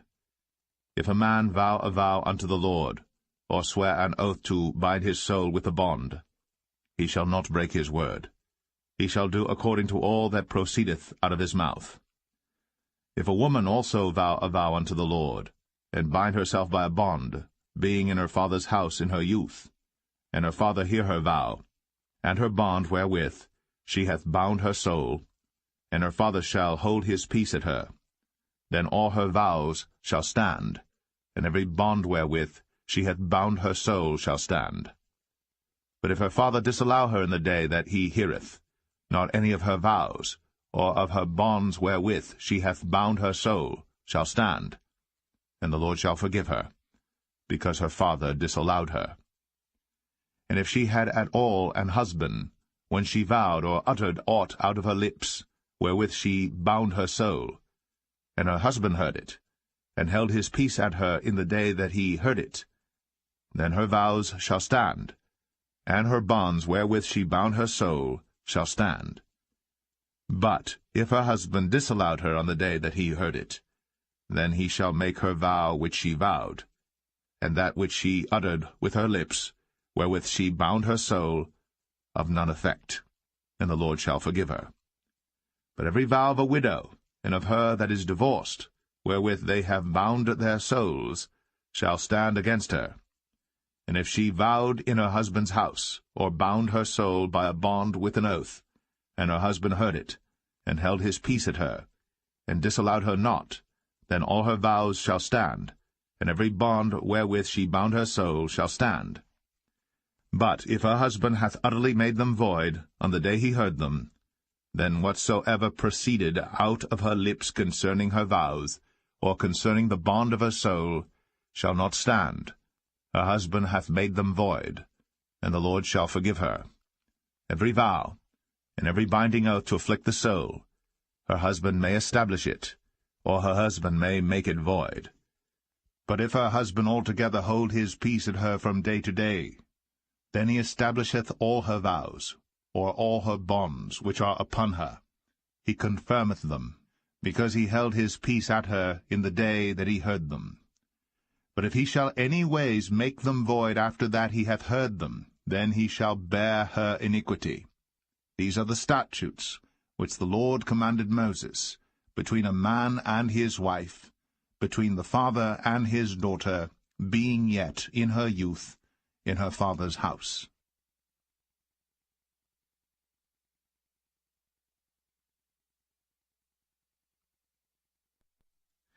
Numbers 31. And the Lord spake unto Moses, saying, Avenge the children of Israel of the Midianites. Afterward shalt thou be gathered unto thy people. And Moses spake unto the people, saying, Arm some of yourselves unto the war, and let them go against the Midianites, and avenge the Lord of Midian. Of every tribe 1,000 throughout all the tribes of Israel shall ye send to the war. So there were delivered out of the thousands of Israel 1,000 of every tribe, 12,000 armed for war. And Moses sent them to the war, 1,000 of every tribe, them and Phinehas the son of Eleazar the priest, to the war, with the holy instruments, and the trumpets to blow in his hand. And they warred against the Midianites, as the Lord commanded Moses. And they slew all the males, and they slew the kings of Midian, beside the rest of them that were slain, namely Evi, and Rechem, and Zur, and Hur, and Reba, 5 kings of Midian. Balaam also, the son of Beor, they slew with the sword. And the children of Israel took all the women of Midian captives, and their little ones, and took the spoil of all their cattle, and all their flocks, and all their goods. And they burnt all their cities wherein they dwelt, and all their goodly castles with fire. And they took all the spoil, and all the prey, both of men and of beasts. And they brought the captives, and the prey, and the spoil unto Moses, and Eleazar the priest, and unto the congregation of the children of Israel, unto the camp at the plains of Moab, which are by Jordan near Jericho. And Moses and Eleazar the priest, and all the princes of the congregation went forth to meet them without the camp. And Moses was wroth with the officers of the host, with the captains over thousands, and captains over hundreds, which came from the battle. And Moses said unto them, Have ye saved all the women alive? Behold, these caused the children of Israel, through the counsel of Balaam, to commit trespass against the Lord in the matter of Peor, and there was a plague among the congregation of the Lord. Now therefore kill every male among the little ones, and kill every woman that hath known man by lying with him. But all the women children that have not known a man by lying with him, keep alive for yourselves. And do ye abide without the camp 7 days, whosoever hath killed any person, and whosoever hath touched any slain, purify both yourselves and your captives on the 3rd day, and on the 7th day. And purify all your raiment, and all that is made of skins, and all work of goat's hair, and all things made of wood. And Eleazar the priest said unto the men of war, which went to the battle, This is the ordinance of the law which the Lord commanded Moses. Only the gold, and the silver, the brass, the iron, the tin, and the lead, everything that may abide the fire, ye shall make it go through the fire, and it shall be clean. Nevertheless it shall be purified with the water of separation, and all that abideth not the fire ye shall make go through the water. And ye shall wash your clothes on the 7th day, and ye shall be clean, and afterward ye shall come into the camp. And the Lord spake unto Moses, saying, Take the sum of the prey that was taken, both of man and of beast, thou, and Eleazar the priest, and the chief fathers of the congregation, and divide the prey into 2 parts, between them that took the war upon them, who went out to battle, and between all the congregation. And levy a tribute unto the Lord of the men of war which went out to battle, 1 soul of 500, both of the persons, and of the beeves, and of the asses, and of the sheep. Take it of their half, and give it unto Eleazar the priest, for an heave offering of the Lord. And of the children of Israel's half thou shalt take 1 portion of 50 of the persons, of the beeves, of the asses, and of the flocks, of all manner of beasts, and give them unto the Levites, which keep the charge of the tabernacle of the Lord.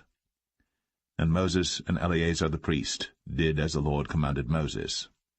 And the booty, being the rest of the prey which the men of war had caught, was 600,000, and 70,000, and 5,000 sheep, and 312,000 beeves, and 1,000 asses, and 32,000 persons in all, of women that had not known man by lying with him. And the half which was the portion of them that went out to war was in number 300,000, and 37,000, and 500 sheep. And the Lord's tribute of the sheep was 615. And the beeves were 36,000, of which the Lord's tribute was 312. And the asses were 30,500, of which the Lord's tribute was 301. And the persons were 16,000, of which the Lord's tribute was 32 persons. And Moses gave the tribute which was the Lord's heave offering unto Eleazar the priest, as the Lord commanded Moses. And of the children of Israel's half, which Moses divided from the men that warred, now the half that pertained unto the congregation was 300,000, and 30,000, and 7,500 sheep, and 36,000 beeves, and 30,000 asses, and 500, and 16,000 persons. even of the children of Israel's half, Moses took 1 portion of 50, both of man and of beast, and gave them unto the Levites, which kept the charge of the tabernacle of the Lord, as the Lord commanded Moses. And the officers which were over thousands of the host, the captains of thousands and captains of hundreds, came near unto Moses. And they said unto Moses, Thy servants have taken the sum of the men of war which are under our charge, and there lacketh not one man of us. We have therefore brought an oblation for the Lord, what every man hath gotten, of jewels of gold, chains and bracelets, rings, earrings, and tablets, to make an atonement for our souls before the Lord. And Moses and Eleazar the priest took the gold of them, even all wrought jewels, and all the gold of the offering that they offered up to the Lord, of the captains of thousands, and of the captains of hundreds, was 16,750 shekels. For the men of war had taken spoil, every man for himself. And Moses and Eleazar the priest took the gold of the captains of thousands and of hundreds, and brought it into the tabernacle of the congregation, for a memorial for the children of Israel before the Lord.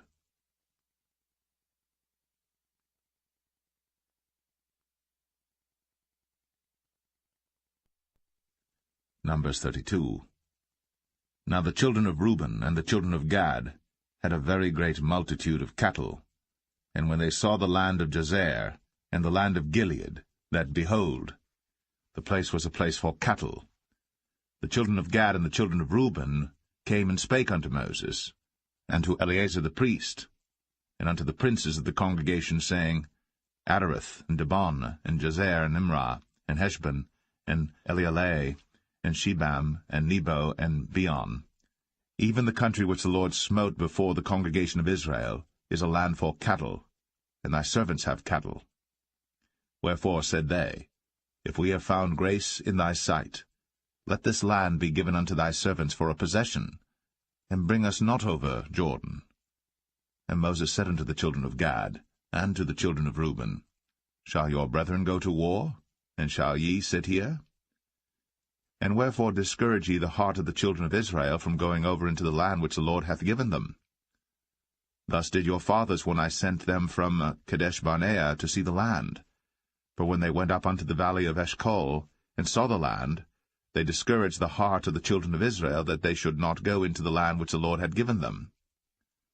And the Lord's anger was kindled the same time, and he sware, saying, Surely none of the men that came up out of Egypt from 20 years old and upward shall see the land which I swear unto Abraham, unto Isaac, and unto Jacob, because they have not wholly followed me, save Caleb the son of Jephunneh the Kenizzite, and Joshua the son of Nun, for they have wholly followed the Lord. And the Lord's anger was kindled against Israel, and he made them wander in the wilderness 40 years, until all the generation that had done evil in the sight of the Lord was consumed. And behold, ye are risen up in your father's stead, an increase of sinful men, to augment yet the fierce anger of the Lord toward Israel. For if ye turn away from after him, he will yet again leave them in the wilderness, and ye shall destroy all this people. And they came near unto him, and said, We will build sheepfolds here for our cattle, and cities for our little ones. But we ourselves will go ready armed before the children of Israel, until we have brought them unto their place. And our little ones shall dwell in the fenced cities because of the inhabitants of the land.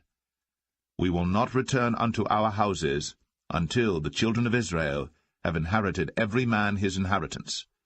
For we will not inherit with them on yonder side Jordan, or forward, because our inheritance is fallen to us on this side Jordan eastward.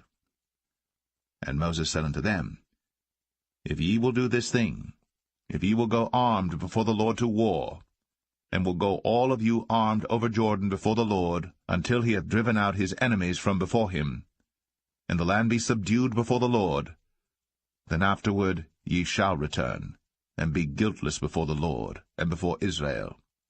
And this land shall be your possession before the Lord. But if ye will not do so, behold, ye have sinned against the Lord, and be sure your sin will find you out. Build you cities for your little ones, and folds for your sheep, and do that which hath proceeded out of your mouth. And the children of Gad and the children of Reuben spake unto Moses, saying, Thy servants will do as my lord commandeth. Our little ones, our wives, our flocks, and all our cattle shall be there in the cities of Gilead. But thy servants will pass over, every man armed for war, before the Lord to battle, as my lord saith. So concerning them Moses commanded Eleazar the priest, and Joshua the son of Nun, and the chief fathers of the tribes of the children of Israel. And Moses said unto them, If the children of Gad and the children of Reuben will pass with you over Jordan, every man armed to battle, before the Lord, and the land shall be subdued before you, then ye shall give them the land of Gilead for a possession.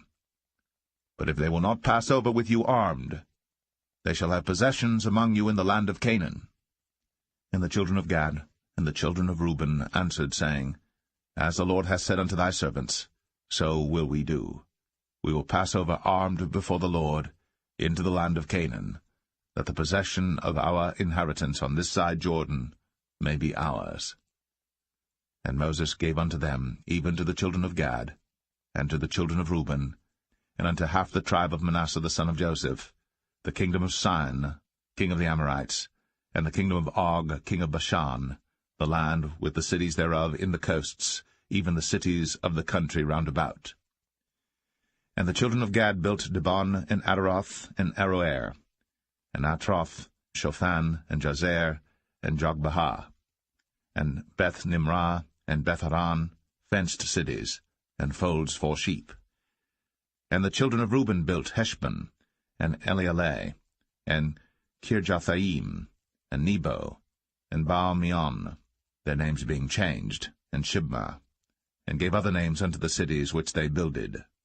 And the children of Machir the son of Manasseh went to Gilead, and took it, and dispossessed the Amorite which was in it. And Moses gave Gilead unto Machir the son of Manasseh, and he dwelt therein. And Jair the son of Manasseh went and took the small towns thereof, and called them Havoth-Jair. And Nobah went and took Kenath, and the villages thereof, and called it Nobah, after his own name.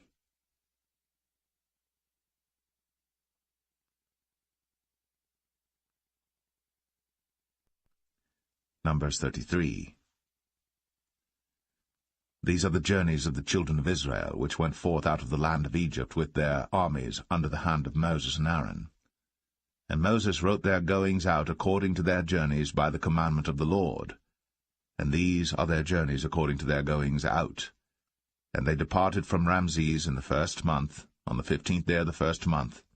On the morrow after the Passover the children of Israel went out with an high hand in the sight of all the Egyptians.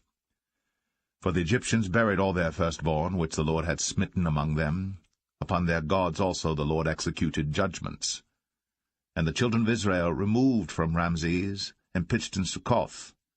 And they departed from Succoth, and pitched in Etham, which is in the edge of the wilderness.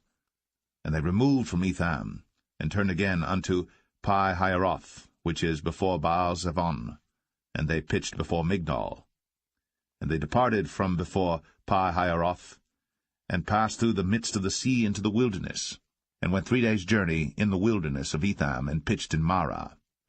And they removed from Marah, and came unto Elim, and in Elim were 12 fountains of water, and 70 palm trees, and they pitched there.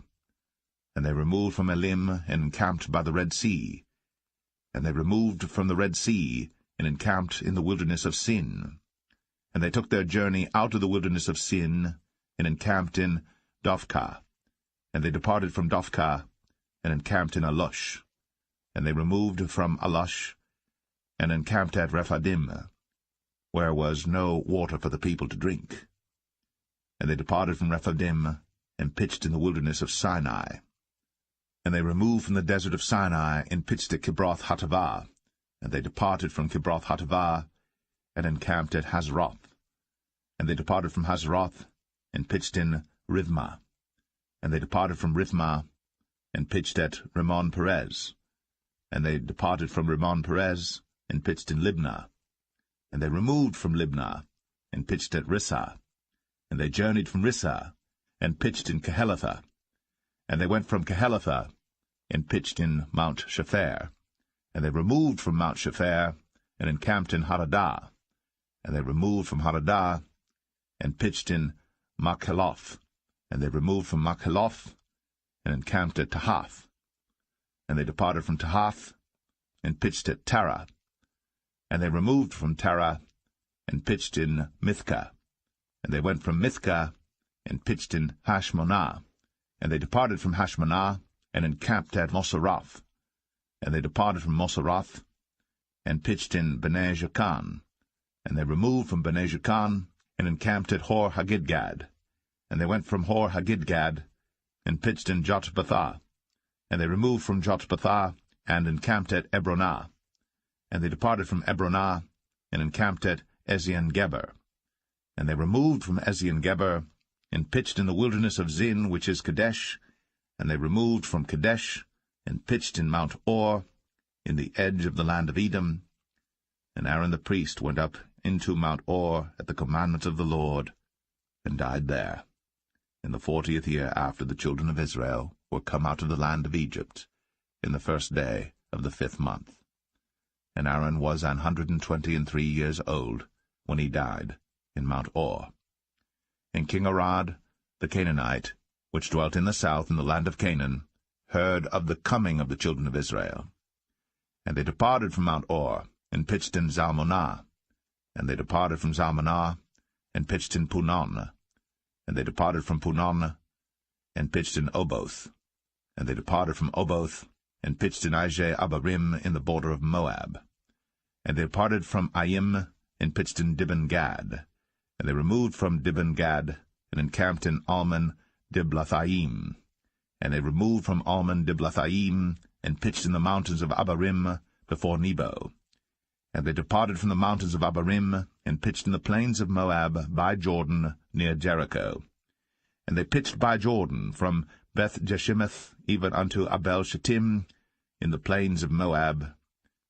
And the Lord spake unto Moses in the plains of Moab by Jordan near Jericho, saying, Speak unto the children of Israel, and say unto them, When you are passed over Jordan into the land of Canaan, then ye shall drive out all the inhabitants of the land from before you, and destroy all their pictures, and destroy all their molten images, and quite pluck down all their high places.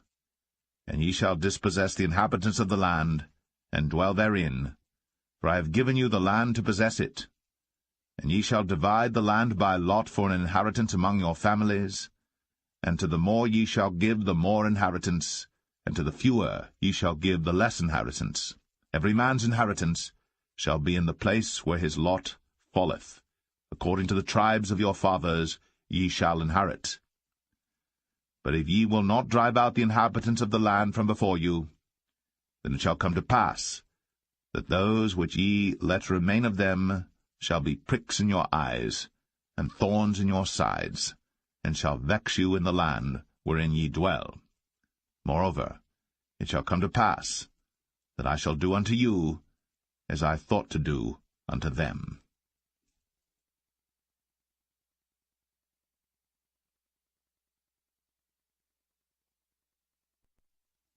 Numbers 34. And the Lord spake unto Moses, saying, Command the children of Israel, and say unto them, When ye come into the land of Canaan, this is the land that shall fall unto you for an inheritance, even the land of Canaan, with the coasts thereof. Then your south quarter shall be from the wilderness of Zin, along by the coast of Edom, and your south border shall be the outmost coast of the salt sea eastward. And your border shall turn from the south to the ascent of Akrabim, and pass on to Zin, and the going forth thereof shall be from the south to Kadesh Barnea, and shall go on to Hazar Adar, and pass on to Asmon. And the border shall fetch a compass from Asmon unto the river of Egypt, and the goings out of it shall be at the sea. And as for the western border, ye shall even have the great sea for a border. This shall be your west border, and this shall be your north border. From the great sea ye shall point out for you Mount Or. From Mount Or ye shall point out your border unto the entrance of Hamath, and the goings forth of the border shall be to Zedad, and the border shall go on to Ziphron, and the goings out of it shall be at Hazar Enan, This shall be your north border. And ye shall point out your east border from Hazar-Enan to Shepham, and the coast shall go down from Shepham to Riblah on the east side of Ain, and the border shall descend, and shall reach unto the side of the sea of Chinnereth eastward. And the border shall go down to Jordan, and the goings out of it shall be at the salt sea. This shall be your land with the coasts thereof round about. And Moses commanded the children of Israel, saying, This is the land which ye shall inherit by lot, which the Lord commanded to give unto the 9 tribes, and to the half-tribe. For the tribe of the children of Reuben according to the house of their fathers, and the tribe of the children of Gad according to the house of their fathers, have received their inheritance, and half the tribe of Manasseh have received their inheritance. The 2 tribes and the half-tribe have received their inheritance on this side Jordan near Jericho, eastward toward the sunrising. And the Lord spake unto Moses, saying, These are the names of the men which shall divide the land unto you, Eleazar the priest, and Joshua the son of Nun. And ye shall take 1 prince of every tribe to divide the land by inheritance. And the names of the men are these: of the tribe of Judah, Caleb the son of Jephunneh, and of the tribe of the children of Simeon, Shemuel the son of Ammihud, of the tribe of Benjamin, Elidad the son of Chislon, and the prince of the tribe of the children of Dan, Bukai the son of Joglai, the prince of the children of Joseph, for the tribe of the children of Manasseh, Haniel the son of Ephod, and the prince of the tribe of the children of Ephraim, Kemuel the son of Shiptan, and the prince of the tribe of the children of Zebulun, Elizaphan the son of Parnach, and the prince of the tribe of the children of Issachar, Paltiel the son of Azan, and the prince of the tribe of the children of Asher, Ahihud the son of Shelomai, and the prince of the tribe of the children of Naphtali, Pedahel the son of Ammihud. These are they whom the Lord commanded to divide the inheritance unto the children of Israel in the land of Canaan.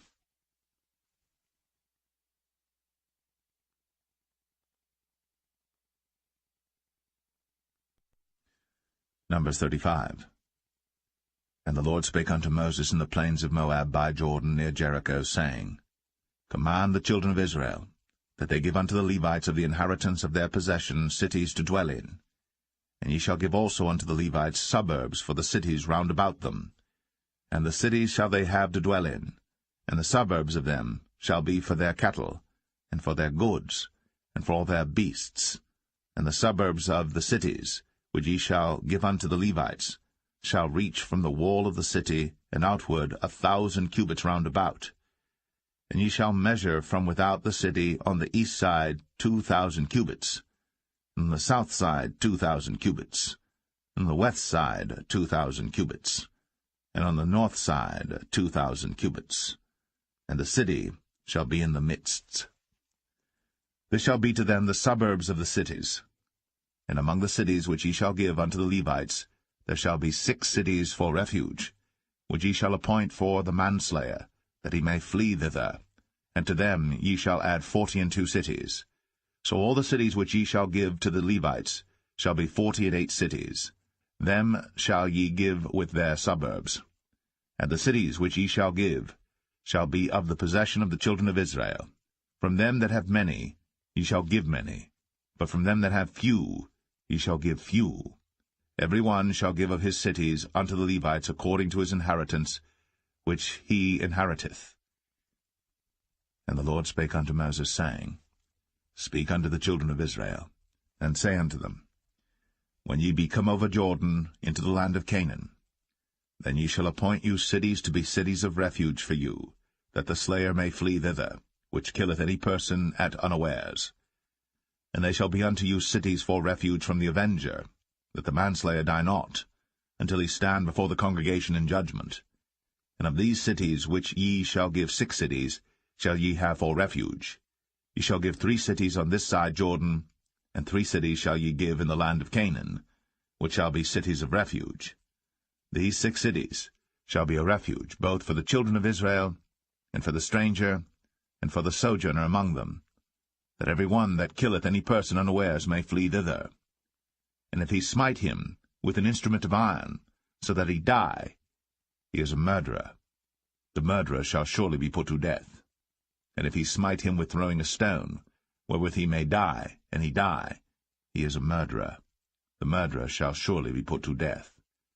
Or if he smite him with an hand weapon of wood, wherewith he may die, and he die, he is a murderer. The murderer shall surely be put to death. The revenger of blood himself shall slay the murderer. When he meeteth him, he shall slay him. But if he thrust him of hatred, or hurl at him by laying of weight, that he die, or in enmity smite him with his hand, that he die, he that smote him shall surely be put to death, for he is a murderer. The revenger of blood shall slay the murderer, when he meeteth him. But if he thrust him suddenly without enmity, or have cast upon him anything without laying of weight, or with any stone wherewith the man may die, seeing him not, and cast it upon him that he die, and was not his enemy, neither sought his harm, then the congregation shall judge between the slayer and the revenger of blood according to these judgments. And the congregation shall deliver the slayer out of the hand of the revenger of blood, and the congregation shall restore him to the city of his refuge, whither he was fled, and he shall abide in it unto the death of the high priest, which was anointed with the holy oil. But if the slayer shall at any time come without the border of the city of his refuge, whither he was fled, and the revenger of blood find him without the borders of the city of his refuge, and the revenger of blood kill the slayer, he shall not be guilty of blood, because he should have remained in the city of his refuge until the death of the high priest. But after the death of the high priest, the slayer shall return into the land of his possession. So these things shall be for a statute of judgment unto you throughout your generations in all your dwellings. Whoso killeth any person, the murderer, shall be put to death by the mouth of witnesses. But one witness shall not testify against any person to cause him to die. Moreover, ye shall take no satisfaction for the life of a murderer, which is guilty of death, but he shall be surely put to death. And ye shall take no satisfaction for him that is fled to the city of his refuge, that he should come again to dwell in the land, until the death of the priest. So ye shall not pollute the land wherein ye are, for blood it defileth the land, and the land cannot be cleansed of the blood that is shed therein, but by the blood of him that shed it. Defile not therefore the land which ye shall inhabit, wherein I dwell, for I the Lord dwell among the children of Israel.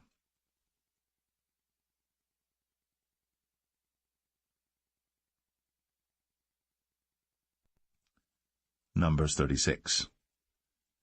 And the chief fathers of the families of the children of Gilead, the son of Machir, the son of Manasseh, of the families of the sons of Joseph, came near, and spake before Moses, and before the princes, the chief fathers of the children of Israel.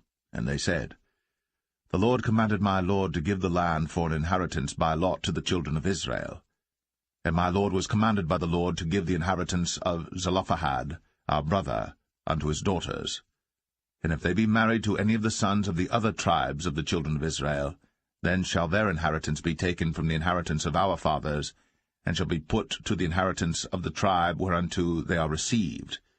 So shall it be taken from the lot of our inheritance. And when the jubilee of the children of Israel shall be, then shall their inheritance be put unto the inheritance of the tribe whereunto they are received. So shall their inheritance be taken away from the inheritance of the tribe of our fathers. And Moses commanded the children of Israel according to the word of the Lord, saying, The tribe of the sons of Joseph hath said well.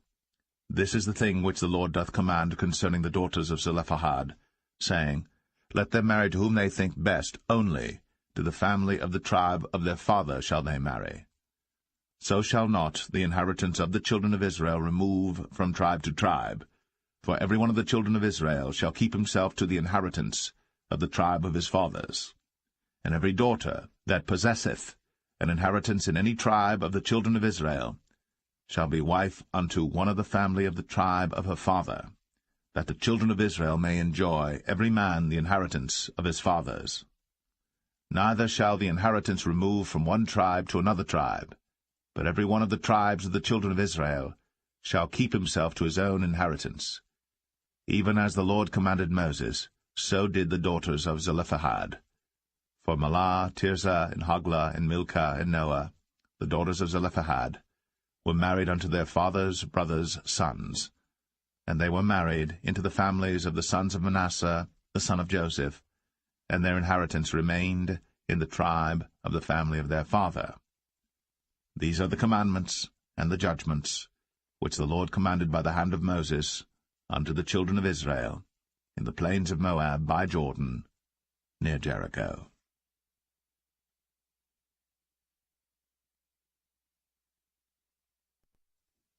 The Book of Deuteronomy, Chapter 1.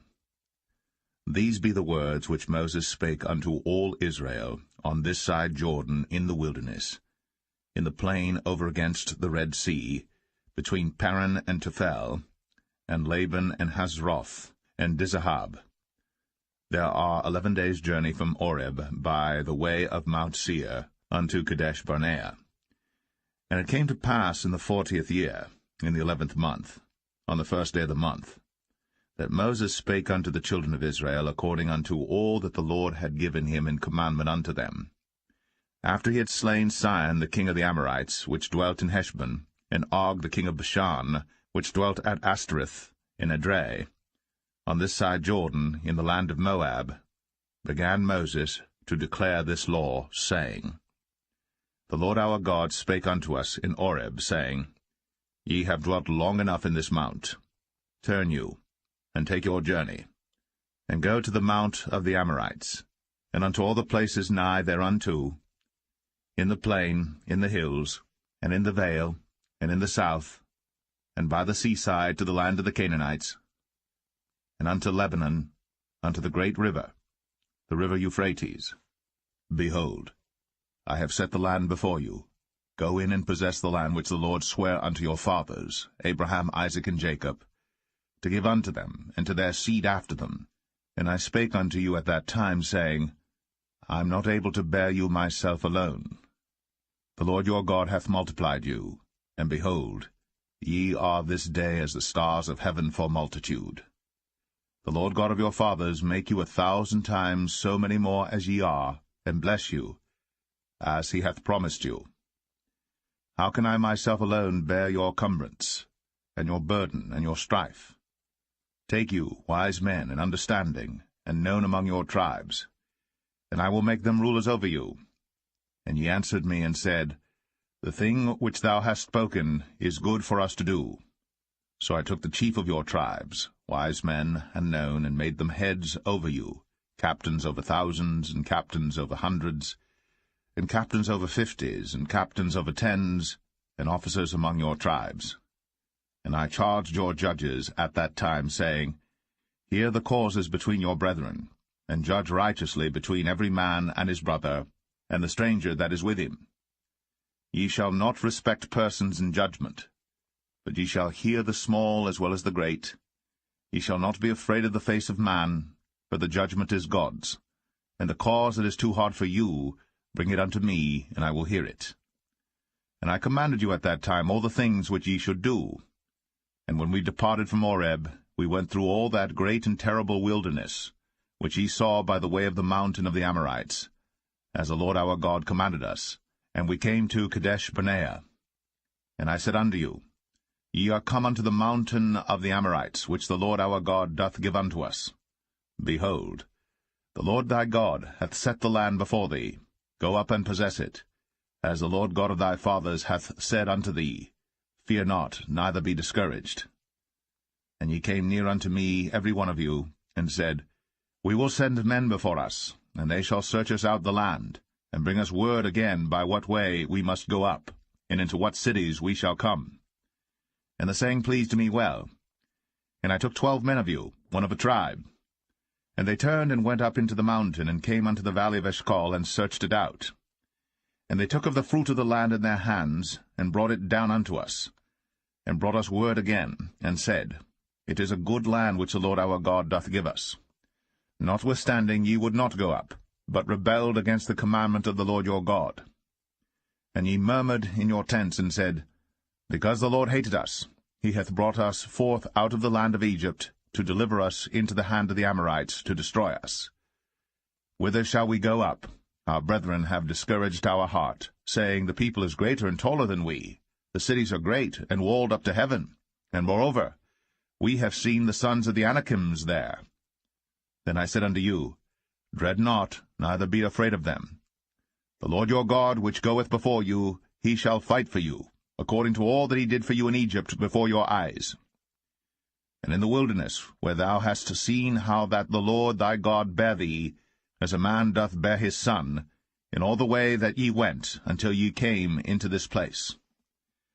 Yet in this thing ye did not believe the Lord your God, who went in the way before you, to search you out a place to pitch your tents in fire by night, to show you by what way ye should go, and in a cloud by day. And the Lord heard the voice of your words, and was wroth, and sware, saying, Surely there shall not one of these men of this evil generation see that good land, which I swear to give unto your fathers. Save Caleb the son of Jephunneh, he shall see it. And to him will I give the land that he hath trodden upon, and to his children, because he hath wholly followed the Lord. Also the Lord was angry with me for your sakes, saying, Thou also shalt not go in thither. But Joshua the son of Nun, which standeth before thee, he shall go in thither. Encourage him, for he shall cause Israel to inherit it. Moreover, your little ones, which he said should be a prey, and your children, which in that day had no knowledge between good and evil, they shall go in thither, and unto them will I give it, and they shall possess it. But as for you, turn you, and take your journey into the wilderness by the way of the Red Sea. Then ye answered and said unto me, We have sinned against the Lord. We will go up and fight, according to all that the Lord our God commanded us. And when ye had girded on every man his weapons of war, ye were ready to go up into the hill. And the Lord said unto me, Say unto them, Go not up, neither fight, for I am not among you, lest ye be smitten before your enemies. So I spake unto you, and ye would not hear, but rebelled against the commandment of the Lord, and went presumptuously up into the hill. And the Amorites which dwelt in that mountain came out against you, and chased you as bees do, and destroyed you in Seir, even unto Hormah. And ye returned and wept before the Lord. But the Lord would not hearken to your voice, nor give ear unto you. So ye abode in Kadesh many days, according unto the days that ye abode there.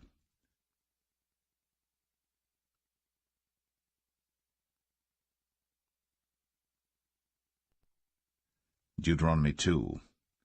Then we turned and took our journey into the wilderness by the way of the Red Sea, as the Lord spake unto me, and we compassed Mount Seir many days.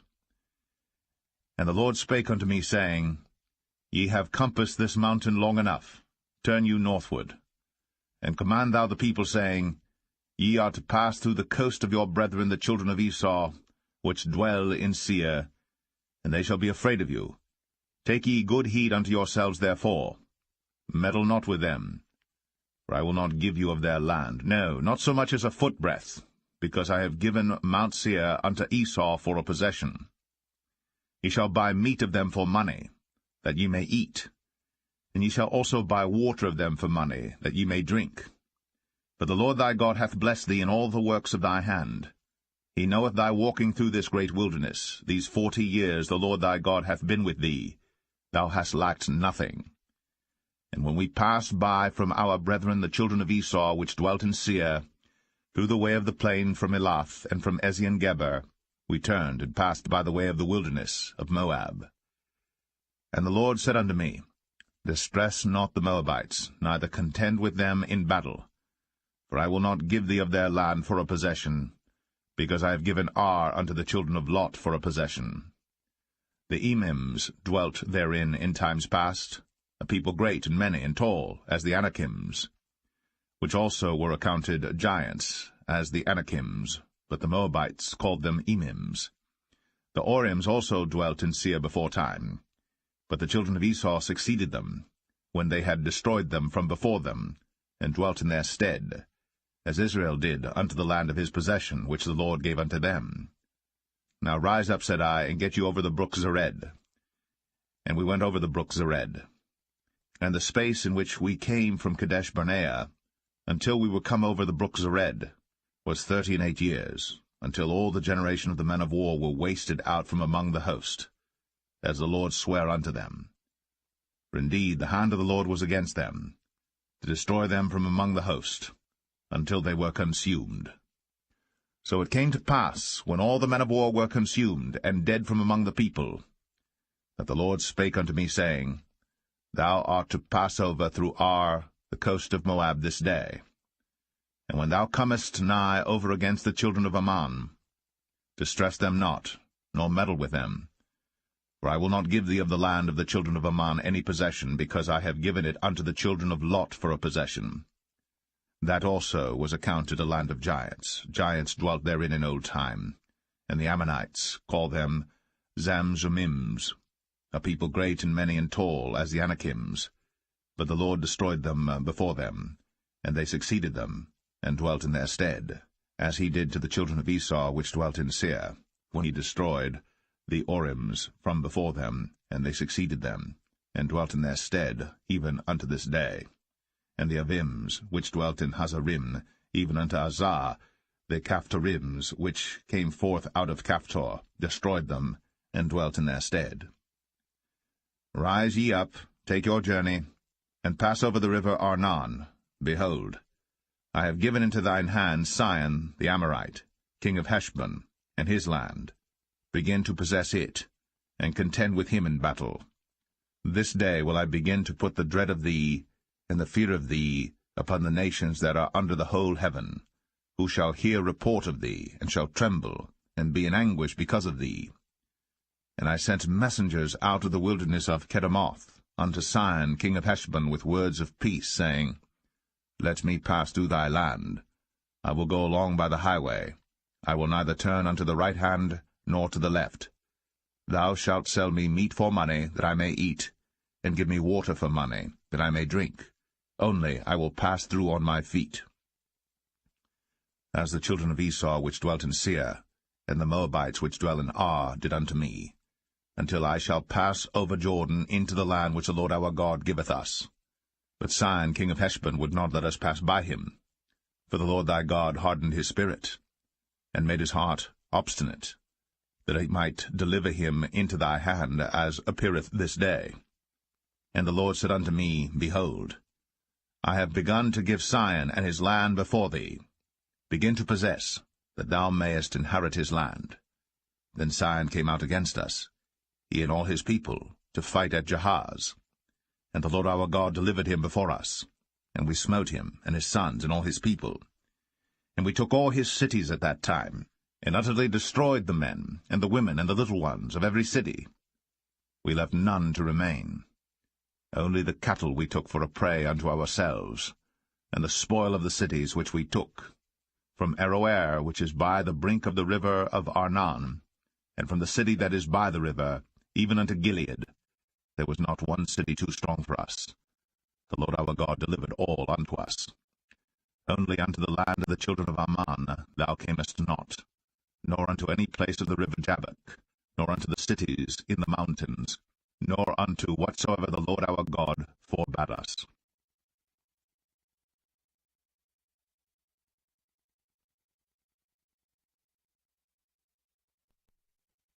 Deuteronomy 3. Then we turned and went up the way to Bashan, and Og the king of Bashan came out against us, he and all his people, to battle at Edrei. And the Lord said unto me, Fear him not, for I will deliver him, and all his people, and his land, into thy hand. And thou shalt do unto him as thou didst unto Sihon king of the Amorites, which dwelt at Heshbon. So the Lord our God delivered into our hands Og also, the king of Bashan, and all his people, and we smote him, until none was left to him remaining. And we took all his cities at that time. There was not a city which we took not from them, 80 cities, all the region of Argob, the kingdom of Og and Bashan. All these cities were fenced with high walls, gates, and bars, beside unwalled towns a great many. And we utterly destroyed them, as we did unto Sihon king of Heshbon, utterly destroying the men, women, and children of every city. But all the cattle and the spoil of the cities we took for a prey to ourselves. And we took at that time out of the hand of the 2 kings of the Amorites the land that was on this side Jordan, from the river of Arnon unto Mount Hermon, which Hermon the Sidonians call Sirion, and the Amorites call it Shenir. All the cities of the plain, and all Gilead, and all Bashan, unto Salcha and Edrei, cities of the kingdom of Og and Bashan. For only Og king of Bashan remained of the remnant of giants. Behold, his bedstead was a bedstead of iron. Is it not in Rabbath of the children of Ammon? 9 cubits was the length thereof, and 4 cubits the breadth of it, after the cubit of a man. And this land which we possessed at that time, from Aroer, which is by the river Arnon, and half Mount Gilead, and the cities thereof, gave I unto the Reubenites and to the Gadites. And the rest of Gilead and all Bashan, being the kingdom of Og, gave I unto the half-tribe of Manasseh, all the region of Argob, with all Bashan which was called the land of giants. Jair the son of Manasseh took all the country of Argob, unto the coasts of Geshurai and Maacathai, and called them after his own name, Bashan Avoth Jair, unto this day. And I gave Gilead unto Machir, and unto the Reubenites and unto the Gadites I gave from Gilead even unto the river Arnon half the valley, and the border even unto the river Jabbok, which is the border of the children of Ammon. The plain also, and Jordan, and the coast thereof, from Chinnereth even unto the sea of the plain, even the salt sea, under Ashdoth-Pisgah eastward. And I commanded you at that time, saying, The Lord your God hath given you this land to possess it. Ye shall pass over armed before your brethren the children of Israel, all that are meet for the war. But your wives, and your little ones, and your cattle, for I know that ye have much cattle, shall abide in your cities which I have given you, until the Lord hath given rest unto your brethren, as well as unto you, and until they also possess the land which the Lord your God hath given them beyond Jordan. And then shall ye return every man unto his possession, which I have given you. And I commanded Joshua at that time, saying, Thine eyes have seen all that the Lord your God hath done unto these 2 kings. So shall the Lord do unto all the kingdoms whither thou passest. Ye shall not fear them, for the Lord your God, he shall fight for you. And I besought the Lord at that time, saying, O Lord God, thou hast begun to show thy servant thy greatness, and thy mighty hand. For what God is there in heaven or in earth that can do according to thy works, and according to thy might? I pray thee, let me go over and see the good land that is beyond Jordan, that goodly mountain, and Lebanon. But the Lord was wroth with me for your sakes, and would not hear me. And the Lord said unto me, Let it suffice thee, speak no more unto me of this matter. Get thee up into the top of Pisgah, and lift up thine eyes westward, and northward, and southward, and eastward, and behold it with thine eyes. For thou shalt not go over this Jordan, but charge Joshua, and encourage him, and strengthen him, for he shall go over before this people, and he shall cause them to inherit the land, which thou shalt see. So we abode in the valley over against Beth-peor.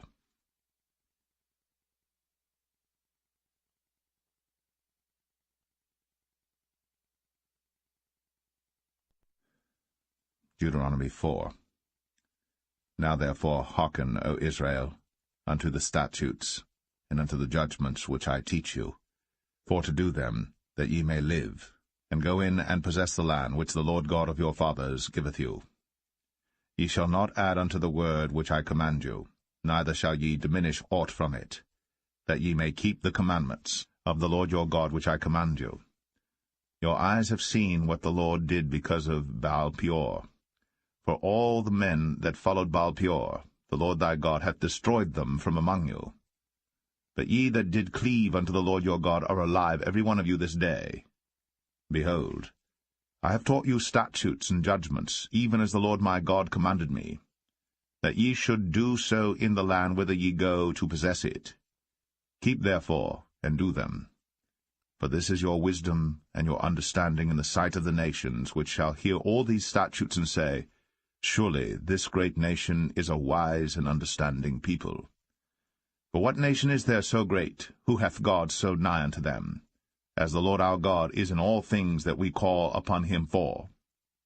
And what nation is there so great, that hath statutes and judgments so righteous as all this law, which I set before you this day?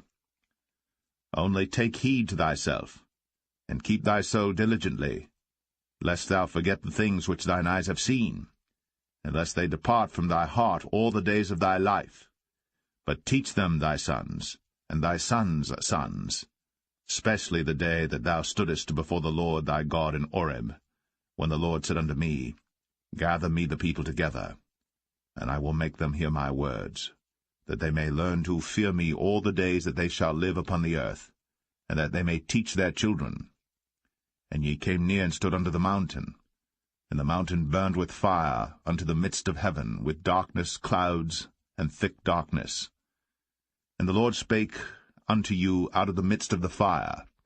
Ye heard the voice of the words, but saw no similitude, only ye heard a voice. And he declared unto you his covenant, which he commanded you to perform, even 10 commandments, and he wrote them upon 2 tables of stone. And the Lord commanded me at that time to teach you statutes and judgments, that ye might do them in the land whither ye go over to possess it. Take ye therefore good heed unto yourselves, for ye saw no manner of similitude on the day that the Lord spake unto you in Horeb out of the midst of the fire, lest ye corrupt yourselves, and make you a graven image, the similitude of any figure, the likeness of male or female, the likeness of any beast that is on the earth, the likeness of any winged fowl that flieth in the air, the likeness of anything that creepeth on the ground, the likeness of any fish that is in the waters beneath the earth. And lest thou lift up thine eyes unto heaven, and when thou seest the sun, and the moon, and the stars, even all the host of heaven, shouldst be driven to worship them and serve them, which the Lord thy God hath divided unto all nations under the whole heaven. But the Lord hath taken you, and brought you forth out of the iron furnace, even out of Egypt, to be unto him a people of inheritance, as ye are this day. Furthermore, the Lord was angry with me for your sakes, and sware that I should not go over Jordan, and that I should not go in unto that good land, which the Lord thy God giveth thee for an inheritance. But I must die in this land. I must not go over Jordan, but ye shall go over, and possess that good land. Take heed unto yourselves, lest ye forget the covenant of the Lord your God, which he made with you, and make you a graven image, or the likeness of any thing, which the Lord thy God hath forbidden thee. For the Lord thy God is a consuming fire, even a jealous God. When thou shalt beget children, and children's children, and ye shall have remained long in the land, and shall corrupt yourselves, and make a graven image, or the likeness of any thing, and shall do evil in the sight of the Lord thy God, to provoke him to anger, I call heaven and earth to witness against you this day, that ye shall soon utterly perish from off the land whereunto ye go over Jordan to possess it. Ye shall not prolong your days upon it, but shall utterly be destroyed. And the Lord shall scatter you among the nations, and ye shall be left few in number among the heathen, whither the Lord shall lead you. And there ye shall serve gods, the work of men's hands, wood and stone, which neither see, nor hear, nor eat, nor smell. But if from thence thou shalt seek the Lord thy God, thou shalt find him, if thou seek him with all thy heart and with all thy soul. When thou art in tribulation, and all these things are come upon thee, even in the latter days, if thou turn to the Lord thy God, and shalt be obedient unto his voice. For the Lord thy God is a merciful God. He will not forsake thee, neither destroy thee, nor forget the covenant of thy fathers which he sware unto them. For ask now of the days that are past, which were before thee, since the day that God created man upon the earth, and ask from the one side of heaven unto the other, whether there hath been any such thing as this great thing is, or hath been heard like it. Did ever people hear the voice of God speaking out of the midst of the fire, as thou hast heard, and live? Or hath God essayed to go and take him a nation from the midst of another nation, by temptations, by signs, and by wonders, and by war, and by a mighty hand? and by a stretched-out arm, and by great terrors, according to all that the Lord your God did for you in Egypt before your eyes? Unto thee it was shown, that thou mightest know that the Lord he is God, there is none else beside him. Out of heaven he made thee to hear his voice, that he might instruct thee, and upon earth he showed thee his great fire, and thou heardest his words out of the midst of the fire. And because he loved thy fathers, therefore he chose their seed after them, and brought thee out in his sight with his mighty power out of Egypt, to drive out nations from before thee greater and mightier than thou art, to bring thee in, to give thee their land for an inheritance, as it is this day. Know therefore this day, and consider it in thine heart, that the Lord he is God in heaven above, and upon the earth beneath there is none else. Thou shalt keep therefore his statutes and his commandments, which I command thee this day, that it may go well with thee, and with thy children after thee, and that thou mayest prolong thy days upon the earth, which the Lord thy God giveth thee for ever. Then Moses severed 3 cities on this side Jordan toward the sunrising, that the slayer might flee thither, which should kill his neighbor unawares, and hated him not in times past, and that fleeing unto one of these cities he might live, namely Bezer in the wilderness, in the plain country of the Reubenites, and Ramoth in Gilead of the Gadites, and Golan in Bashan of the Manassites. And this is the law which Moses set before the children of Israel. These are the testimonies, and the statutes, and the judgments, which Moses spake unto the children of Israel, after they came forth out of Egypt. On this side Jordan, in the valley over against Beth-peor, in the land of Sihon king of the Amorites, who dwelt at Heshbon, whom Moses and the children of Israel smote, after they were come forth out of Egypt. And they possessed his land, and the land of Og king of Bashan, 2 kings of the Amorites, which were on this side Jordan toward the sunrising, from Aroer, which is by the bank of the river Arnon, even unto Mount Sion, which is Hermon, and all the plain on this side Jordan eastward, even unto the sea of the plain, unto the springs of Pisgah.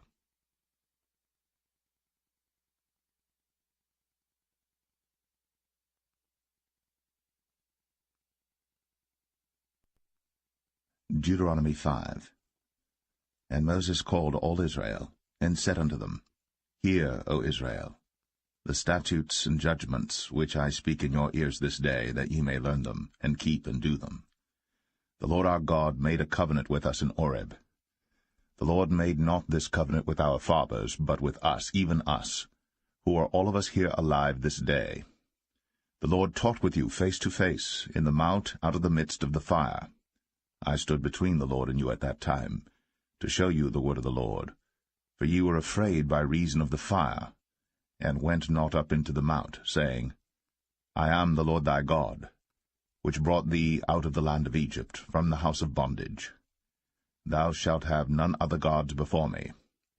Thou shalt not make thee any graven image, or any likeness of any thing that is in heaven above, or that is in the earth beneath, or that is in the waters beneath the earth. Thou shalt not bow down thyself unto them, nor serve them.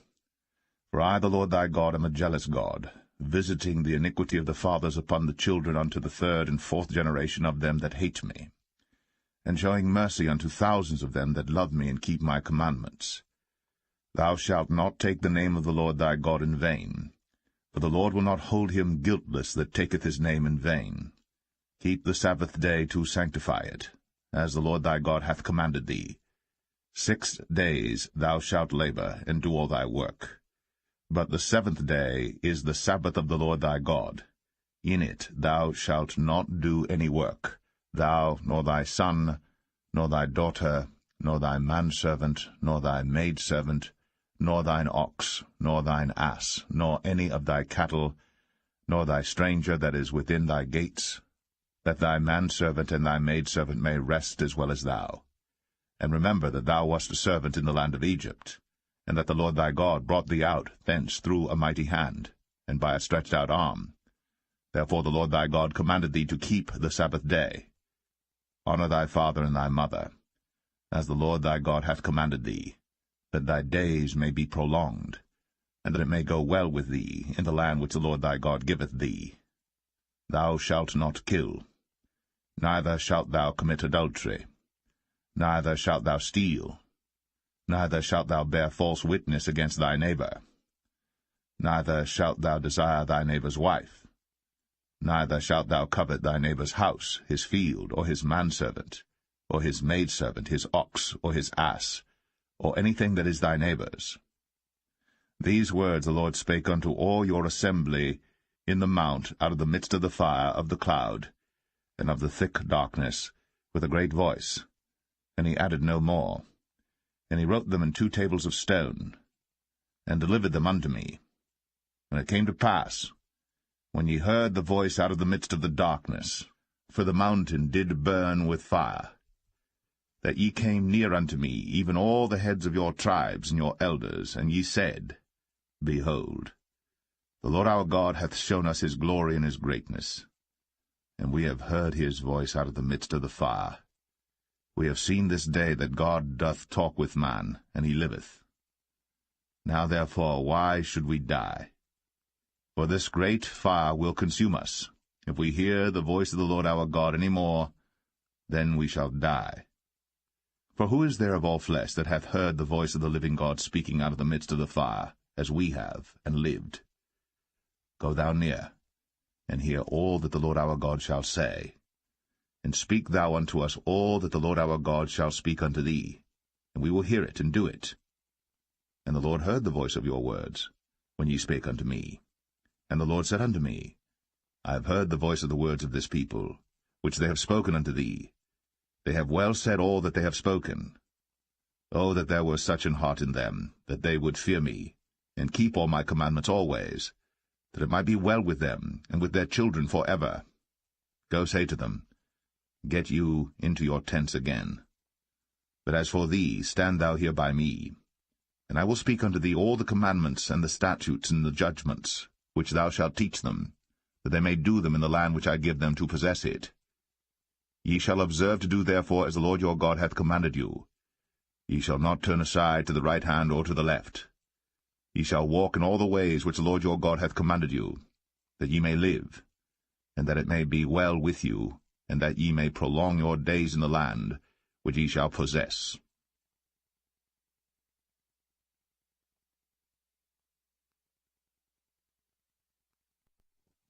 Deuteronomy 6.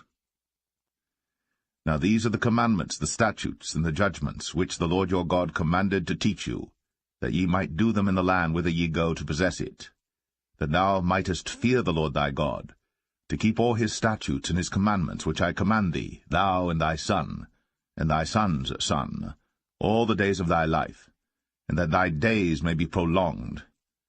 Hear therefore, O Israel, and observe to do it, that it may be well with thee, and that ye may increase mightily, as the Lord God of thy fathers hath promised thee, in the land that floweth with milk and honey.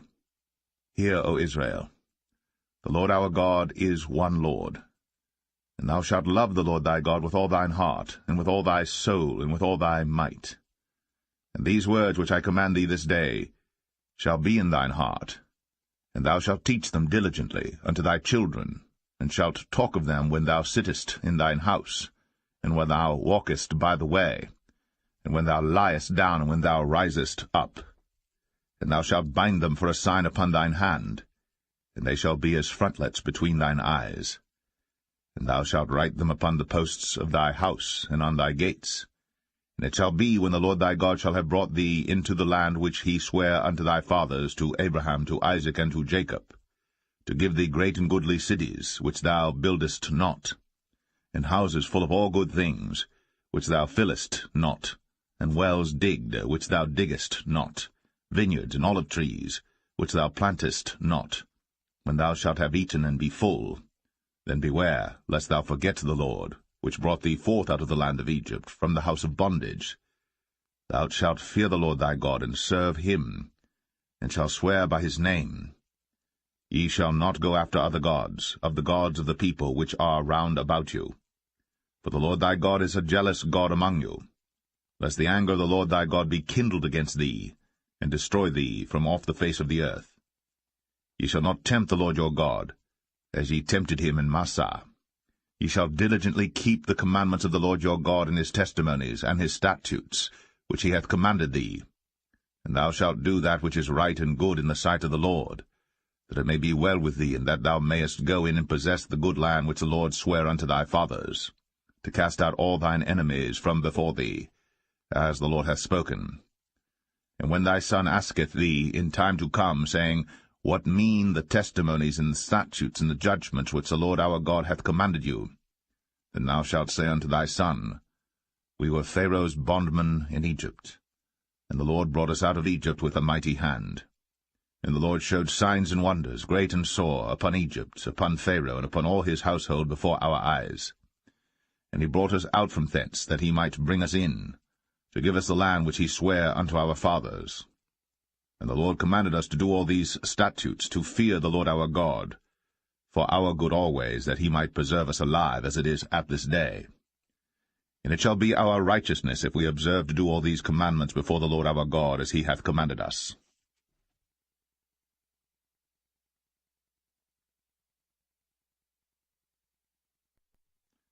Deuteronomy 7. When the Lord thy God shall bring thee into the land whither thou goest to possess it, and hath cast out many nations before thee, the Hittites, and the Girgashites, and the Amorites, and the Canaanites, and the Perizzites, and the Hivites, and the Jebusites, 7 nations greater and mightier than thou. And when the Lord thy God shall deliver them before thee, thou shalt smite them, and utterly destroy them. Thou shalt make no covenant with them, nor show mercy unto them. Neither shalt thou make marriages with them. Thy daughter thou shalt not give unto his son, nor his daughter shalt thou take unto thy son. For they will turn away thy son from following me, that they may serve other gods. So will the anger of the Lord be kindled against you, and destroy thee suddenly. But thus shall ye deal with them. Ye shall destroy their altars, and break down their images, and cut down their groves, and burn their graven images with fire. For thou art an holy people unto the Lord thy God. The Lord thy God hath chosen thee to be a special people unto himself, above all people that are upon the face of the earth. The Lord did not set his love upon you, nor choose you, because ye were more in number than any people, for ye were the fewest of all people. But because the Lord loved you, and because he would keep the oath which he had sworn unto your fathers, hath the Lord brought you out with a mighty hand, and redeemed you out of the house of bondmen, from the hand of Pharaoh king of Egypt. Know therefore that the Lord thy God, he is God, the faithful God, which keepeth covenant and mercy with them that love him, and keep his commandments to 1,000 generations, and repayeth them that hate him to their face, to destroy them. He will not be slack to him that hateth him. He will repay him to his face. Thou shalt therefore keep the commandments, and the statutes, and the judgments, which I command thee this day to do them. Wherefore it shall come to pass, if ye hearken to these judgments, and keep and do them, that the Lord thy God shall keep unto thee the covenant, and the mercy which he sware unto thy fathers. And he will love thee, and bless thee, and multiply thee. He will also bless the fruit of thy womb, and the fruit of thy land, thy corn, and thy wine, and thine oil, the increase of thy kine, and the flocks of thy sheep, in the land which he sware unto thy fathers to give thee. Thou shalt be blessed above all people. There shall not be male or female barren among you, or among your cattle. And the Lord will take away from thee all sickness, and will put none of the evil diseases of Egypt, which thou knowest, upon thee, but will lay them upon all them that hate thee. And thou shalt consume all the people which the Lord thy God shall deliver thee. Thine eyes shall have no pity upon them, neither shalt thou serve their gods, for that will be a snare unto thee. If thou shalt say in thine heart, These nations are more than I, how can I dispossess them? Thou shalt not be afraid of them, but shalt well remember what the Lord thy God did unto Pharaoh and unto all Egypt, the great temptations which thine eyes saw, and the signs and the wonders, and the mighty hand, and the stretched out arm, whereby the Lord thy God brought thee out. So shalt the Lord thy God do unto all the people of whom thou art afraid. Moreover, the Lord thy God will send the hornet among them, until they that are left and hide themselves from thee be destroyed.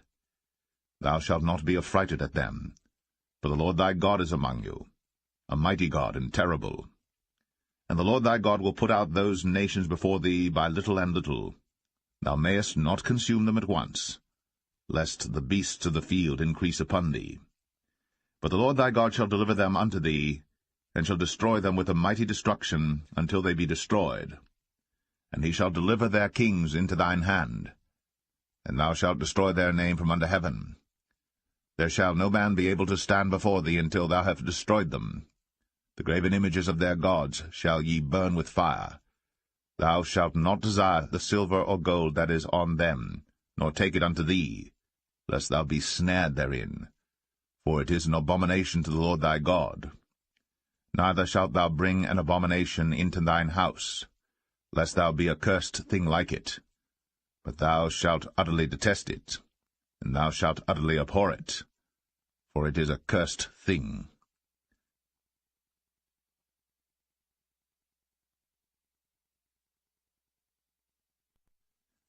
Deuteronomy 8.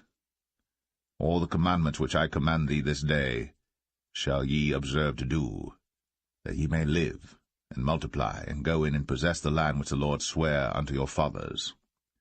And thou shalt remember all the way which the Lord thy God led thee these 40 years in the wilderness, to humble thee, and to prove thee, to know what was in thine heart, whether thou wouldst keep his commandments or no.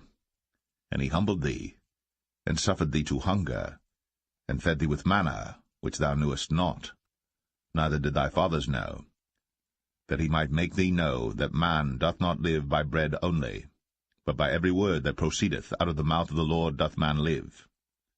Thy raiment waxed not old upon thee, neither did thy foot swell these 40 years.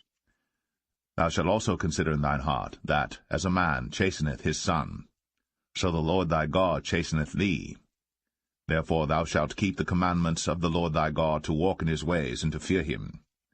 For the Lord thy God bringeth thee into a good land, a land of brooks of water, of fountains and depths that spring out of valleys and hills, a land of wheat and barley and vines and fig trees and pomegranates, a land of oil, olive, and honey, a land wherein thou shalt eat bread without scarceness, thou shalt not lack anything in it, a land whose stones are iron, and out of whose hills thou mayest dig brass.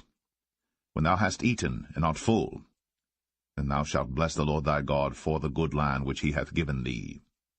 Beware that thou forget not the Lord thy God, in not keeping his commandments, and his judgments, and his statutes, which I command thee this day.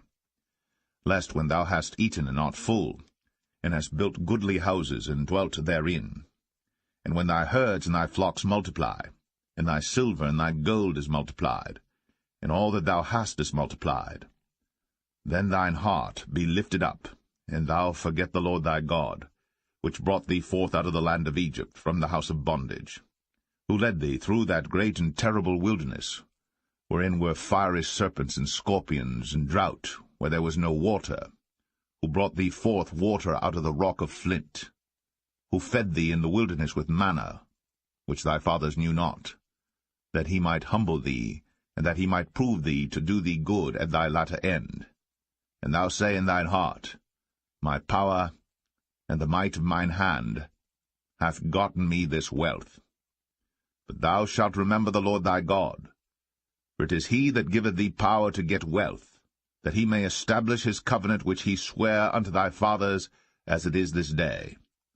And it shall be, if thou do at all forget the Lord thy God, and walk after other gods, and serve them, and worship them, I testify against you this day, that ye shall surely perish.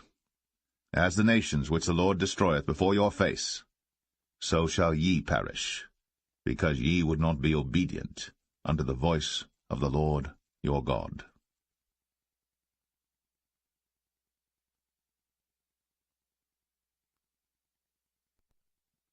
Deuteronomy 9. Hear, O Israel, thou art to pass over Jordan this day, to go in to possess nations greater and mightier than thyself, cities great and fenced up to heaven, a people great and tall, the children of the Anakims, whom thou knowest, and of whom thou hast heard say, Who can stand before the children of Anak? Understand therefore this day that the Lord thy God is he which goeth over before thee as a consuming fire. He shall destroy them, and he shall bring them down before thy face.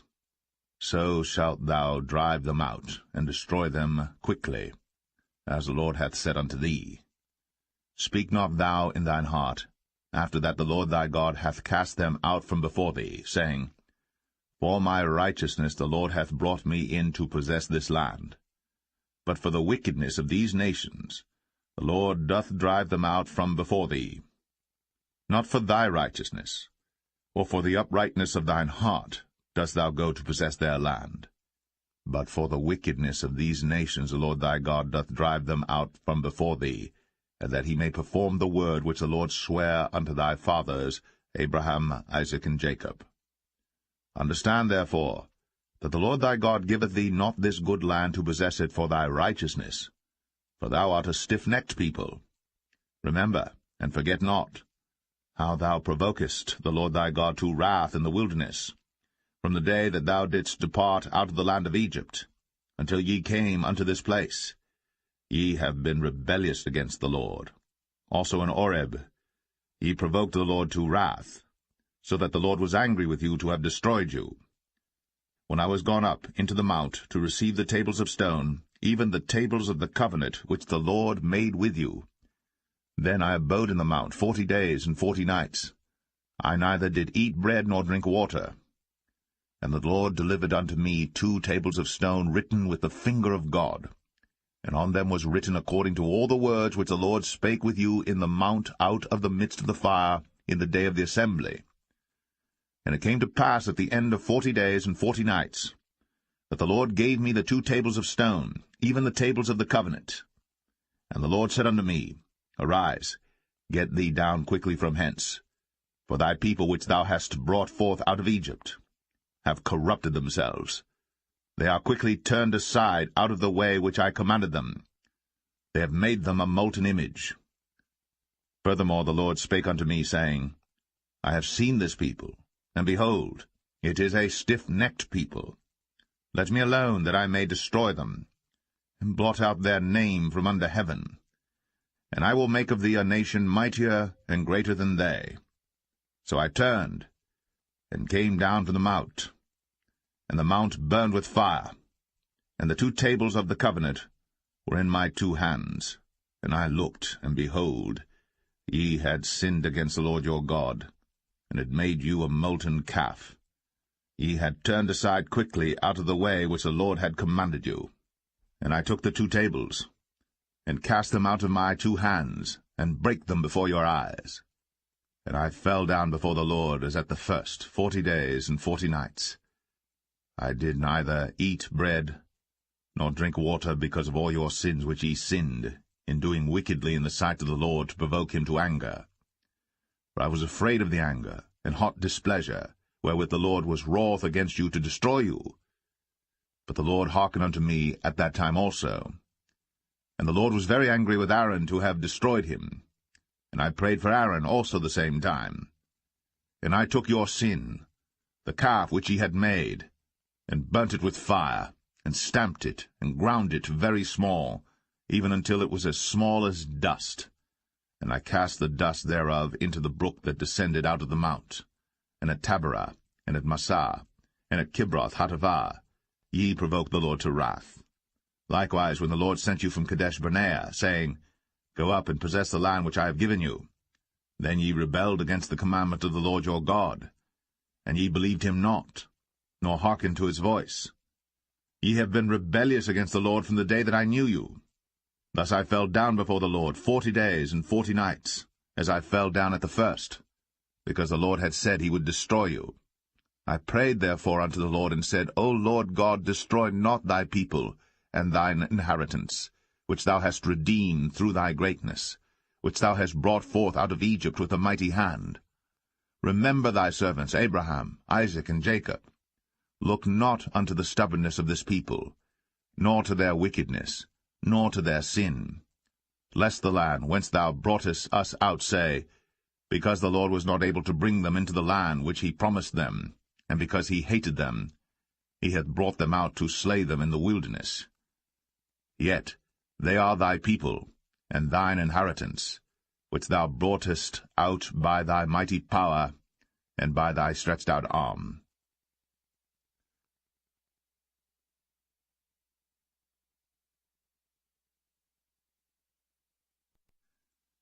Deuteronomy 10. At that time the Lord said unto me, Hew thee 2 tables of stone like unto the first, and come up unto me into the mount, and make thee an ark of wood. And I will write on the tables the words that were in the first tables which thou breakest, and thou shalt put them in the ark. And I made an ark of shittim wood, and hewed 2 tables of stone like unto the first, and went up into the mount, having the 2 tables in mine hand. And he wrote on the tables, according to the first writing, the 10 commandments, which the Lord spake unto you in the mount out of the midst of the fire, in the day of the assembly. And the Lord gave them unto me. And I turned myself and came down from the mount, and put the tables in the ark which I had made, and there they be, as the Lord commanded me. And the children of Israel took their journey from Beeroth of the children of Jachan to Moserah. There Aaron died, and there he was buried, and Eleazar his son ministered in the priest's office in his stead. From thence they journeyed unto Gudgodah, and from Gudgodah to Jotbath, a land of rivers of waters. At that time the Lord separated the tribe of Levi, to bear the ark of the covenant of the Lord, to stand before the Lord to minister unto him, and to bless in his name unto this day. Wherefore Levi hath no part nor inheritance with his brethren. The Lord is his inheritance, according as the Lord thy God promised him. And I stayed in the mount, according to the first time, 40 days and 40 nights. And the Lord hearkened unto me at that time also. And the Lord would not destroy thee. And the Lord said unto me, Arise, take thy journey before the people, that they may go in and possess the land which I swear unto their fathers to give unto them. And now, Israel, what doth the Lord thy God require of thee? But to fear the Lord thy God, to walk in all his ways, and to love him, and to serve the Lord thy God with all thy heart and with all thy soul, to keep the commandments of the Lord, and his statutes, which I command thee this day for thy good. Behold, the heaven, and the heaven of heavens is the Lord's thy God, the earth also with all that therein is. Only the Lord had a delight in thy fathers to love them, and he chose their seed after them, even you above all people, as it is this day. Circumcise therefore the foreskin of your heart, and be no more stiff-necked. For the Lord your God is God of gods and Lord of lords, a great God, a mighty and a terrible, which regardeth not persons, nor taketh reward. He doth execute the judgment of the fatherless and widow, and loveth the stranger, in giving him food and raiment. Love ye therefore the stranger, for ye were strangers in the land of Egypt. Thou shalt fear the Lord thy God. Him shalt thou serve, and to him shalt thou cleave, and swear by his name. He is thy praise, and he is thy God, that hath done for thee these great and terrible things, which thine eyes have seen. Thy fathers went down into Egypt with 70 persons, and now the Lord thy God hath made thee as the stars of heaven for multitude.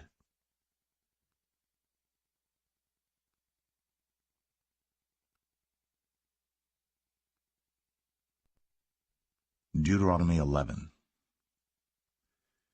Therefore thou shalt love the Lord thy God, and keep his charge, and his statutes, and his judgments, and his commandments always. And know ye this day, for I speak not with your children, which have not known, and which have not seen the chastisement of the Lord your God, his greatness, his mighty hand, and his stretched out arm, and his miracles, and his acts which he did in the midst of Egypt, unto Pharaoh the king of Egypt, and unto all his land, and what he did unto the army of Egypt, unto their horses, and to their chariots, how he made the water of the Red Sea to overflow them as they pursued after you, and how the Lord hath destroyed them unto this day. And what he did unto you in the wilderness, until ye came into this place. and what he did unto Dathan and Abiram, the sons of Eliab, the son of Reuben, how the earth opened her mouth, and swallowed them up, and their households, and their tents, and all the substance that was in their possession, in the midst of all Israel. But your eyes have seen all the great acts of the Lord which he did. Therefore shall ye keep all the commandments which I command you this day, that ye may be strong, and go in and possess the land, whither ye go to possess it, and that ye may prolong your days in the land, which the Lord sware unto your fathers to give unto them and to their seed, a land that floweth with milk and honey. For the land whither thou goest in to possess it is not as the land of Egypt, from whence ye came out, where thou sowedst thy seed, and waterest it with thy foot, as a garden of herbs. But the land whither ye go to possess it is a land of hills and valleys, and drinketh water of the rain of heaven, a land which the Lord thy God careth for. The eyes of the Lord thy God are always upon it, from the beginning of the year even unto the end of the year. And it shall come to pass, if ye shall hearken diligently unto my commandments, which I command you this day, to love the Lord your God, and to serve him with all your heart and with all your soul, that I will give you the rain of your land in his due season, the first rain and the latter rain, that thou mayest gather in thy corn, and thy wine, and thine oil. And I will send grass in thy fields for thy cattle, that thou mayest eat and be full. Take heed to yourselves, that your heart be not deceived, and ye turn aside and serve other gods, and worship them. And then the Lord's wrath be kindled against you, and he shut up the heaven, that there be no rain, and that the land yield not her fruit, and lest ye perish quickly from off the good land which the Lord giveth you. Therefore shall ye lay up these my words in your heart and in your soul, and bind them for a sign upon your hand, that they may be as frontlets between your eyes. And ye shall teach them your children, speaking of them when thou sittest in thine house, and when thou walkest by the way, when thou liest down, and when thou risest up.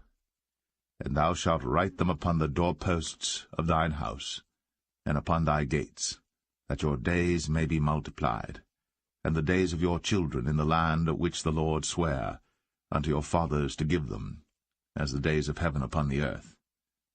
For if ye shall diligently keep all these commandments which I command you, to do them, to love the Lord your God, to walk in all his ways, and to cleave unto him, then will the Lord drive out all these nations from before you, and ye shall possess greater nations, and mightier than yourselves. Every place whereon the soles of your feet shall tread shall be yours, from the wilderness and Lebanon, from the river Euphrates, even unto the uttermost sea shall your coast be. There shall no man be able to stand before you. For the Lord your God shall lay the fear of you and the dread of you upon all the land that ye shall tread upon, as he has said unto you. Behold, I set before you this day a blessing and a curse. A blessing, if you obey the commandments of the Lord your God, which I command you this day, and a curse, if you will not obey the commandments of the Lord your God, but turn aside out of the way which I command you this day, to go after other gods, which ye have not known. And it shall come to pass, when the Lord thy God hath brought thee in unto the land whither thou goest to possess it, that thou shalt put the blessing upon Mount Gerizim, and the curse upon Mount Ebal. Are they not on the other side Jordan, by the way where the sun goeth down, in the land of the Canaanites, which dwell in the champaign over against Gilgal, beside the plain of Moreh? For ye shall pass over Jordan to go in to possess the land which the Lord your God giveth you. And ye shall possess it, and dwell therein. And ye shall observe to do all the statutes and judgments which I set before you this day.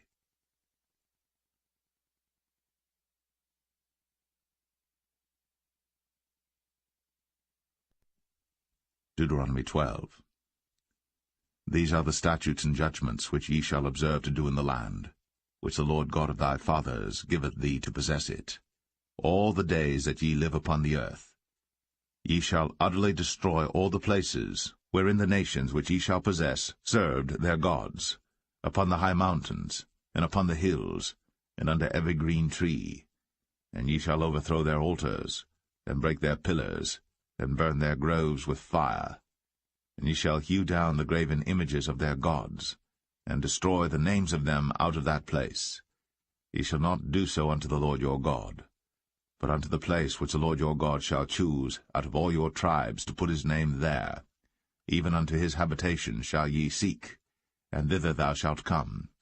And thither ye shall bring your burnt offerings, and your sacrifices, and your tithes, and heave offerings of your hand, and your vows, and your freewill offerings, and the firstlings of your herds and of your flocks.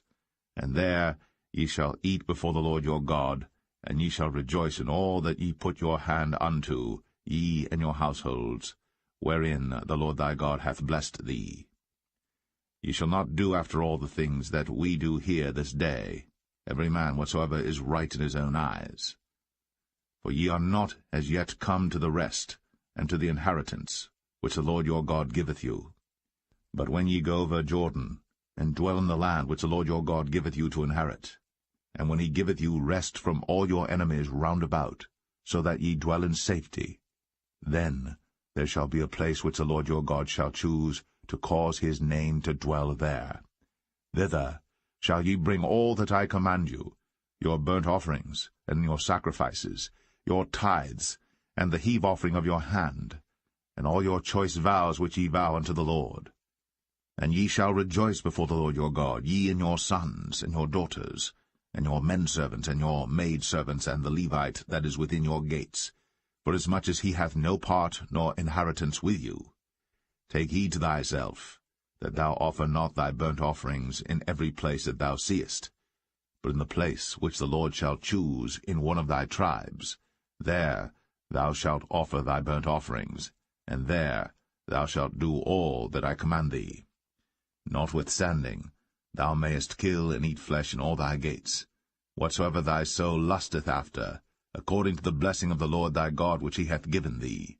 The unclean and the clean may eat thereof, as of the roebuck, and as of the hart. Only ye shall not eat the blood. Ye shall pour it upon the earth as water. Thou mayest not eat within thy gates the tithe of thy corn, or of thy wine, or of thy oil, or the firstlings of thy herds, or of thy flock, nor any of thy vows which thou vowest, nor thy freewill offerings, or heave offering of thine hand. But thou must eat them before the Lord thy God in the place which the Lord thy God shall choose, thou, and thy son, and thy daughter, and thy manservant, and thy maidservant, and the Levite that is within thy gates. And thou shalt rejoice before the Lord thy God in all that thou puttest thine hands unto.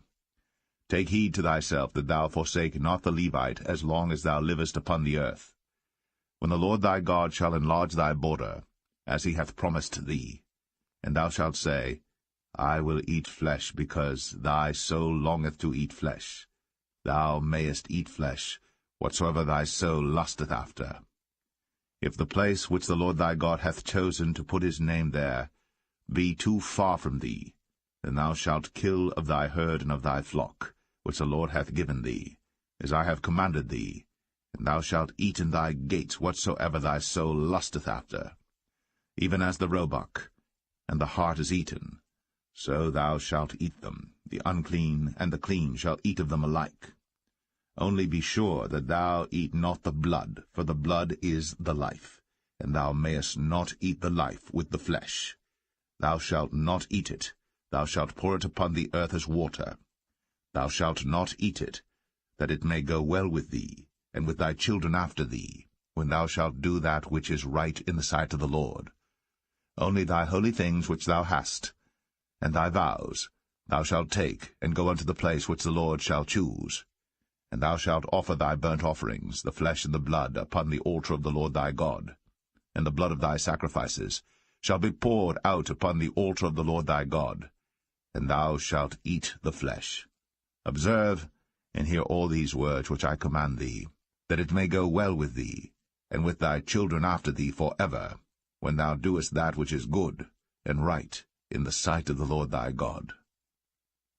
When the Lord thy God shall cut off the nations from before thee, whither thou goest to possess them, and thou succeedest them, and dwellest in their land.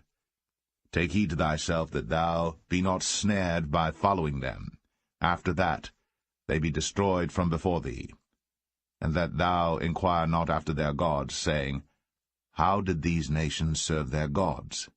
Even so will I do likewise. Thou shalt not do so unto the Lord thy God. For every abomination to the Lord which he hateth have they done unto their gods. For even their sons and their daughters they have burnt in the fire to their gods. What things soever I command you, observe to do it. Thou shalt not add thereto, nor diminish from it.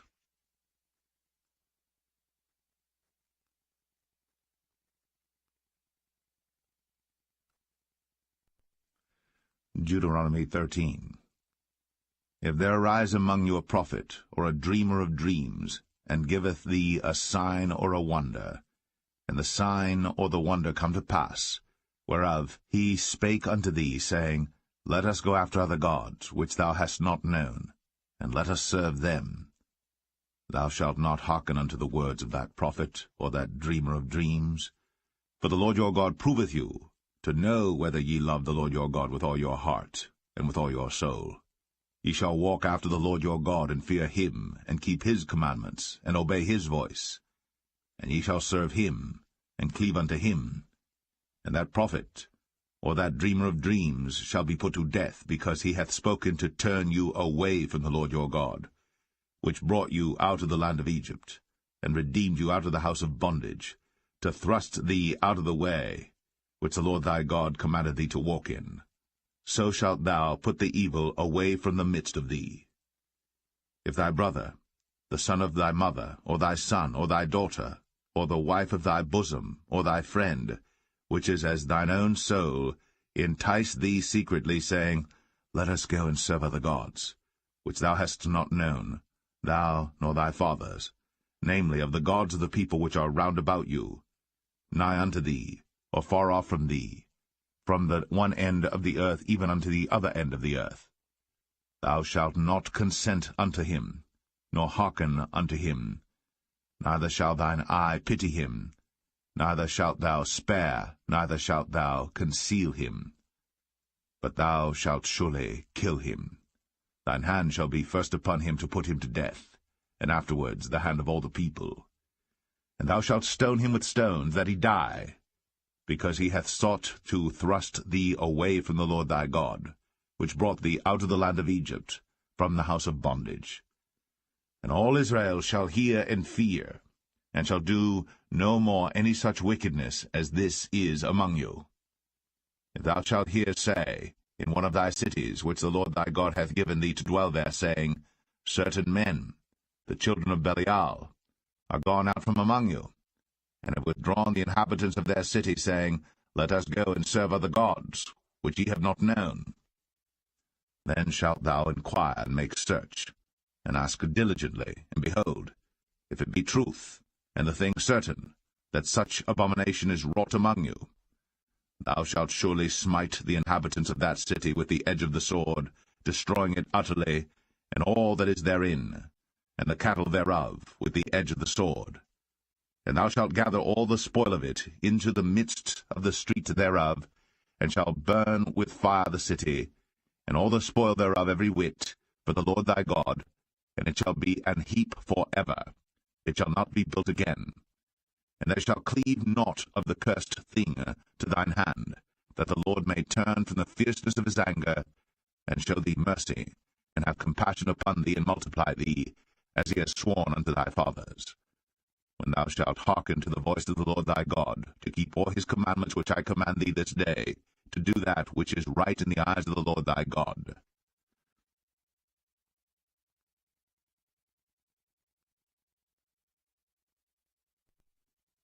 Deuteronomy 14. Ye are the children of the Lord your God. Ye shall not cut yourselves, nor make any baldness between your eyes for the dead. For thou art an holy people unto the Lord thy God, and the Lord hath chosen thee to be a peculiar people unto himself, above all the nations that are upon the earth. Thou shalt not eat any abominable thing. These are the beasts which ye shall eat, the ox, the sheep, and the goat. the hart, and the roebuck, and the fallow deer, and the wild goat, and the pygarg, and the wild ox, and the chamois, and every beast that parteth the hoof, and cleaveth the cleft into 2 claws, and cheweth the cud among the beasts, that ye shall eat. Nevertheless these ye shall not eat of them that chew the cud, or of them that divide the cloven hoof, as the camel, and the hare, and the coney. For they chew the cud, but divide not the hoof, therefore they are unclean unto you. And the swine, because it divideth the hoof, yet cheweth not the cud, it is unclean unto you. Ye shall not eat of their flesh, nor touch their dead carcass. These ye shall eat of all that are in the waters, all that have fins and scales shall ye eat. And whatsoever hath not fins and scales ye may not eat, it is unclean unto you. Of all clean birds ye shall eat. But these are they of which ye shall not eat, the eagle, and the ossifrage, and the osprey, and the glede, and the kite, and the vulture after his kind, and every raven after his kind, and the owl, and the night hawk, and the cuckoo, and the hawk after his kind, the little owl, and the great owl, and the swan, and the pelican, and the gyre eagle, and the cormorant, and the stork, and the heron after her kind, and the lapwing, and the bat, and every creeping thing that flieth is unclean unto you, they shall not be eaten. But of all clean fowls ye may eat. Ye shall not eat of anything that dieth of itself. Thou shalt give it unto the stranger that is in thy gates, that he may eat it. Or thou mayest sell it unto an alien, for thou art an holy people unto the Lord thy God. Thou shalt not see the kid in his mother's milk. Thou shalt truly tithe all the increase of thy seed, that the field bringeth forth year by year. And thou shalt eat before the Lord thy God in the place which he shall choose to place his name there, the tithe of thy corn, of thy wine, and of thine oil, and the firstlings of thy herds and of thy flocks, that thou mayest learn to fear the Lord thy God always. And if the way be too long for thee, so that thou art not able to carry it, or if the place be too far from thee, which the Lord thy God shall choose to set his name there, when the Lord thy God hath blessed thee, then shalt thou turn it into money, and bind up the money in thine hand, and shalt go into the place which the Lord thy God shall choose. And thou shalt bestow that money for whatsoever thy soul lusteth after, for oxen, or for sheep, or for wine, or for strong drink, or for whatsoever thy soul desireth, and thou shalt eat there before the Lord thy God, and thou shalt rejoice, thou and thine household. And the Levite that is within thy gates, thou shalt not forsake him, for he hath no part nor inheritance with thee. At the end of 3 years thou shalt bring forth all the tithe of thine increase the same year, and shalt lay it up within thy gates.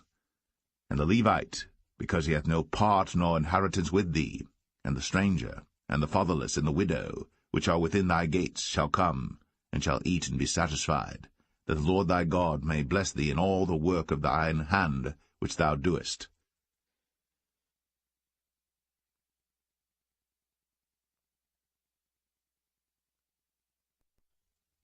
Deuteronomy 15. At the end of every 7 years thou shalt make a release, and this is the manner of the release. Every creditor that lendeth aught unto his neighbor shall release it. He shall not exact it of his neighbor, or of his brother, because it is called the Lord's release.